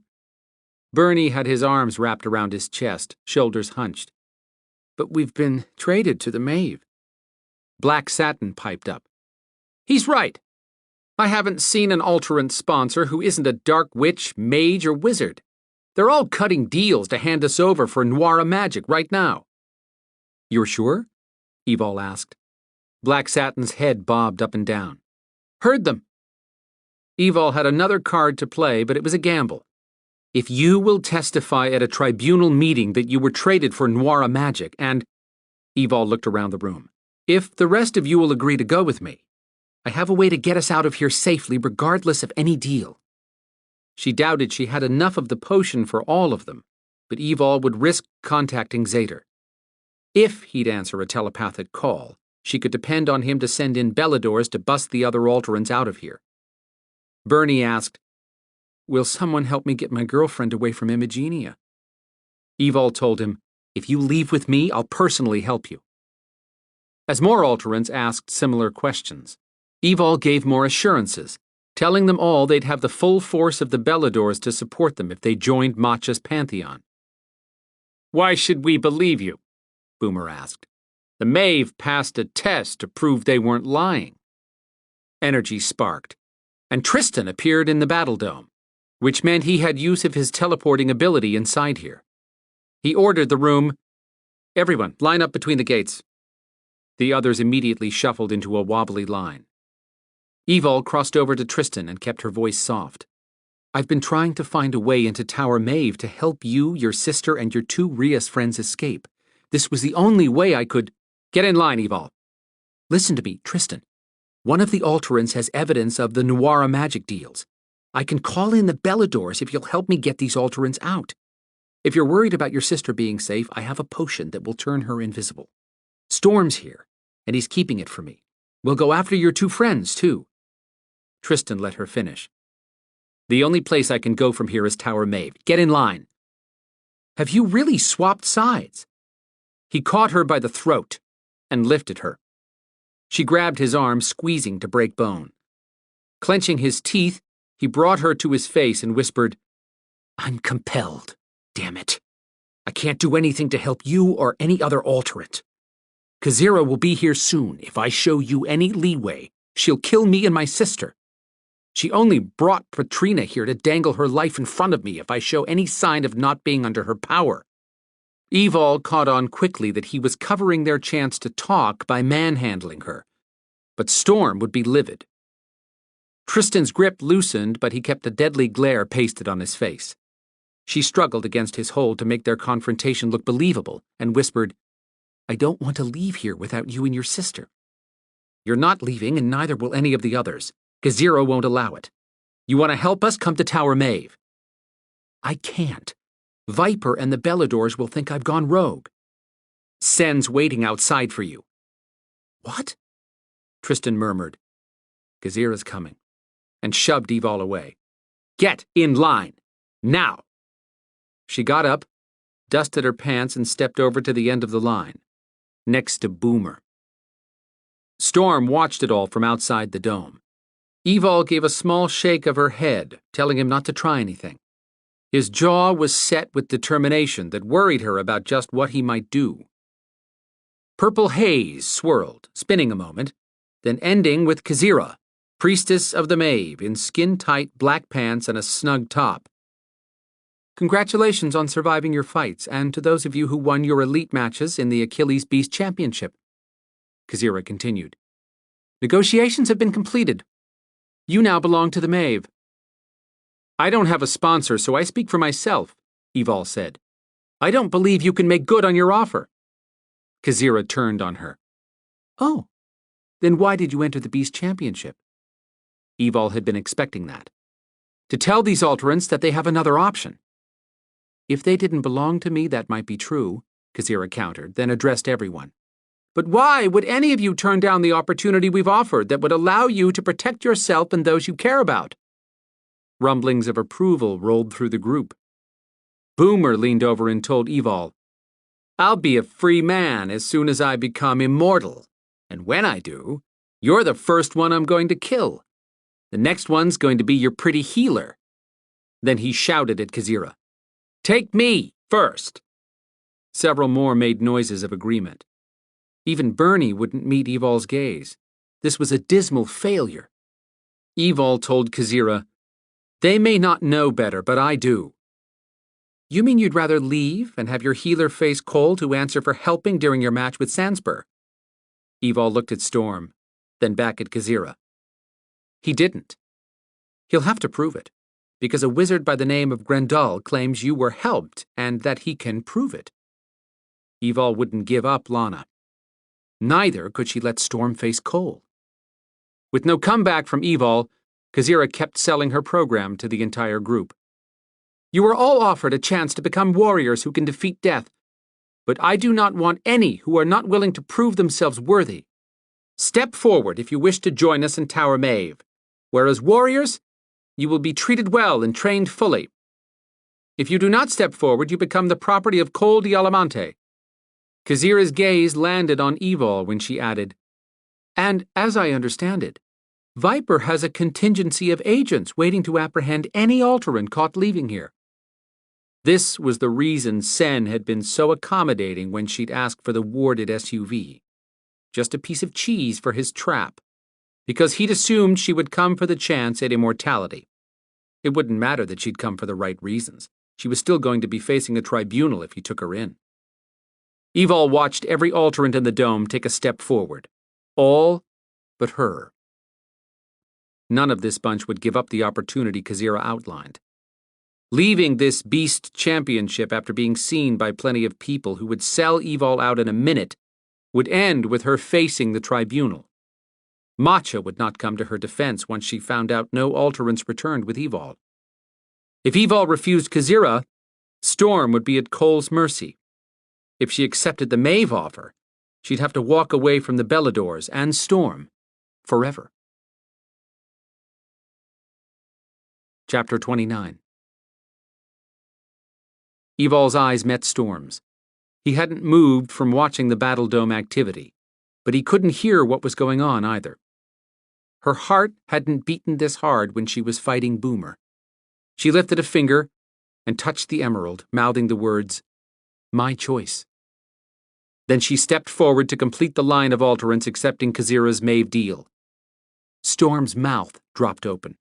He started shaking his head and yelling a string of words she didn't need her hearing to know were curses. Then he took off to his left, toward the access hall for the holding area and this battle dome. Would the guards let him come in? Give her one chance to say goodbye? Shouting echoed down the long walkway beyond Gate 1, but the disturbance came no closer. Moments later, a guard entered the battle dome carrying Dame Lynn's head. The Domjon addressed Kazira. "Our commitment has been satisfied." Kazira sent an appraising look over her group of Alterans. "Agreed. We've had an issue that requires locking down the premises until it's handled.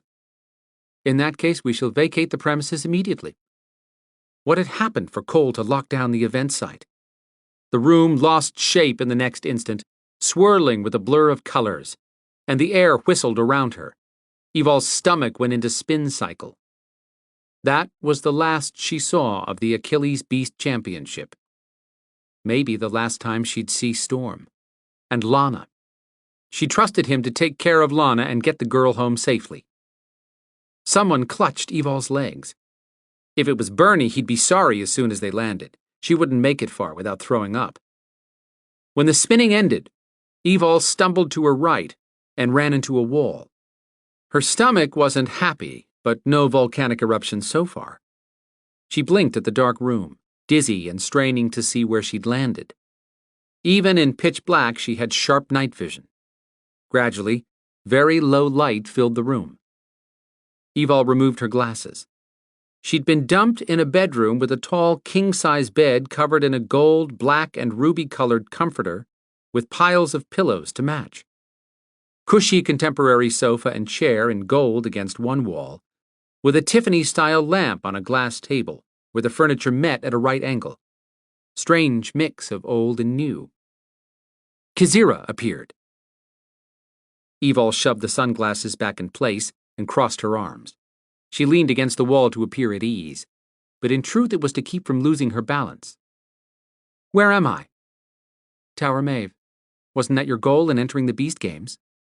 No, her goal had been to free Tristan, not get captured too. "I'm not going to work for the Maeve."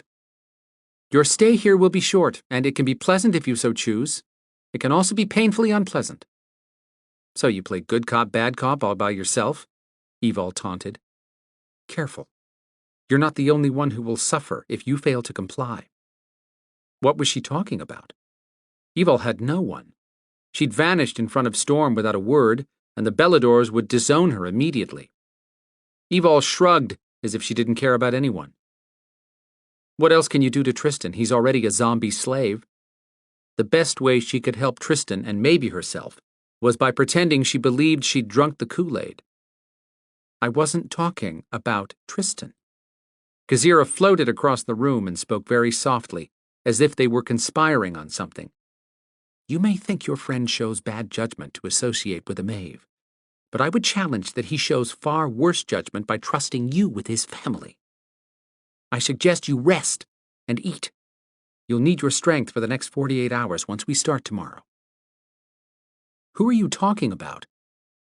"If you're as bright as you've been touted, you'll figure it out. Just make sure no one leaves this room but you. I changed the sofa to a sleeper, which should accommodate your needs." With that, Kazira vanished. Evol studied on her words. "You may think your friend shows bad judgment to associate with a Maeve, but I would challenge that he shows far worse judgment by trusting you with his family." She eyed the sofa bed. Had Kazira been talking about Quinn and referencing Evol's poor job of taking care of Lana? If that was the case, then when Kazira said Evol wouldn't be the only one to suffer, she meant, "Show your face, Lana." Quinn's cousin took solid form beside the bed. Evol hadn't thought this could get any worse, but Lana had just proved her wrong. "What are you doing here?" "I am sorry.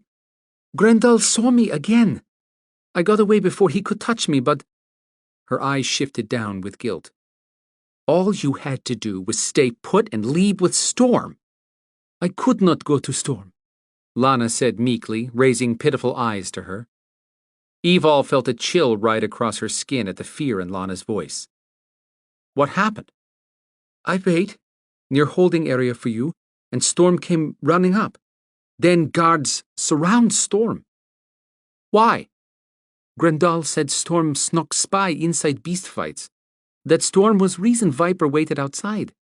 Grendel described me, said I was spy, and I would tell Viper about Noira magic trades. Evol grabbed her head, feeling it might explode at any minute. Unfreaking believable! That is why I follow guard with Dame Lynn Head to where Alteran's held. Only place Grendel could not enter. I thought if no one find me, then no one can prove Storm did anything wrong. For a teenager, she had good survival skills. Evol had to give her credit in the logic department, too. Lana was right. Cole might be a lunatic demigod, but punishing someone without proof would undermine his next event. Please tell me Storm got away without harm. But if Viper waited outside the event, what had happened then? Evol didn't know. She could only hope that maybe Storm used the potion, even though she doubted he would, then shifted into his jaguar form so he could disappear into the night. Cumberland had miles and miles of undisturbed forest. And Storm had resources. He had the invisibility potion and would have had a plan in place to get her off the island. But now she had Lana to contend with and keep safe. You can't leave this room, Lana. Ever. I have a good and bad feeling that this is a short visit based on what Kazira said. But she knows you're with me, and I don't have any idea what the Maeve have planned. I heard what she said. Why does she let me stay? Evol debated on how much to tell Lana, but the truth might be her best choice considering where they were and what Lana could hear before leaving. Quinn has known Kazira a long time. I don't think Kazira wants to harm anyone related to Quinn.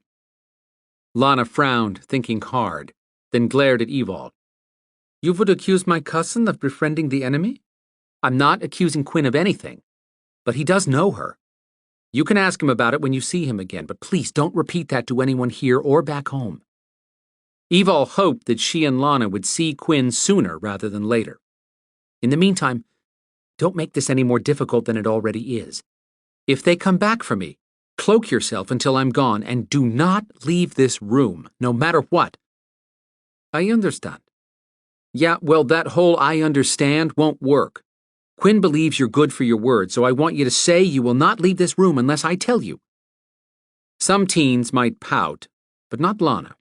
Her jaw was rigid with annoyance. She didn't like being outmaneuvered. I give my word.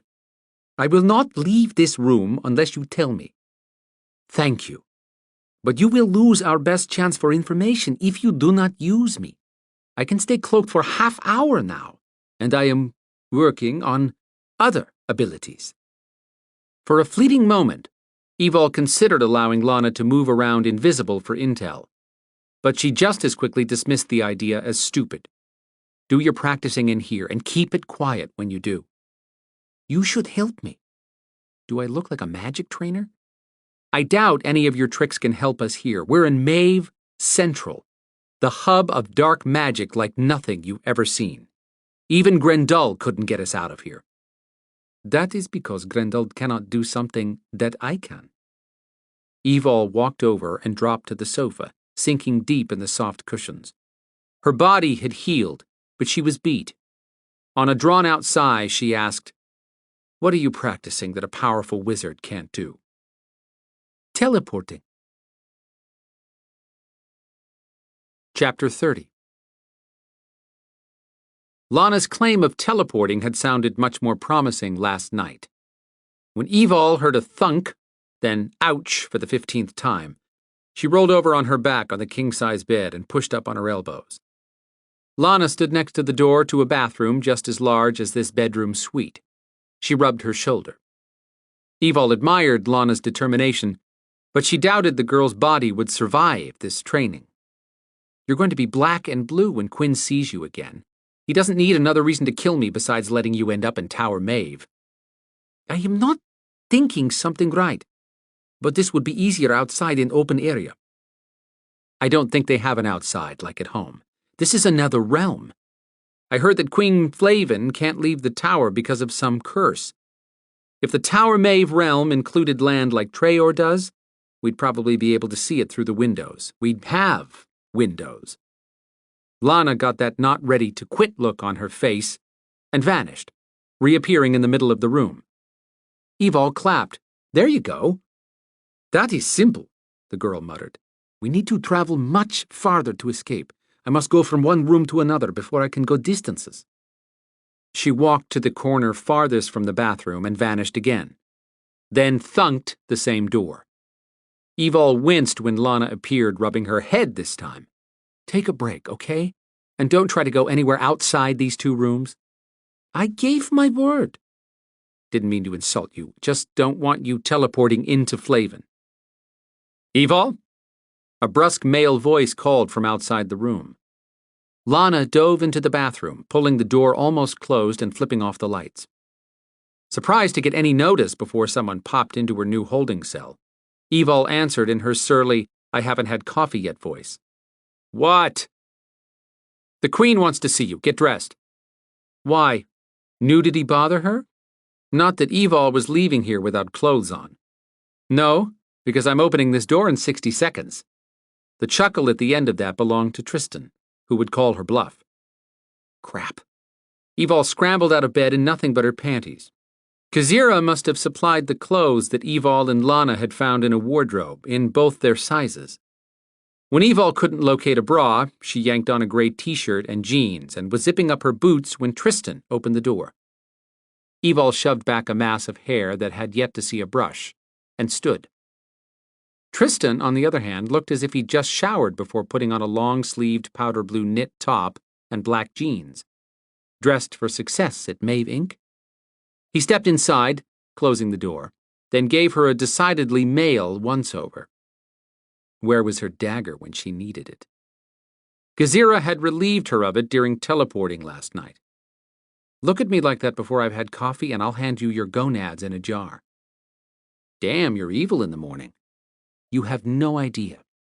Especially after a night of dreaming about Storm, who might have had to fight his way to freedom if he hadn't decided to make good on his promise to destroy the place. She hoped not. She wanted him safe and missed him so much she felt physically ill. What does this queen bitch want, Tristan? That's not the right attitude if you want to survive being here. I don't want to be here to begin with. Then you shouldn't have shown up last night, Tristan snapped back at her. But that wasn't anger behind his words. She heard concern and guilt when he added, I wish you hadn't. Evol walked over to him, keeping her voice down. Work with me, and we'll get out of here. I'm trying to find a way to get you and Petrina out, but you can't depend on me. Flavin has Kazira compelling all of us. I can only talk about something I haven't been forbidden to discuss, and I can't do anything to help you escape. What does Flavin want with Alterance?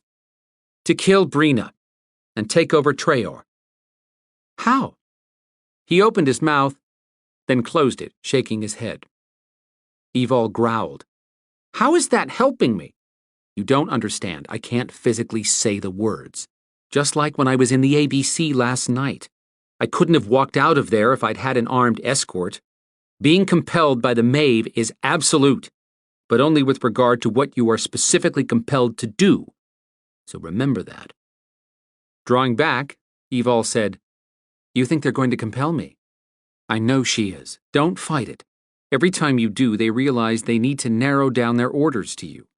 Go with whatever they say, then figure out how to get around what you can. Just like me talking to you last night at the games. Kazira said something about resting because the next 48 hours would be physically demanding. She's right. And now it's less than that. What's going to happen? He rolled his eyes and gritted out, Compelled. Got it? She let go of her anger and finally paid attention. Tristan was enlightening her on what she had to look forward to and how to prepare. Sorry. Kazira indicated I wouldn't be staying long. Can you say if that means I'm leaving soon or we all are? All. Then we have to get the others to join our resistance so we can escape when we leave. Tristan answered with grim disappointment. No one is getting out of here until we head to Treor. His gaze traveled over her face. Might want to brush your hair. Why? I'm here to escort you. Kazira said Flavin and Cathbad are ready to decide if you're worth keeping alive. Cathbad? Evol thought back on her studying. Wasn't he a druid a long time ago? There was an original Cathbad the druid who lived during the original Queen Maeve's rule. The Cathbad here is a descendant. Every 666 years, the torch is passed on, so to speak, to a new Cathbad the Druid and Queen Maeve. But Flavin isn't interested in anyone else being queen if she can't live forever. I've gotten parts of the story out of Kazira. Tell you more when I can. You can start by telling me what you know about the origins of Alterans for the next time I get a chance to talk to Matcha. About that. I was wrong and found out. Tristan paused, staring past Evol's head for a few seconds. Then his gaze returned to hers. Kazira said to bring you now. You have telepathy with her? Yes, and you will too once. Once what? Tristan shook his head, indicating he couldn't answer that question. He grabbed her arm and the room spun. Teleporting. Couldn't they walk through this tower? Chapter 31. Cathbad stood behind Flavin in front of her jeweled waterfall that functioned as the Queen's scrying wall. Now they would see Evol fulfill her part of the prophecy, or curse, as Flavin constantly corrected him. "'Tis time for Evol to accept her destiny." On a sound of disgust, Flavin lifted her hands and moved them across each other. A 2-story wall of water cascaded over precious gemstones. Diamonds, rubies, and more, many as large as his head. When she lowered her arms, a widescreen image revealed a picture of Evol standing alone in a pit deep inside the tower that was known as the Arena. Titanium bars covered the only exit for walking out. Evol stood in the middle of the room, looking up, down, and around. "Hello? Thought Queenie was looking for me." Flavin's waist-length black hair separated into a pile of thick tendrils that raised and twisted, hissing. "Calm down, Flavin. Evol wants to get a rise from you, so you'll come face her." "You're sure we need her?" He smiled at the edge in her voice. Flavin would not get her way with this. "If you kill her, you might as well start celebrating your last birthday now." "Yo, Mama!" Evol yelled. "Listen up, I'm no one's bitch, and I don't give a rat's ass about your test. You screw with me, you'll bleed." Flavin's hair twisted into a knot of squirming locks. Cathbad groaned under his breath. Flavin was reaching the limit of what little patience she possessed.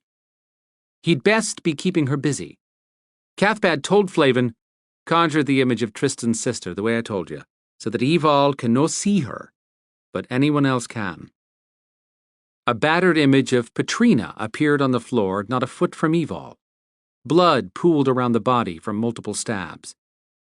He asked, "Does Tristan know about his sister yet?"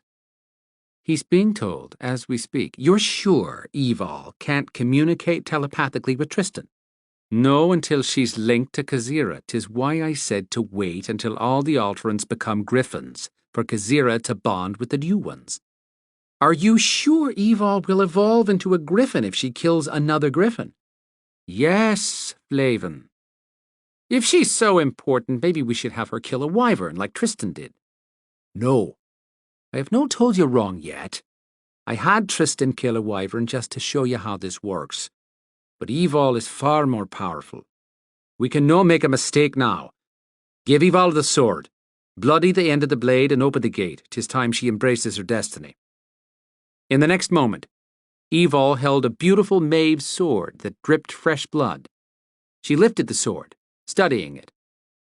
As the bars vanished, a roar echoed, gaining strength as it neared.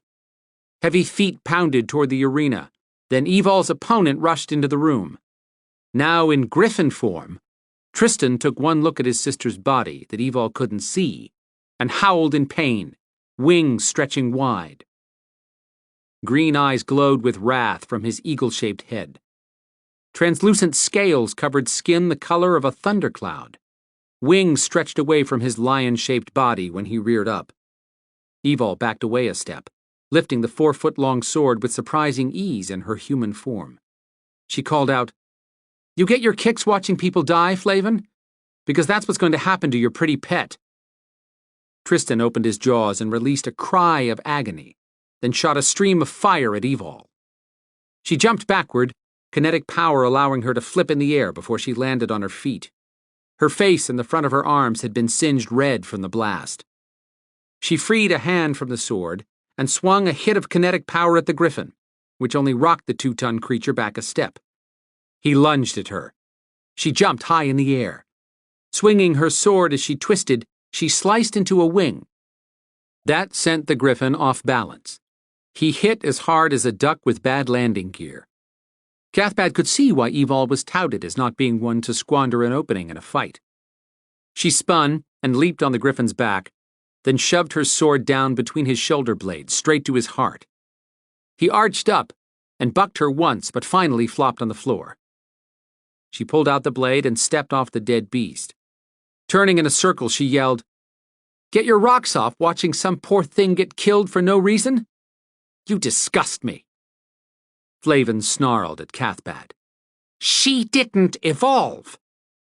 Wait a moment. Would be easier for her if she had already shifted into her alternate beast form. But she will evolve.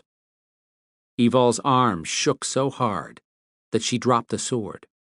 Her back hunched, and she started growing. She screamed as if ripped in half. Her clothes shredded as the aqua-blue body of a lion took shape with a golden eagle's head. Black outlined the predator-green eyes, and a blend of blue and green feathers covered wings that grew and extended from her back. She stretched her neck, looking at her body and pulling a wing into view. "She's perfect," Cathbad purred. "And that, Flavin, is the golden head each of the 5 chosen Gryphons will have." A snarl vibrated through the arena. Moving her Gryphon form around awkwardly, Evol froze when Tristan shook his head and wobbled to his feet. Flavin murmured, "He isn't dead." Realization climbed into Tristan's gaze once he took in the Patrina vision and the Evol Gryphon. Wings back, claws extended on his paws, he was ready to kill. Leaning forward, Flavin warned Cathbad, "Evol's not ready to fight. We can't let them." Tristan opened his vicious beak wide and lunged at Evol. She raised a lion's paw in defense. Tristan hit an invisible wall and bounced backward. Cathbad smiled. "She adapts faster than we could have hoped for. Took 2 days to get Tristan ready to fight, and he's strong. Evol will kill Brina and take Traor for us. She's not going to be as easy to break as Tristan. We hold his sister's life in our hands.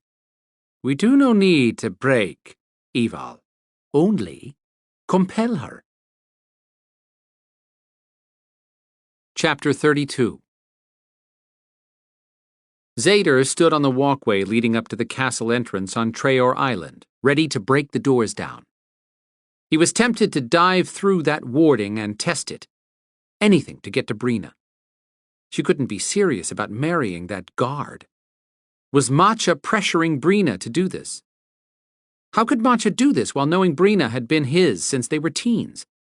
Maybe Brina had agreed to be engaged to buy her and Zader more time to figure a way to be together. He wanted the truth from Brina herself. Sen had teleported Zader so he wouldn't have to ask Matcha or Brina to bring him. He couldn't cross the castle threshold, thanks to his and Brina's fathers, but they could speak face-to-face at the castle entrance. Guilt plagued him every time he got angry with his dead father. But what the hell? A fucking ward on the castle separated him from the only woman he'd ever want. Matcha appeared next to him. "What can I do for you, Zader?" Since when did the Celtic goddess over all the Beladors act as a receptionist? "Where's Brina?" "Busy." "Doing what?" He shouldn't take that tone with the goddess, but he fought day in and day out to protect humans and his Beladors. He'd never asked for anything in return. That was changing. "I want to talk to her." "I told you she's engaged. She has plans to make." A granite bench with a white velvet cushion appeared, and Matcha sat down gracefully, her sea-green gown moving until satisfied with each fold and ripple. "What else do you want to discuss? Push the issue and get slingshotted back to Atlanta, or suck it up and once more deal with his duty?" He snorted at himself, a mean sound. Like he would ever shirk a duty. "I think Evol got captured by the Maeve." The goddess turned statue still at that. Why would you say that? Because we have a report that she entered the Achilles Beast Championship and fought as an alterant. He wasn't sharing anything that Matcha wouldn't find out, and might even already know, especially when Sen had been the one to inform Zader. She fought, Matcha said with a bite. What happened to the other alterants? The Maeve took them. And Evol. Evol was supposed to bring them back, not join the enemy. I'm sure she didn't. Oh! The way I understood the Maeve deal was that they would take alterants who accepted their offer of immortality. Matcha rose to her feet now, power glowing all around her. Zader stuck to his main concern. Regardless of what the Maeve offered, Evol got caught, and we have to get her back. I can't do that if you don't help me. Matcha's voice turned as cold as an Arctic night. Evol swore to me she did not want immortality. If she left with the Maeve, she has broken her vow as a Belador and is now the enemy. You will capture her and bring her to me. This hadn't turned out the way Zader had expected. He stood too. Are you telling me she went there without talking to you about it? Because that just doesn't fit. Not Evol, who is constantly trying to win your favor and find her place in our tribe. Yes, he was angry, but he'd had enough of Matcha's cryptic games with Evol. And if he was really honest, he was pissed that Matcha hadn't tried to help him and Brina get together. Matcha's narrowed gaze warned him. Evol had a clear understanding of our conversation. Just one time he'd like to get a straight answer out of the goddess. But I don't have a clear understanding of your conversation, which would help. Once again, Matcha sidestepped Zader's request. Bring me proof that she did not accept the offer of immortality, and I'll consider that. Zader would not condemn Evol without hearing her side. He believed in her commitment to the Beladors. The castle door opened, and Brina appeared just inside. Zader. His chest squeezed with pain at not being able to touch her. He searched for the right words, something he could say with Matcha present, but another figure came into view behind Brina. Alan, Brina's personal security and fiancé. The same man Zader had witnessed standing too close to Brina and acting possessive the last time Zader had entered the castle in holographic form. Matcha beamed a maternal smile Zader quietly scoffed at. Hello, Alan. The guard bowed. Greetings, goddess. Turning to Zader, Matcha said, Was there anything else? He sure as hell couldn't say what he wanted with an audience present. Glancing at Brina, he could swear he saw longing in her eyes, and sadness. I'm sorry, Brina said, backing away. I didn't mean to interrupt. You're not interrupting, Matcha cooed. How are your wedding plans coming? Wedding? This was more than a phony engagement. Matcha rattled on as if every word didn't shove a knife deeper in his heart. Ask Alan's mother to help. What mother of the groom wouldn't want to play a role in his wedding? Zader's mouth dried up. He couldn't look at Alan without lunging through the ward to kill him, and he couldn't look at Brina without admitting he'd never stop loving her. Mumbling that he had to talk with Quinn and the other Beladors guarding the island, Zader stepped away, careful not to fall when his vision blurred. Brina gripped the doorframe so tightly that her fingers were white. She had to hold on to something to keep from running down Treor's steps after Zader. All the fury she'd bottled up for weeks while she'd waited patiently for Zader to fight for her, she now turned on Matcha. How could you do that to him? About the wedding. He knows. Brina had intended to tell Zader at the right time, as part of her plan to outmaneuver Matcha so that she could be with Zader, the only man she'd ever loved. But Matcha had interfered as usual. What exactly had she told Zader? Brina shoved a furious gaze at the goddess. You might have consulted me first before announcing my engagement. Matcha lost all lightheartedness. What are you waiting on? It's not as though you have other suitors besides Alan coming to the door now, is it? We had an agreement. I am upholding my part. There was no reason to be forcing my hand, as I still have time. Brina had foolishly thought Matcha would help her and Zader find a way to be together, in spite of the warding. But the conversation had backfired when Matcha had accused Brina of not allowing Zader to move on. Matcha thought Zader would turn his back on the love he and Brina had shared since their teens. But Brina believed in him. In her heart, she was sure Zader would never give her up without a fight, even with their impossible situation with the ward on the castle. Shrugging off any concern over Brina's anger, Matcha said, "You might as well plan your wedding since I don't see Zader interfering." Under no circumstances could Brina step outside the castle and risk dying. But Matcha had allowed a loophole in her agreement with Brina. The only way to take advantage of that loophole had been to devise a strategy that was a high-stakes gamble. But Brina would risk all for a chance to be with Zader. She'd convinced Alan to act as her new romantic interest to push Zader along more quickly, since she'd been forbidden from telling Zader about her agreement with Matcha. The goddess contended that Zader had too much honor to tell Brina the truth if he wanted to break off the doomed relationship. He would never hurt her that way. Much as it had pained Brina, she had admitted that he deserved a fair chance to make that decision. That's when Matcha had twisted the situation around on Brina, gaining an agreement that had cut her heart into pieces only Zader could put back together. What a tangled situation that had gotten out of hand. Brina had put all her hopes on Zader not being able to walk away. But he just had. He'd said nothing at hearing she would wed another man. No reaction of anger or hurt. Could Matcha be right after all? For the first time since agreeing to do her part in the breakup, Brina felt true fear of losing Zader. He was her life. How would she breathe without him? Chapter 33. The woman he loved more than life was going to marry someone else. Zader stood off to the side, waiting as Quinn gave directions to 3 patrols. Traor Castle loomed a quarter-mile away. Until now, this had been the land of his childhood, a place he'd expected to call home at some point, only if Brina had to live here. He didn't want a damn castle. He wanted Brina. "Who kicked you in the proverbial jewels?" Quinn asked in his clipped British accent. Life.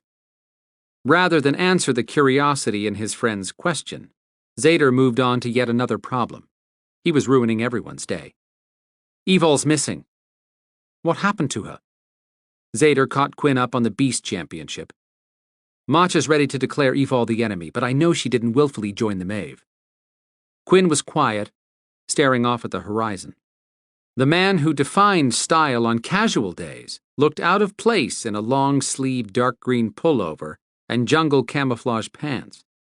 He'd climbed out of a Russian gutter to become a financial genius and powerful Belador with mind-locking ability like no other. Releasing a stream of air, Quinn raked his hair. How are we going to get her back?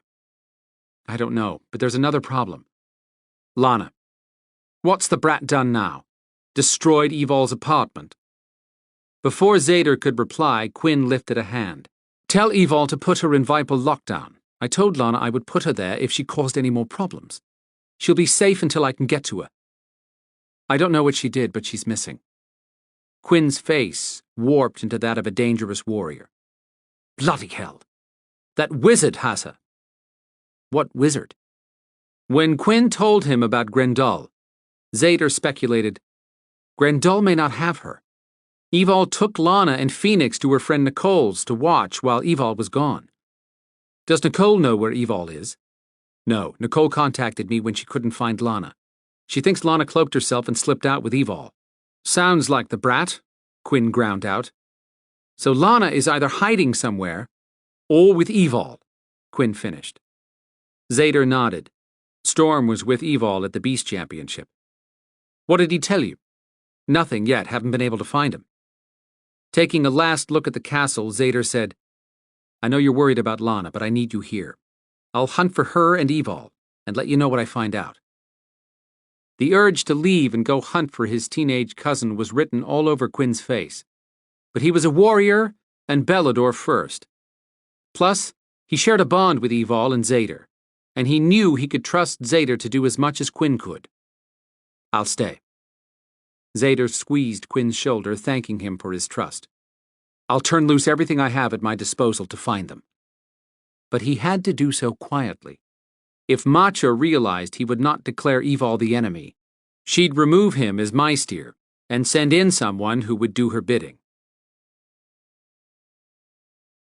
Chapter 34. Why did dying have to be so painful? Evol couldn't raise her arm. Breathing took more effort than blinking her eyes. The 5 gashes ripped across her chest bled down her pretty new aqua skin. Storm would never see her as a Gryphon. Boomer laughed at her, his claws dripping her blood. He'd morphed into a Gryphon with black and gold scales. Cardinal red feathers speckled with black covered his wings. In her head, she heard him say, "Not such a badass after all, are you?" She really wanted to cut his golden head off and see if that would kill him, even as a Gryphon.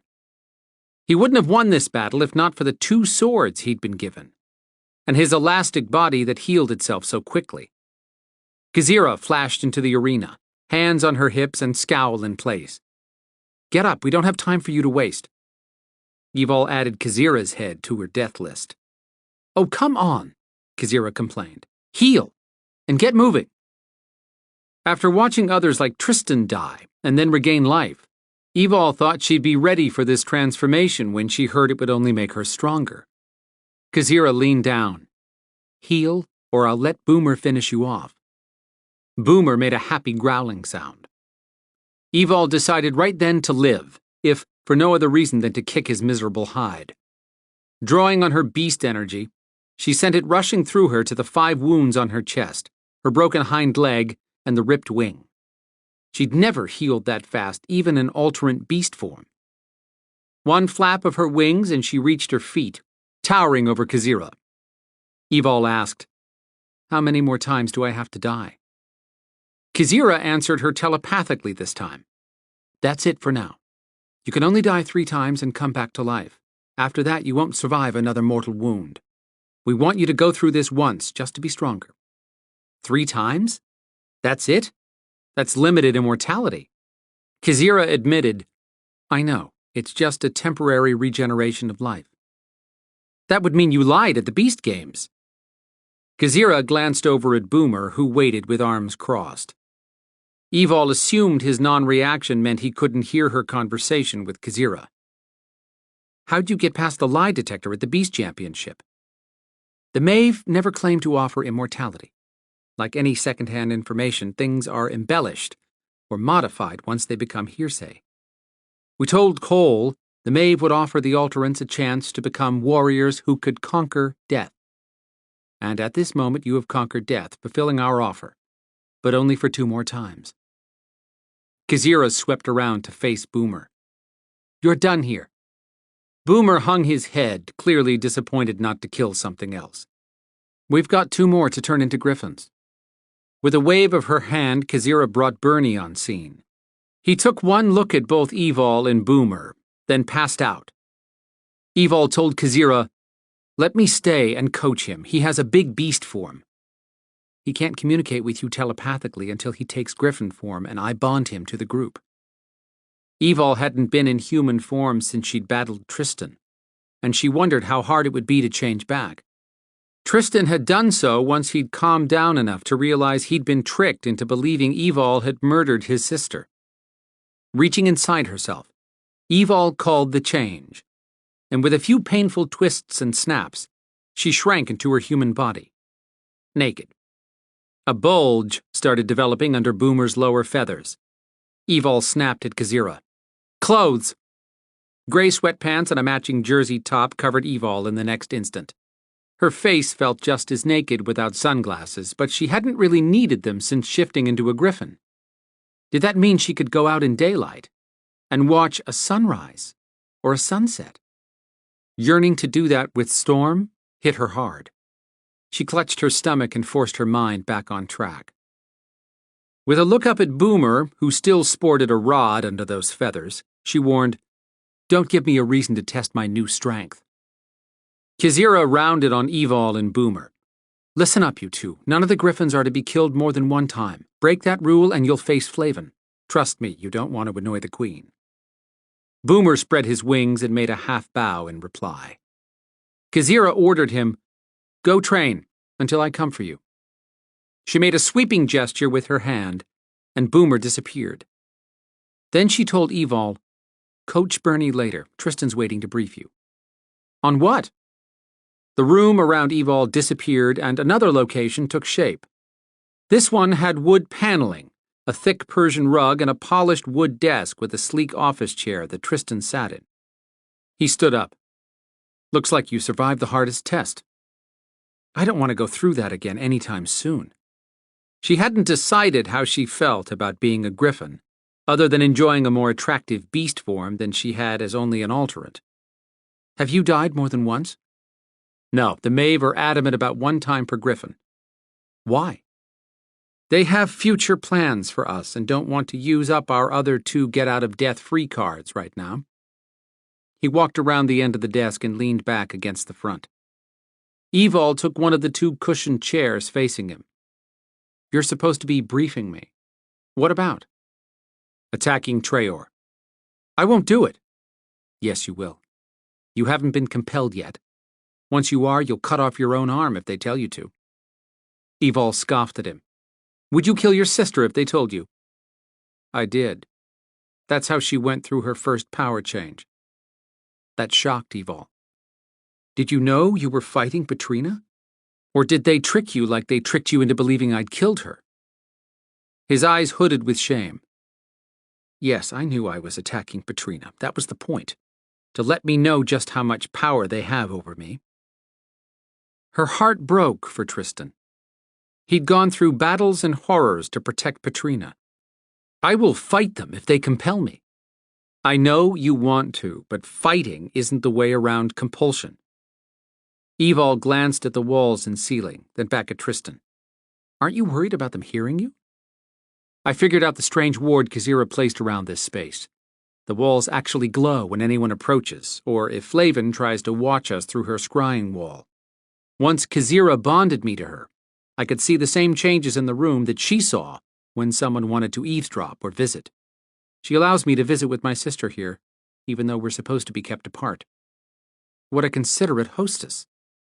In spite of all that I've been through with Kizira, I've come to realize since being here that she's Flavin's puppet, just like I'm now Kizira's. There has to be a way to get you out of here. No, I'm screwed. I won't be allowed to travel with you to Traor, but I'm trying to convince Kizira to send Petrina with the rest of you. If she does, I'm hoping you can pull one of those maniacal stunts out of your ass and save her. Not flattering, but a compliment coming from him. Evol would not attack Traor or leave Tristan here. What's the attack plan? I can't tell you that. He opened his hands in apology. Part of the compulsion spell. Then what are you supposed to be telling me? How the attack is going to function. First, the Gryphons will follow the one person who is the strongest. Evol interjected, like the alpha in a wolf pack. Right. Kizira is that person, as she's the one who holds power over the bond. 5 of you will have specific targets, since you're more powerful than the other Gryphons. Reaching up to her head, Evol stopped before stroking over her hair as if she still had feathers. The golden heads. I saw 4 others. She looked at Tristan, recalling that his wasn't, which he must have read in her gaze. Nope, I'm not one of the... He lifted his fingers to make air quotes. Chosen 5. You can teleport. Why wouldn't they want a Gryphon with that power? He shrugged. Who knows? Anyhow, once you all arrive on Traor, 2 will sweep a 1-mile-wide perimeter around the castle, torching everything to tighten the fighting zone. 2 more will be inside that zone using kinetics and streams of fire to mow down Beladors who won't be able to link. A Gryphon can easily kill 1 Belador, which would destroy everyone linked. You're sure? Our kinetic strength alone is far more powerful than a Belador's. Envisioning the potential massacre made her sick. If she couldn't stop the attack from happening, she had to find a way to warn her tribe. I know you hate Beladors, But they don't deserve this. I don't hate them. Not anymore. After talking to Kazira, I've come to realize I was wrong about our origins as alterants. Forgetting everything else, she zeroed in on the question that had plagued her life as a half-breed. What's the other half of our blood? When he didn't answer, she shoved to her feet, fingers curled into fists. No more stonewalling me, Tristan. What are we other than Belador? We all have Belador blood, and that of an ancient warrior called Cuchulainn. In battle, he would turn berserker and change into a beast. That's where we get the beast traits. He was a celebrated warrior during the time of the original Cathbad the Druid and Queen Maeve. Maeve? As in the first Maeve. When he nodded, she raised her hands in the air in a frustrated motion. That was like forever ago. Right. She and the original Cathbad created a prophecy to take down the Beladors. They set into motion a perpetual changing of the guard, where a female blood descendant of Maeve became queen, and mated with a druid descendant of Cathbad, of which there were different lineages. Those two always produce a female child, who becomes the next Maeve queen 666 years later upon her mother's death. This has gone on generation after generation, but Flavin refuses to play by the rules. Evol tapped her finger on her lip, thinking, what's supposed to happen now that hasn't happened before or won't in the future? That's the one question no one has been able to answer. Or won't tell you, Evol pointed out. No, I think they really haven't figured it out. Because the curse is written as a riddle. Flavin doesn't care. She's determined to be the last queen standing, even though the prophecy doesn't actually designate her as such. Word is that Flavin's rushing the timeline and risking everyone's life to beat the prophecy, which she calls a curse, so this may blow up in everyone's faces. Do you believe she can do this? Unfortunately, yes. And you have no idea what creatures she and Cathbad have accumulated here in 600+ years. If she destroys the Belador power base, she'll be able to unleash things worse than demons on the mortal world. But how can she beat the curse if the other queens didn't before they died as scheduled? By becoming immortal. Once Brina is dead, and a Maeve, Kazira, has control of Traor, Flavin and Cathbad believe that either the cycle of the curse that imprisons them in Tower Maeve will be broken, or Kazira will bring back water from the river beneath Traor that will turn them immortal. Either way, they expect to be able to leave here at that point. I will die before helping turn those two immortal, Evol declared under her breath, then ran back over something he'd said a moment ago. If we all have the same blood, what makes 5 of us different? Tristan seemed reluctant to answer, but he said, Your father was in the military, right? Yes. So were mine and Patrina's. We're not blood brother and sister. We were both captured by a troll when we were teens and stuck in cages. Together, we figured out how to escape. Evol nodded. I can see why you're close. Before I was captured again by the Beladors and stuck in a spellbound prison, I was searching for other alterants. I found about 3 more, all with fathers in the military. I'll bet your mother got pregnant after your father was stationed in one of a handful of places. Don't know, I told you, she died at my birth and my father's never spoken to me. Right. I had thought the Beladors had found men with Belador blood and cast a spell on their offspring while we were in the womb. That was before the Maeve brought me here. Now I finally put it all together. The Maeve figured since Beladors are born warriors, they would gravitate to the military. The women who didn't were alphas and attracted to males. Thus, they were drawn to the military environment. Reasonable guess, since we have a lot of Beladors in militaries in allied countries. Tristan chuckled softly, a sarcastic sound. They didn't guess. Their depth of planning over many centuries and amount of resources would scare you. Why would they let you know any of this? I've worked hard to convince Kazira that I'm on board with her plans as long as my sister is safe. I've been on the outs with the Beladors for a long time, so convincing Flavin and Cathbad of my loyalty wasn't that hard. Evol hoped he really was only acting loyal. You were saying about the Maeve knowing where to find Beladors in the military, she said, prompting him to continue. Alpha males are drawn to strong women. Kazira said the sperm of male descendants of Cuchulainn and a Maeve witch had been held in a spelled cask for all these years.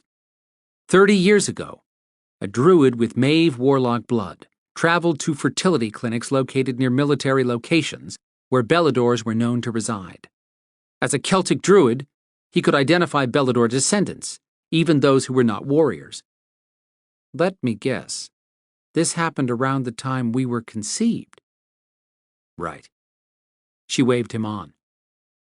The druid used magic and compulsion to guarantee only Belador descendants were impregnated. Plus, he placed a spell over the non-Belador husbands of Belador females, so that those humans could not impregnate the women. Kazira said the Maeve speculated that not all inseminations had taken, only those destined to become alterants. Evil was sickened. So using the sperm of descendants of Cuchulainn and a Maeve witch, unsuspecting Belador women were inseminated without their knowledge? That's the way I understand it. Had Evol's mother gone to a clinic without her father's knowledge? Evol had once read in a magazine where a woman desperate to get pregnant had gone to be inseminated without telling her husband because he'd refused to consider the problem was his and go for testing. She'd never known her father, but he'd abandoned her, so she had no problem thinking that might have been what happened to her mother. If that was true, Evol's mother had been wrongly accused of infidelity, only guilty of wanting a baby. Tristan kept explaining. Kazira has the ability of precognition. She saw that 5 children, or alterants, would be more powerful than the others. What makes the 5 of us with golden heads so special? Regret darkened his gaze. The 5 mothers who would bear powerful Beladors were inseminated with sperm from the only descendant of Cuchulainn and Maeve, the original Maeve Queen. In the sad voice of someone delivering news of a death, he said, "You're 1/2 Belador, but you're also a direct descendant of the most powerful Maeve Queen ever. And that blood rules you." Evol couldn't form a thought past the idea that she was Maeve. Chapter 35. Evol can't be trusted. The walls shook with Flavin's outburst. Kazira didn't flinch, having endured much worse ones in the past. To be honest, she'd initiated this conversation and raised the doubt in Flavin's mind about Evol. Kazira glanced at Cathbad, thinking her da could step in any time and help. No such luck. If the curse calls for those 5 to lead the charge, then you need all 5. You just said Evol is already trying to fight the simple compulsion spell, Flavin argued. She'll find a way to screw up our plans. Not once she's fully under our control. Tristan has followed orders without a problem. Conlon was compelled too, but he proved to be a disappointment. Kazira could not argue that point. She'd compelled Conlon to aid her in trapping Tristan, which had gone well. In fact, Conlon had been coming along just fine, until Flavin had pushed him to service her sexually, and he'd balked. She'd sent him to the dungeon for that. Flavin moved around her private domain, floating a foot above the ground, back and forth in a frenzied motion. With so much energy swirling around the room, lightning sparked from above her waterfall where the water connected with the electricity in the air. Kazira hoped her timing was right. That is why we must test Evol's loyalty. If Flavin refused, and Kazira argued, Flavin would become suspicious and not support Kazira's plan, or throw her back in the dungeon. Still waiting on you to jump in, Da. She pinned him with a testy look. Cathbad held his hands out to each side. What test can we do with so little time left? Flavin paused in whipping around the room and appeared in front of Kazira and Cathbad, addressing him first. You said we needed her, she pointed a wicked finger at Kazira, to bond with these beasts. She's the one fully in control of them. This makes it Kazira's problem to bring me proof of Evol's loyalty, or I'll turn them over to Tristan. That could not happen.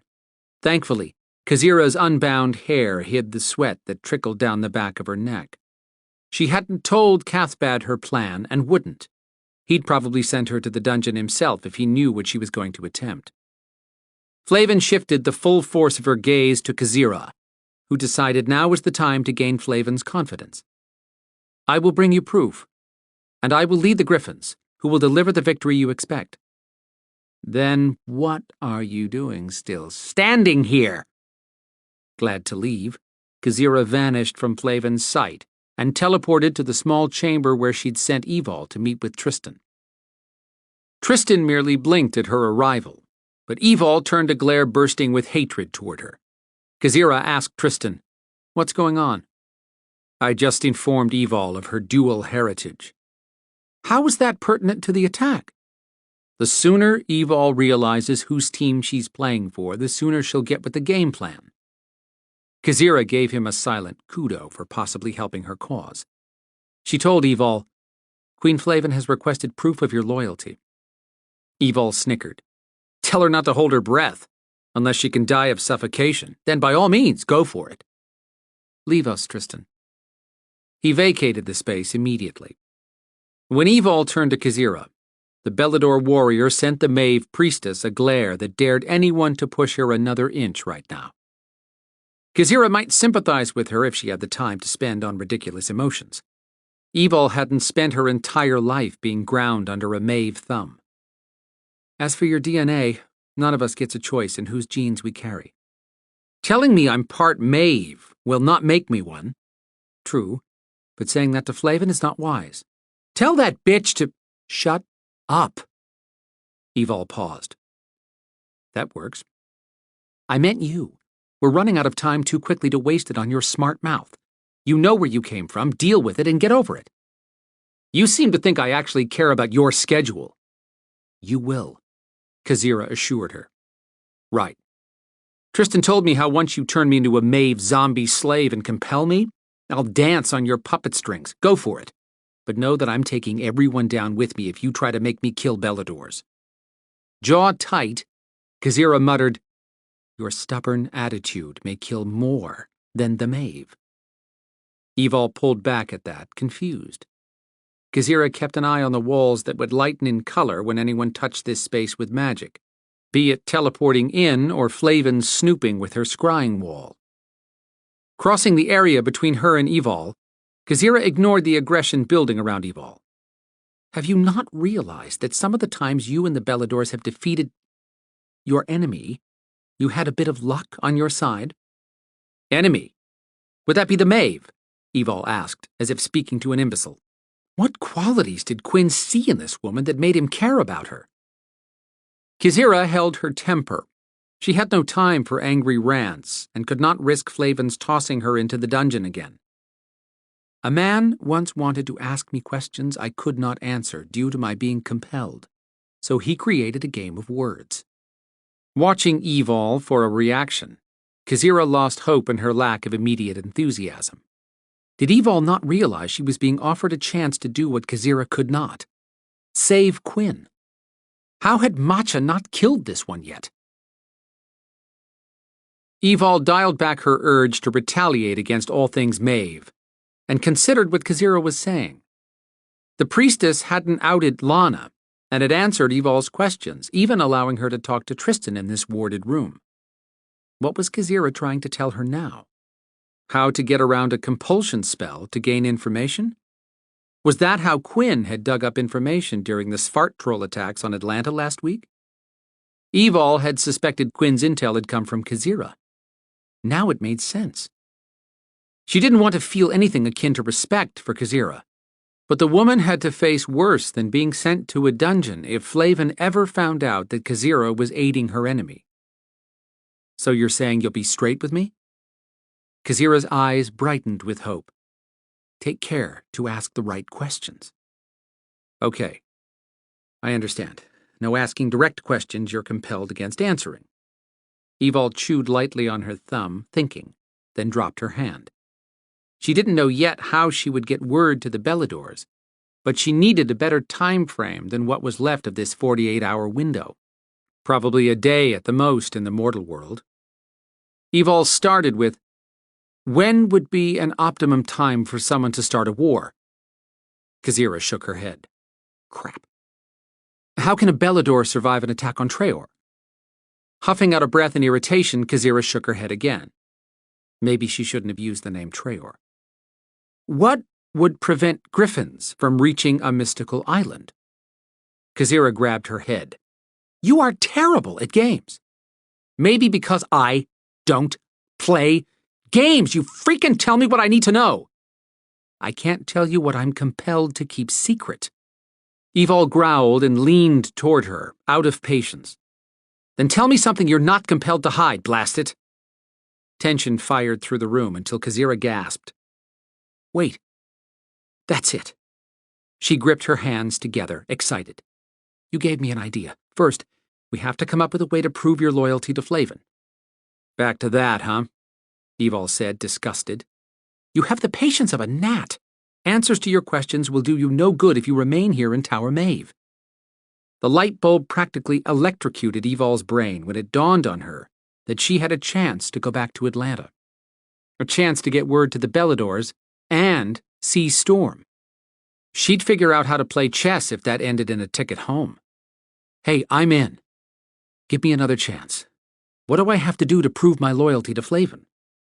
Calm swept over Kazira. She nodded, determination firing in her words. If you brought back something valuable belonging to one of the Beladors you're close to, Flavin might accept that breach of trust as a sign of loyalty. Why? Wouldn't she think I just ask for whatever I get? Not if you're compelled in front of her to steal the item and leave clear evidence that you committed the theft. Maybe something from a hotel room. Kazira raised her eyebrows, encouraging Evol to grasp her meaning. Hotel room. That would have to be Quinn's, which would mean she'd have to steal a warded triquetra? Are you nuts? So you admit failure before trying? No, I'm admitting nothing, just thinking out loud. And coming to grips with the idea of leaving evidence of betraying Quinn. His triquetras were custom-made in a secret location, especially the warded one he used for personal security. How would I get inside his room? I can get you in there.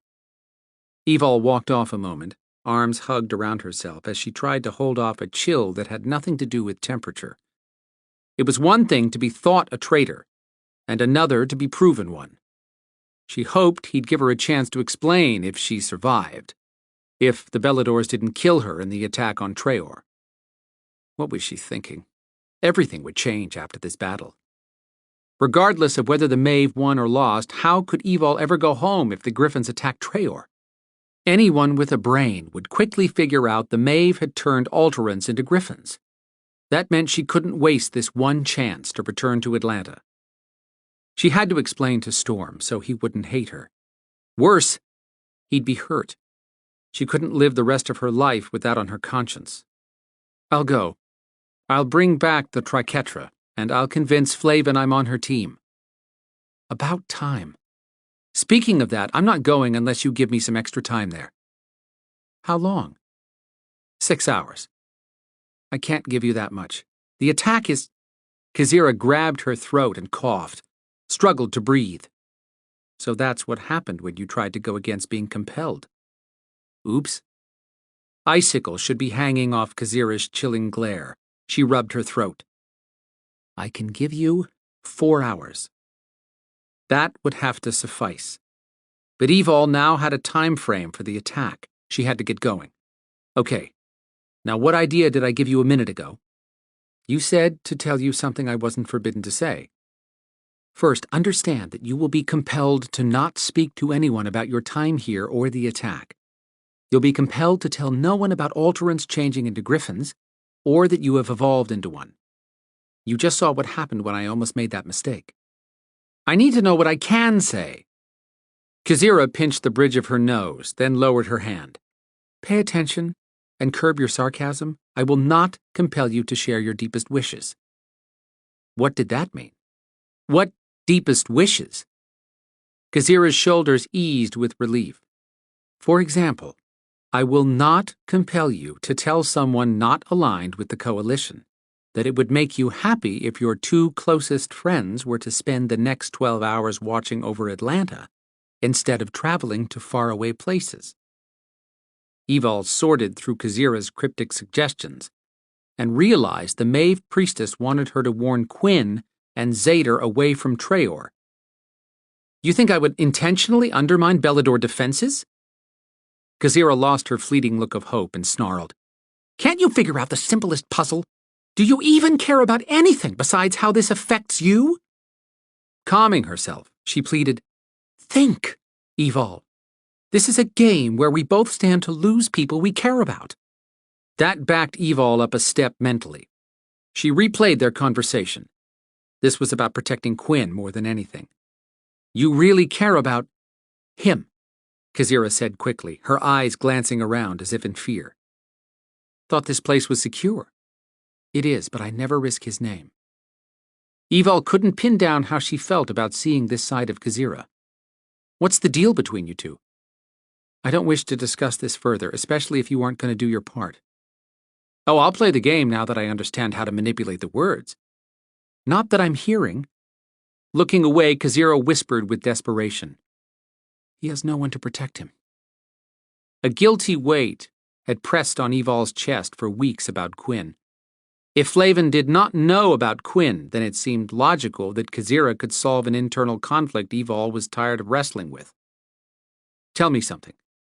Speaking of him, did he or did he not tell you how to find me when I was with Tristan in the maze of death a couple of weeks back? That startled Kazira, drawing her gaze back. Yes, but involuntarily. I withdrew the information from him while he was incoherent. You want to know if he's still your friend? He's done nothing to betray you. Anything you've heard, especially the day Tristan took you to the house in the country, is a twisted tale to turn you against him. Evol believed Kazira. The weight lifted a little, allowing her heart to thump with peace again. And, if what Kazira said was true, Tristan had been tricked as well. He'd taken Evol to meet an old Belador so pitiful he'd needed an oxygen tank to breathe. Had that old guy been the traitor instead of Conlon O'Meary, who was still on the run? Speaking of that day with Tristan, where's the old Belador who told me those twisted tales? He was not an old man, but Conlon O'Meary wearing a glamour. So Conlon is the Belador traitor after all. Kazira shook her head. No. When he offered to join up with us, we suspected a trick. You didn't help him escape the prison beneath the Viper's southeastern headquarters? Why would we risk our people when we didn't need him? Well, duh. If Conlon's not the traitor, then who is? That I can't tell you. Evol wondered, do you think our mutual friend, helped Conlon escape? Kazira bared her teeth. How can you think that? He is too honorable to do such a thing. What kind of friend are you? Maybe not a good one if a Maeve had to stand up for Quinn. Evol held up her hand. I didn't say I believed he did. Where's Conlon? When he failed to prove his loyalty to Flavin, she threw him in the dungeon. Cathbad claims you are significant in Flavin's plans, but trust me when I say that can change, and you'll end up in the dungeon if you don't prove to her you can be trusted to execute the attack. Aren't you concerned about the Belador stopping the Gryphons? No. And if you're digging for a weakness, save your breath. Nothing can prevent the Gryphons from succeeding. Once they leave here as a unit, they'll follow my every command. All of you will. What happened to us being allies? I thought, don't misunderstand me, Evol. The attack will happen, and not just because I have no choice in the matter. I need it to succeed.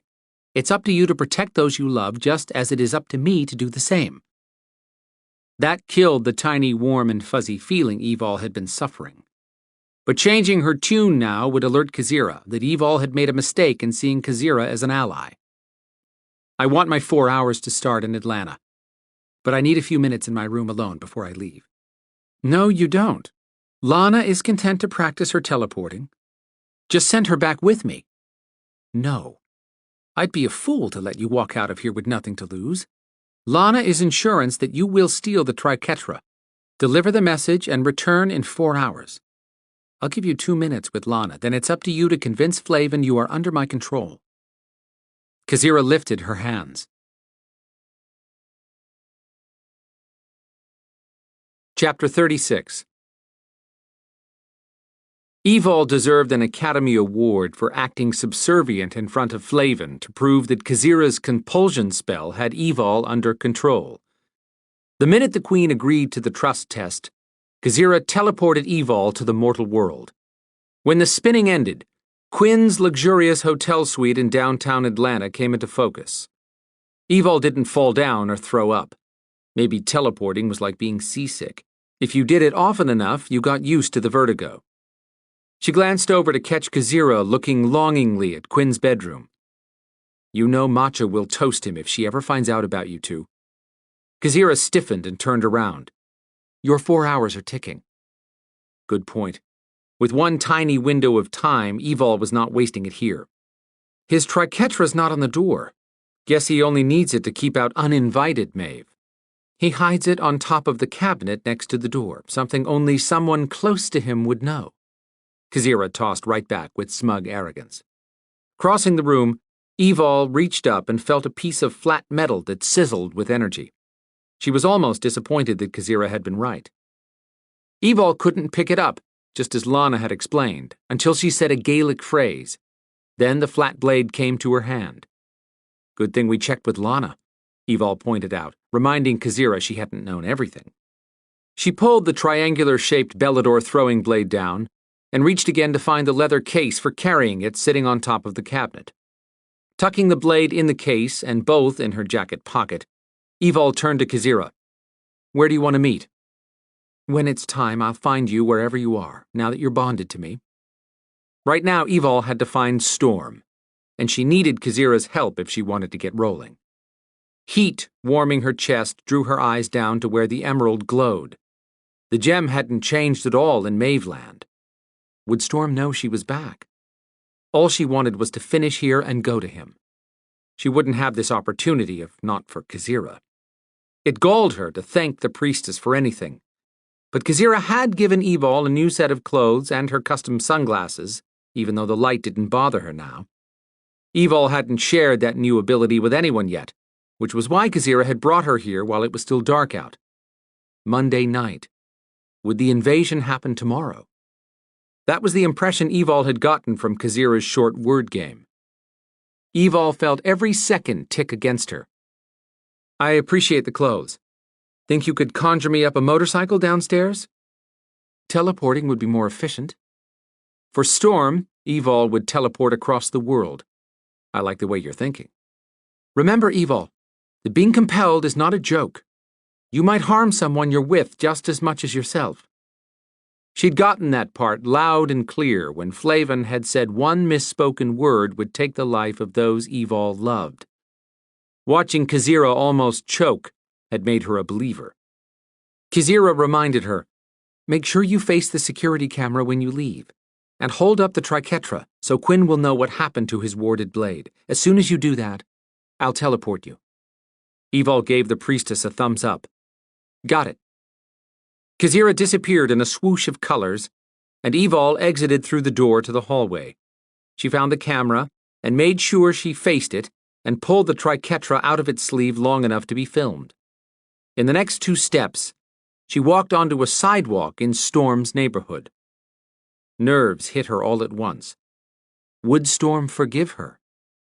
She had less than 4 hours, maybe the last hour she'd ever get to spend with him.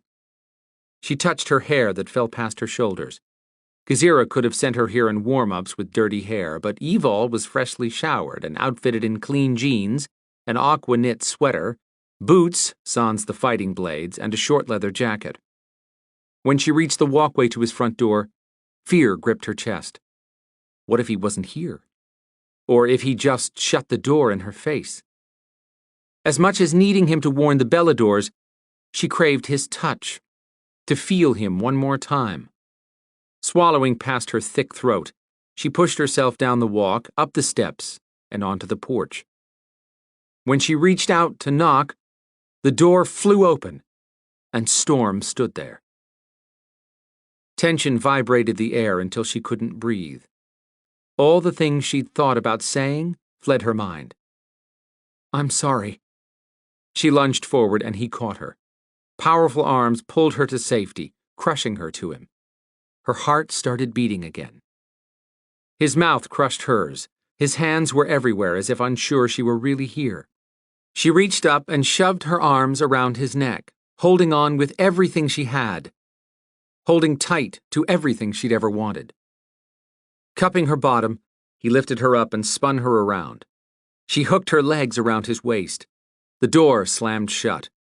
Her sunglasses went flying, but everything was dark inside and she didn't need them anyhow.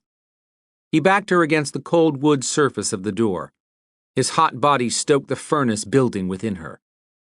She grabbed his hair, dragging him closer, aching, wanting to feel him everywhere.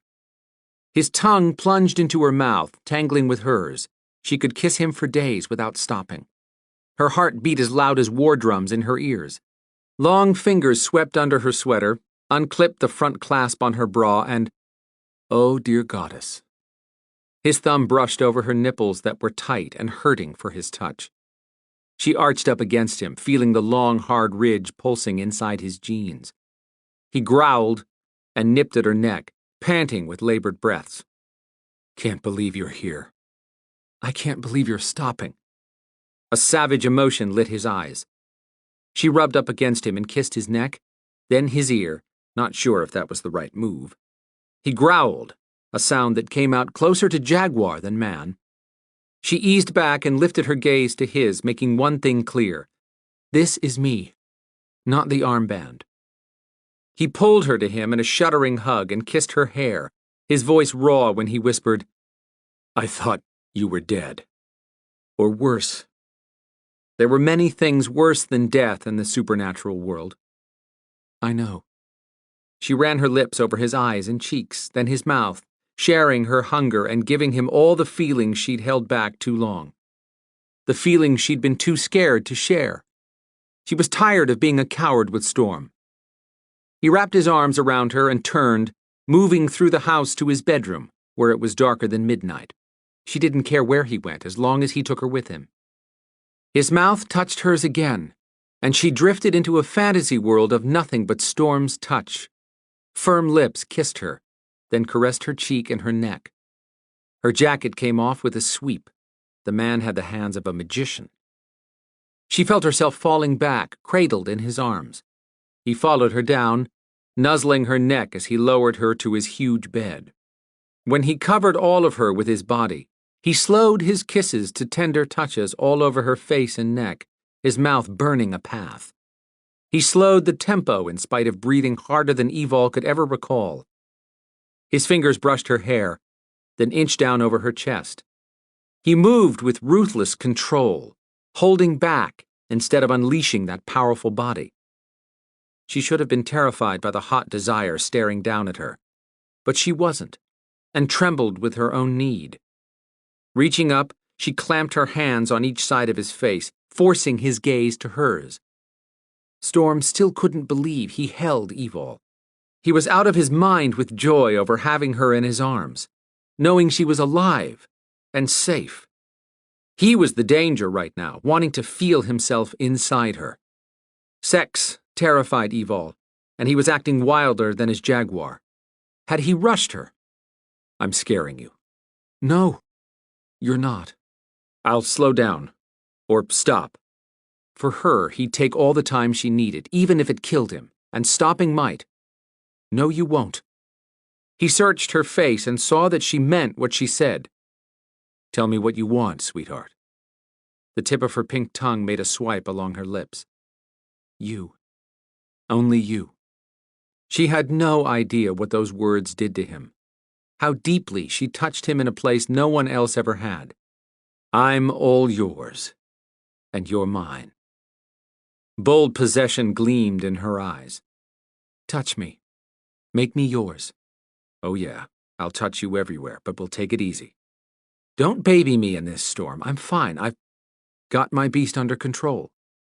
"Your beast won't be a problem because you know you're safe with me." He touched his forehead to hers. I need you more than my next breath. I will never hurt you. I need you too. I trust you. He lifted his head to see her feelings unshielded and honest. Thought I'd never hear that. No one had ever looked at him the way she did right now, as if he was her world. She whispered, Thought I'd never trust a man the way I do you. Never feel what I do for you. Caring this much was dangerous for someone like him, but it was too late to worry about that. She was his. He wasn't giving her up. Easing up off of her, he pulled his knees alongside her hips for support and eased his hands beneath her sweater, sliding up to lift her bra out of the way and push her top up until he could take one of her nipples in his mouth and brush his tongue over the tip. She sucked in a sharp breath. Slow. Easy. Put your arms above your head, sweetheart. When she did, he worked the sweater up her arms, stopping when it was halfway off and leaning down to suckle the other breast. She cried out, trembling. Her reaction washed over his skin and sent blood rushing to his cock. Open your eyes, sweetheart. When she did, he held her brilliant green gaze with his. The smooth green emerald glowed on her chest. He'd thought about removing it, but he changed his mind. Not until he knew she was safe from the Maeve and the witch doctor. You're beautiful. You know that? He said, talking calmly to her as he pulled off his long-sleeved t-shirt. Her eyes widened, watching him, no doubt expecting the jeans to go next. He brushed his thumbs over each of her beaded nipples at the same time. She moaned and arched hard, her body shaking. Damn, what passion had been buried all this time. The only time she'd been touched intimately had been by the bastard who'd attacked her. She might as well be a virgin, and this was her first time. This first time would be all hers. The next time, and there would be many more, he wanted to drive deep inside her and feel the passion thrumming through her when she crested. Soon. Running his hands up her arms, sliding the sweater to her hands, where he lifted it off, then held her hands with his. Not an imprisoned grip, but an affectionate one.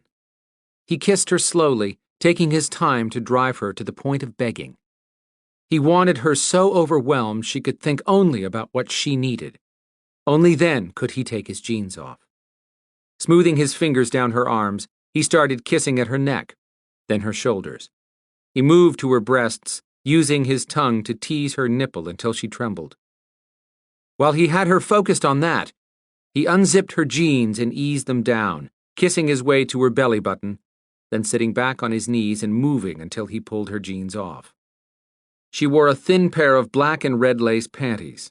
Sweet mother of... His throat was too dry for words. Her hips lifted, and he dipped his head, tugging the panties down with his teeth, then pulling them off. What a view. She surpassed his fantasies, and his were pretty damned hot fantasies.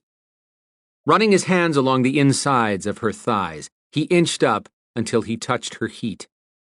Her legs quivered. She arched her back, then, amazing woman that she was, Evol shoved away from the headboard, sitting up. She grabbed him and kissed him, attacked his mouth. She never did anything halfway. He'd suspected she'd be a powerhouse in bed, and she wasn't disappointing him. He cupped her breasts and brushed his thumbs over nipples, crying for attention. Evol broke the kiss. You're still dressed. She was wet, but was she ready for him? All of him. He stepped off the bed and unzipped his pants, shucking out of them and groaning at the feel of springing free. He climbed back on the bed, kneeling in front of her. Okay? No. She shook her head, but the smile on her lips gave away the tease. I'd call that spectacular. Wild woman. He kissed her all the way back down to the bed, loving the feel of her under him. She reached between them, curling her fingers around him. Muscles tightened across his shoulders with the effort of fighting the urge to thrust. He didn't have to ask if she was good with this. He'd know the minute anything changed, and right now he could feel desire wrapping both of them. I trust you, Storm. Don't hold back. He didn't. Kissing her again, he unleashed the hunger he'd fought since the first time he'd touched her. She released him, and gripped his shoulders with the strength of a warrior. But she rubbed up against him, and hot blood roared through him. He swept a hand down to slide into the slick, hot moisture between her legs. The second he pushed a finger inside her, she arched up, gripping him hard. She was ready. He suckled her breast at the same moment his fingers stroked in and out of her. His thumb moved across the nub at the center of her heat, and he could feel her coiling toward climax. Her nails dug into his back. "Storm.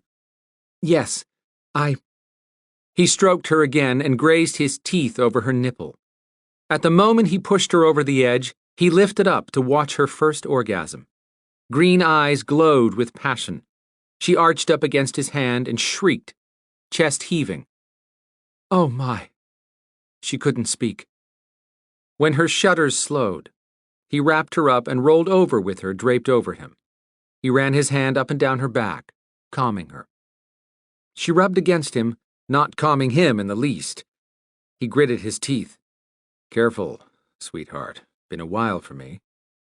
Pushing up on his chest, hair wild all around her face, Evol laughed. Laughed, the hellion. That's not like all, is it? The hellion. She crawled up his chest and deliberately rubbed her damp opening against him. He grabbed her hips. "Wait, or I'll forget to put on a condom." "Then get it." Damn, he did love that cocky side of her. He stretched over to his nightstand, pulled out a condom, and sheathed himself. But one look at Evol, and he knew she was shaky on this part. He brushed hair off her face. "Afraid?" "A little, but I want this. Kiss me, sweetheart." She smiled at the gentle order, drew a breath of confidence, and proceeded to rock his world with her kiss. As she did, he reached down and used his fingers to bring her back to the place she'd been a moment ago. So wet his fingers were drenched. Moving her sweet lips across his cheek to his ear, she whispered, "I want you, now." "Then take me," he told her, turning her words back on her. "Take all of me." He watched her face for any fear as she lifted her hips and lowered herself down on him. No fear. Not his Evol. She clutched his shoulders as she pushed down onto him. Nothing could ever feel as incredible as being inside her. When he was all the way in, he gripped her hips and started a rhythm as natural as life itself. The look of ecstasy on her face was one he'd hold in his heart forever. She met his thrusts, every stroke urging him to explode. He drew on all the control he owned to keep him from reaching his climax. When he could feel her clenching him, he reached down and took her over the edge once again. She had her hands on his chest, arching back and calling out to him when she stepped off that cliff again. He took over, stroking harder and faster, lost in the feel of her, until he tensed and exploded, rocking into her again and again. She was his joy, his life, his woman. Chapter 37. Evol shook off the urge to sleep. She couldn't waste what time she had left with Storm. She should tell him she was leaving. Not yet. She'd had so little in her life to celebrate that she didn't want to give up this amazing moment with him until she had to. She'd faced her fears and walked away with more than she'd ever expected. Her face lay against Storm's warm chest. His muscles flexed smoothly when he moved his arm to stroke his fingers lightly across her back. When she played with the smooth skin around his nipple, his chest muscles tightened. He touched her breast, probably expecting her to call time after what they'd done for the last 3.5 hours. She nipped his skin instead. He groaned, a husky male sound. "You're exhausted, sweetheart. I want to hear what happened when you left, but get some rest for now." He kissed her hair. "We have all night." No, they didn't. Might as well get this over with. "I have to leave soon." His fingers stilled. "Why?" "I wouldn't have made it back now at all if I hadn't negotiated a deal with Kazira. She needed me to do something, and I wanted to see you. She gave me 4 hours. Evol pushed up and turned to face him. The last time she'd seen that look on Storm, he'd destroyed 2 Svart trolls who'd almost killed her. He spoke with the confidence of a man who backed down from nothing. I'm not letting you go. I don't have a choice, Storm, but I do have a plan. No, you're not going back to the Maeve. Gazira has the power to find me anywhere right now and to teleport me away without a word. The curse he let loose should have turned the air bloody. I'll take you to Viper Lockdown. She can't get in there. Bringing Viper into this would be a mistake. Evol shook her head. That wouldn't work either. She can take me with you. Then I wouldn't be able to escape when the time came because you'd end up in the Maeve dungeon where I couldn't get to you. And I wouldn't leave you. Evol kissed his chest. I trust you. Now you need to trust me that I know what I'm doing. He ran a hand roughly over his head. You make me crazy. You've told me that before. She smiled, hoping to lighten his mood, then remembered something. How did you get away from the beast fight on Cumberland? Used my magic, and a sip of your potion. Walked right past the guards, and Sen. I still have it. You can use it. No, I can't, and I can't explain why, but I need you to do something for me. What? It's not easy to explain because I've been compelled from divulging certain things. Damn it. With the liquid movements of the jaguar inside him, he shot up and loomed over her. What did they do to you? I can't really talk about being there because of the spell. But I can share some things if I'm careful about the words I choose. That's why I need your help. There are people who need this information, and I can't talk to them at all. People who you know will help me when the time comes. Tell me. Feeling lost and staring into his tight gaze, she started talking before her brain engaged. I need you to tell... Her throat tightened. She wheezed, gasping for air. What's wrong? His every movement said he wanted to hurt something for touching her. It's okay, she croaked out, massaging her throat. She'd almost said Zader's name. I didn't realize I couldn't say a name. Would it be easier for you to write it down? Yes, that might be a better idea. That way I could check for a slip-up before I handed it to you. The spell doesn't attack me until the point I actually share information I shouldn't. She yawned, wishing she could just lie down with him and sleep for days. He hooked his arm around her waist and pulled her to him with possessive strength. He kissed her with more than passion, something deeper, as if leaving a mark. His whispered love words wrapped around her, sliding past her senses, but one word slipped inside her and grabbed her heart. Mine. Had she heard that? Or felt it? The world around her might still be spinning along on course, but hers stood still at that moment. Had he just done something to bind her to him? Did she care? Yes. It made her happy.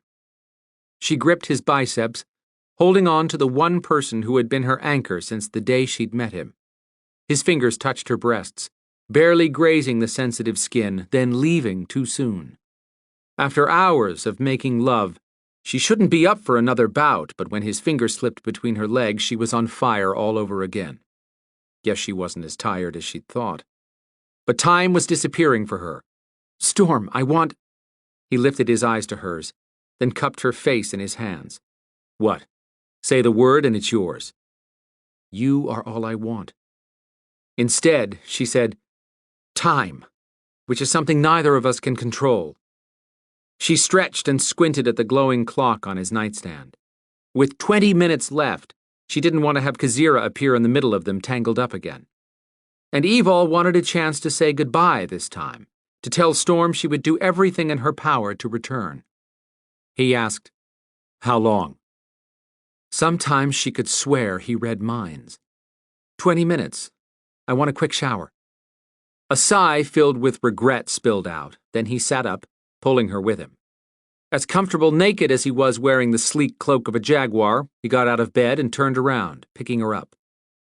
I can walk, she said with dry sarcasm. I know. He deposited her in a glass shower large enough for two that had to be part of a remodeling, since this house had been built during the time of small tubs and shower curtains. I'll make coffee and find you something to write on. After thoroughly kissing her one more time, he walked out beautifully naked. She could spend hours watching him do mundane tasks with no clothes on. That wouldn't happen unless she left a message that Zader and the Beladors could figure out, or if she failed to survive the attack on Treor. When Evol finished showering, She walked through a cloud of steam while she dried her hair. The heat had turned what was left of her muscles into noodles. The sound of coffee brewing gurgled in the kitchen way down the hallway. Maybe Storm was making breakfast. Warmth tingled on her chest. The emerald was glowing. She had to ask him about that.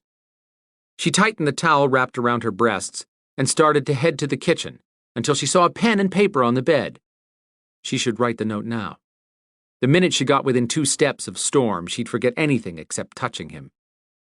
Getting a message to the Beladors was the other reason she'd traded for the 4 hours here. Kazira could sit on her broom and spin if she thought Evol intended to tell Zader and Quinn to not protect Treor. No way would Zader stay away with Brina under threat, and he needed Quinn's powerful mind, especially to stop the Gryphons. Evol might possess Maeve blood, but she had a Belador heart. She sat down, dropping the towel on the bed, and hurried to write the note. She wrote 2 sentences, scratched them out, and started over. When she finished, she hoped Storm could explain the rest of what she couldn't. Otherwise, this would sound stupid. Storm, give this note to the person I trust as much as I trust you, and explain that all I can do is give a hypothetical tale because I've been compelled. If a person had pets who didn't need ears to hear words and couldn't die, that person might teach her pets how to steal a special home in a faraway place. But she would have to travel with her pets because of being the only one who could control them with silent commands. If her pets proved to be successful, she would rule not just her new home, but homes everywhere. But for every strength there is a weakness, and hers is in her heart. And considering any of these pets friendly could be royally dangerous. Evol read it over quickly, trying to think of what else she could tell Zader. She hoped Storm would not take out that last line, where she basically was saying she was just as dangerous to Brina as all the other Alterants. Another look at the clock gave her 11 minutes. She gripped the pen, determined to leave one last message for Storm to have when she left. Also, Storm, this is for you only. Thank you for being everything I could ever want in a man. You live in my heart every minute that I breathe. Trust me that I will find a way to come back to you. Please don't make me face you in battle. I won't be able to protect you. In fact, I'm now the greatest threat to those I love. I love you. Evol. Laying the note on the nightstand, she put on Storm's shirt, which she intended to take with her, then glanced over and realized she'd left the note face down. Turn it over so he sees the message. Before she could reach over to touch the paper, the air in the room stirred with energy. Kazira stood on the other side of the bed. Evol hissed at her. You're early. I have 10 minutes. Unavoidable. Flavin's on a warpath looking for you. Crap. Let me go tell... The room spun out of focus. Evol yelled, Storm! But she knew she'd already left the room behind. Chapter 38. Kazira had better come prepared for a fight. Storm pulled 2 mugs from his kitchen cabinet. Evol should be finished showering. His jaguar stirred, wanting more. He wanted more too. Just thinking about Evol made his jeans too snug for comfort. More than that, he struggled against the urge to shift into his animal and kill anyone who tried to take Evol from him. He wanted to pack her away somewhere dark and safe. The human part of him was barely restrained.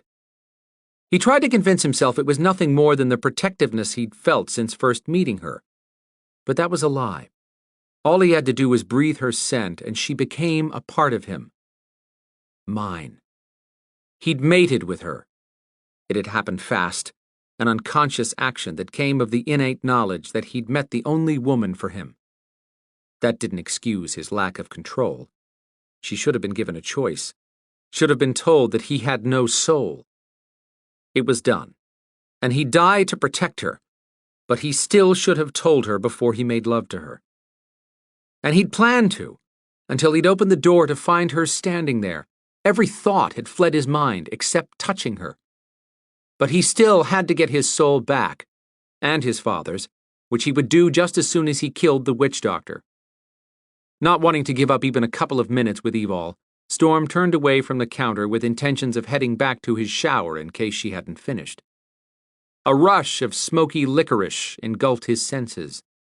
The witch doctor stood between him and Evol. The witch doctor couldn't teleport, or hadn't been able to the last time he'd seen her, but she had some strong magic to pull off getting past his security. She cooed, "I've certainly missed." Her eyes drifted down his half-clothed body, pausing at his groin. "You." Sick bitch. She was just trying to throw him off track. Her yellow eyes twinkled with sinister delight.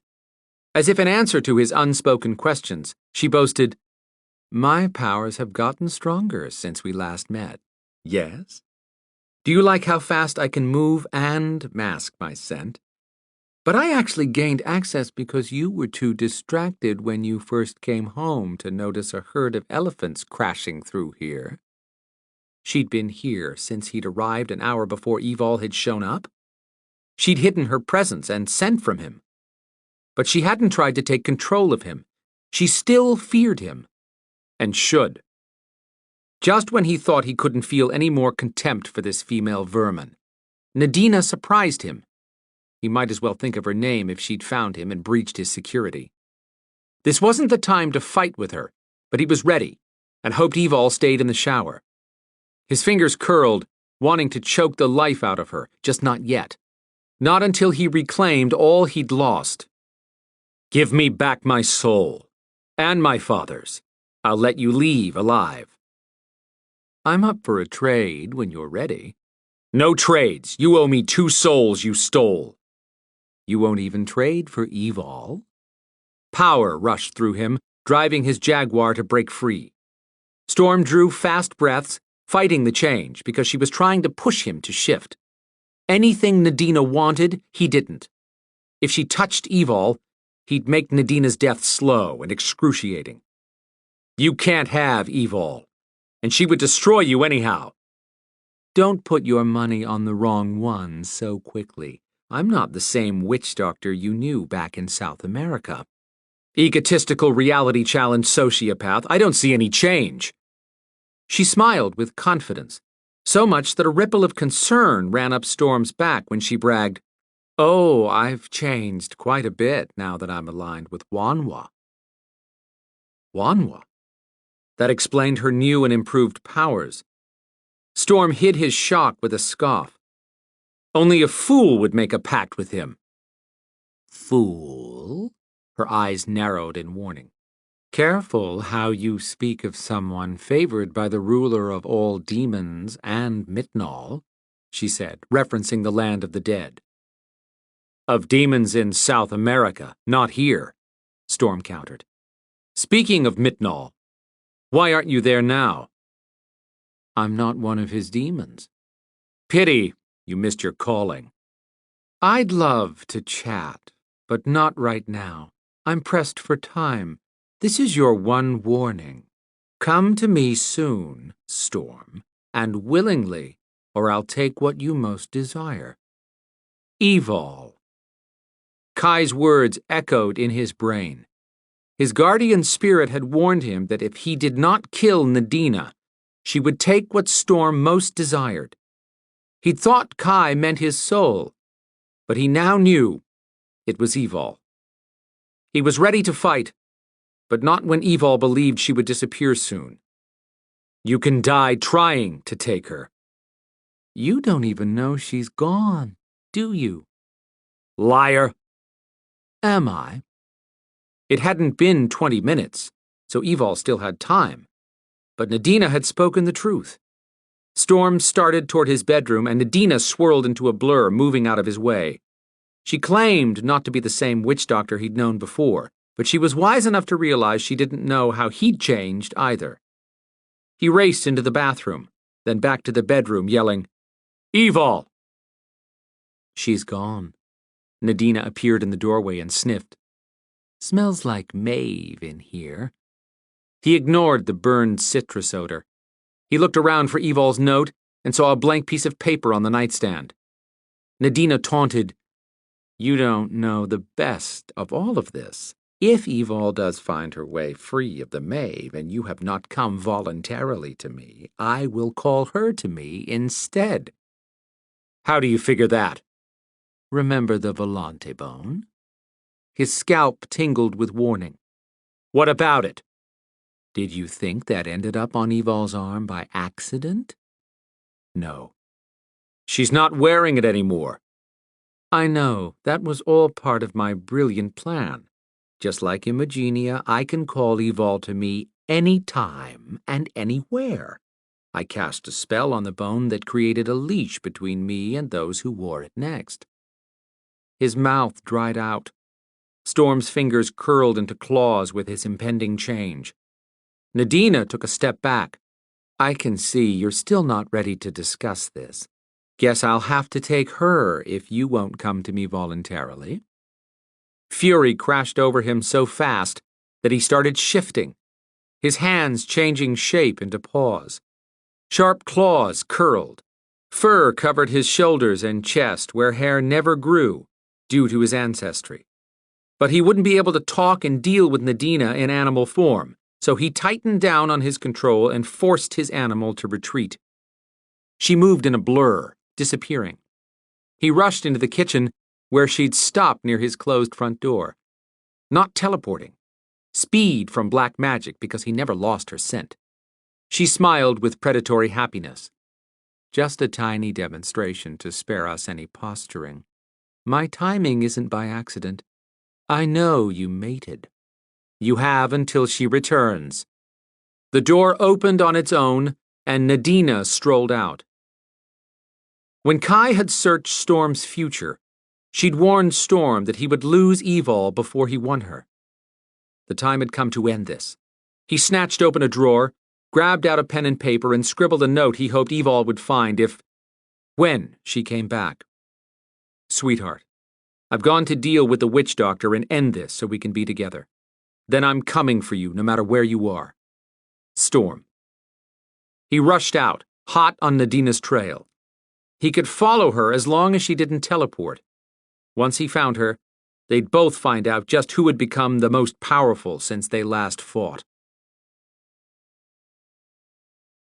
Chapter 39. You bitch! Evol shouted, even before the spinning from teleporting stopped. The minute her feet hit the carpet of the private study in Tower Maeve, she dove for Kazira, who disappeared. Are you crazy? Kazira yelled from behind her. Crazy didn't begin to cover the homicidal rush surging through Evol. She flipped around to face Kazira. 1 minute was all I needed. You owed me 10. I would have given them to you if I could. I bought you as much time as possible. We're leaving here in 1 hour. Angering Flavin right now will not serve either of us. 1 hour. That cut through the red haze of anger blinding Evol. I am going with you. Not if you don't get moving and calm down while you're at it. Take me to the queen bitch. Get the triquetra. Evol took in her jeans, the leather jacket, and blue sweater. What had happened to Storm's shirt? She panicked. Where's the long-sleeved t-shirt I had on? Kazira made a grinding noise deep in her throat. I sent it to the bed in your room with Lana, for crying out loud. It smells of him. Wearing that around Flavin would cause her to question what you were doing in Atlanta when you were supposed to only be there to retrieve the triquetra. Got it. Evol would draw blood if anything happened to that shirt. Reaching into her jacket, she pulled out the soft case shielding the triquetra. Let's go. Evol's location changed so quickly that she didn't have time to blink. She was back in Flavin's personal chamber, where the witch sat on a golden throne. Pompous bitch had it carved to look like a dragon. The dragon's head moved until its eyes narrowed at Evol. Okay. Kazira's demeanor changed in a flash to stiff and professional. Evol was successful in completing her task. Flavin pointed a long black fingernail sparkling with diamonds at Kazira, whose face turned red. The priestess clawed at her throat, making gagging noises as tears spilled from her eyes. Evol caught on quickly. She's not lying. I have it. She withdrew the triquetra from the case, then played up her role, snarling, "I hope you're happy. I stole a Belador-warded triquetra." Flavin's acidic eyes, heavily lined and sprouting lashes an inch long, whipped at Evol. "How do I know someone didn't give it to you?" "Didn't I make that same point to Kazira? Because I was forbidden from even speaking to a Belador or Viper agent when Kazira compelled me," Evol spat. "She was so thorough, I couldn't have accepted this even if someone handed it to me on the street.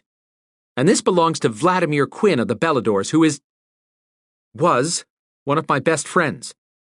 The strangling noises stopped. Evol glanced over at Kazira, whose throat now sported claw marks. The priestess leaned over, a hand on her knee as she fought for a breath. "Is this true, Kazira?"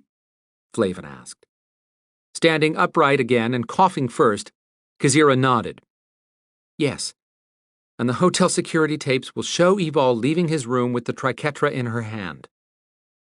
If Zader and Quinn didn't figure out how to stop Kazira and the Gryphons from the cryptic note Evol left with Storm, then Evol hoped they'd at least realize the one thing she tried to make very clear, that Evol was a threat to Brina, and thus the Beladors. If they had any doubt that she joined the Maeve, that hotel security tape would probably cinch the deal. She couldn't stand to consider how low Quinn and Zader would think of her. But if they survived the attack on Treor, that would have to be enough. She only regretted not having a chance to tell Storm in person that she loved him, and to ask him to please forgive anything he heard about her after tomorrow, which evidently was today. She'd lost all track of time zipping between realms. Drawing herself up with regal poise, Flavin said, "I compel you to tell the truth or bite off your own tongue, Evol. Now tell me why I should trust you." "You shouldn't—" Kazira made a small noise. Evol pasted contempt on her face as she looked at Kazira, then back at Flavin, and continued. "I was saying you shouldn't trust me if I wasn't compelled. I would do all in my power to help the Beladors if I could. But I can't. And the minute I show up as a Gryphon, they'll have every reason to kill me. Self-preservation alone will force me to defend myself, and Kazira's control over my actions will force me to carry out your plan." Evol made sure she loaded plenty of bitterness on her words, not hard to do when it flowed in her veins because she'd spoken the truth. Flavin lifted a hand, as if calling someone. Cathbad appeared next to her throne. He observed Kazira for an unguarded moment, but washed his face of emotion so quickly that Evol wasn't sure she'd actually seen concern.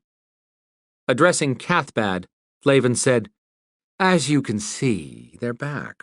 I am convinced of Evol's loyalty. I want all the attack plans laid out here, where I can observe." He cast a furtive glance at Kazira, who ignored him when he said, "I have spoken to our contact who will be on Treor. That blasted Belador traitor who was costing her everything. She'd cut that throat in a heartbeat." Cathbad went on. "Our contact tells me the coast of the island is heavily guarded, but he will open an area 100 yards wide for Kazira and our army of Gryphons to enter." Evol held herself still, purposely showing no reaction to news that the traitor was actually on the island. At least she'd been able to leave Zader and Quinn a message. Hands clasped behind his back and walking around the room, Cathbad continued speaking with the confidence of a general headed into battle with superior forces. "Once our army arrives on the island, our warlocks will engage the enemy, occupying them while the Gryphons enter." "Only the 5?" Flavin interjected. "Yes." Evol's heart sank. How could she get Tristan out of here if he couldn't fly with them? Kazira said, "I want to take all 10. Cathbad paused in pacing. "Why?" "You gleaned the additional information about the destiny of the 5 powerful Gryphons from old bards' tales. That once they invaded Treor, Gryphons would roam the island forever. If that's the case, why not use all of them and ensure victory?" Evol wanted to cheer at a chance to get Tristan and his sister out of here, and at the same time, groan at the idea of an even greater force of Gryphons attacking Treor. Cathbad grinned. "'Tis not a bad thought, Flavin." "Fine. Take them all," The Queen gave a dismissive wave of her hand, then sent a pointed look at Cathbad. Did you tell her? Kazira turned to Cathbad. Tell me what? Watching this scene play out between the three Maeve gave Evol an insight into Kazira's life all these years in the Maeve Coven. For the first time, Evol actually pitied Kazira. When Cathbad stepped up to Kazira, his eyes flashed with compassion, then turned ruthless. The minute Brina is dead, you are compelled to stand upon the steps of the castle and wait for Flavin to arrive. Cathbad's position blocked Kazira's face from Flavin's view, but Evol caught the flicker of disbelief or hurt in Kazira's face. But that didn't stop Cathbad. If you do not walk out on those steps within 1 minute after Brina's death, or if you touch the immortal river before Flavin does, your skin will begin to peel from your body. I thought I was bringing the water to Flavin. Horror spread across Kazira's face. Why would you? Once Brina is dead, and you control the castle, Flavin and I will be free to leave this tower. Cathbad spoke as though no emotion flowed through his veins. But Evol saw regret tinge his eyes when he added softly, "'Tis the only way I could convince Flavin you would do as told." Evol had opened her empathic senses, and she got swamped by the rage and regret pulsing off of Cathbad. Silence built into a living thing between Kazira and Cathbad, until the Queen added her bit. "I'll be watching from here, Kazira. Do not fail me." Struggling to pull herself together, Kazira blinked away moisture building in her eyes and stared with hatred at Cathbad. "When do I leave?" Cathbad answered. "The 666th anniversary of Flavin's birth will arrive in 3 hours. Our contact on Treor is expecting you and the Gryphons to arrive 1 hour before that." Chapter 40. Zader shoved a kinetic blast at the front door of Storm's house. At least he hoped it was Storm's house. This was where Nicole had sent him. He made short work of searching the house, where a full carafe of coffee was still warm. No mugs, no dishes. What was that smoky smell? Licorice? Native American incense. Zader lifted a piece of paper that had fallen on the kitchen floor. A note from Storm to Sweetheart. Evol. So Storm expected Evol to come here? Hunting further, Zader found the bedroom and immediately identified the smell of sex lingering on the rumpled bedsheets. Had Evol been here? Even the towel on the floor was damp. Quinn kept telling Zader not to smother Evol with being overprotective, that Storm cared about her. Evol wouldn't have opened herself up like this unless she trusted Storm with her life. Where could Storm and Evol have gone? But she wasn't with Storm if he'd left a note for her. Zader scratched his neck, circling the bedroom once more before he spied another piece of paper on the nightstand. Blank. Out of habit of being thorough, he snatched it up and flipped it over, where he found Evol's handwriting. Why had these two written each other notes? He started reading, confused until he slowed down to read the words a second time. Ah, hell. What had the Maeve done to Evol? What kind of pet? A dangerous one. The paper shook in his trembling hand. How was he going to explain this to Quinn? His belly hurt as if he'd taken a sword to the gut. First, he had to inform Matcha and Brina about this. Then he had to prepare Quinn and himself to kill Evol. Chapter 41. You should join the Beladors, Evol suggested. They might not like you, but they wouldn't torture you the way the Maeve do. Kazira had taken Evol to the private study with the warded walls. The priestess hadn't zipped away as usual. Head down, she seemed to need a moment to regroup. She raised eyes so dark with desperation that Evol knew she had to be in pain. You can believe me or not, but I have worked very hard to see the end of the war between the Maeve and the Beladors. Why? Because I love him, Evol finished. since Kazira refused to speak his name here, and from everything she'd seen that was probably for Quinn's benefit. Yes. I had planned to enlist your help once we got to the island. I thought... Kazira spoke haltingly, and tears threatened at the corners of her eyes. If I could get inside the castle, and to the river, I could stop the battle before it reached the castle. I didn't want immortality so I could live forever, but so that I could stop Flavin from surviving past her birth hour. Have any of you thought about the fact that the castle is warded against any immortal crossing the threshold? Cathbad claims that anyone who becomes immortal inside the castle should be able to break the ward. Would that help Zader? No. He'd still have to cross the threshold first to reach the river, so he'd die before he got there. Evol brushed off Zader's love life problems in favor of taking advantage of this turn of events. Kazira loved Quinn. If Evol could convince Kazira to help her, they might be able to save Brina and Treor. If that happened, Matcha might not torch Kazira, Evol, and all the Gryphons. As long as I'm having wild fantasies, I might as well wish for freedom from Sen and a life with Storm. Getting back on track, Evol said, "What happens if you lose the battle?" Flavin dies. Then I die. She won't pass her crown to me. A day later, Cathbad dies. Wait, are you related to those two? Biological parents.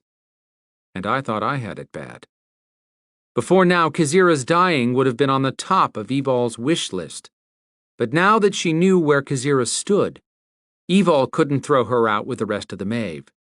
Evol knew what it felt like to be of no value to family. If you lived past Flavin's death, would all the Maeve Coven follow you? Technically, yes. What happens if Flavin leaves Tower Maeve before her time here is up, or before the curse is broken? She'd burn like an asteroid diving into the Earth's atmosphere. But Cathbad has figured out something he had not shared until today. He thinks that once Brina is no longer in control of the castle, he and Flavin can leave this tower. I held out hope that he was in my corner, but I was wrong. He's watching out for himself. What happens to you if Flavin dies by stepping outside this tower? Kazira cocked her head, thinking. I was told I would automatically become the reigning queen, but that was never possible because she would never leave Tower Maeve. This would probably get Evol torched, but she technically had 2 lives left if Cathbad was right about the Gryphons having 3. Would you vow to uphold peace between the Maeve and Beladors forever if you were queen? Of course. That's what I told you I've wanted ever since... Kazira cut off her words. Then make that vow to me, and I'll help you. How? Change how you compel me once we get inside Treor so that I can talk to Zader and Quinn. We'll stage the takeover of Treor and Brina's death so you can call in Flavin. Where Kazira had looked like a woman facing her death moments ago, she now was energized. That would work, but it would take everyone's cooperation. Cathbad would probably follow Flavin out of here, Evol reminded her. After the way he just compelled me, I would not spit on him if he were on fire. No family baggage left there. I want something else. I want to talk to Conlon. He may have information that could help us. How am I supposed to get him out of the dungeon? Tell Flavin you suspect he was sent in as a spy for the Beladors, and you want to show them they can't fool her. Tell her we can use him to confuse the Beladors, since he's your puppet. They'll take him to Brina since they're on the island, and when they do, he can tell you where she is in the castle. Kazira cocked her head and thought. That might actually appeal to her ego. Evol just hoped she wasn't setting things in motion that she would regret later, but she trusted Zader to keep Brina safe. Zader would not want Conlon left behind in this place. That reminded her of 2 more people she had to save. The list just kept growing. Tristan won't agree to leave his 2 Rias friends who were captured with him and his sister. You expect me to get them out of here too? Flavin won't go for that. She'll be suspicious the minute I bring it up. Rias are enough like Alterans that someone would have to be close to them when they shift to see that their eyes aren't green. Convince Flavin that they'll be a sacrificial diversion. Evol snapped her fingers. No, have Tristan go to her and demand that they stay here. He can tell her the deal wasn't to use them in this attack, and they'll never survive. If she thinks they're of any use right now, she'll have to use them. Kazira arched an eyebrow. I like the way you think, but we're leaving here with or without them. Understood. Evol would save as many as she could. I'll send you to your room with Lana, Kazira said. If I don't see you again, it means I ended up in the dungeon, too. That would screw up the plans. Tell Tristan and his sister what's going on, too. Done. Kazira waved her hand. Evol didn't even stumble this time when she landed in her Maeve bedroom. Lana? The girl appeared next to the bathroom door, then ran to Evol. Where have you been? Evol had never been much for touching in the past, but Storm had changed that. She opened her arms to Lana, hugging the girl and actually enjoying the moment. I've been busy trying to get us out of here. Lana stepped back, eyes brimming with excitement. We're leaving. Very soon. You're going to cloak yourself and ride on my back. I am confused. Oh, I forgot to tell you that... Evol paused, not sure if the compulsion spell meant she could or couldn't tell Lana. Look, I've been compelled not to share some things, so you're going to have to trust me and, for once, do exactly as I say. I will not make mistake. I will do everything you say. The poor girl was terrified, and with good reason. Evol tried to help her understand. You know I can change into other forms, so just be prepared for something that surprises you, okay? Lana nodded. She was bright and resourceful. Evol had no doubt the girl would do her part and follow Evol's lead. She explained as much as she could without going against her compulsion spell, telling Lana what she had to do when they landed on the island. No mentioning Treor by name, but Lana was quick. She asked 2 questions, and after that she didn't ask any more when Evol shook her head. Energy whistled through the room. Then Kazira appeared with a pitiful-looking guy who sagged next to her. Evol gently pushed Lana aside and stepped over to Kazira. How'd it go?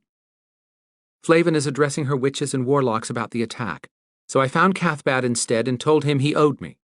I reminded him he should know better than Flavin just how capable I am of sidestepping their plans, and that if he wanted to see me on those steps calling them in, he had to do something for me.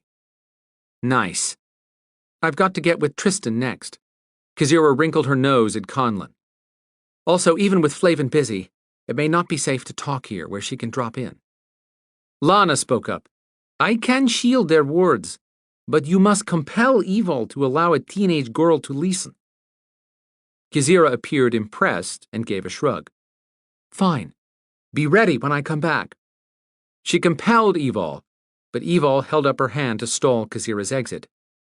Evol stepped around Conlon, who stood hunched over, as if he'd been in that position for a while. He smelled worse than week-old restaurant garbage. Dried blood covered more of him than not, and his back had been split open over and over. It looked like it had been beaten with a cat-o'-nine-tails. One arm hung at the wrong angle. Pointing at him, Evol asked, How about healing his wounds and cleaning him up? Sighing as if she'd been asked to do the laundry, Kazira swept a hand past Conlon. The stink dissipated, replaced by a fresh scrubbed smell. He wore a clean gray sweatshirt and new jeans. When he finally stood upright and lifted his head, he no longer had a thick beard. He was attractive and edgy as an animal waiting to see if he had to maul something to get away. But nothing would remove the haunted look deep in his eyes. His voice was rough and dry. All this time, I thought nothing could sway you from your Belador oath. Evol flinched as if struck, but Conlon didn't know what was going on, and last she'd heard, he was still considered a traitor. Kazira said to Evol, Get your mini-me to do anything else you need, and vanished. Lana stepped up. You must stay in one spot. I am not as good as Storm. Just hearing his name poked at the ache in Evol's chest. She told Conlon, Even though I was told you're suspected of being a traitor, I've learned more, and am willing to hear what you have to say. You should want to hear what I have to say, since I got you out of that dungeon. His eyebrows dropped over repentant gray eyes. Okay. Let's sit down and make this easy for Lana. She's Quinn's cousin. Conlon's sharp gaze went to Lana. Why would he let— Not yet, Conlon, Evol said, moving to the sofa. Once they were seated, Lana said, I cannot talk to you while I do this, or I may make mistake and cause thunderstorm. Guess Mini-Me had a few bugs to work out in her spell casting. Evol waited until Lana nodded at her. Then Evol turned to Conlon and told him how she and Lana came to be at Tower Maeve. Then she laid out what she knew about the impending attack on Traor. So, right now, I'm the one suspicious of you, since you escaped Viper headquarters and you came to the Maeve voluntarily, right? I did. When Evol pulled back, Conlon lifted a hand. Let me explain.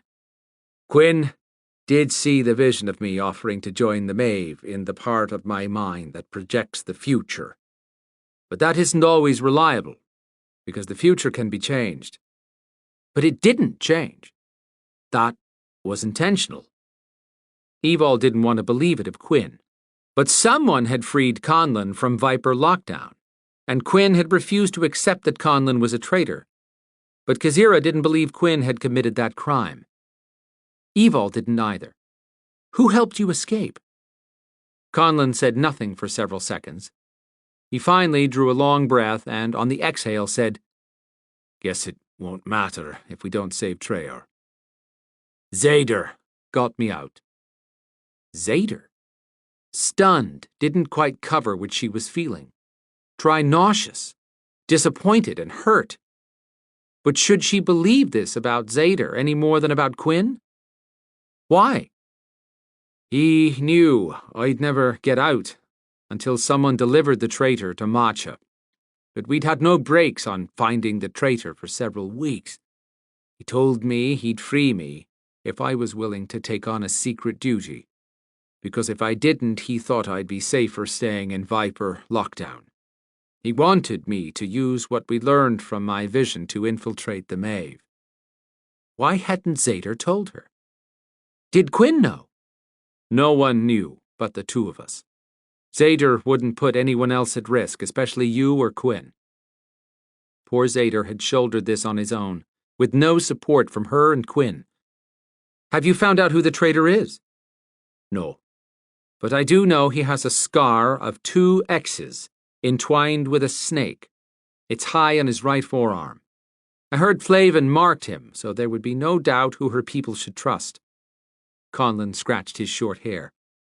Speaking of trust, why should I trust you and Kazira?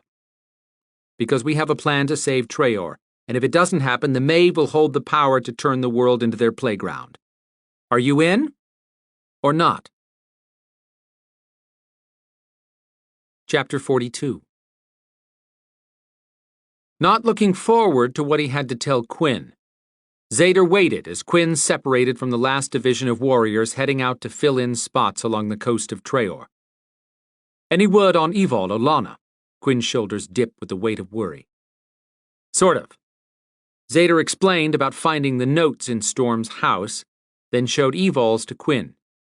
Evol must have gotten a chance to return to Atlanta for some reason, and used that to get a message to us. I have no idea what Storm meant about a witch doctor, but I think Evol is telling us a bunch of alterants are coming here. But they've changed, or something is different. Like they can't die, Quinn finished on a grim note. Yep, sounds like they did become immortal, as the Maeve promised. Another strike against Evol. Zader pushed his emotions aside and focused on defenses. Matcha will turn all her power toward maintaining the 10-mile-wide ward around the castle to stop the alterants. But if enough of them attack it with immortal power, she might not be able to hold them. What's our plan? Who do you think will be controlling the alterants? Quinn didn't hesitate. Kazira. Can you mind lock and interfere with her control? Quinn rubbed his forehead. If all of them are tied to her, it might be like trying to break through one Belador mind when a group is linked. That's damn hard to interrupt, but I'll try. If anyone could do that, Quinn could. Zader hadn't shared his secret weapon yet. The Belador healers wanted 20 more hours without a reported infection before clearing anyone to use telepathy, and Matcha had agreed. Zader could use telepathy with only one person who believed himself immune to the infection: Quinn. The note indicates this group will have telepathic communication. I'm guessing that's their Belador blood allowing that, which means we should be able to contact the Alterants. You think to intercept their thoughts? No, I plan to cause major interference in their entire internal systems, from thought to navigation to coordination. Are you sure you're immune to the infection? Ah, I see. Yes, I'm immune. How are we going to infect them? This was the part that turned Zader's stomach. We brought a healer and one of our warriors from quarantine who is still infected. Might not work unless he's a powerful telepath. That's why we have Trey McCree here. The healers say the stronger the telepath, the faster the infection is traveled. Trey's willing to be infected, then to reach out to Evol. Quinn's face sagged with disappointment. Zader swallowed past the knot in his throat. Read the last line she wrote for us. Evol was telling us not to allow her to reach Brina. But this is my decision. If we can take her alive, that's my goal. If not, I'll make that call. I just need you to deal with Kazira. Chapter 43. Gryphons in all shades of green, blue, black, red, and purple gathered in a hall 200 feet in diameter inside Tower Maeve. Evol and 4 other Gryphons had golden heads. Bernie was one of them. Evol smiled over that irony, then lost her amusement as she paid attention. She had to keep Conlon hidden inside her wings until it was time to call Lana over. Kazira had shielded the girl from view nearby, but Lana would have to cloak herself to leave that shield. Evol was holding off as long as she could so Lana would have maximum time to stay in Kazira's shield. 2,000 warlocks and witches stood on the marble floor of the hall. Flavin and Cathbad would teleport their bloodthirsty Maeve army only 10 minutes after Gryphon departure. Flavin and Cathbad stood high above them on a dais. Flavin raised her hand, and rumbling murmurs quieted.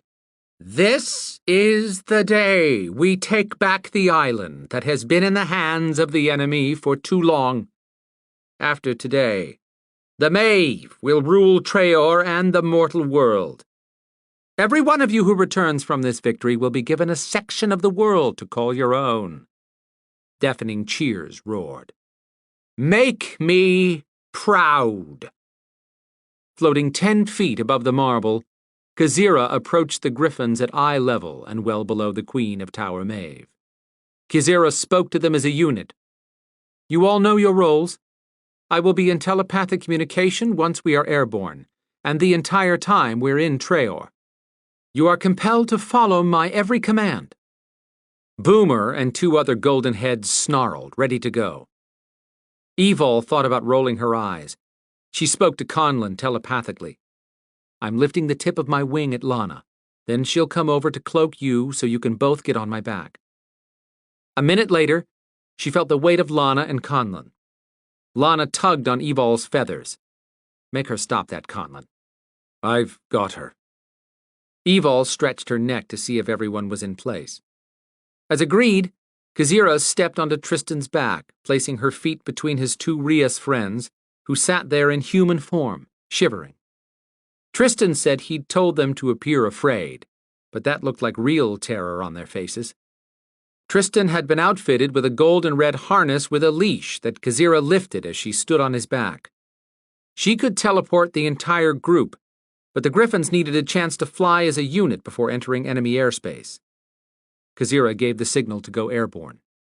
A wall vanished on one side of Tower Maeve, revealing an empty black sky. Evol flapped her wings and pushed off, sailing through the opening behind Tristan and Kazira. She'd never even been in an airplane and couldn't believe the exhilaration of flying on her own. She wanted to share this with Storm. Once the Gryphons were all airborne, Kazira's voice came into Evol's mind, just as it would in the minds of the other 9. Be ready to teleport. The minute we come out, you'll be flying low over the Irish Sea. We'll enter an opening between 2 mountains. Once there, you know what to do. Accustomed now to the swirling shift, Evol relaxed as soon as the teleporting took over. She glided during the change. It lasted longer than usual, which might be due to Kazira having to teleport so many at one time. Evol knew the minute she entered the airspace above the Irish Sea. Winds buffeted her sideways. She yelled at Conlon to hold on and felt someone grip her neck. Flapping hard, she fought to right herself. Boomer cartwheeled past her, and she was glad to see she wasn't the only one struggling. Maybe Flavin should have built in more flight training than the short time they had on the way here. Bucking waves pounded 20 feet below her. Salt air stung her eyes, but she was flying in daylight, without sunglasses. She'd never seen the world during the day. Her heart leaped at the joy. Why couldn't she share this moment with Storm? No, she was glad he was safe in Atlanta.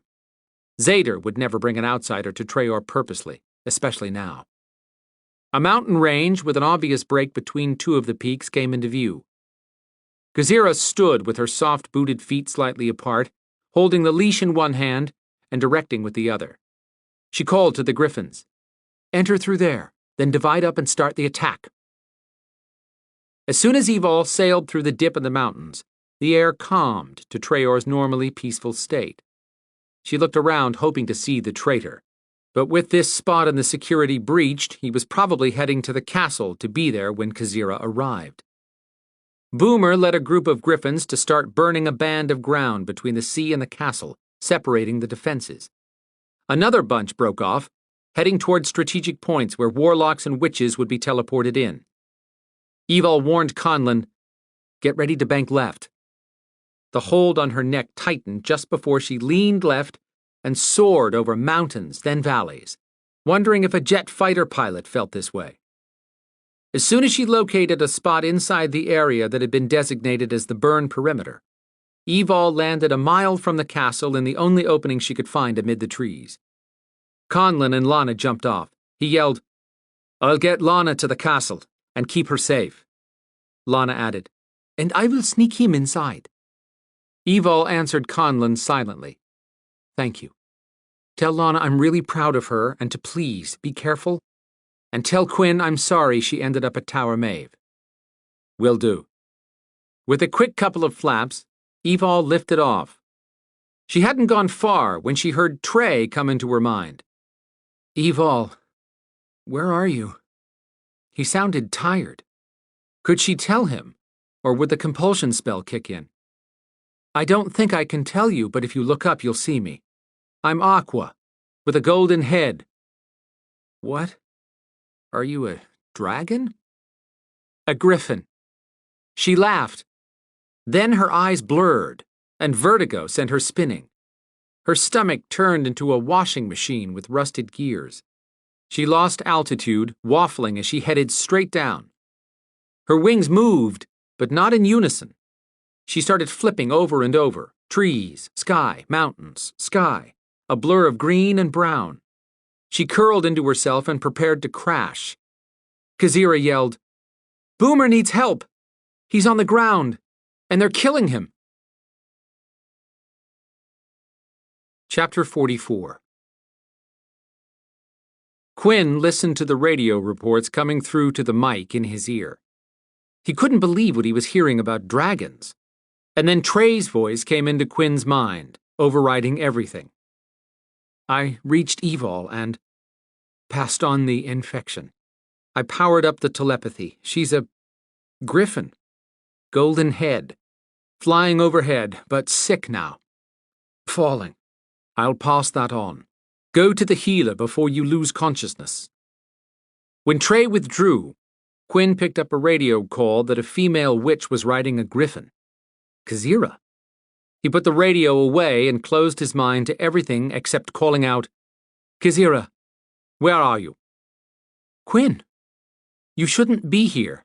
Evol was supposed to warn you. Where are you?" Evol hadn't warned him away, but then Evol would know that Quinn and Zader would never avoid a battle necessary to protect their warrior queen and Traor. He mustered a weak voice and replied, "I need you." Sad to use that ploy to call her to him. He waited as she followed the connection to where he sat on a log in a highly visible spot. In the next moment, A giant gray-blue creature landed, and Kazira jumped off its back. Now that he could see it better, Quinn recognized the lion-esque body and eagle-shaped head. A griffin. But not a golden head like the one Trey had mentioned. Kazira said something to the griffin.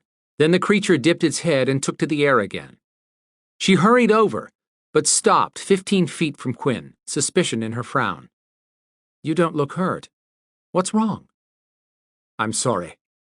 He pushed to enter her mind and got shoved back. What are you doing?" Powering up, he surged again, blasting his way past her defenses. She grabbed her head. "Stop it! Quinn, I'm not here to hurt you."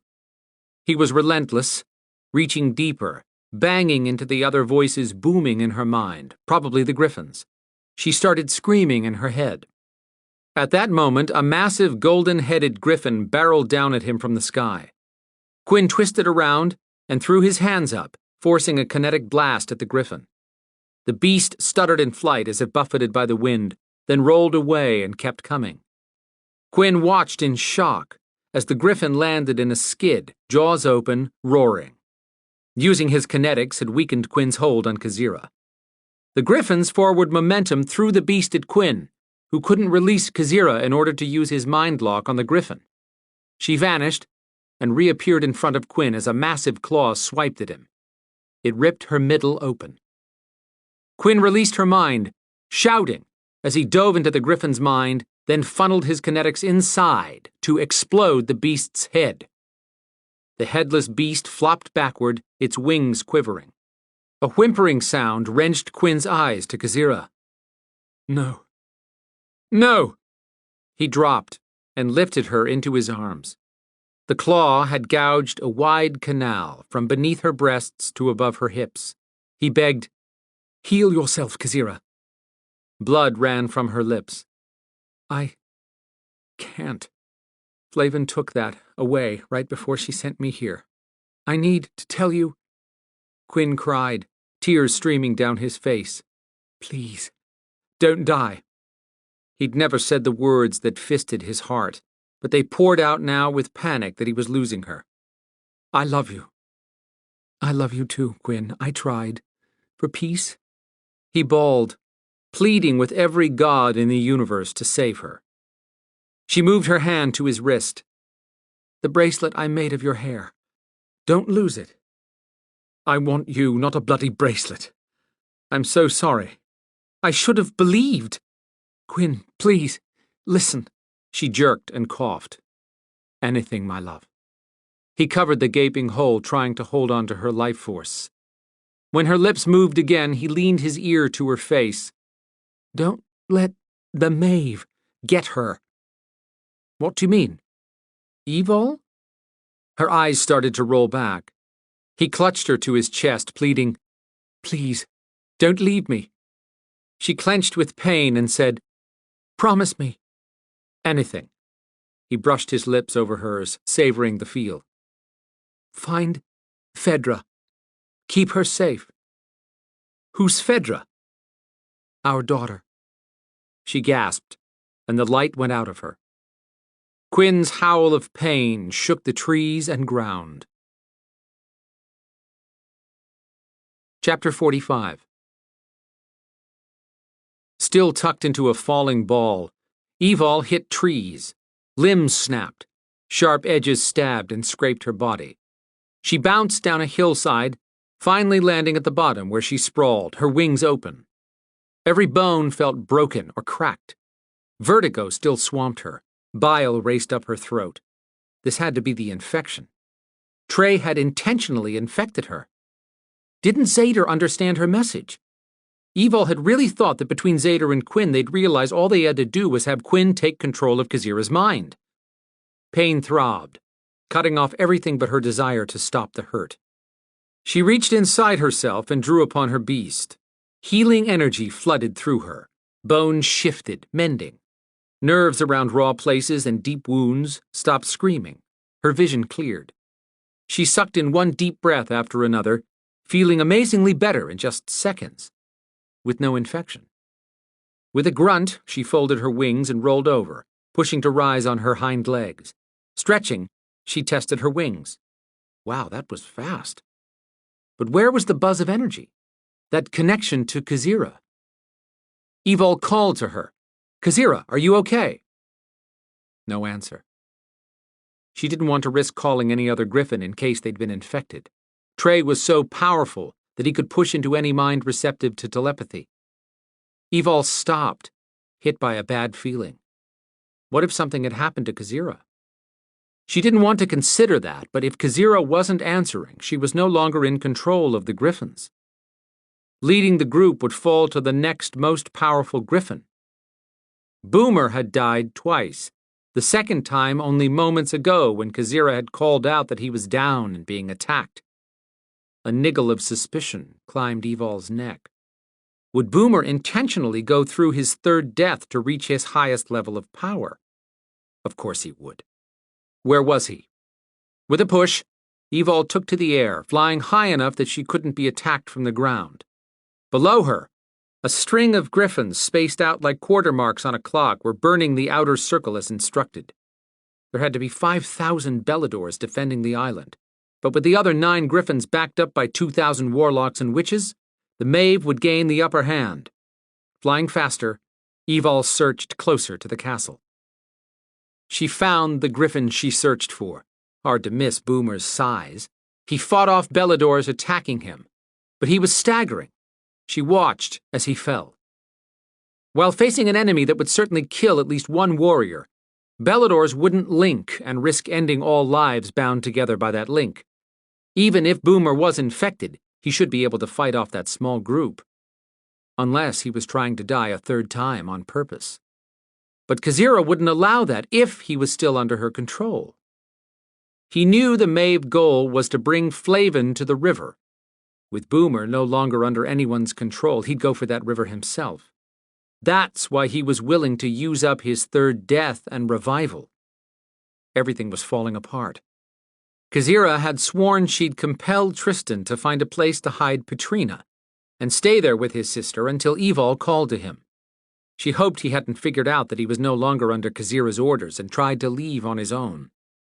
Banking hard to her right, Evol headed for the castle. Had Lana and Conlon made it there? 2 golden-headed Gryphons landed in the open field in front of the castle, looking like strange airplanes touching down in an area as large as Hartsfield-Jackson Airport back in Atlanta. An army of Beladors surged to block them from getting near the castle. Evol swooped low, heading for the castle doors that were behind that line of warriors, but barred by 50 more Beladors. Zader stood at the front. She hated to do this, but she raised her front paws and sent a series of short kinetic blasts, swatting warriors aside like bowling pins. Even Zader. They might be banged up and knocked out for a bit, due to getting hit with kinetics like they'd never felt before, but none would die. Zader, however, would never forgive her for taking him out when he was standing between the enemy and Brina. She would lose a friend, but she'd save the Beladors. Pulling up at the last minute, Evol's momentum sent her plowing into the tall wooden doors that burst into the castle. Black iron hinges ripped from the walls. Chunks of wood flew like shrapnel. The pressure of her explosive entrance and flying debris knocked out the guards inside the massive 3-story hall. From the top of the stairs, Brina raced down, a sword sizzling with power in her hand. Evol called to her, "Go back! Hide!" At the bottom landing, Brina paused. "Evol?" "Yes, get out of here." Taking a look around at bodies sprawling everywhere, Brina looked up in shock. "Is that aqua thing you?" "Yes, I'm a Gryphon. Where's Matcha?" "She's using all her power to hold a ward against you and the others." How had Evol gotten past? What kind of ward? Nothing even slowed me down. We heard you were immortal. But you aren't. That's why you didn't die, crossing the threshold. The stupid Beast Championship rumors. "Why, Evol?" Brina asked in a heartbroken voice. "These are your people." "I didn't kill them, they're just knocked out." Evol didn't have time to explain further. Boomer would be coming, and she had only one hope of stopping him. First, she had to force Brina to help her. Evol said, I'm not here to kill you, Brina, but to protect you. I need your help. I've trusted you, now you trust me. A Gryphon is coming that no warrior in human form can stop. Brina hesitated only a minute. Then she raised her sword, every bit the Belador warrior queen. What do you need? You have to kill me. Are you crazy? I don't have time to explain. Just do it and trust me. I can't. You must. We have no time. Do it. Trust me. Tears streaming, Brina gripped the sword and drove it into Eval's chest. Eval gritted her teeth against the pain and leaned down as Brina drove the sword into her heart once, twice, 3 times. Okay, enough. That should do it. Eval folded a wing so that she'd keel over to the side and not crush Brina. Brina stumbled back, a tear streaming down her cheek, and stared at the blood-drenched sword she held. Eval? Eval hissed at the pain, breathing hard. She had to ease Brina's horror. I'll live. Give me a minute. The world receded as Eval's life bled out until her thoughts shrank into a black void with only a pinpoint of light pulsing. What if she didn't regenerate? Then the light brightened, and with it came the incredible pain of regenerating. In her mind, Eval cried out, but in the Tower Maeve battle she'd heard the other Gryphon's high-pitched wailing, so she knew she was making an ungodly sound about now. Bolts of energy streaked through her chest, shocking her heart back to pumping and healing the damaged tissue. Rolling to her side once more, she leveraged herself up and shook her head, drunk from healing again in so short a time. An earth-shaking roar approached from a distance. Boomer. Eval called upon her beast powers to flood her body, and the explosion of energy lifted her off the ground. She settled on her hindquarters. If she felt this good after a second death, what would Boomer be experiencing after 3? Brina stood shell-shocked as Eval rose to her full height. Conlan's voice entered Eval's mind. We're inside, and Lana has us cloaked, or Brina will probably kill me. Eval took a look over her shoulder to check on Boomer, who was not in view yet, then turned back to Brina. Eval had to give her yet another shock. Lana and Conlan are inside the castle too. When Brina raised her sword out of instinct, Eval quickly added, Conlan is not the traitor. Zader will tell you this when he talks to you, so don't hurt Conlan. He's with Lana. Tell them to show themselves, then please get out of here so I can fight without worrying about you. That incoming Gryphon is heading for the Immortality River beneath the castle. Brina lifted her voice. Conlan O'Meary, show yourself! A Belador could not refuse that order. Lana and Conlan came into view, with Conlan standing in front of Lana, shielding her. Conlan said to Brina, Give me a sword. Tell the others not to kill me and I'll join the battle. With one look at Eval, then back at Conlan, Brina nodded, and a Belador sword appeared in front of Conlan.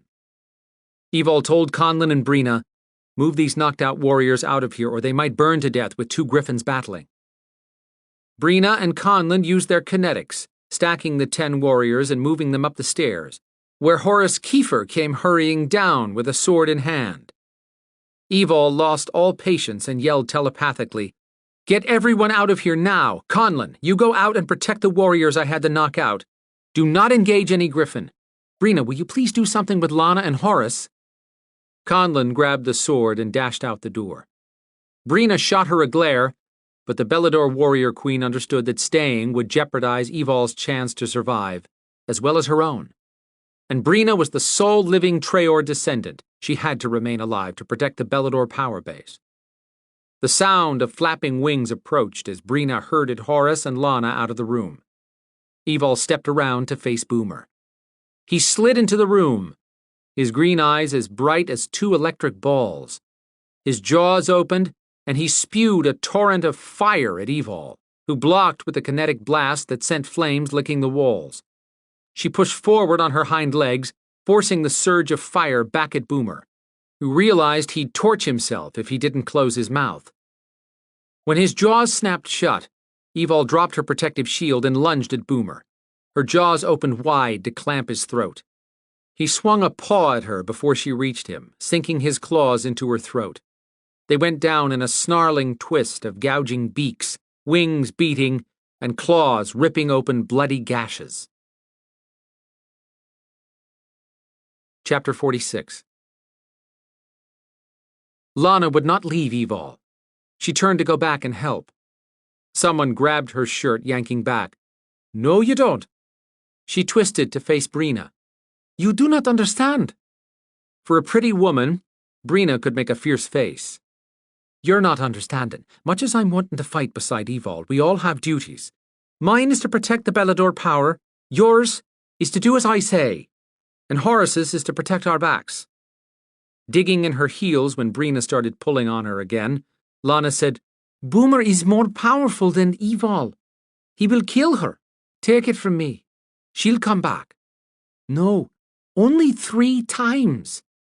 Brina paused from dragging Lana. 3 times? Explain yourself." Since Lana had not been compelled, she spilled everything about the Gryphons. Brina whispered, "That's why they're not really immortal." "Yes," Lana nodded, in a hurry to get Brina to understand.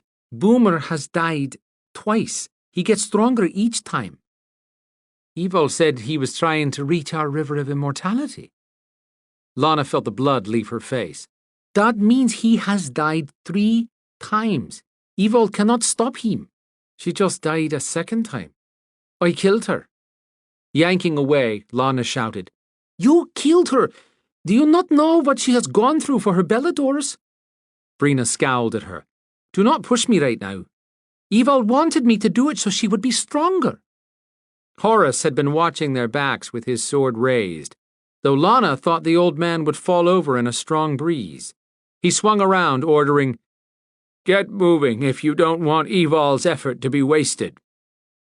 Outnumbered, Lana continued toward a room that reminded her of an old-fashioned solar, with unusual plants in handcrafted pots and unique furniture carved of strange wood and covered in plush cushions. A solar, except that the room was entirely stone with no windows. A safe room. Lana plopped down on a sofa, squeezing the cushion on each side of her legs as stress relief until she heard Brina making strangling noises. Jerking her head up, Lana saw the old guy standing behind Brina, tossing sparkling dust on Brina. Rotten lime smell stung Lana's nose. Nawara magic. She knew it. Thin green and purple threads began to wind around Brina. She struggled and tried to shout, but the threads wrapped her mouth. Why did she not call the guards telepathically? Lana leaped up. He paused in chanting and said, "You knew a troll killed my wife and child while I fought with the Beladors. Matcha knew too, but she wouldn't bring them back. Now she'll know what it is to lose what she can't replace." Lana raced over and threw all her weight at Horace. He shoved up a hand. A pair of double X scars marked his forearm. The traitor. Lana hit an invisible wall. Kinetics. A force tossed her against Brina. Dust hit Lana in the face. Threads started wrapping her up against Brina's body. Lana fought against the binding, reaching a hand until she found Brina's and gripped it. She told Brina, "Stay calm. I will teleport." Brina whispered, "No, I will hologram." Whatever Brina meant was not working. Lana's air squeezed from her chest. They would both die. She held her breath, hoping she didn't send them into a wall. Could she even do this with Horace placing a Nawara spell on them? She closed her eyes, whispered a few words, and teleported. Chapter 47. Fangs chewed on her shoulder. Evol slashed her claws at Boomer, who showed no sign of weakening, unlike her. But she couldn't split her focus from fighting Boomer to call on her beast form to heal her wounds, or he'd have the opening he needed to rip her head off. Drawing her energy into her wings, she flapped, lifting them off the floor with Boomer clutched to her chest and ripping chunks out of her shoulder. She flew toward a wall, slamming his head. His gold head bounced and shoved his jaws deeper into her shoulder. She winced. Wings still flapping, she swung around and flew at another wall, ramming his head again. Stone broke, and chunks fell to the floor. Her shoulder was taking just as much of a beating. Then his jaws released her shoulder and his head wobbled. This was her only chance to get him in a vulnerable position, get him outside where she could fly to Beladors who would finish him off. She flapped around, wobbling as she lost energy. Her wings couldn't hold both of them any longer. They hit the castle floor with a loud bang, but at least Boomer was beneath her. She struggled to lift her head and chest. The space where the castle doors had stood was only a few feet away, but she'd have to heal first, and Boomer was rousing. Someone raced toward them from the outside, yelling, "Brina!" Evol shouted telepathically, "I'm Evol. Cut off the head on the floor." Lightning exploded around the entrance when the warrior broke the threshold. The warrior screamed in agony. Boomer's eyes glowed with power. A sword blade slashed down on Boomer's neck, killing the power in his eyes. Evol shuddered with relief and took a breath, ready to heal when her vision cleared. Zader collapsed on the ground next to Boomer, gasping, dying. Zader was immortal, and the ward on this castle killed any immortals who were not Brina or Matcha. Evol cried into his mind. "Zader! No!" He said, "Protect Brina. That's your job." Evol opened the link between them, but Zader was too weak to connect, or refused to open his link. Gryphons were more powerful. She just kept telling herself that and drove harder to open the link between them. Zader's thin voice said, "Don't. You'll die with me. Brina, tell her I love her." Refusing to quit, Evol pushed more power into the link and the connection formed. She could immediately feel her life essence flooding out, fast and hard. Not like the other 2 times. Maybe she was too damaged to regenerate, especially connected to another dying body. She called on her beast and felt nothing. Not even the link to Zader that had gone cold and quiet. "No. Don't die, Z." The void swallowed her. No pinpoint of light. She'd die with a clear conscience that she'd upheld her Belador oath to the end. "It's not your time," a female voice whispered in her mind. "Not you again." Evol hoped this voice didn't follow her into the afterlife. A feminine chuckle bubbled across her senses. Tired, hurt, disappointed, and alone, Evol snapped, "What do you want from me?" "Maybe I want to give you something." "So now you're my secret Santa? Where were you for the past 23 years? Evol sensed sadness in the silence, and felt bad for berating someone who had annoyed her and given her unwanted advice but had never caused her harm. The voice said, "I'm sorry you never had birthdays or celebrated holidays. But you can have that with Storm." "How do you know Storm?" "Through you. He is your other half." Great, now a voice was making her depressed, as if dying with Zader wasn't enough. Feeling guilty, Evol said, "Didn't mean to take my bad mood out on you. Side effect of dying, I guess."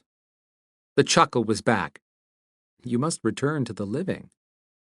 "I don't know that I have to, but I'd like to go back." "No, you must, because Storm needs you. Sending you back is my gift to you." Storm needed her. Evol's heart thumped with worry. But how could her heart thump if she was dead? A tiny light beamed in her mind's eye and started to grow brighter. Pain, feeling, crawled through her body, stinging and burning as energy surged into her legs, wings, and arms. Her heartbeat picked up speed, stomping against her chest. Power burst from her core, raging across her senses. She opened her eyes and stared at 20 sword points. Panicked, she yelled at every Belador present, "I'm Evol! Don't touch me or you'll kill Zader, we're linked!" All eyes shifted to Zader, who didn't move, not even a breath. "Come on, Z." Nothing. She refused to let him go. She closed her eyes, searching for the link. She found it. Cold, quiet. Careful with her energy, she forced a slow stream of healing power into the link, waiting for a sign. He twitched. She opened her eyes and kept sending him the constant flow of life energy. He groaned. No sweeter sound had she ever heard. He drew a breath. Another. Tears pooled in her eyes when he slid his palms forward and pushed up, shaking his head. He twisted, his gaze searching hers. Evil. Yes. The tears fell, running free. I heard you in my mind. How did you save me? Long story that I'll tell you soon, but call off the guards first. That's when Zader looked up. He must have sent a telepathic message because every sword pulled back and the guards stood down. Evol relaxed, tired of fighting. Tired of being a Gryphon right this moment. Her body started changing before she realized the shift had come over her. Zader glanced down, did a double take, then ordered, "Everyone face away, now." Then he whipped off his t-shirt and handed it to her as she stood. She shrugged it on, thankful it was long enough to cover the important parts. Looking around, she asked, "Where's Brina? I can't believe she actually did as I asked and found somewhere safe to hide." Zader snapped alert. "Which way did she go?" A warrior answered, "Down the back hallway." He called for a sword. One of his men tossed him the weapon and Zader took off running. Evol followed with a herd of boot heels pounding right behind her. When Zader skidded to a stop and turned into a room, Evol smelled Noira magic heavy in the air. Horus stood with his back to the door, chanting and tossing dust at Lana and Brina. Zader shoved his sword into Horus. The old guy screamed and dropped a bag that smelled of rotten limes. Evol raced over just as Lana and Brina disappeared, leaving a holographic image of Brina. Evol reached toward it, then pulled back. Zader was next to her in an instant, his voice hollow when he whispered, "Where'd they go?" "I don't know." Chapter 48. With no idea what to do for Brina and Lana, Evol finally shook herself loose from the numb feeling of too many shocks at one time. Someone had to deal with the battle still raging on Treor. With Boomer can't come back dead, and Evol having regenerated 3 times, she'd become the most powerful Gryphon. She ordered the Gryphons to stand down from any fight and fly to where they could circle the castle. 7 answered her, which meant they had another dead Gryphon besides Boomer. Who had managed that? The only way one of the Gryphons would not have gone through 3 cycles was if the head had been cut off. Evol told Zader, "All the Gryphons are under my control. I've called them in to circle the castle, and I need you to tell the Beladors to stop attacking. Once you do, I can turn the Gryphons on the witches and warlocks." Zader looked at her with unfocused eyes, still paralyzed by terror at seeing Brina's lifeless hologram wrapped in a Noira spell. Evol said as gently as she could, "Z, we need you." The warrior in him shuddered back into place. He nodded, his eyes fixed on a distant spot for a moment. Then he said, "It's done. I've told our warriors the Gryphons now belong to us and to fight beside them." Evol sent the Gryphons orders to drive the Maeve from the island, confident that the 5,000 Beladors and 7 Gryphons outside would be successful. Green power rippled across the room, and Matcha appeared, not looking as fresh as usual. Holding the ward must have really zapped her. Matcha stared at the hologram with a sinking look of horror. "Where's Brina?" Zader told her what he'd found out right before Brina and Lana had disappeared. His voice came out gutshot. "I failed her. And I failed you." Matcha gave Zader a thorough look. "How are you standing here inside this castle alive?" He sighed and explained how he'd rushed in with no thought for his life, needing only to protect Brina. Evol could practically hear his heart shattering. Evol said, "We'll find her, Z. Lana was caught with her. She's Quinn's cousin and pretty powerful. Quinn may have family who can track Lana. When I get back to Atlanta, I'll get Storm. He has other gifts and may be able to tell us more once we bring him here. If not for him, you wouldn't have gotten my note to know what was coming."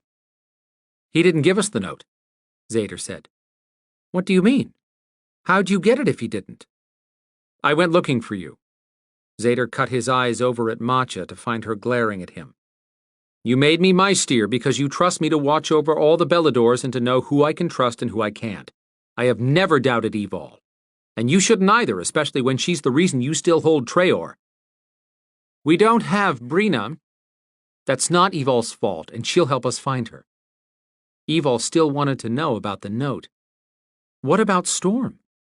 Zader said, When I got to his house, no one was there. Your note was sitting on the nightstand.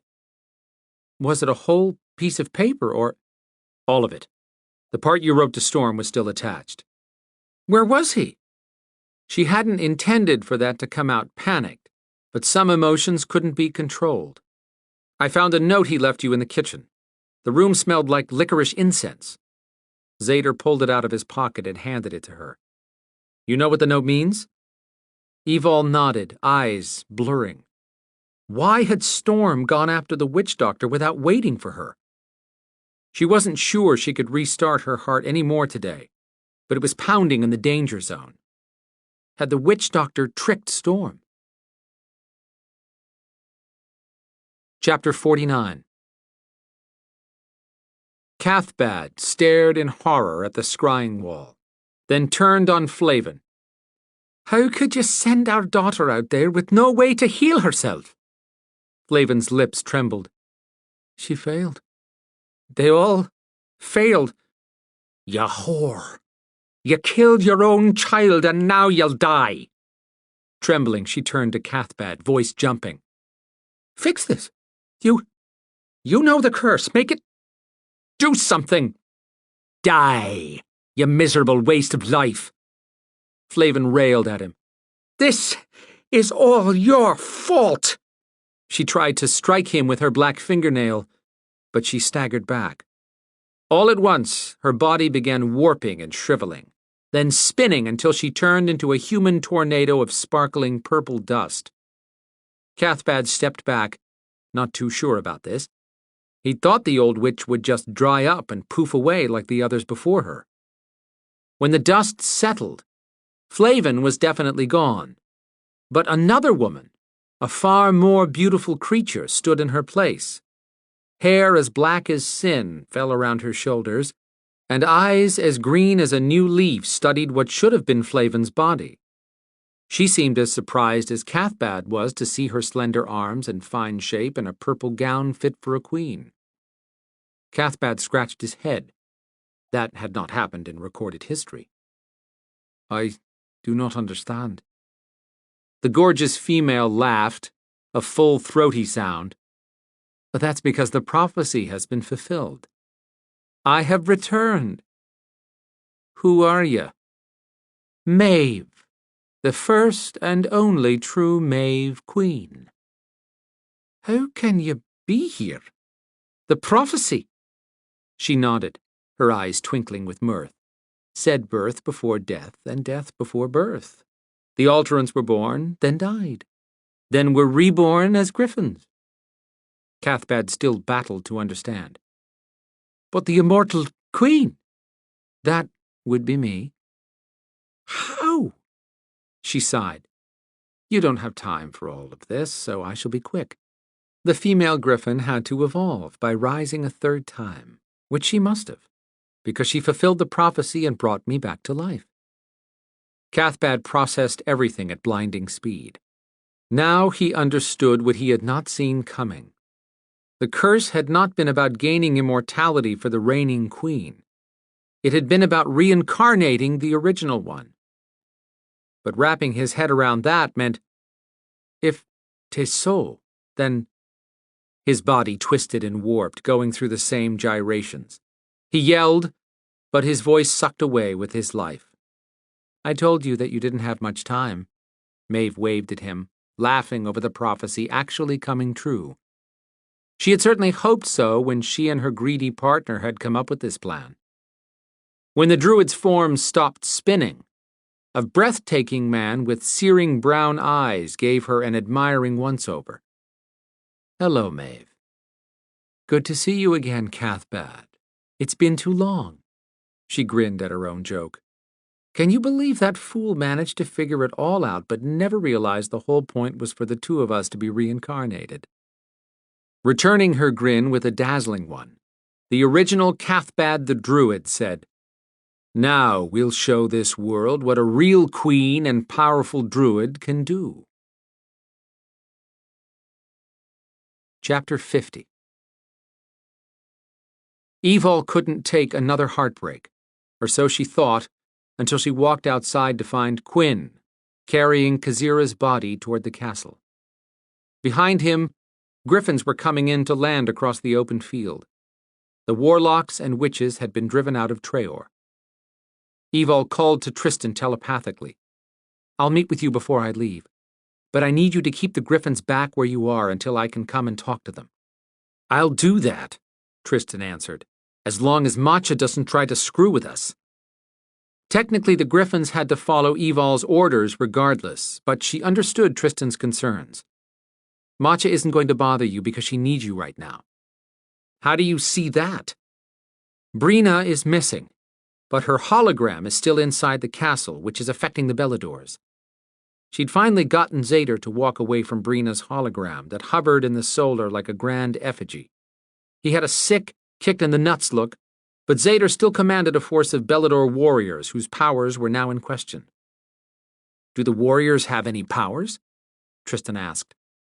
Some have limited use of their powers, but they can't link, and telepathy is spotty.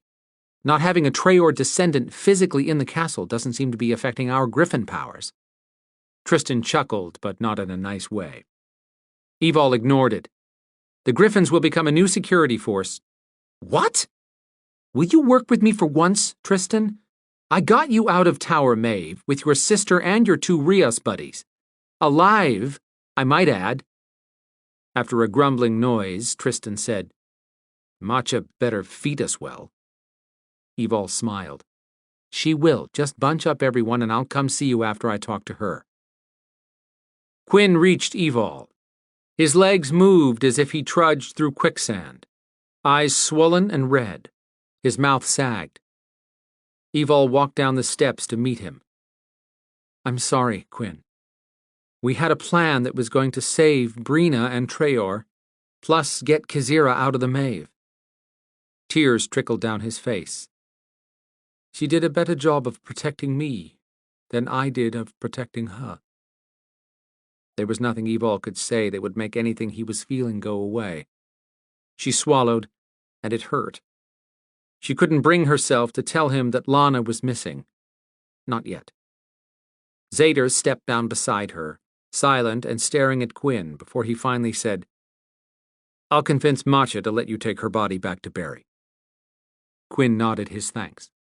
His Adam's apple moved hard against his throat. Zader angled his head at Evol. Matcha wants to see you. Walking over to Quinn, Evol gave him a hug and held him a minute, fighting back tears that wouldn't help Kazira. She bent and kissed Kazira on the forehead. Thank you for wanting peace, and for loving Quinn. She turned and climbed the steps, then waded through the destruction and a cluster of warriors to find Matcha still standing in the solar, staring at Brina's hologram. Matcha didn't acknowledge Evol's presence. Evol was in no mood to waste time. The Gryphons will remain to protect the island. There are 2 Rias, but they have control of their beast and will do whatever Tristan tells them. Turning to her, the goddess said, Why would we trust these Gryphons? Evol had used up her allotment of patience. Because they have to follow the orders of their leader, the most powerful Gryphon. Who is that? Me. Very well. They can stay. That wasn't enough for Evol. Not after what every one of them had done to save Treor. And they are to be treated like the guardian protectors they are, not like outsiders. Every Gryphon out there has Belador blood coursing through his or her veins, and just fought next to our warriors to run the Maeve witches and warlocks off of Treor. Matcha lifted her chin with an astonished look. But when the goddess didn't threaten to turn Evol into ashes, Evol added in a nicer tone, I'll explain their duties to them before I leave. Very well. And your duty is simple. You do nothing but hunt for Brina. That takes top priority. Actually, I'm going after the one person I know who can help me find her. Who? Storm. I heard Zeta mention finding your note in Storm's house on his nightstand. You've lain with him without permission. The goddess dropped that with plenty of accusation. That's my business. I will not approve of you mating with him. Again, my business, and this conversation is not helping to find Brina. Matcha studied Evol for a moment. Where is this skinwalker? To tell you the truth, I don't know everything yet, but I think he's hunting a witch doctor. It took a lot to shock Matcha, but that evidently did it. A witch doctor? If he's tangled up with her, he's lost to everyone. Evol answered with force. Not to me. I'm going to find him. No, I forbid you to waste your time on that. After all Evol had risked, her next words were not that much of a gamble. I'm not asking for your permission, just letting you know that I won't be back until I find him. You dare to disobey me? I dare to piss off the entire fucking universe if that's what it takes to get him back. Strike me down if you want, Matcha, but know that if you do, you'll destroy the best chance you have of finding Brina and bringing her back alive. And while I'm hunting for him, you need to keep Viper and Sen off my ass. Every delay for me is a delay for you. Evol turned and walked away. This has been a presentation of Audio Go. For more information on related titles from Audio Go, please visit us online at audiogo.com. Rise of the Gryphon, Book 4 in the Belador series. Text copyright 2013 by Sherrilyn Kenyon and Diana Love Snell. All rights reserved. Production copyright 2013 by Audio Go. All rights reserved.